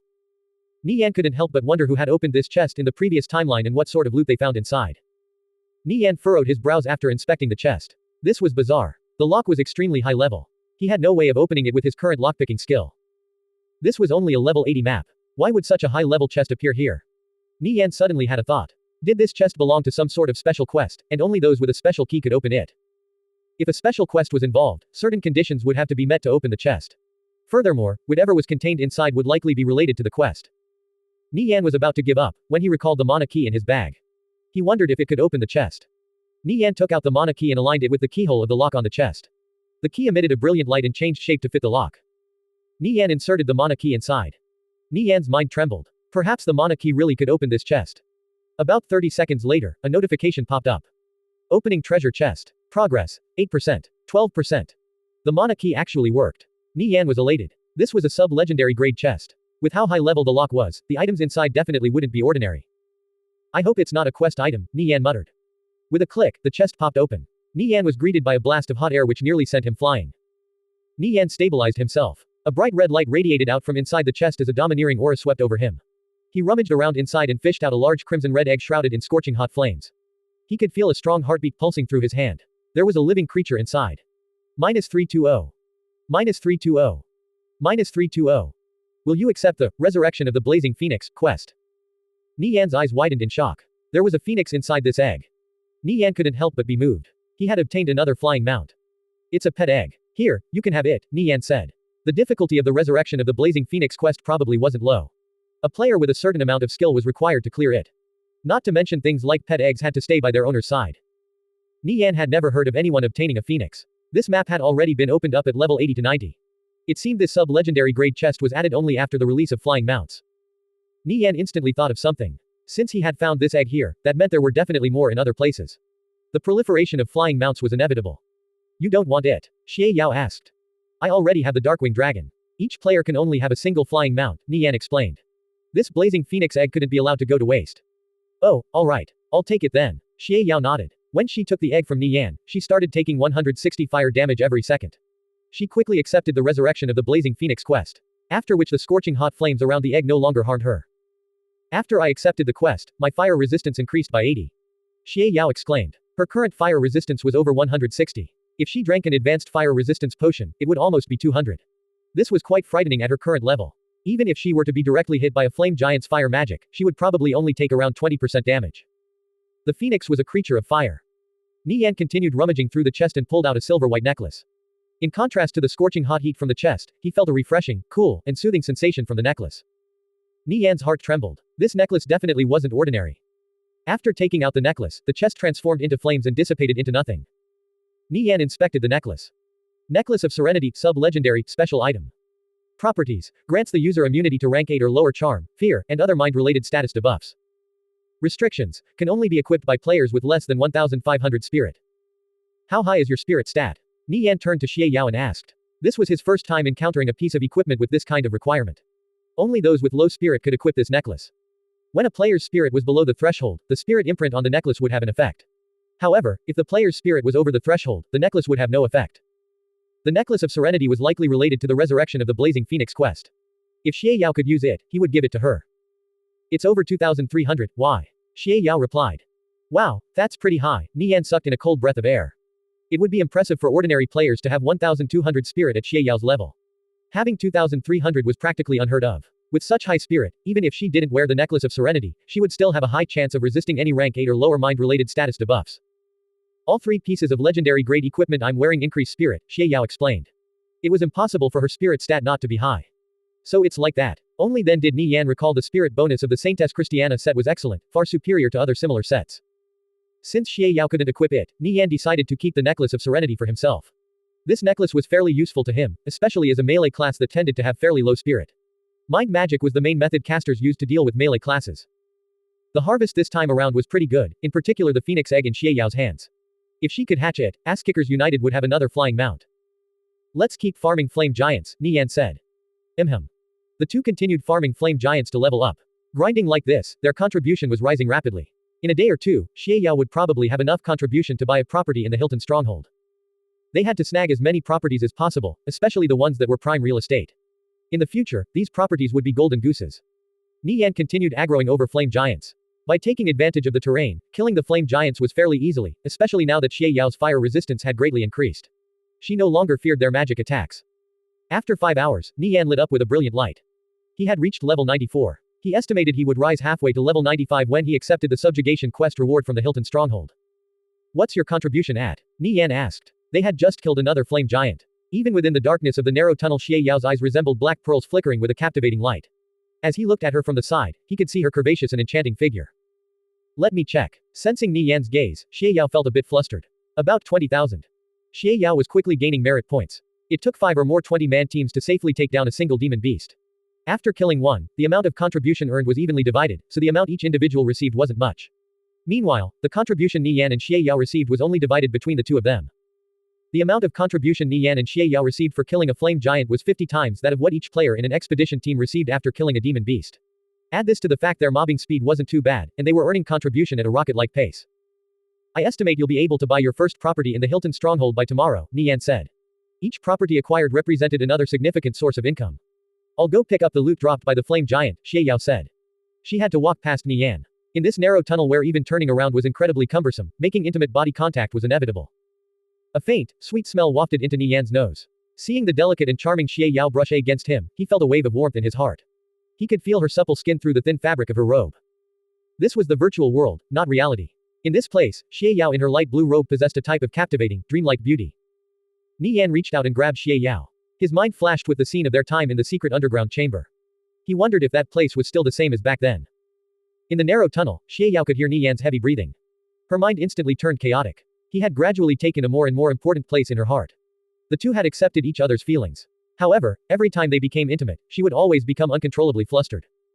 Xie Yao's beautiful face was inches from Nie Yan's. Her erratic breathing revealed the nervousness in her heart. Nie Yan, Xie Yao called out in a helpless tone. She attempted to push him away to prevent herself from being pulled into his embrace. However, the warmth of his body caused her to lose all strength. Nie Yan mischievously reached his hand up under Xie Yao's robe. Through the soft and smooth, silk-like fabric, he found a pleasant surprise. Since her bosom was well developed and her bra nothing more than a thin piece of cloth, he felt a mellow and plump sensation in his hand. In this life, this was Nie Yan's first time being so intimate with Xie Yao inside the game. He felt a strange feeling well up in his heart. Right now, the person standing in front of him was Xie Yao and also Yao Yao. The two were one and the same, yet they shared different stories with him. Xie Yao was truly left speechless when it came to Nie Yan. Speaking on his good traits, he had completely ignored Zhang Yingyu despite her repeated advances and devilish looks. Speaking on his bad traits, whenever Xie Yao and him were alone together, his mind would always be filled with dirty thoughts. Only a little time had passed since last time, and here he was mischievous again. Nie Yan was teasing Xie Yao non-stop, causing her to become increasingly sensitive. Being caressed by his hand, she felt all the strength drained from her body. Lost in her pleasure, she fantasized of their bodies locked together in hot embrace. During her brief moments of lucidity, a feeling of sin and shame would wash over her. Every time Xie Yao got close to Nie Yan, she felt like she was on cloud 9. Nie Yan pulled Xie Yao into his embrace, then whispered in her ear, "You can pick up the loot off the ground later." Xie Yao resembled a nymph in her light blue robe. Her supple and beautiful cheeks flushed bright red. Nie Yan groped and pinched the soft and perky mounds from under Xie Yao's robe. Inside the game, players could set the intimacy with their friends. With intimacy set at the highest, the most sensitive and guarded areas could be freely touched. With intimacy set at the lowest, even touching the other party was impossible. This safeguard was implemented specifically for female players. Xie Yao had naturally set her intimacy with Nie Yan to the highest possible level. He could do with her however he pleased. Xie Yao's skin-tight robe filled Nie Yan with lustful desire. Nie Yan knew all of Xie Yao's most sensitive spots. Her constitution was fairly special. She was moaning and squirming non-stop. Xie Yao's slender legs were taut and flexible thanks to her taekwondo training. Her skin was smooth and exquisite. Xie Yao, how about taking off the robe? Nie Yan whispered, gently nibbling on her ear. A tiny sample could no longer satisfy him. He wanted to eat her up whole. Nie Yan, can we not do this here? Xie Yao pleaded anxiously. The tunnel was pitch black. However, the cold wind which occasionally blew past filled her heart with unease. After all, this was outside. Nie Yan thought for a moment. He had definitely gone too far with his antics. He was about to apologize. Xie Yao raised her head to look at Nie Yan, then lowered it back down again. After hesitating for a moment, she let out a deep sigh. Forget it, my heart and body already belong to him anyway. She unequipped her robe. The robe separating the two vanished into thin air. Xie Yao's flawless figure was on full display. Nie Yan's breath stagnated. His gaze fell on her body, unable to look away. The goddess from his memory stood before him. With his high night vision stat, Nie Yan could clearly see Xie Yao's fair white skin which sparkled translucently like the finest jade. Sensing Nie Yan's lustful gaze, Xie Yao instinctively covered her chest. Her bright red cheeks were tender and beautiful. In this aspect, she was still quite shy and reserved. If the two took it to the next step, would this count as him breaking his promise to Xie Jun? Nie Yan felt conflicted. He had an intense urge to exploit this loophole, but he immediately pushed it back down. How could he call himself a man if he didn't keep his word? Thanks to the recent growth of World Block, Nie Yan felt he was gradually bridging the gap with the Dragonsaur and Glory financial groups. Before long, he could proudly stake his claim on Xie Yao. Nie Yan knew Xie Yao would do anything he asked. However, he simply owed her too much in both lifetimes. He would at the very least first grow powerful enough so that others didn't look down on their relationship. Take for example the incident that occurred between them in the secret underground chamber during the previous timeline. From then on, they gradually drifted apart. That kind of reckless intimacy only ended up hurting Xie Yao. At that time, he was powerless to do anything. He couldn't allow that same tragedy to repeat itself in this life. Nie Yan resisted his carnal desire to go all the way with Xie Yao, but he was still incredibly aroused. With a deep breath, he whispered, "Xie Yao, help me." What do you want me to do?" Xie Yao asked with a flustered stutter. She was like a frightened rabbit. Laying herself bare in front of him, she had long since reached her limit. The thing he requested of her made her heart even more chaotic. Xie Yao steeled herself and bent down toward Nie Yan's waist. The two seemed to forget everything. All that was left was endless pleasure. It was like that special night in the secret chamber all over again. Although Nie Yan didn't cook the rice with Xie Yao this time, they had still grown closer than they ever before as their hearts intertwined together. After some time, Nie Yan's war cry echoed through the darkness. A desolate bleakness pervaded the dark cave as the two of them lay there panting. Besides Nie Yan and Xie Yao, no other player was here. A few flame giants respawned in the distance. The ones they killed earlier had already disappeared, their corpses cleared away by the system. The sound of movement came from the distance. Nie Yan and Xie Yao hurriedly put back on their equipment as a flame giant walked by. Nie Yan glanced at his side. Xie Yao's beautiful eyes had an indescribable charm and allure to them.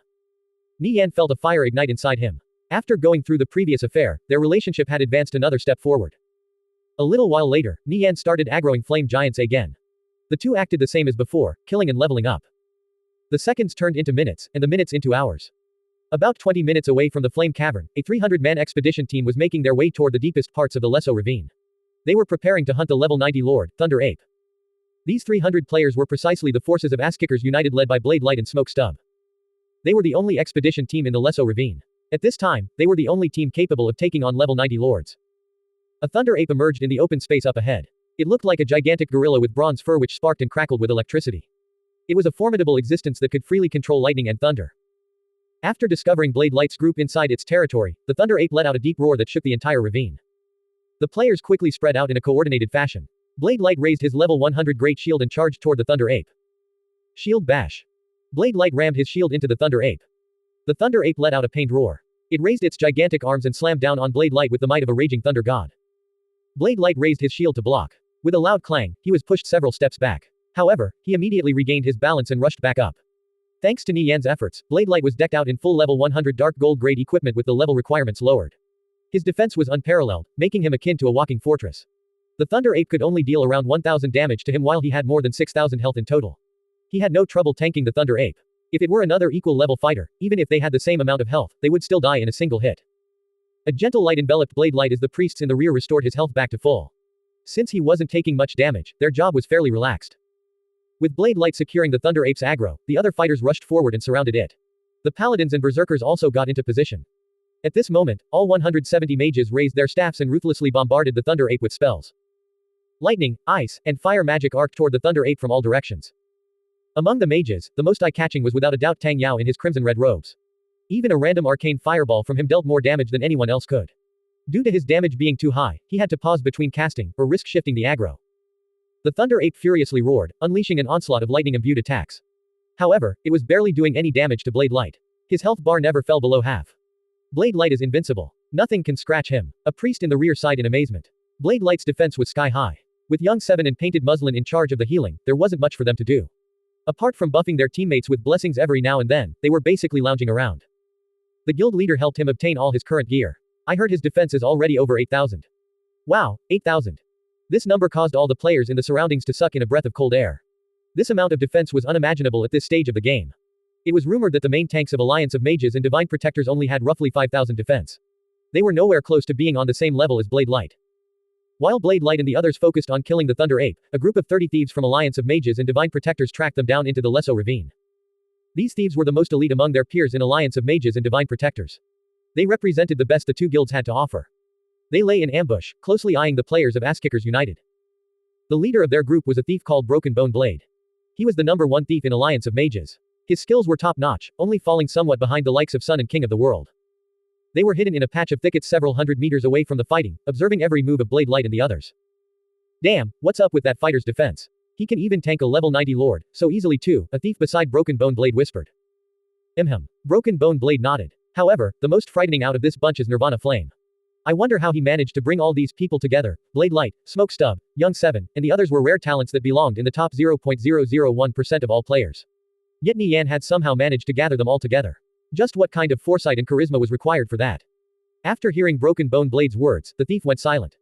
Apart from the ongoing battle with the Thunder Ape, the Lesso Ravine was fairly peaceful.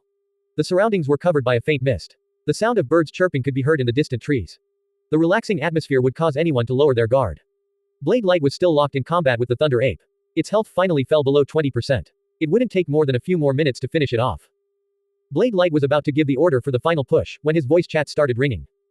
Blade Light furrowed his brows. Why would someone be calling him at this time? He had set up his voice chat so that only a few people could connect to him while he was busy, and those were Guo Wai, Nie Yan, and a few others.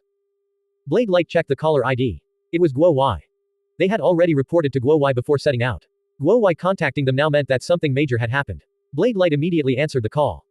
Blade Light, take all of your troops out of the Lesso Ravine, now. Guo Wai anxiously shouted. But the Thunder Ape is only at 20% health.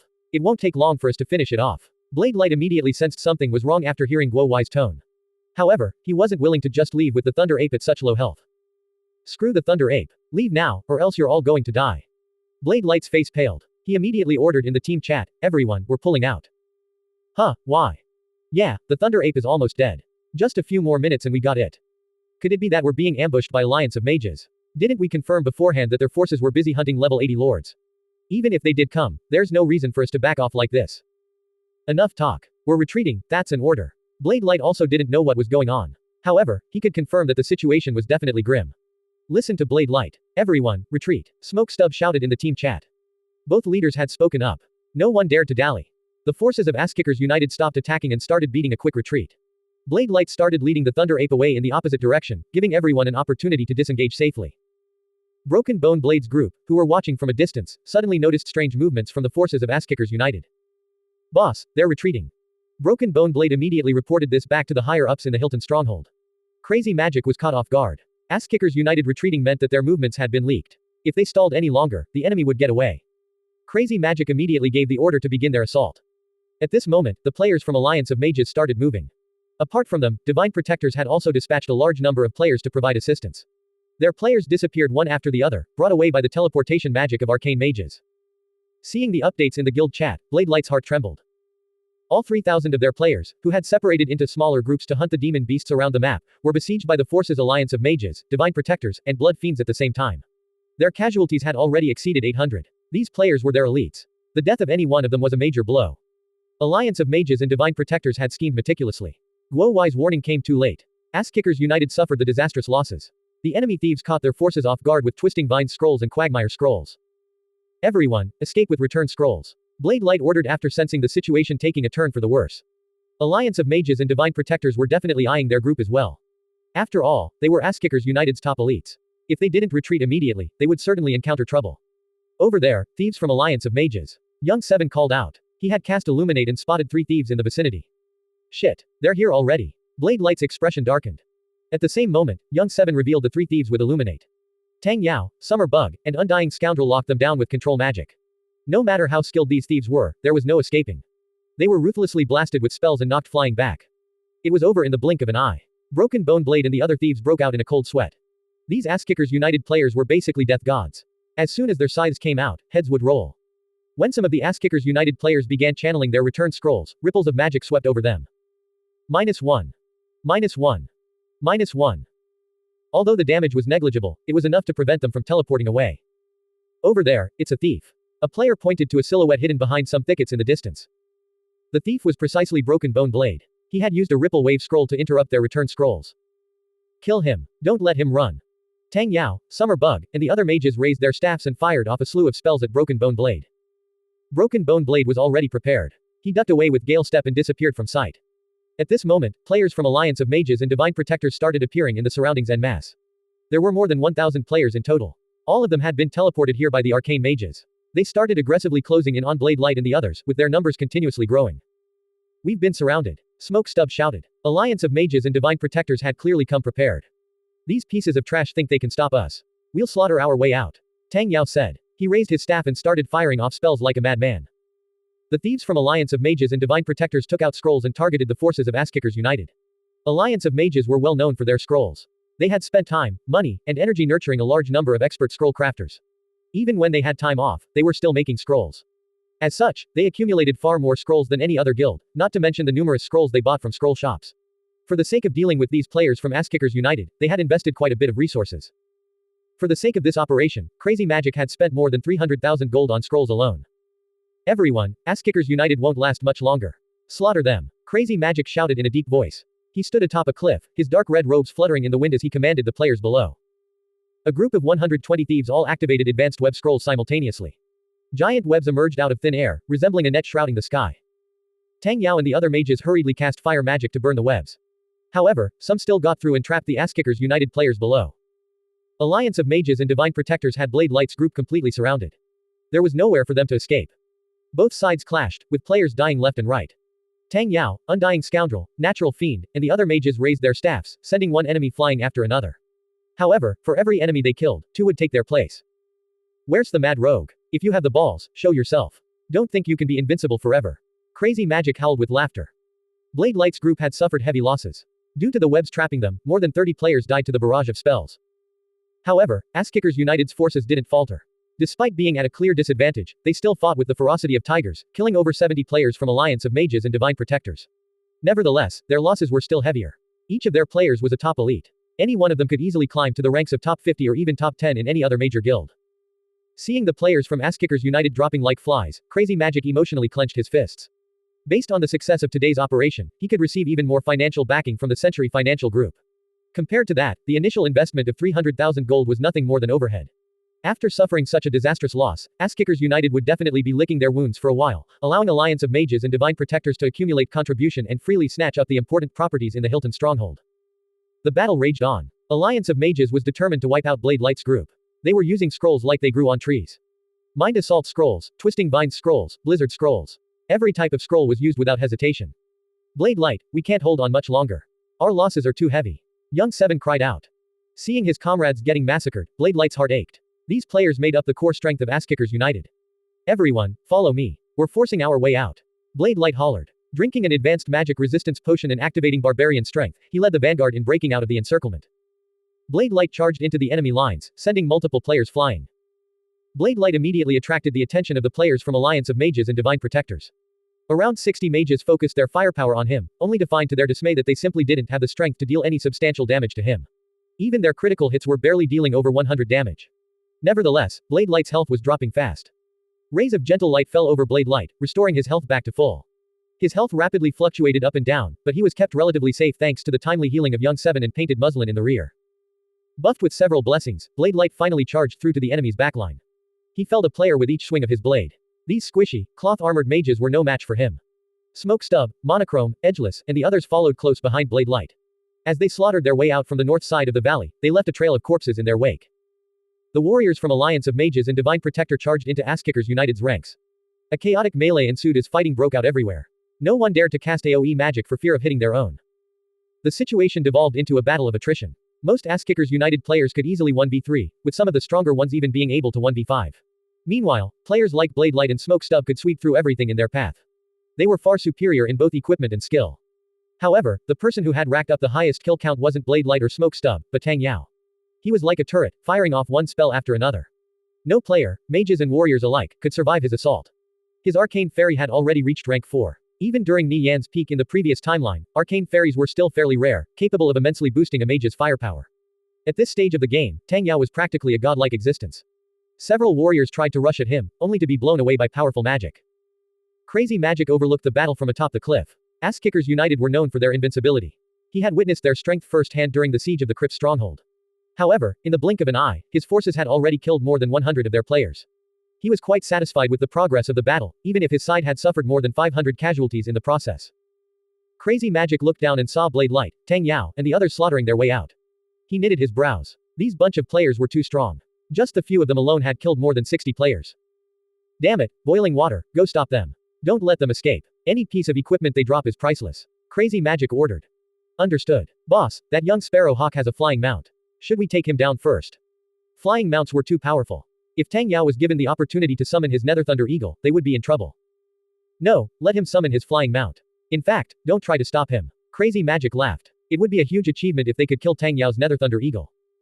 Even though Boiling Water was confused as to why Crazy Magic would give this order, as a lowly grunt, he could only do as he was told. While Crazy Magic was busy gloating to himself, a cold flash of light appeared behind him. His heart tightened. A thief. By the time he reacted, it was already too late. As a mage, he didn't have many methods of evading a thief. In this situation, he had no time to cast a spell. He could only try to roll out of the way. At this moment, the sound of two daggers clashing came from behind his ears. Crazy Magic turned around. A fair and graceful figure emerged before him. It was One Strike Vow. This enchanting beauty was like a thorny rose, brimming with danger. The person who had saved him just now was the thief from earlier, Broken Bone Blade. Broken Bone Blade had barely blocked the attack in time, allowing Crazy Magic to escape with his life. However, he didn't expect One Strike Vow to immediately switch targets. The last thing he saw before blacking out was a dagger plunging into his forehead. After stunning Broken Bone Blade, One Strike Vow erupted with a flurry of attacks. With her damage, it didn't take more than 2 hits to finish him off. Broke Bone Blade collapsed on the ground. The nearby mages all targeted One Strike Vow with their spells. One Strike Vow quickly dodged with Gale Step, then vanished into thin air. Don't let her escape. Kill her. Crazy Magic roared after glancing at the corpse of Broken Bone Blade. Orbs of light shot up into the sky and illuminated the ground below, revealing One Strike Vow's silhouette dashing away at lightning speed. She was immediately bombarded with spells, her health rapidly falling below 50%. When it looked like she was about to die, she crushed an unknown transfer scroll and disappeared. Fuck. Crazy Magic cursed. One Strike Vow still got away in the end. He no longer dared to be as careless as before. Had the ambusher been Nirvana Flame instead, he would already be a cold corpse lying on the ground. All mages, left side, attack. Crazy Magic's gaze fell on several Ass-Kickers United players in the distance, trying to force their way out of the encirclement. At this moment, several dozen spells came flying over and blasted them into smithereens. Ass-Kickers United's forces had entered a bitter struggle. Their casualties were gradually increasing. Tang Yao saw that the situation was getting worse and worse. At this rate, they were going to be wiped out completely. Blade Light, cover me. I'm going to summon my Nether Thunder Eagle. Tang Yao shouted. Blade Light, Smoke Stub, and the others immediately formed a circle around Tang Yao. Anyone that dared to approach him would be killed instantly. Tang Yao fired off a few more spells, killing 3 nearby enemy players in a row. He then started chanting an incantation. Blade Light, Smoke Stub, and the others guarded Tang Yao, not daring to move too far away. They didn't allow anyone to approach him. If a spell was aimed at him, they would do whatever it took to block it, even if that meant using their own bodies. Seeing Tang Yao summoning his Nether Thunder Eagle, Crazy Magic smirked. This was the moment he had been waiting for. He contacted one of his trusted subordinates. Prepare to deal with young Sparrow Hawk's flying mount. Understood.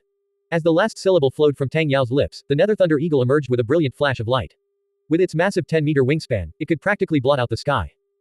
The players from Alliance of Mages and Divine Protectors in the vicinity backed away in fear, without exception. It's young Sparrow Hawk's flying mount. It's huge. Tang Yao leapt onto the Nether Thunder Eagle's back. It flapped its wings and kicked up a large gust of wind, sending the nearby enemy players flying. Even the distant mages were interrupted from casting their spells and knocked off their feet. Scree. The Nether Thunder Eagle let out a piercing cry and flew up into the sky. Tang Yao was like a Gatling gun while riding atop the Nether Thunder Eagle, sweeping through everything below him. The Nether Thunder Eagle circled in the air before dive-bombing down, instantly killing 6 enemy players with its sharp claws. The players from Alliance of Mages and Divine Protectors descended into panic. Seeing the Nether Thunder Eagle, the forces of Ass-Kickers United cried out in excitement. Young Sparrow Hawk summoned his Nether Thunder Eagle. Guys, we can still win. Let's kill those bastards. Ass-Kickers United's forces madly rushed forward. The players from Alliance of Mages and Divine Protectors started backing away in fear. However, they were still experts. They wouldn't lose their heads over something like this. If they turned around and tried to flee, they would only end up suffering heavier losses. Instead, it was better to stand their ground and fight. They clashed against the enemy forces. They lost 5 players for every single one they killed from Ass-Kickers United. The Nether Thunder Eagle was an invincible existence on the battlefield. Its health had only fallen by a sliver after being bombarded by countless spells. Those who dared to attack it were quickly picked off. After killing a large number of Alliance of Mages players, Tang Yao set his sights on Crazy Magic standing atop the cliff. This was cutting off the snake's head. If he killed their leader, the players below would lose all will to fight. Tang Yao urged the Nether Thunder Eagle toward Crazy Magic. The black speck in the sky was getting larger and larger. Crazy Magic could see more and more clearly the murderous expression on Tang Yao's face. His lips curved into a sinister smile. You've kept me waiting long enough. Sparks flew as the two met eyes. Just as the Nether Thunder Eagle was about to rip him to shreds, Crazy Magic blinked 50 meters away. With a bang, the Nether Thunder Eagle's claws dug a giant hole into the earth, instantly killing several players in the vicinity. After his attack was dodged, Tang Yao took to the air again with his Nether Thunder Eagle. He scouted the surroundings and spotted Crazy Magic's silhouette fleeing in the distance. Tang Yao had no intention of letting Crazy Magic escape with his life. He had the Nether Thunder Eagle chase after him. In only a few seconds, the two had covered more than 100 meters. Crazy Magic activated the spell Gale Acceleration, giving himself a huge speed boost. Are the preparations done yet? Crazy Magic anxiously asked. He didn't know how much longer he could go on for. If his people weren't ready soon, he was done for. Boss, we're ready. Die. Tang Yao's eyes flashed with a chilling light. The Nether Thunder Eagle suddenly executed a dive bomb on Crazy Magic. The Nether Thunder Eagle's claws were inching closer and closer to Crazy Magic. At this critical moment, Tang Yao suddenly heard whooshing sounds to his right. His heart trembled. He turned his head and saw numerous shadows hiding in the thickets.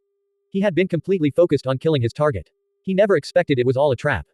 The players hidden in the thickets were all thieves. They only took action when Tang Yao entered their range. They were throwing something. As Tang Yao stared closely to see what it was, his heart trembled in fright. They were throwing hatchets. They were about the size of an arm with long handles and sharp heads made out of metal.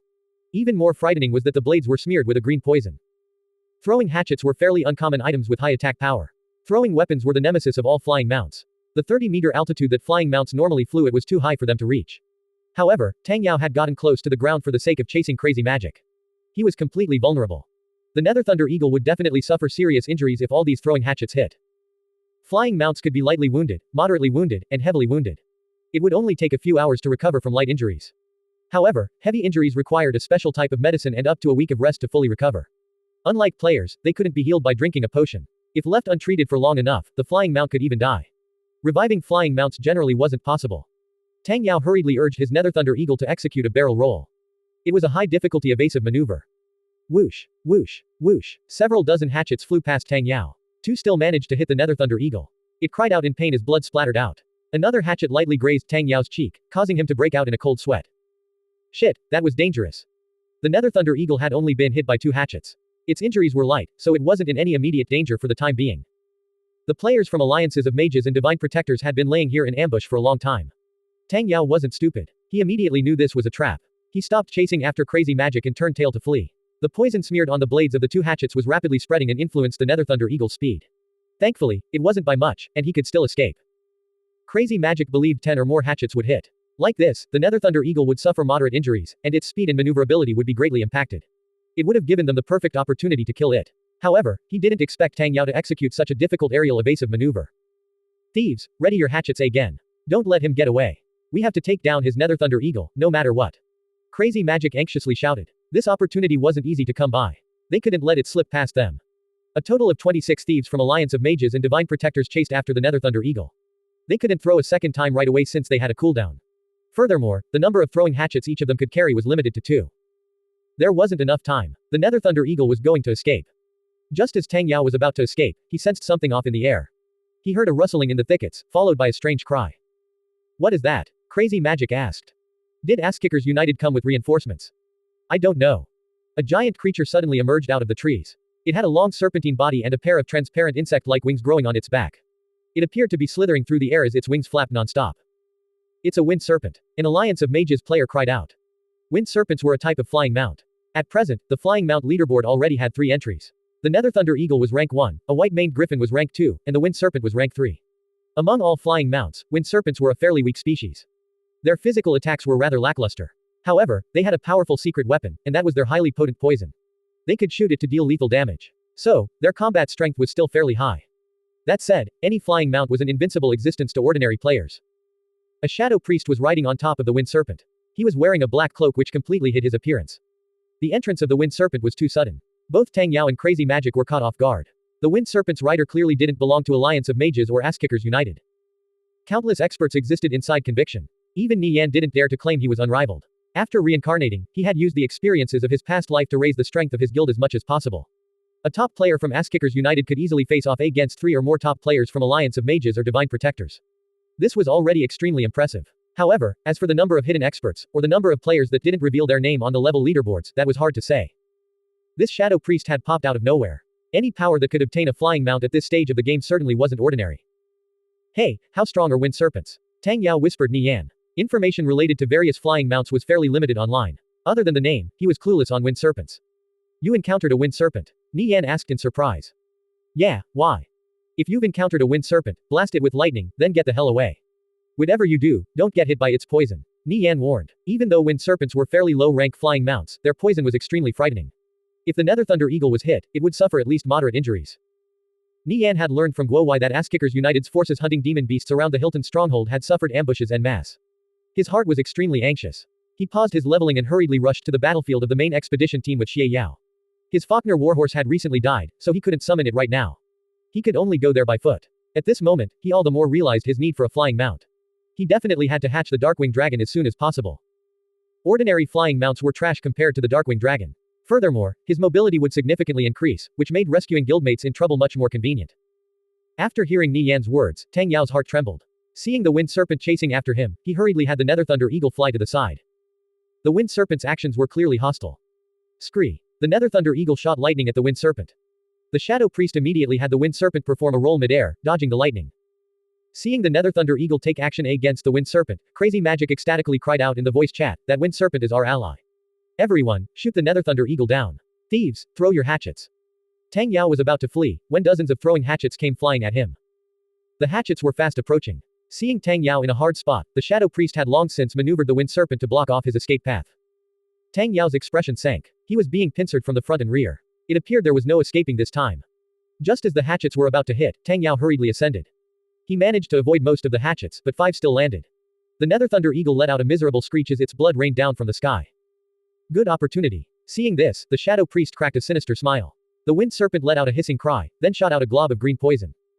If the Nether Thunder Eagle was hit by the poison, it would suffer greatly. However, it was already impossible to dodge at this distance. Tang Yao steeled his resolve, then gave the Nether Thunder Eagle an order. Scree. The Nether Thunder Eagle completely enveloped itself in white lightning, then dived toward the Wind Serpent, taking the poison head-on. The Shadow Priest paled in fright. He didn't expect Tang Yao to clap back so ruthlessly. This was clearly mutual destruction. The Shadow Priest hesitated. If he had to sacrifice his Wind Serpent, the victory would be meaningless.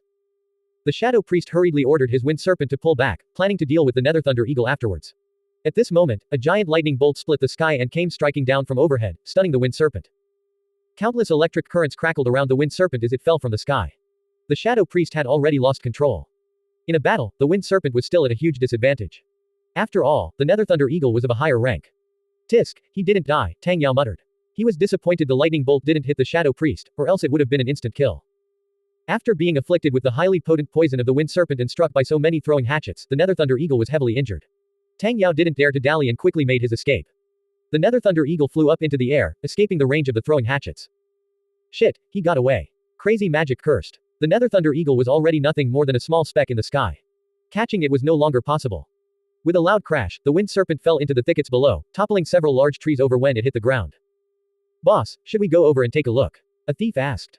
Crazy Magic pondered for a moment. Did the Century Financial Group send this person to provide assistance? It seemed only they could dispatch such a powerful expert. Even though they hadn't established their own guild, Cao Shu still had many experts under him.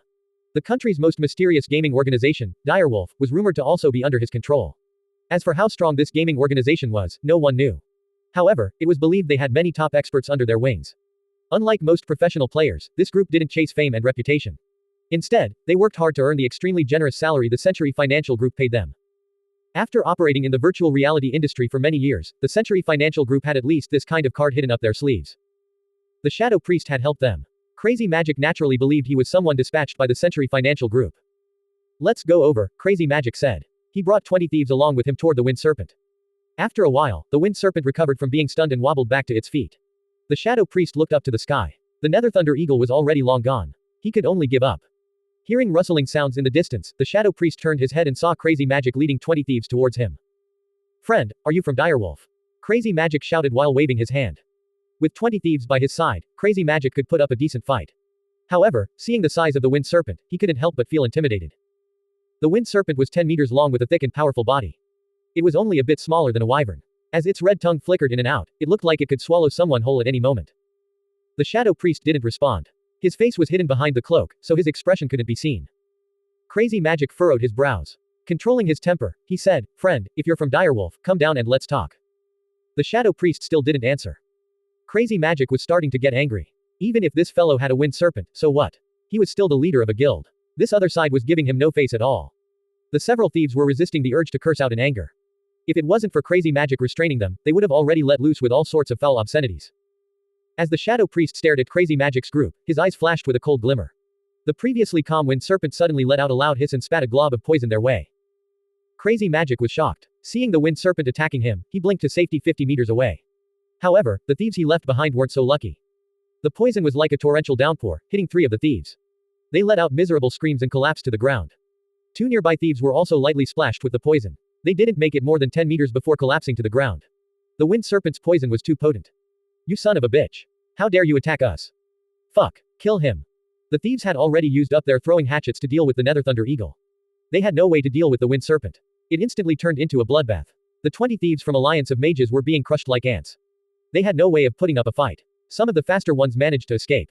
Before long, 16 corpses were on the ground. The wind serpent was like a demon beast from hell. It was slaughtering them like livestock. Its bell-shaped eyes shone with a crimson light. Witnessing everything from afar, Crazy Magic knitted his brows. He didn't know why this person had come here. If he wasn't part of Direwolf, then whose side was he on? The identity of the Shadow Priest was shrouded in mystery. No one could figure out who he was. Perhaps he belonged to a third power, or was he just some random solo player? At this moment, the Wind Serpent was an invincible existence. To avoid being killed, Crazy Magic quickly fled. Are you alright? Nie Yan anxiously asked. Yeah, I got out alive. My Nether Thunder Eagle suffered serious injuries though, Tang Yao replied. Only after confirming the Shadow Priest hadn't chased after him did he breathe a sigh of relief. Nie Yan knitted his brows. He didn't expect Alliance of Mages to have a Wind Serpent on their side. I feel like that Shadow Priest isn't with Alliance of Mages. They didn't even seem to belong on the same side. If they coordinated together, I probably wouldn't have made it out alive, Tang Yao said, recalling the previous battle. I see. Well, even if they aren't together, that Shadow Priest is definitely an enemy. The battle over on Blade Light's side had also come to an end. Blade Light, Smoke Stub, and 60 elite members had broken out of the encirclement. Ass-Kickers United had suffered 1,200 casualties while Alliance of Mages and Divine Protectors had over 5,000 casualties. Some people had even died 2 or 3 times. Looking at the casualties on both sides, Alliance of Mages and Divine Protectors hadn't gained anything out of this ambush. It was a wash. Conflicts between guilds often turned into battles of attrition. Whoever caved first was the loser. Even though the players from Ass-Kickers United had dropped a lot of equipment, these losses were nothing for a rich tycoon like Nie Yan. Nie Yan was still annoyed, though. Ass-Kickers United had only kept to themselves during this time because earning contribution was their highest priority. Needless to say, starting a conflict would only prove detrimental to their goal. At the same time, Alliance of Mages and Divine Protectors were lagging far behind them in terms of contribution acquisition. Had Crazy Magic not taken any action and things continued on at this rate, all the best properties in the Hilton Stronghold would have been gobbled up by Ass-Kickers United. Although Ass-Kickers United's players had raised their vigilance, they still ended up suffering Alliance of Mages ambush. All their countermeasures meant nothing. However, this kind of loss was only skin deep for Ass-Kickers United. The 1,200 that dropped a level would be able to recover it in no time. As for the lost equipment, what Ass-Kickers United didn't lack the most was money. Ass-Kickers United's players all returned to the Hilton Stronghold to recuperate. Nie Yan thought for a moment. Since the battle had ended, he might as well go back too. At this moment, Nie Yan received a call from Guo Wai. Nie Yan, check the forums. Nie Yan opened up the forums. He quickly found the post Guo Wai mentioned, defeat of Ass-Kickers United. Inside were numerous videos showing Ass-Kickers United's forces surrounded and routed. The scenes of Alliance of Mages and Divine Protectors suffering heavy losses were edited out. These videos immediately gained a lot of traction and skyrocketed to the top of the boards.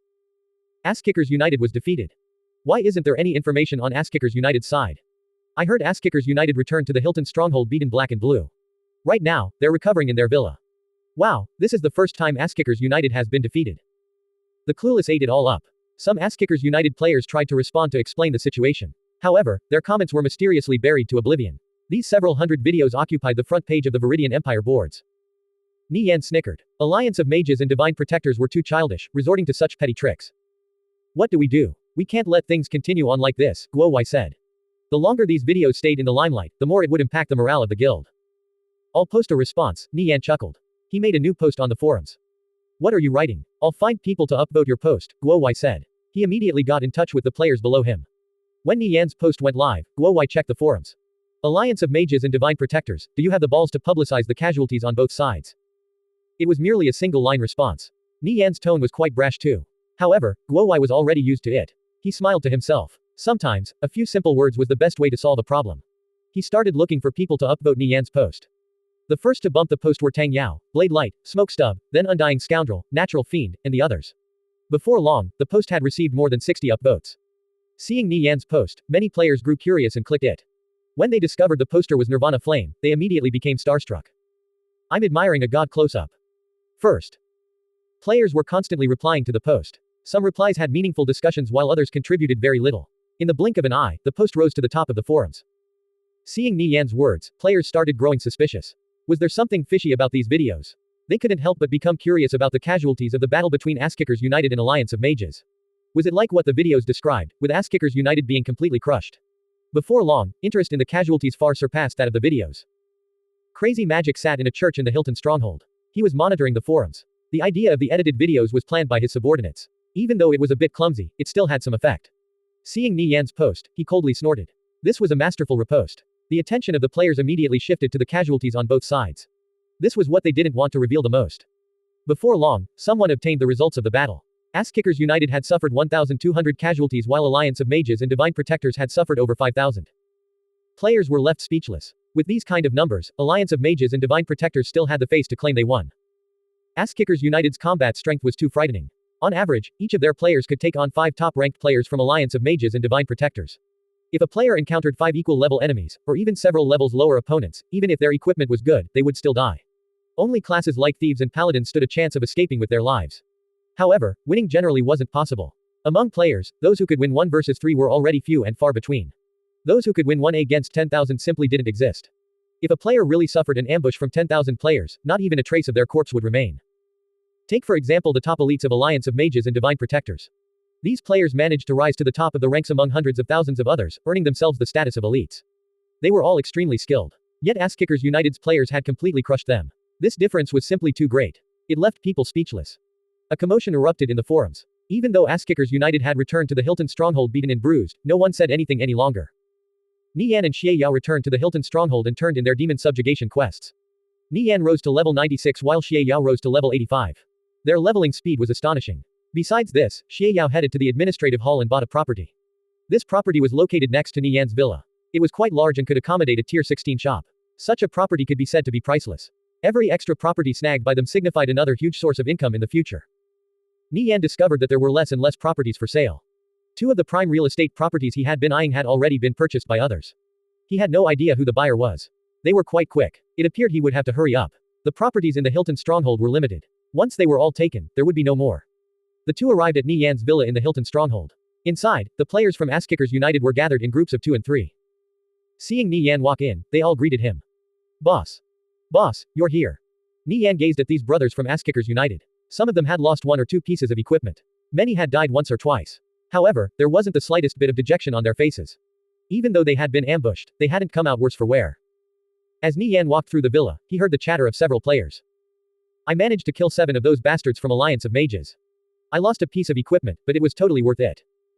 I only managed to kill 5. Look, the boss is here. The players all stepped aside to let Nie Yan pass. Nie Yan, Xie Yao, Blade Light, and a few others gathered together. There were quite a few people in the villa. Where are the others? Nie Yan asked. There were only around 200 people here. They went to restock on consumables. Nie Yan checked the guild treasury. He then turned to Paladin of the Elegy, who was in charge of managing various affairs. Have Guo Wai send some equipment over. Everyone that lost equipment will be compensated. Besides that, also reward everyone with 50 gold for each kill they got on the enemy. 50 gold was not a small sum. Some players who had killed quite a bit would receive more than 1,000 gold. Ass-Kickers United's players had killed 5,000 enemies in total. That roughly amounted to 250,000 gold. Other guilds wouldn't dare to fork out so much gold. However, for Nie Yan, 250,000 gold didn't amount to much. With gold, those players who exerted themselves for the guild could improve their gear all around. This was definitely worth it. Nie Yan finished arranging one matter after another. Boss, what are we going to do? Alliance of Mages and Divine Protectors have taken action against us first. Are we going to keep turtling? If a tiger doesn't show its might, people will start thinking we're scared cats, Undying Scoundrel said. Yeah, boss, we can't let this stand. Many others voiced their agreement with Undying Scoundrel. Since Alliance of Mages and Divine Protectors won't let us rest in peace, we won't let them either. After we're through with them, they'll turn tail and scram whenever they see us. Nie Yan coldly declared. Hearing Nie Yan's words, the players in the villa immediately became fired up. After the siege of the Crypt stronghold, it had been a long time since they last fought a war. They felt like their bones were growing rusty. Nie Yan had decided to declare war against Alliance of Mages and Divine Protectors. Boss, just give us the command. The players in the villa were itching to do battle. Nie Yan turned to Blade Light. Take 30 people with you, and go hunt some level 80 lords. Quickly snatch up the properties in the Hilton stronghold. Leave Alliance of Mages and Divine Protectors to us. Blade Light pondered for a moment. Nie Yan was planning to hinder Alliance of Mages and Divine Protectors while his group hunted level 80 lords and earned contribution. Like this, they could snatch up the most important properties in the Hilton stronghold. Battles could always be put off and delayed. However, the matter of purchasing properties in the Hilton stronghold couldn't. If all these properties were snatched up by other guilds, Ass-Kickers United would lose out on a huge source of potential revenue. This kind of loss was incalculable. Alright, be careful. Blade Light nodded. It's best if you bring 30 top-ranked guildmates with you. Make sure nothing leaks out, Nie Yan said. Nothing good could come from Alliance of Mages and Divine Protectors knowing the movements of Blade Light's group. Understood. A 30-player team wasn't enough to deal with a level 90 lord, but a level 80 lord would be no issue. Adding too many players would make them too easy to discover. Blade Light's group exited out the back door of the villa. They had to first throw off the alliance of mages and divine protectors players observing this place. After Blade Light departed, Nie Yan began organizing the troops. Guo Wai, has there been any movements from divine protectors and alliance of mages? Nie Yan asked. If they dared to leave the city, he would show them no mercy. They're still recuperating. It seems like they won't be leaving the Hilton stronghold anytime soon. I've already dispatched people to monitor them. If there's any news, I'll immediately report back to you, Guo Wai said. Nie Yan nodded. Alliance of mages and divine protectors had suffered heavy losses and probably wouldn't dare to rashly step out of the Hilton stronghold. Ass-Kickers United's players had to recuperate as well. So, there was no need to rush. Nie Yan pondered for a moment. Should I try paying Crazy Magic a visit? If a conflict broke out within the walls of the Hilton stronghold, Ass-Kickers United's side would have the absolute advantage. After all, his position was only second to the administrator. Guo Wai, find me the location of Crazy Magic. Alright, Guo Wai replied. He had already spread his intelligence network across the Hilton stronghold. Finding Crazy Magic's location was a simple matter. How many armored ice catapults do we have right now? Nie Yan asked. If they had enough armored ice catapults, he planned to put these formidable war engines to full use in the upcoming war. The armored ice catapults had displayed astonishing might during the war for Nisode. Merely 3 suppressed the Tuoba family to the point they couldn't even breathe, leaving them with no choice but to abandon their strongholds. This in turn led to the decline of the several guilds under them as well. 3 armored ice catapults were far from being enough to deal with alliance of mages and divine protectors. No one knew how much alliance of mages and divine protectors had advanced their technology since the siege of the crypt stronghold. However, one thing was for certain, it hadn't stagnated. Delphina, one of Nie Yan's 3 slaves, had helped him duplicate 2 armored ice catapult blueprints. With 3 artisan teams simultaneously working on this project round the clock, they probably had quite a few armored ice catapults completed by now. We currently have 21 armored ice catapults. 3 are with the War God tribe, 5 with Battle-Crazed Alliance, and the rest is at the crypt stronghold, Guo Wai replied. Believing Nie Yan had a special reason for inquiring about the armored ice catapults, he asked, you're planning to take action against alliance of mages and divine protectors. It'll take us at least 5 days to transport the armored ice catapults, but if we get intercepted along the way, I can't guarantee we won't suffer heavy losses. They might have a method to deal with catapults. I also recently learned that alliance of mages already have 15 armored catapults. Nie Yan pondered for a moment. Alliance of mages and divine protectors were based too far away from Kalor. At this stage of the game, when most land mounts were of a fairly low rank and flying mounts were still incredibly rare, this kind of distance posed a huge challenge. What if we use his horse-drawn carts? How long will it take then? Nie Yan asked. If we use carts, we can cut the transport time to 3 days. However, building the carts won't be cheap, Guo Wai said. If they really were going to war with alliance of mages, victory wasn't guaranteed. Given the distance, it would be very difficult for Ass-Kickers United to seize any advantages. How much are we looking at? At least 1 million gold. Nie Yan thought it over for a moment. It was definitely worth the investment to spend 1 million gold to increase the mobility of the armored ice catapults. Fine, if it's 1 million gold, then it's 1 million gold. It's not like we can't afford it. Sell off some gems. After gathering the funds, immediately start building the carts. The horse-drawn carts could be directly built in the crypt stronghold siege weapon factory. No blueprints were required. All they was needed was gold to buy materials. The war with alliance of mages and divine protectors was bound to happen sooner or later. Ass-Kickers United already fully controlled Kalor. With Holy Empire, Sapphire Shrine, Radiant Sacred Flame, the War God Tribe, Battle-Crazed Alliance, and the 5 branch guilds, they could definitely take on alliance of mages and divine protectors. Even if they couldn't wipe out alliance of mages, dealing them a heavy blow would be no issue. Nie Yan had already made his preparations for this war. Oh, by the way, Li Rui has been looking for you these past few days. I told him you were in the Hilton stronghold, Guo Wai said. Li Rui is looking for me. Why? Nie Yan asked doubtfully. For the sake of leveling without interruption, he had set his voice settings so that only Guo Wai, Blade Light, and Xie Yao could contact him. I don't know. It's probably nothing big, Guo Wai said. Li Rui was only a junior captain in Ass-Kickers United. Zhao Hai and Lu Shuchen, who had joined the guild at the same time as him, had already risen to the top ranks of Ass-Kickers United relying purely on their own merits. This was why Guo Wai didn't have a good opinion of Li Rui. He was simply too mediocre. If it wasn't for the fact that he was Nie Yan's classmate, he wouldn't even have become a junior captain. Tell him to wait, I suppose, Nie Yan said. After thinking for a bit, he figured Li Rui's matter probably wasn't anything urgent. How's he doing lately? Li Rui's talent is too lacking. We've wasted quite a bit of manpower trying to nurture him, having top-rank members carry him through dungeons. However, you can't polish a turd. His skill hasn't improved one bit. Jai Hao and Lu Shuchen are already in the top ranks of the guild while he's still only a junior captain. I think it's been bothering him, and that's why he's looking for you, Guo Wai said. He felt some prejudice against Li Rui. I'll talk with him when I get back, Nie Yan said. If Li Rui's skills really weren't up to snuff, picking favorites and forcefully raising him up would only exacerbate things. Serving as a junior captain in the guild was already pretty good.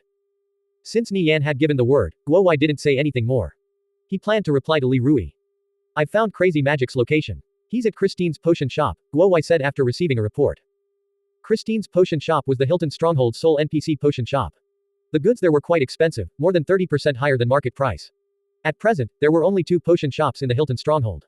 One was Christine's potion shop, and the other was the Starry Night potion shop. Crazy Magic didn't want to lose face by shopping at the Starry Night potion shop, so he naturally went to Christine's potion shop. Christine's potion shop was only about a 2-minute walk from the villa. Boss, has there been any movement from Alliance of Mages? When are we taking action? Paladin of the Elegy asked eagerly.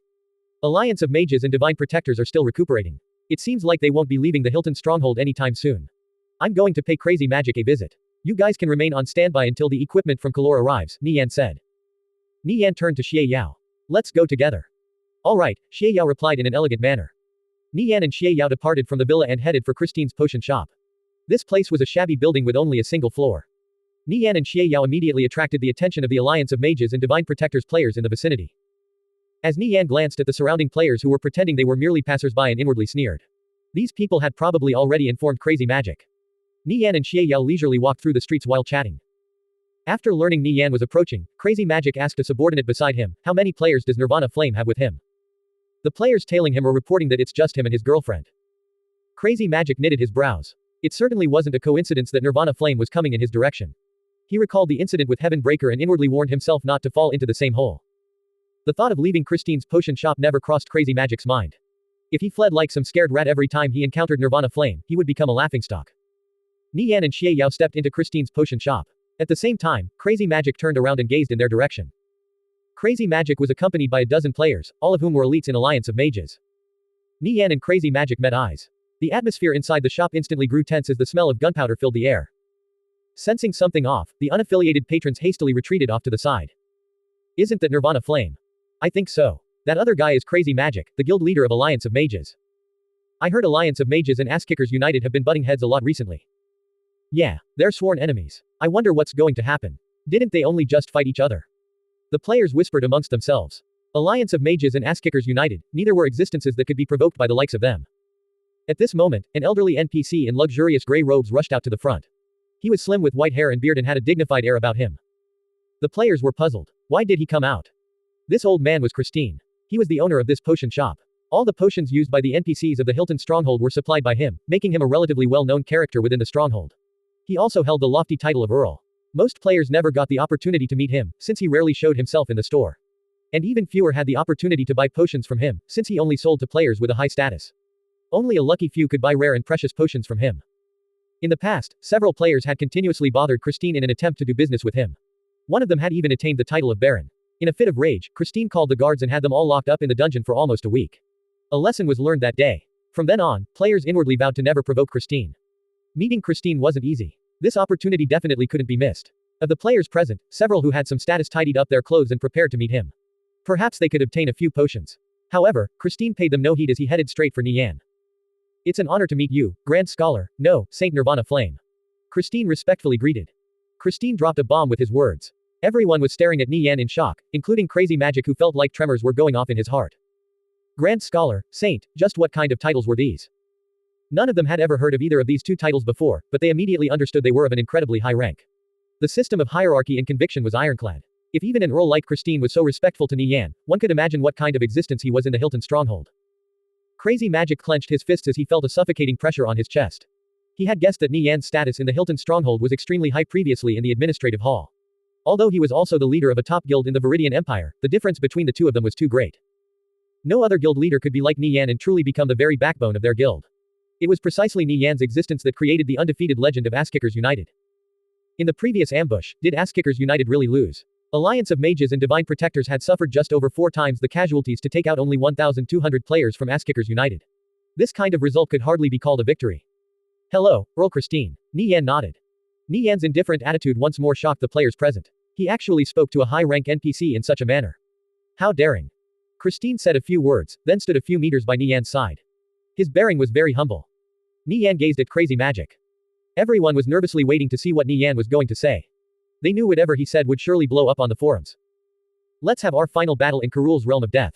Crazy Magic, do you dare to accept? Nie Yan coldly gazed at Crazy Magic. This was a provocation. Everyone sucked in a breath of cold air. Karul's realm of death wasn't unfamiliar to these players thanks to an information page on the official website. In the Hilton stronghold was a wandering mage capable of using space magic to create a mysterious parallel world. When players needed a special way to settle a life or death dispute, they could search for him.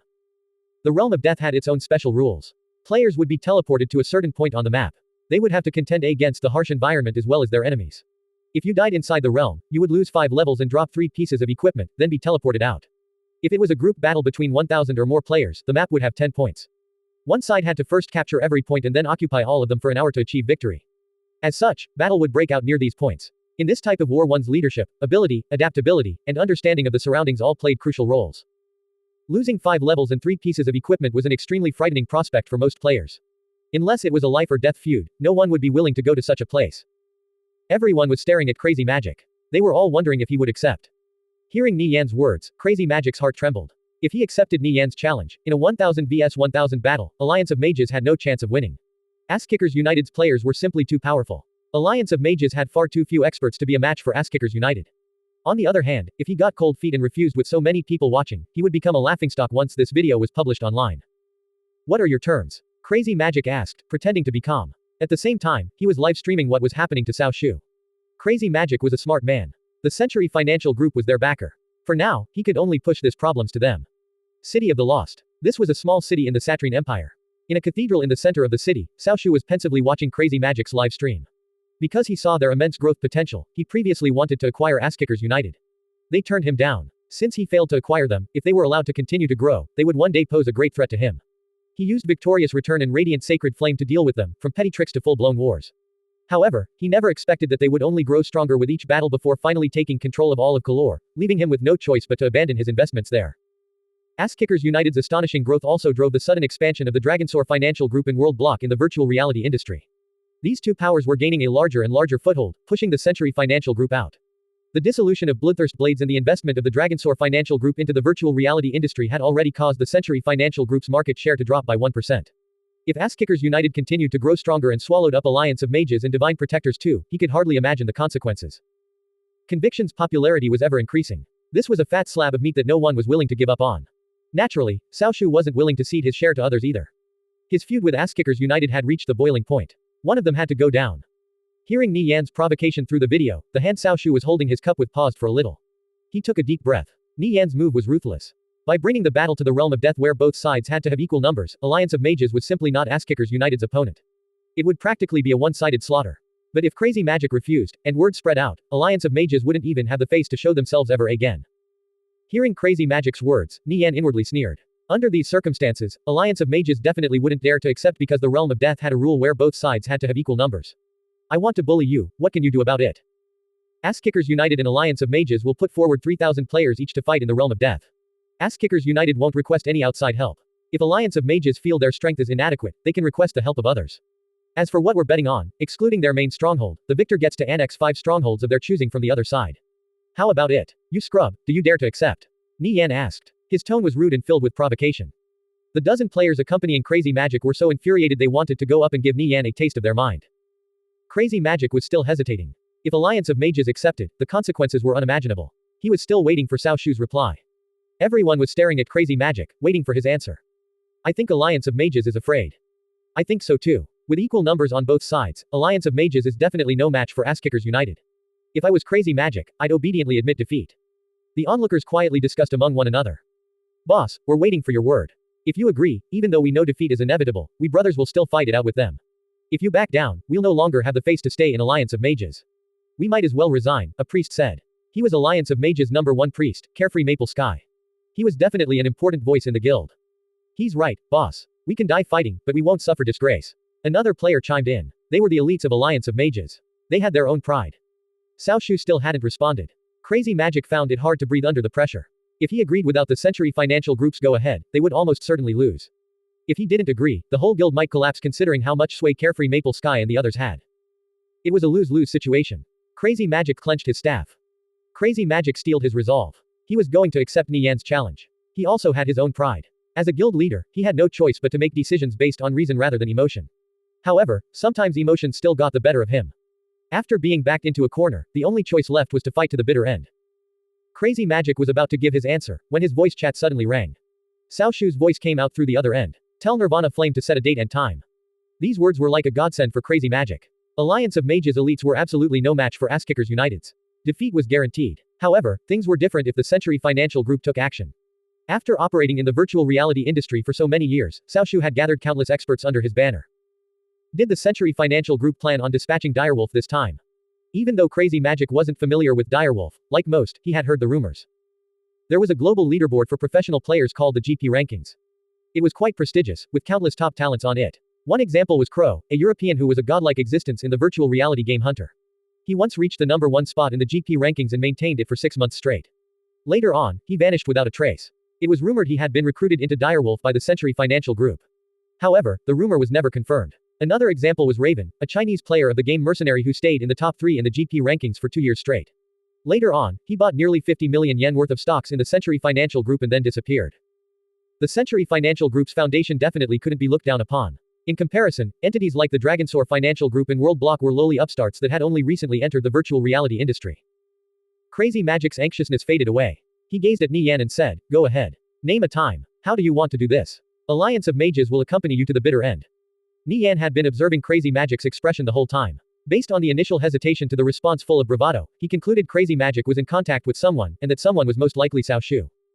"You've kept me waiting long enough, Cao Shu." Nie Yan clenched his fists as the veins on his arms bulged out.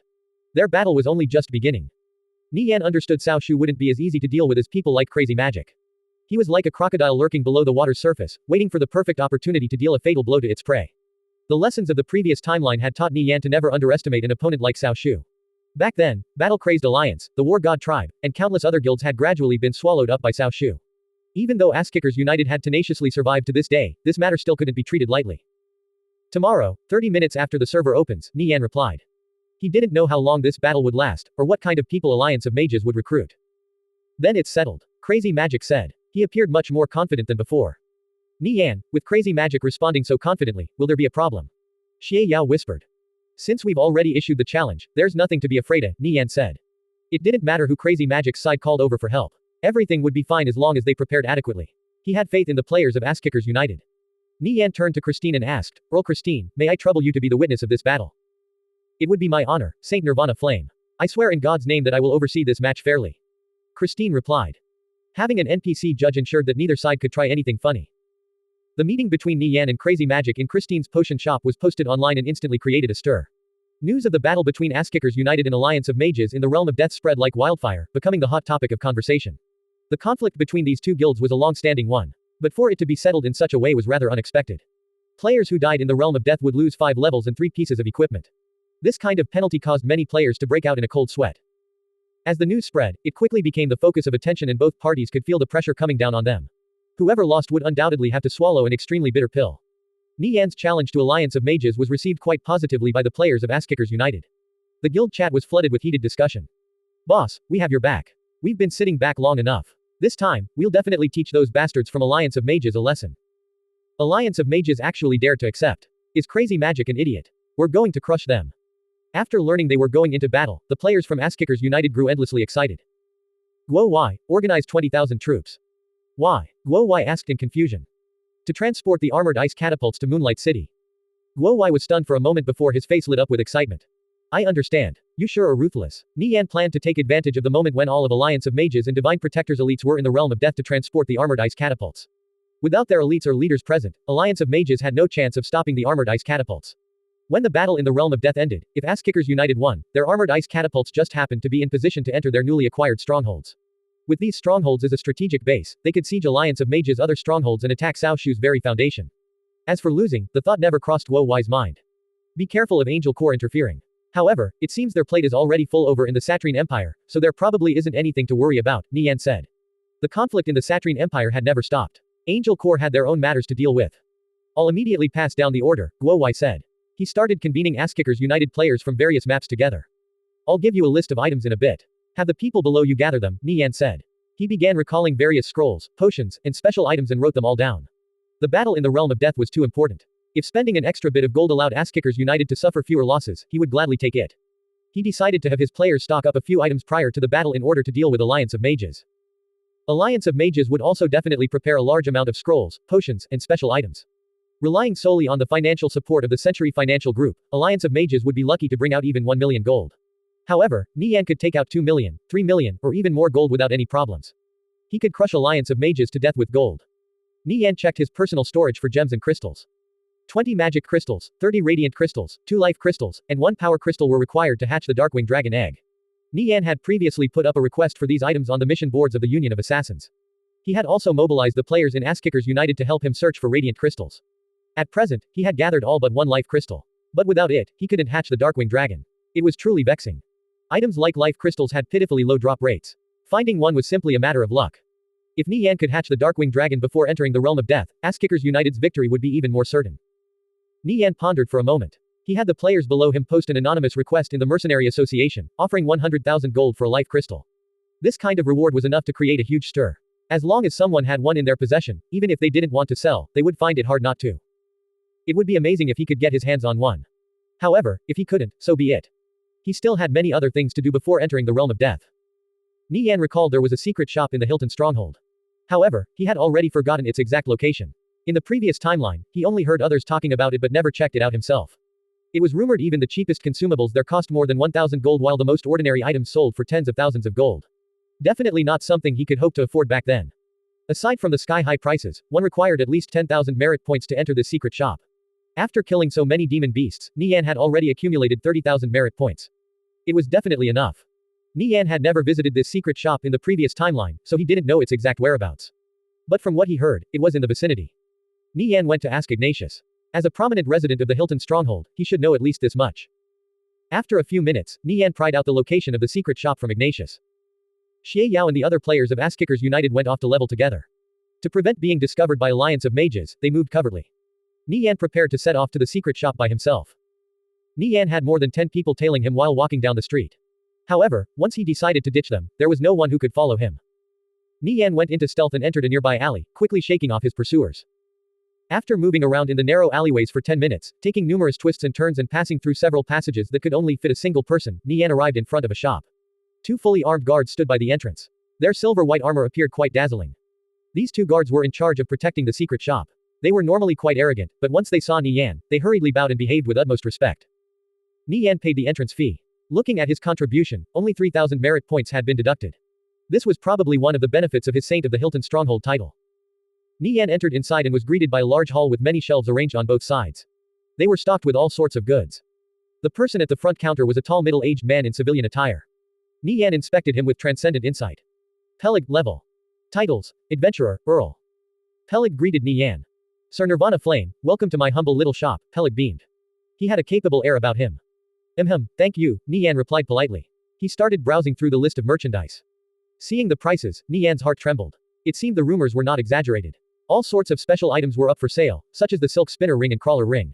However, their prices were ludicrously high. The silk spinner ring cost 50,000 gold while the crawler ring cost 110,000. On top of this, they weren't even upgraded, so they were at the lowest grade. Nie Yan continued looking. The nearby shelves were stocked with all sorts of rare one-time use items, such as group teleport scrolls. Asskickers United had a dedicated group of players responsible for gathering group teleport scrolls, so they currently weren't in short supply. As long as it was useful, Nie Yan swept it all into his bag. With the existence of this shop still being unknown, the items bought here for 1,000 gold could be resold for 1,500 gold or more outside. Not to mention he could buy those same items for only 300 gold. After all, with the Saint of the Hilton Stronghold title, Nie Yan enjoyed a 70% discount on everything. This was the advantage of a title. In the previous timeline, countless players with high-ranked titles had made their fortunes reselling items. It was a pity the goods sold in secret shops were in limited supply. If a certain item sold out, it would take days or even weeks to restock. Nie Yan could buy a 10,000 gold item for only 3,000. This was practically a steal. Anything selling for 10,000 gold here was bound to be precious. Nie Yan skimmed over numerous goods before his gaze fell on a gold box. Contained inside were 12 identical rings. They looked unique, crafted out of a silver-white metal with a mysterious circular formation engraved at the top. Each ring cost 30,000 gold, meaning all 12 together added up to 360,000 gold. This was a frightening sum to ordinary players. Even with a 70% discount, it still cost 108,000 gold, far more than most ordinary players possessed. Nie Yan checked the properties of the rings. They were identical. Hyperlink ring, sub-legendary, special item. Description: grants the hyperlink skill. Hyperlink allows the user to teleport to another owner of a hyperlink ring within the same map. Cooldown: 15 minutes. Range: 5,000 meters.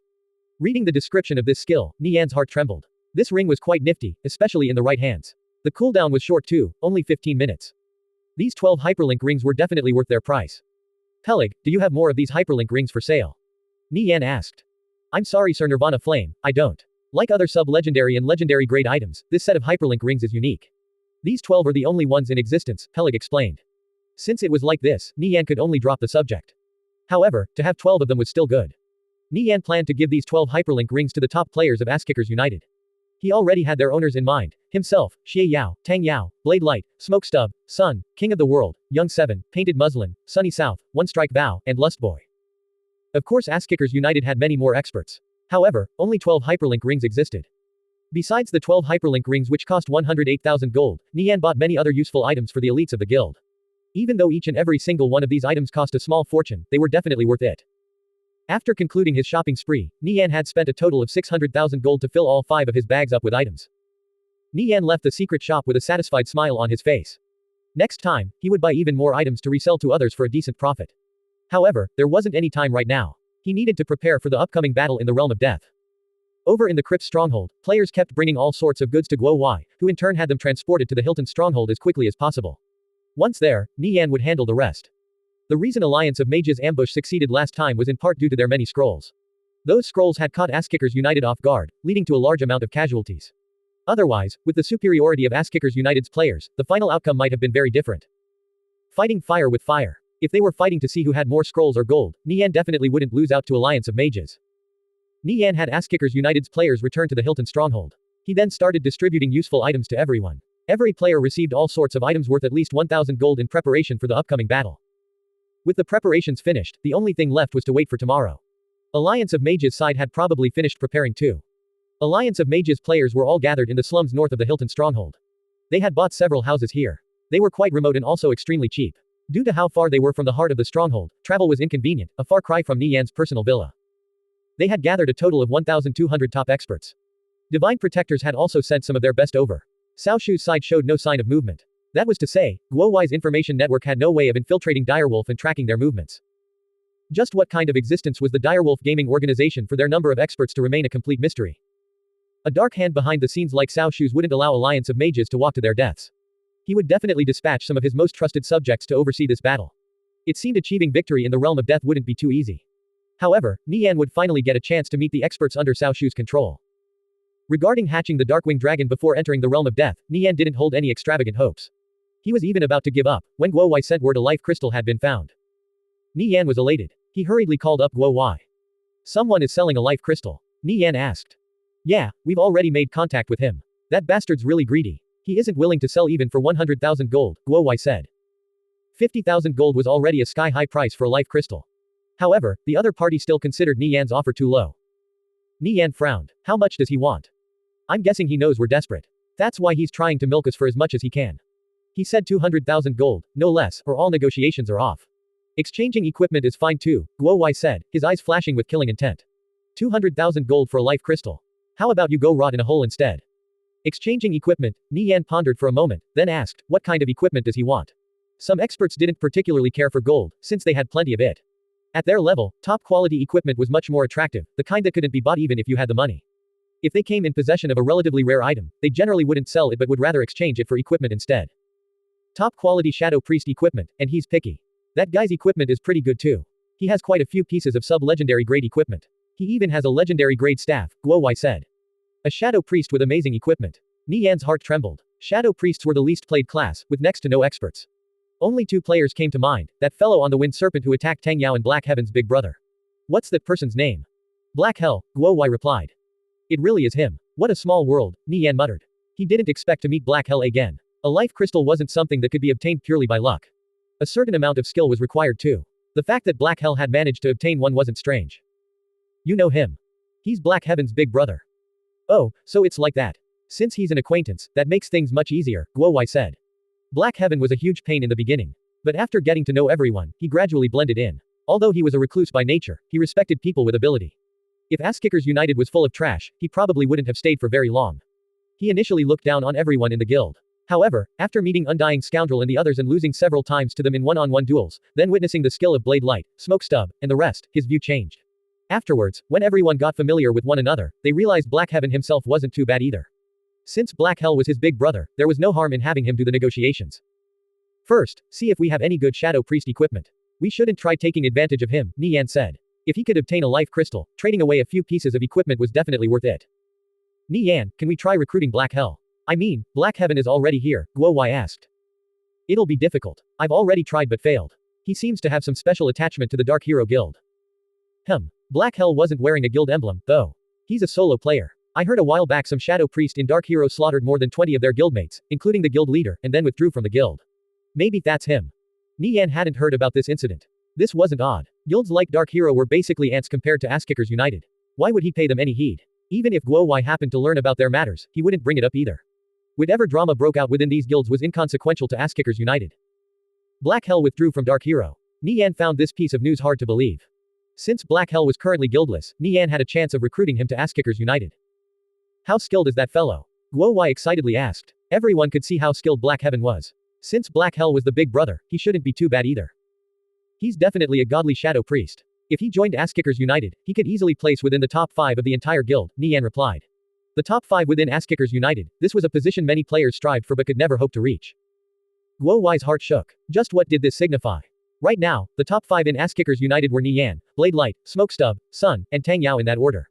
Although no one had witnessed King of the World's strength yet, Nie Yan estimated he was no weaker than Sun. Just below were Xie Yao, One Strike Bao, Lustboy, and so on. With so much competition, one could imagine how difficult it would be to enter the top 5. Yet Nie Yan dared to claim that Black Hell could do it. Guo Wai's eyes lit up. Such a player was definitely a national treasure. I'll ask Black Heaven to try and convince Black Hell to join the guild. If he can't do it, I'll give that brat a piece of my mind.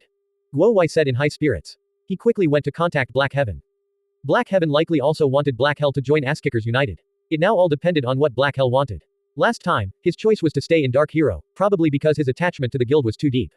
But now, he'd withdrawn from the guild. As for what happened, no one knew. If Black Heaven tried really hard to convince Black Hell, maybe Black Hell might actually join Ass-Kickers United. After all, Ass-Kickers United was the guild for Black Hell to join if he wanted to join one, if only for his little brother Black Heaven. Nie Yan was fine letting Guo Wai and Black Heaven deal with this matter. As for the life crystal, Guo Wai would probably send it over before it was time to log off. For an expert like Black Hell, such an item probably wasn't very useful. Knowing that he could hatch the Darkwing Dragon egg soon, Nie Yan got fired up. Nie Yan glanced at the Flying Mount leaderboards. There were already 6 entries, a number that would only keep rising. The Nether Thunder Eagle was pushed down a rank by an Ackley's Dragonfly. Among these 6 flying mounts, 2 belonged to Ass-Kickers United. One was Tang Yao's Nether Thunder Eagle, and the other was Natural Fiend's recently acquired Azure Wing Albatross. The Azure Wing Albatross was an enormous bird which excelled in aerial combat, and was only slightly inferior to the Nether Thunder Eagle in that regard. The proliferation of flying mounts was inevitable. In the future, aerial warfare would become much more common. Nie Yan wasn't sure if Alliance of Mages side would bring out flying mounts tomorrow. But with the Darkwing Dragon on their side, Ass-Kickers United definitely wouldn't lose out in the skies. About an hour later, Guo Wai sent over someone to deliver the life crystal. On top of that, he had more good news. Black Hell agreed to join Ass-Kickers United and would be joining them in the Realm of Death tomorrow. However, he had one condition. Nie Yan had to help destroy the Dark Hero Guild. If Black Hell revealed his real identity as invincible, he could easily gather enough people to crush Dark Hero. However, he had decided to borrow Ass-Kickers United's power instead. Dark Hero was founded by him, so he would be the one to destroy it. Nie Yan agreed without the slightest hesitation. A peak expert like Black Hell was one that could only be discovered by chance not found. For the sake of recruiting him, he was willing to destroy hundreds of Dark Heroes if he had to. With a snap of his finger, he could instantly wipe out a declining guild like Dark Hero anyway. According to Black Heaven, they still had a few close friends in Dark Hero. If those friends learned that Black Hell joined Ass-Kickers United, they would almost certainly follow as well. For Ass-Kickers United, this was definitely a no-lose situation. After receiving the life crystal, Nie Yan looked inside his bag. It was filled with all sorts of gems, all neatly organized together. He had everything he needed. The Hilton stronghold also had a place to hatch pets. He sorted through his inventory, then headed there. Inside the pet egg slot where the Darkwing Dragon egg was stowed away, Nie Yan could feel every heartbeat of the creature inside. It was on the verge of hatching and becoming the ruler of the skies. The Hilton Stronghold's pet shop was a bit crude and simple due to being reconstructed after the demon beast invasion. However, the beast tamers here were all fairly high rank. Nie Yan entered the pet shop. To his left and right were stacks of cages, containing all sorts of different pets. However, what differed compared to the one in Kalor was that this place also had a section for flying mounts. After passing through the aisles, Nie Yan approached one of the beast tamers. This place was quite bustling, with people coming and going constantly. There were about 60 people in the shop at any given time, busying themselves with their own matters. Several players from Alliance of Mages were also present. Nie Yan knitted his brows. This place was too crowded. If he hatched the Darkwing Dragon here, it would definitely be seen by many people, in particular those players from Alliance of Mages. News of him hatching the Darkwing Dragon would definitely reach Crazy Magic's ears, and everything would be revealed. However, he had no other choice. He could only steel himself and talk to the Beast Tamer. Greetings, Sir Nirvana Flame. How may I help you today? An advanced Beast Tamer in red robes asked. Nie Yan was hidden by a black cloak, so no one paid him any heed. Furthermore, with so much noise in the background, no one heard the exchange between him and the Beast Tamer. A few players from Alliance of Mages were chatting nearby. Their equipment was fairly high quality. They were most likely elites. A warrior, carrying a large egg in his hands, approached one of the Beast Tamers. This group was likely here to hatch a flying mount. What did they say? What kind of flying mount is it? One of the mages asked. It's a wind serpent. It's a pity wind serpents are low-rank flying mounts, but they're still pretty decent. It wasn't a waste for Crazy Magic to buy it from Angel Corps, even if it cost a fortune. How did Angel Corps get their hands on so many flying mounts? I think from the newly released map, Griffin Woodlands. They already ran that place several times. They only managed to get a few flying mount eggs after their 1,000-man expedition teams wiped more than 30 times. If it wasn't for the Century Financial Group, they wouldn't sell it to us at all. Is Griffin Woodlands really that difficult? Of course, didn't you hear what I just said? Just imagine. This group of players from Alliance of Mages quietly whispered amongst themselves.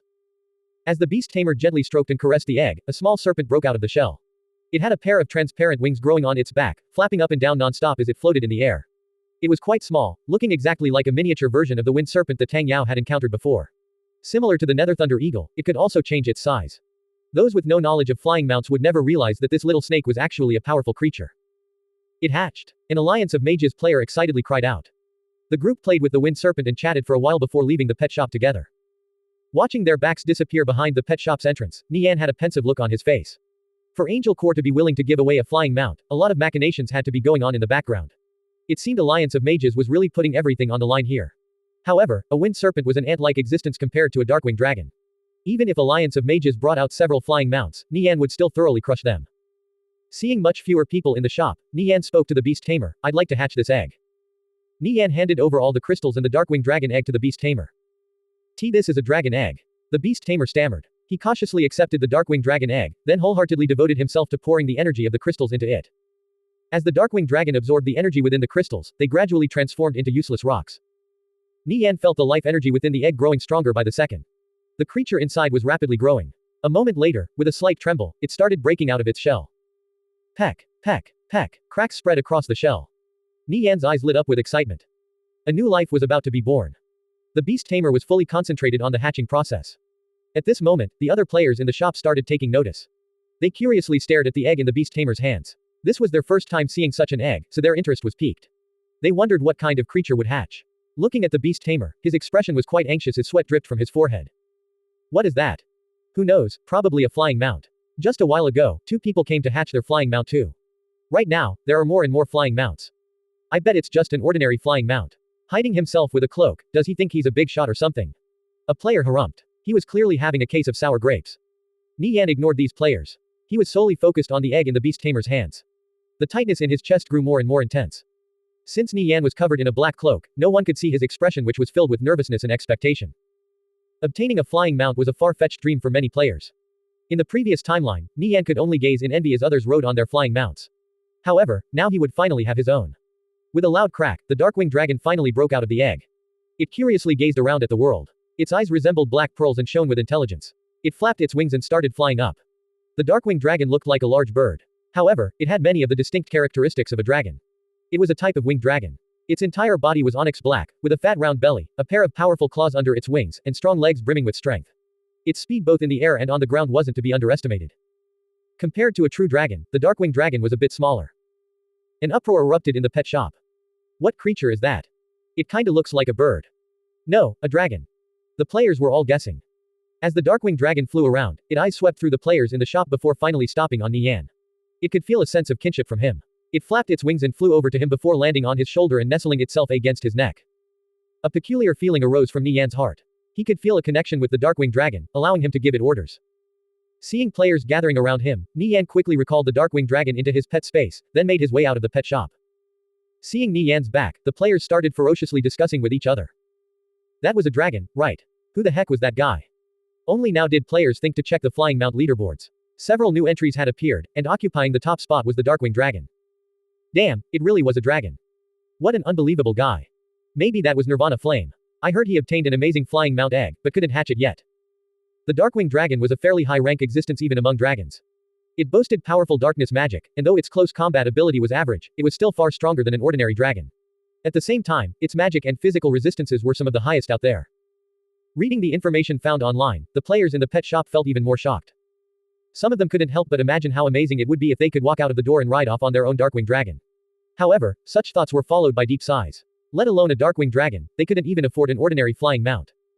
Nie Yan returned to his villa and brought the Darkwing Dragon back out. The Darkwing Dragon started flying around and curiously inspecting the room. If they were outdoors, it could grow tens of times in size. Undying Scoundrel and the others were currently resting in the villa. Seeing the Darkwing Dragon flying around, their faces were dumbstruck. Boss, you hatched the Darkwing Dragon. Undying Scoundrel exclaimed. He gazed at the Darkwing Dragon flying around. Yeah, Nie Yan nodded. Undying Scoundrel and the others quickly checked the flying mount leaderboards. Just like they expected, the Darkwing Dragon was firmly seated at the number 1 spot. After all, it was a powerful dragon, one of the strongest existences in Conviction. No one knew how strong the Darkwing Dragon was. However, everyone could confirm that at this stage of the game no other flying mount was its match. It was the undisputed ruler of the skies.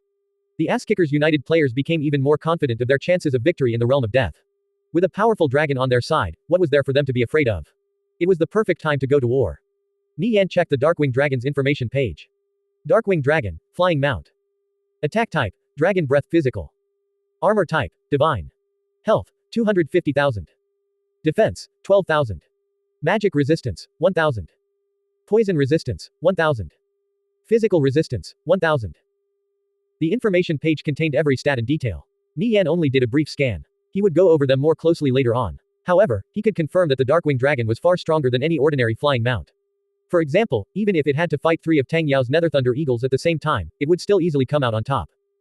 Boss, show us the Darkwing Dragon's stats. Undying Scoundrel pleaded. He'd been guessing about its strength long enough, he wanted to know. Yeah, boss. We want to see. Nie Yan looked around the room. Everyone here was a trusted comrade. After thinking a bit, he shared the Darkwing Dragon's stats. Undying Scoundrel and the others gasped in amazement. 1,000 magic resistance. I bet my spells won't even leave a scratch on it. Undying Scoundrel sighed. You'd be a freak if you did manage to deal any damage.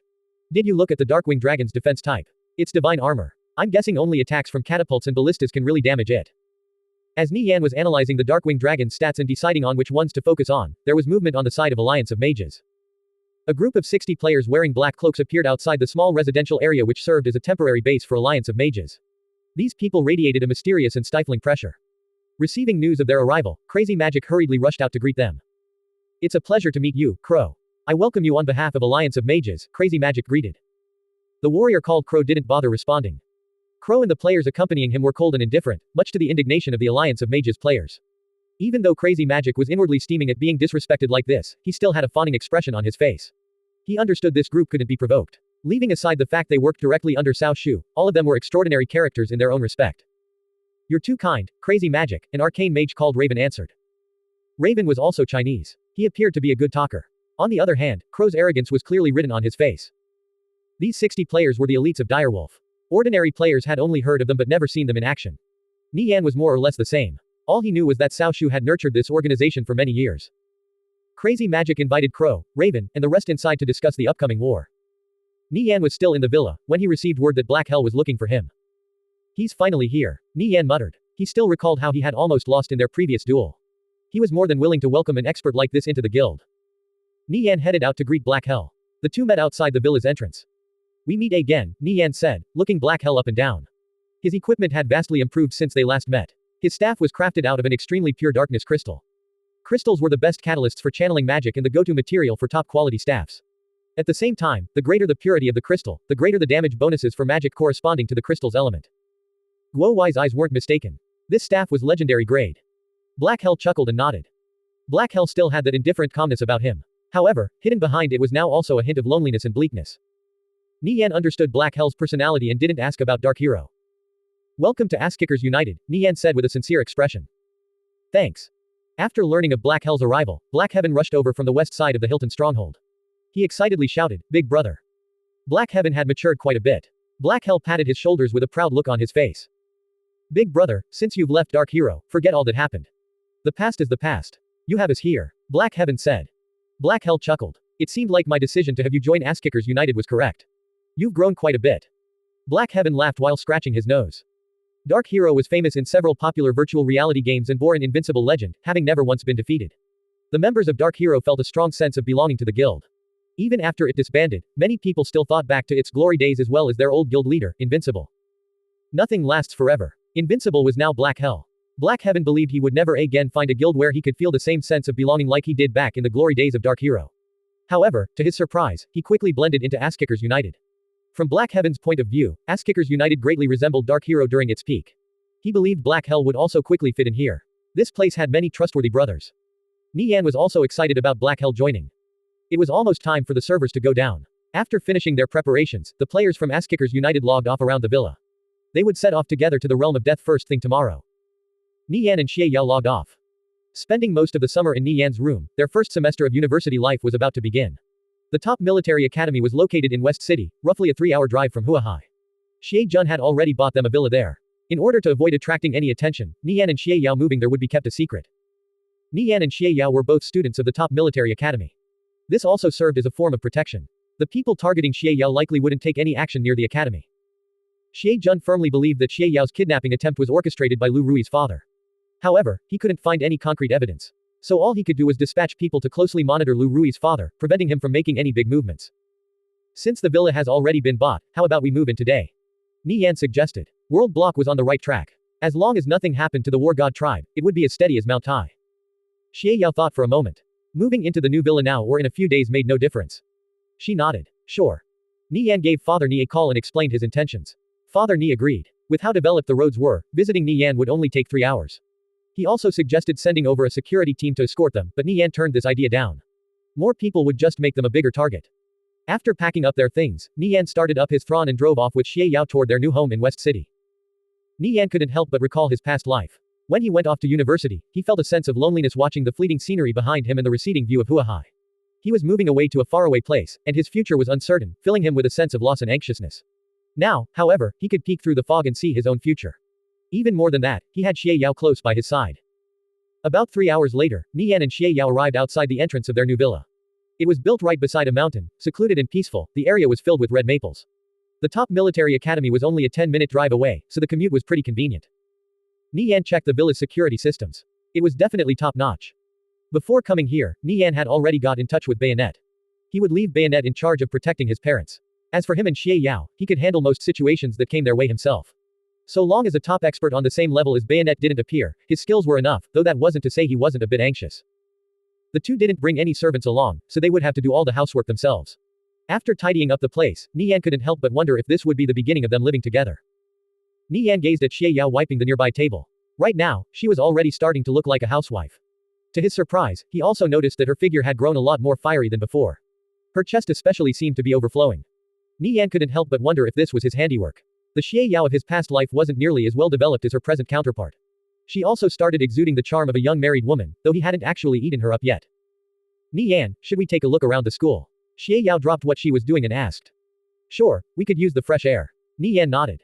After the two finished tidying up, they headed to the top military academy. The campus could only be entered by those with student cards. The security was excellent. Entering the campus, the two were greeted by a magnificent building. Further inside were even more buildings. On both sides of the shaded paths were trees and flowers in full bloom. This was the top military academy, a place Nie Yan could only dream of in his past life, and one of his biggest regrets. Nie Yan glanced at Xie Yao beside him. She wasn't wearing any makeup, but she was a natural beauty. She had a distinct air about her capable of relieving a person of all their worries. Even in a gathering place of elites like the top military academy, she still stood out. She raised eyebrows from the nearby students everywhere they walked. The command faculty is across from that building there. We're not too far away from each other, Nie Yan said. Looking at the campus map, they were about a 10-minute walk apart. Then I can always visit you whenever I want. Xie Yao grabbed Nie Yan's hands and smiled, revealing the cute dimples on her face. The nearby students were dumbstruck. Who is that girl? I don't know. She seems like a freshman. The freshmen this year seem pretty high quality. I heard another one who recently entered the art faculty has a really amazing figure. I think her name is Zhang Yingyu. She's being called the new goddess of the art faculty.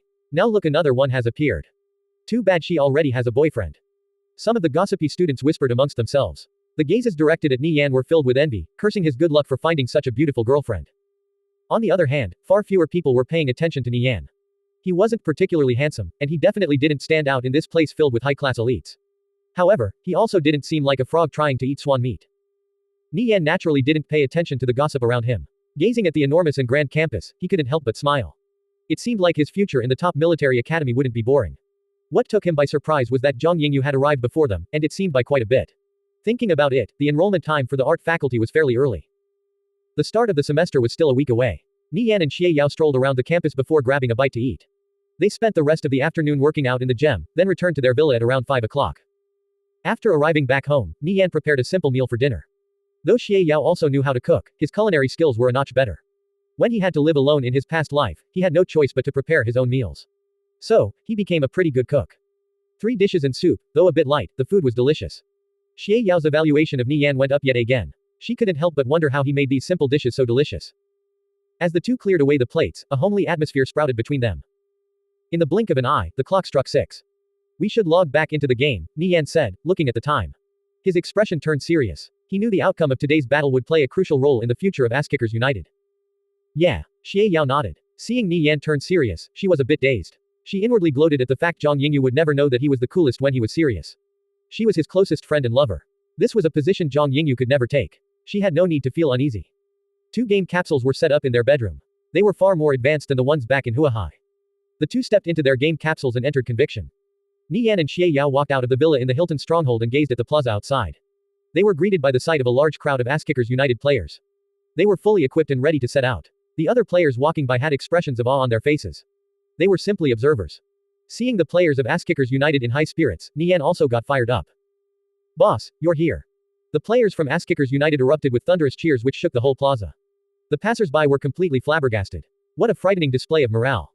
Black Hell turned to Nie Yan with a look of shock on his face. Seeing the passionate gazes of these players, he was puzzled. Just how did Nie Yan accomplish this? Even Dark Hero at its peak couldn't compare. This went beyond simple admiration and bordered on fanatical. A single zealot wasn't that frightening. However, when they gathered together in large droves, they would transform into an unstoppable war machine. They would crush everything in their path. Even an enemy many times their size would collapse and crumble. Hey, what do you think? The morale isn't bad. We've finished all preparations. You should say a few words, Blade Light said. Everyone looked at Nie Yan with anticipation in their eyes. The upcoming battle in the realm of death was extremely important to Ass-Kickers United.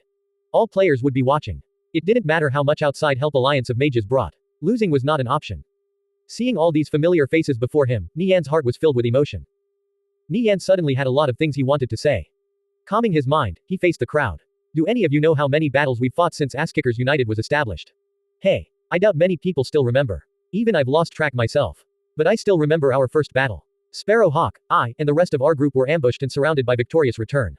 In the end, only a handful of us survived, and even Sparrow Hawk's arcane fairy was killed. We had to search high and low to find an energized crystal to revive it. At that time, the guild was still pretty weak, and we only had 1,000 or so members. Who among you have been with me since the start? Me. Me too. Also me. 10 or so voices erupted from the crowd. The faces of these players flushed with excitement. They didn't expect Nie Yan to mention them. Seeing their peers gazing at them, they puffed up their chests and held their heads up high. So many of you are still around. That fills me with joy. You guys are the oldest members in the guild. You've stuck with the guild through thick and thin to arrive at where we are now. I still remember something my old man once told me. In the battlefield, it's not about stepping over others to survive, but preventing others from stepping over you. The world is just that cruel. On more than one occasion. Our guild was on the brink of collapse, but we always tenaciously bounced back. Take a look at where our old enemies are now. Unhindered, Victorious Return, Bloodlust Blades. All of them fell to us and crumbled into nothingness. As long as we still stand tall, we'll continue growing ever stronger. From a single guild to a powerful alliance consisting of many guilds, we unified Kalor. However, everyone knows we still have many enemies, like Alliance of Mages, Divine Protectors, and Angel Corps. They've been trying to think of ways to destroy us. They never leave us alone. If we don't want to be destroyed, we can only raise our weapons. Our foundation has been built up brick by brick. The glory of our guild has already been recorded in the annals of Conviction's history, as well as engraved in our hearts. It's an unforgettable memory. Someday in the future, you'll think back on this band of brothers and proudly say you were part of it, you fought shoulder to shoulder with them. Nie Yan gazed at the crowd, his heart filled with emotion. In the previous timeline, he also had many cherished friends that fought alongside him. Nie Yan's words touched the hearts of the players from Ass-Kickers United. They looked around them. Front and back, left and right were all brothers in arms. This was the only reason they needed to fight. For the sake of a shared goal and a future full of glory, they would stand together. Trusting their backs to each other, supporting each other with their lives, this was what it meant to be brothers. Hearing Nie Yan's speech, Black Hell felt a sense of loss wash over him. Where were all those brothers who had followed him in Dark Hero now? Back then, when he deleted his character and quit, Dark Hero started on a path of ruin. Everyone went their separate ways and ultimately dispersed. Thinking back now, he couldn't help but regret the mistake he made at that time. He couldn't help but feel jealous of Nie Yan. Black Heaven walked up to Black Hell's side. Looking at the players from Asskickers United, he turned to his big brother. You know, Old Six, No Eyes, and the others are still asking about you.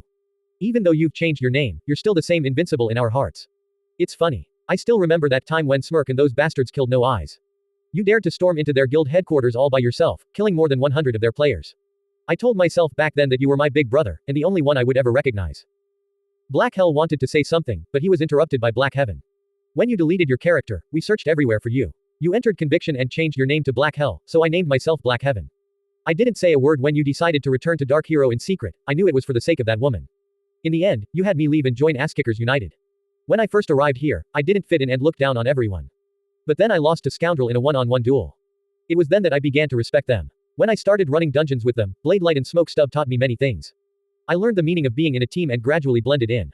My views gradually changed. Then, I asked myself, if one day you were to come here and ask me to leave with you, would I accept? I thought it over countless times before finally coming up with an answer. Forgive your little brother, but I'd still choose to stay behind. Black Hell had a complicated look on his face. At that time, it was him who pushed Black Heaven away and made him join Asskickers United. The fact that Black Heaven found a place he belonged should make him happy. Yet why did his heart ache so much, almost as if someone was plunging a dagger into it? He suddenly understood. It was him who had let down his brothers, allowing them to drift apart from one after another. I'm sorry. After you left, South Mountain was poached by an enemy guild, and Magic that bastard became the new guild leader. Old Six left, and No Eyes also left. I gradually realized that even if you came back, it would be impossible for things to return to the way they used to be. I know you slaughtered Magic and his lackeys. Before, I really admired you, that you didn't change and were still the same invincible. However, I've changed. I'm no longer that silly little kid who would only follow you around. I've found my own path. Big brother, are you happy for me? Black Heaven gazed at Black Hell, his face streaming with ugly tears. Black Heaven's words stabbed deeply at Black Hell's heart. He was at a huge loss. When he stood at the very apex as invincible, did he ever once think of the feelings of the brothers beside him? It was him who single-handedly led the Dark Hero to greatness and plunged it into ruin. Even Black Heaven was leaving him. Everything was his own doing. I got in touch with Old Six, No Eyes, and the others. They're willing to join Asskickers United. Big brother, what do you plan to do next? Black Heaven asked. He knew Black Hell's personality the best. He probably wasn't planning to stay for long. He would eventually go off on his own as a solo player again. You know. Previously, I planned on staying for a while, then taking you away with me. I thought you would leave with me. I was wrong. Black Hell bitterly smiled. I'm sorry. No, don't apologize. I'm the one who should be apologizing to you. Black Hell patted Black Heaven's shoulders.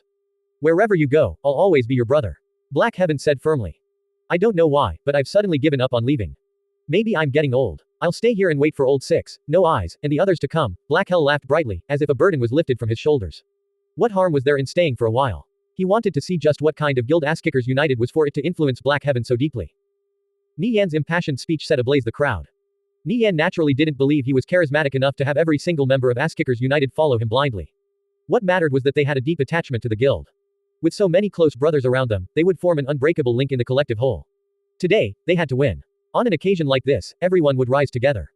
A dream alone wasn't enough to make the players devote themselves to Asskickers United, nor was it practical. Nie Yan provided them comprehensive protection as well as generous benefits. Asskickers United's benefits were the highest among all guilds. When a player died in battle, not only would all their losses be compensated, but they would also receive additional rewards for every enemy killed. So, they didn't have to